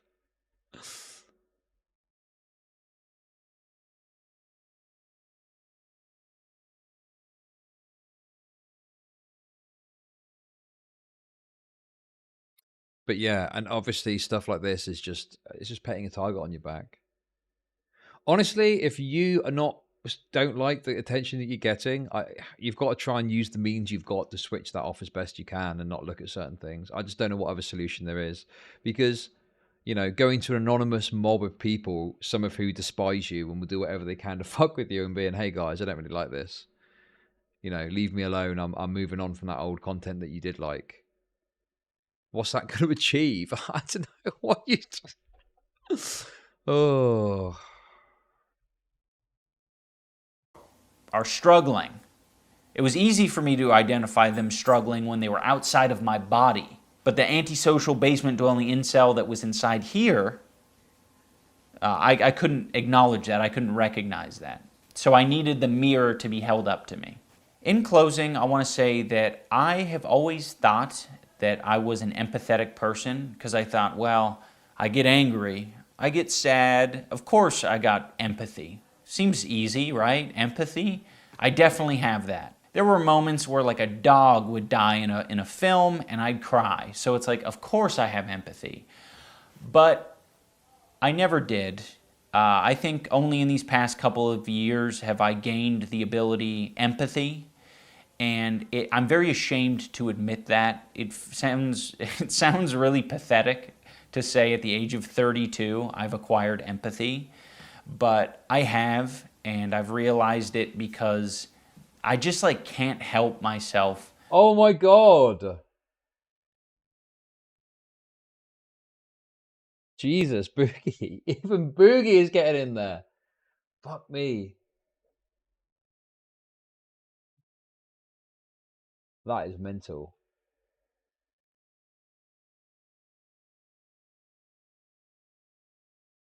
Is this his final transition to be a full blown like lolcow kind of guy? I don't know, man. iDubbbz used to be the one calling out the lolcows, but now he's become one. He became what he swore to destroy. But like feel for other people's pain and suffering now. I'm still not perfect. I think that is my empathy meter's only maybe like a quarter of the way filled up potentially, but it's at least there. And I just want you guys to know that you can Look, you're a content creator, okay? This fucking empathy shit. Listen, if you had a private conversation with me about some fucking dog dying, okay, I'd probably be like, yeah, that sucks. Yeah, sorry to hear that. But if I'm on stream and you say my dog died, I'll be like, good, I'm glad. You eat a fucking cow, don't you? What's your problem? Like, do you know what I mean? It's like, it doesn't matter. You don't need to have it's empathy to make content online. Like, it's fucking content and entertainment. I don't know what this fucking obsession is with, oh yeah, well, you got to be empathetic and stuff like that. Why? Who fucking cares? unlock ability empathy if you experience more life. It might take you getting hurt a little bit, but it's worth it. It is so worth it. So thank you for watching, everyone. I do want to create more regular content, and I don't want to just have the next 5 videos be apologies. So I have uploaded a squirrel video on my second channel if you want to watch that. I guess as one final thing, I just want to thank everyone who's given me the space and the compassion to grow as a person, because it's taken longer than it probably should have. I appreciate everyone, and I think most importantly, I appreciate my wife, Anissa. She has been insanely compassionate and helpful and patient in allowing me to grow over the years, and has legitimately encouraged me to be a better person, and not a better person in just like the iDubbbz becoming woke kind of way. She was the one who said that I should try this boxing thing. I would have never done that on my own because I was insecure and I was pathetic. I did this, and I am so glad I did. It's been amazing. So Anissa, I love you. You're amazing. Right now you're streaming. But bon voyage, toodles. That was a rough watch, I've got to say. At the end there. I don't know, man. That was a bit dicey for me.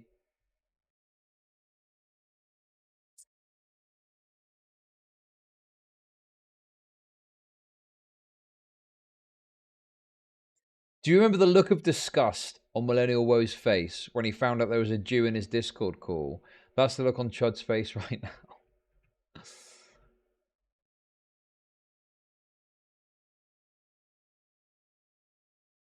I mean, yeah, like I say, I was never like a massive iDubbbz fanatic, but there's definitely stuff I saw and I think it kind of,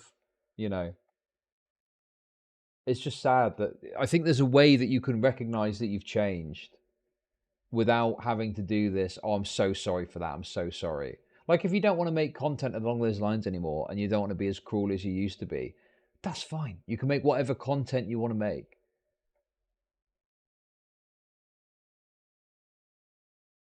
But to make that, to like apologize for that, and then to like unironically apologize to the black people and minority, it's just so pathetic.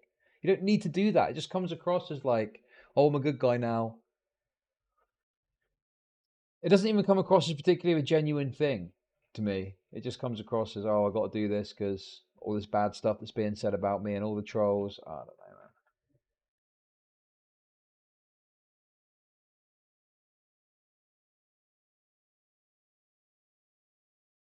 Getting mad at the apology. Who's mad? I'm not angry about it. I'm not like raging. I'm just saying what I think about it. I'm just commentating on the content of the video, which I thought was very bad. This chat is mad. Are they?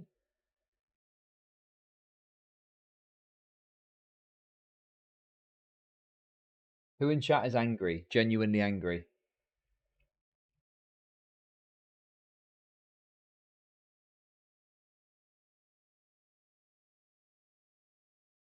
More disappointed and baffled.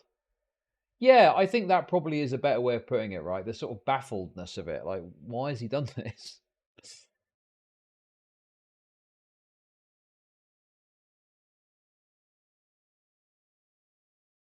Has anyone punched a hole in their monitor?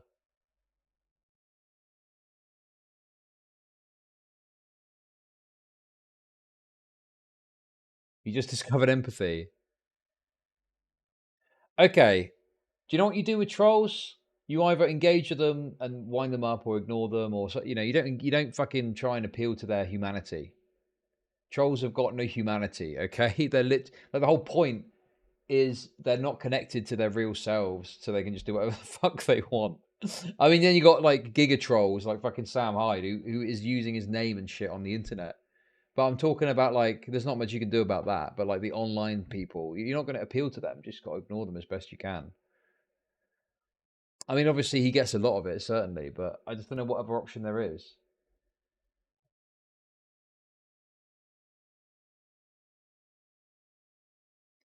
I don't want to do that kind of content anymore. Yeah, my wife has an OnlyFans. Deal with it. Move on.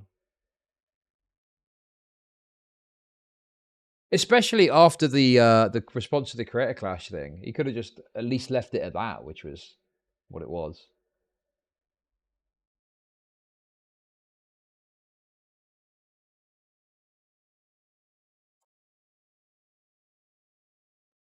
Do you think iDubbbz will ever escape the sunken place? Isn't that a black thing?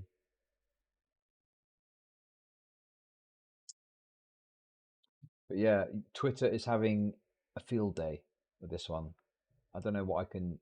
Well, I don't want to just free scroll. I don't want to just free scroll Twitter. But you know,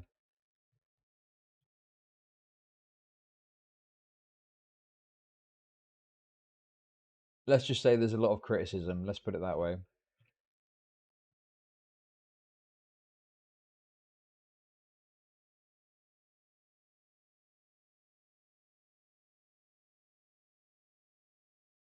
I mean, what more is there to say? What more is there to say?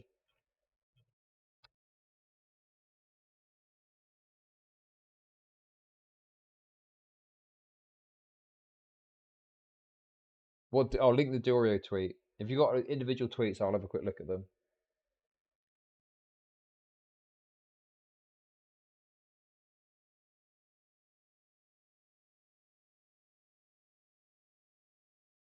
Well, the thing is, obviously, who that's aimed at, you got that is okay.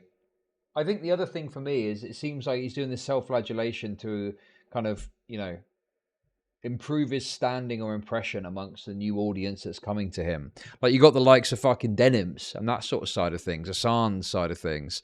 They're now starting to kind of like come to like iDubbbz. Wasn't he on Asan's stream fairly recently? It's for the soys. It's for the soys. The soya beans. Oh, God. I heard that Nicholas tore Tipster a new one. How fast are we going to get the Tipster tweet praising iDubbbz for his new video? 5 minutes, apparently. Just saw the iDubbbz video and it couldn't come out at a more fitting time. As we grow older, our views change, and with those changes, we seek to grow as people. I know not everyone understands it, but it's just one of those things we will go through at some point in our lives.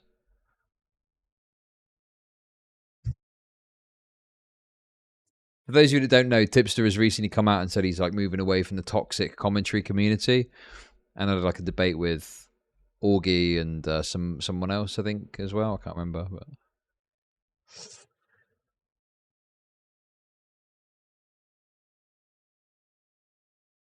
I just think that you can just literally move on and do what you want to do. I don't think you need to do this big apology.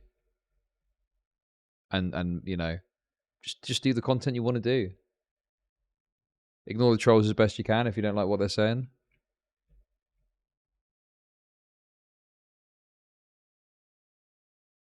You got the full stream. Yeah, I won't be able to watch it now, but yeah, I've grown so much. I don't say the N-word. Guys, I know I went to Tana Monyo's event that one time and said the N-word, but I don't do that anymore. I found empathy.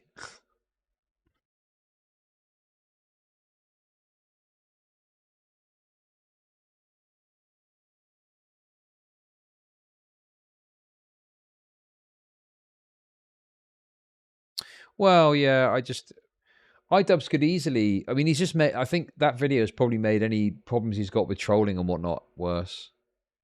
And yeah, exactly. I think for some people, that probably won't even be enough. They'll probably see it as exactly that, an insincere PR move.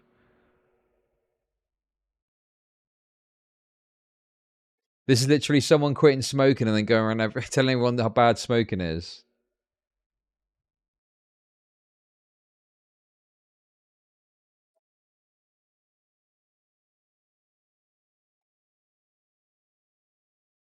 I think a lot of people will know that he doesn't do that kind of content anymore and probably don't really watch him in the same way. I think that this creator clash stuff has been a negative for him overall, and it's been dealt with poorly.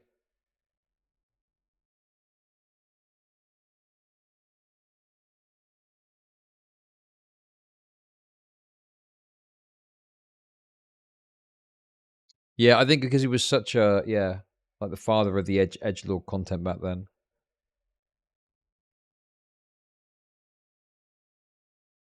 How long until you get an OnlyFans girlfriend?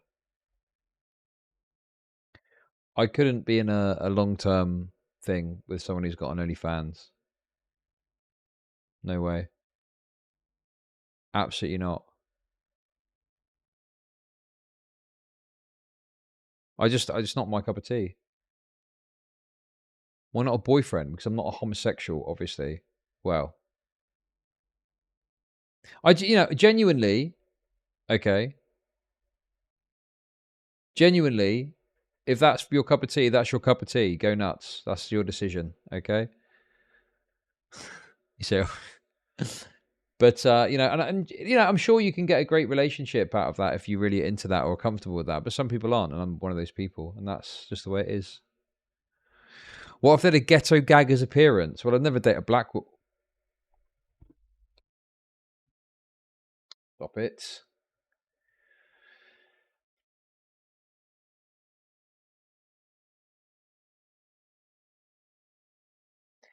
No homosexual would have a thick, scraggly beard like that. True.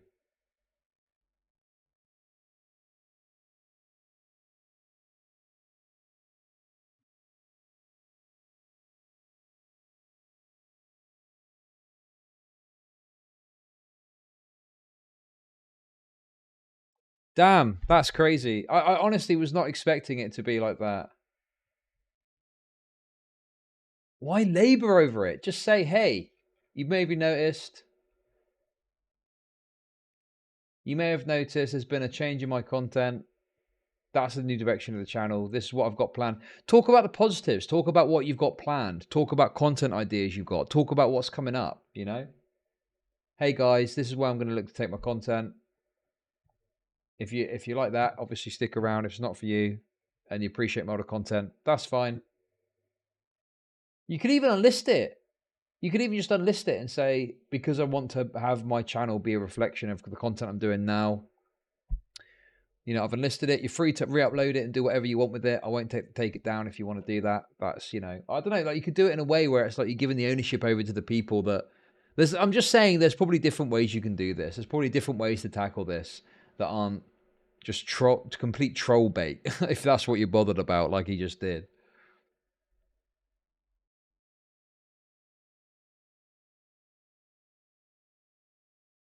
Do you think it's that cynical? Do you think it is purely down to him thinking that progressives are the new angle he can go at? Honestly, I'm not even sure if that's strictly true. I mean, the bread tube side of things is starting to die out, but I guess you've still got like Hassan style politics very popular on Twitch and whatnot.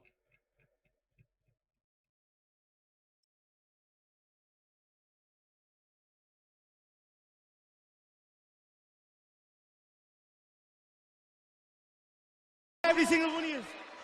Look, what's next for me, Joe? I'm gonna get that second belt. Where the is it?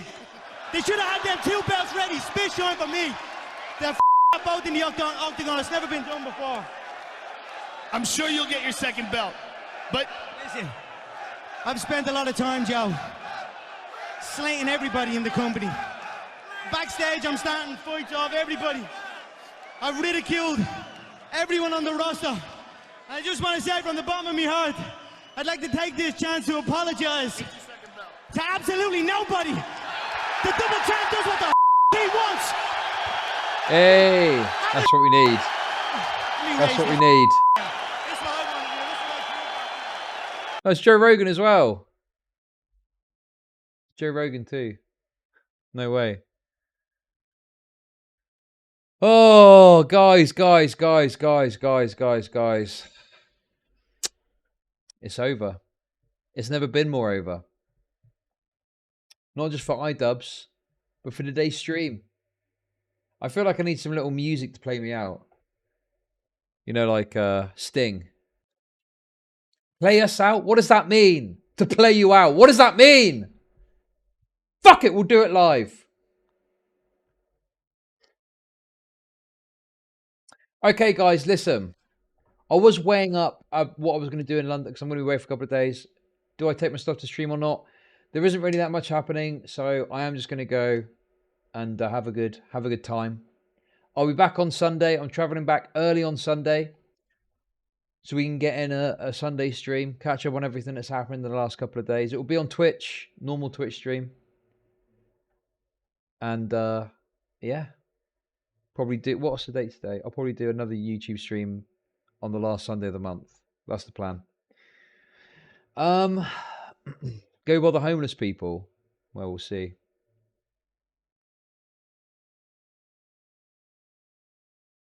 It normally does. If it absolutely goes insane crazy, okay, unless like I don't know, someone dies. If someone dies, maybe I might try and stream off my phone or something. But other than that, I want to go. Listen, I want to go and have a little look around. See if I can see the king. Try not to get stabbed by it. Could be any race. Could be any race. Okay, so who are we going to raid?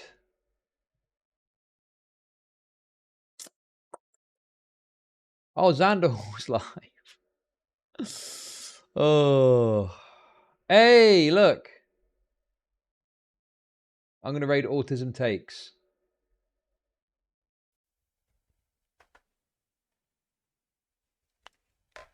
They're looking at me. Shit that's been leaked on LSF. You down then, you fucking moron. That was... It's not a relationship. You're fucking delusional. You're totally fucking delusional. And... Hey, look at that. They're watching me. Perfect. Hey, how about that? Hey? You can go and watch me some more. It's like I'm on repeat. No, I think they're going over the EMIRU MIZKIF. Maybe, listen, apparently they're accused of being a stalker or harasser. I don't know either way. I don't know their content. But nonetheless, they might have some more schizo takes than me. So if you've been a bit disappointed by my lack of schizo takes about this MIZKIF stuff, maybe they'll be able to accommodate it a bit more, okay? Anyway, thanks for coming by. Good luck, Godspeed, have fun. And I'm going to be back on Sunday, 8 AM Eastern on Twitch. See you then. Goodbye. Good luck. Love you all.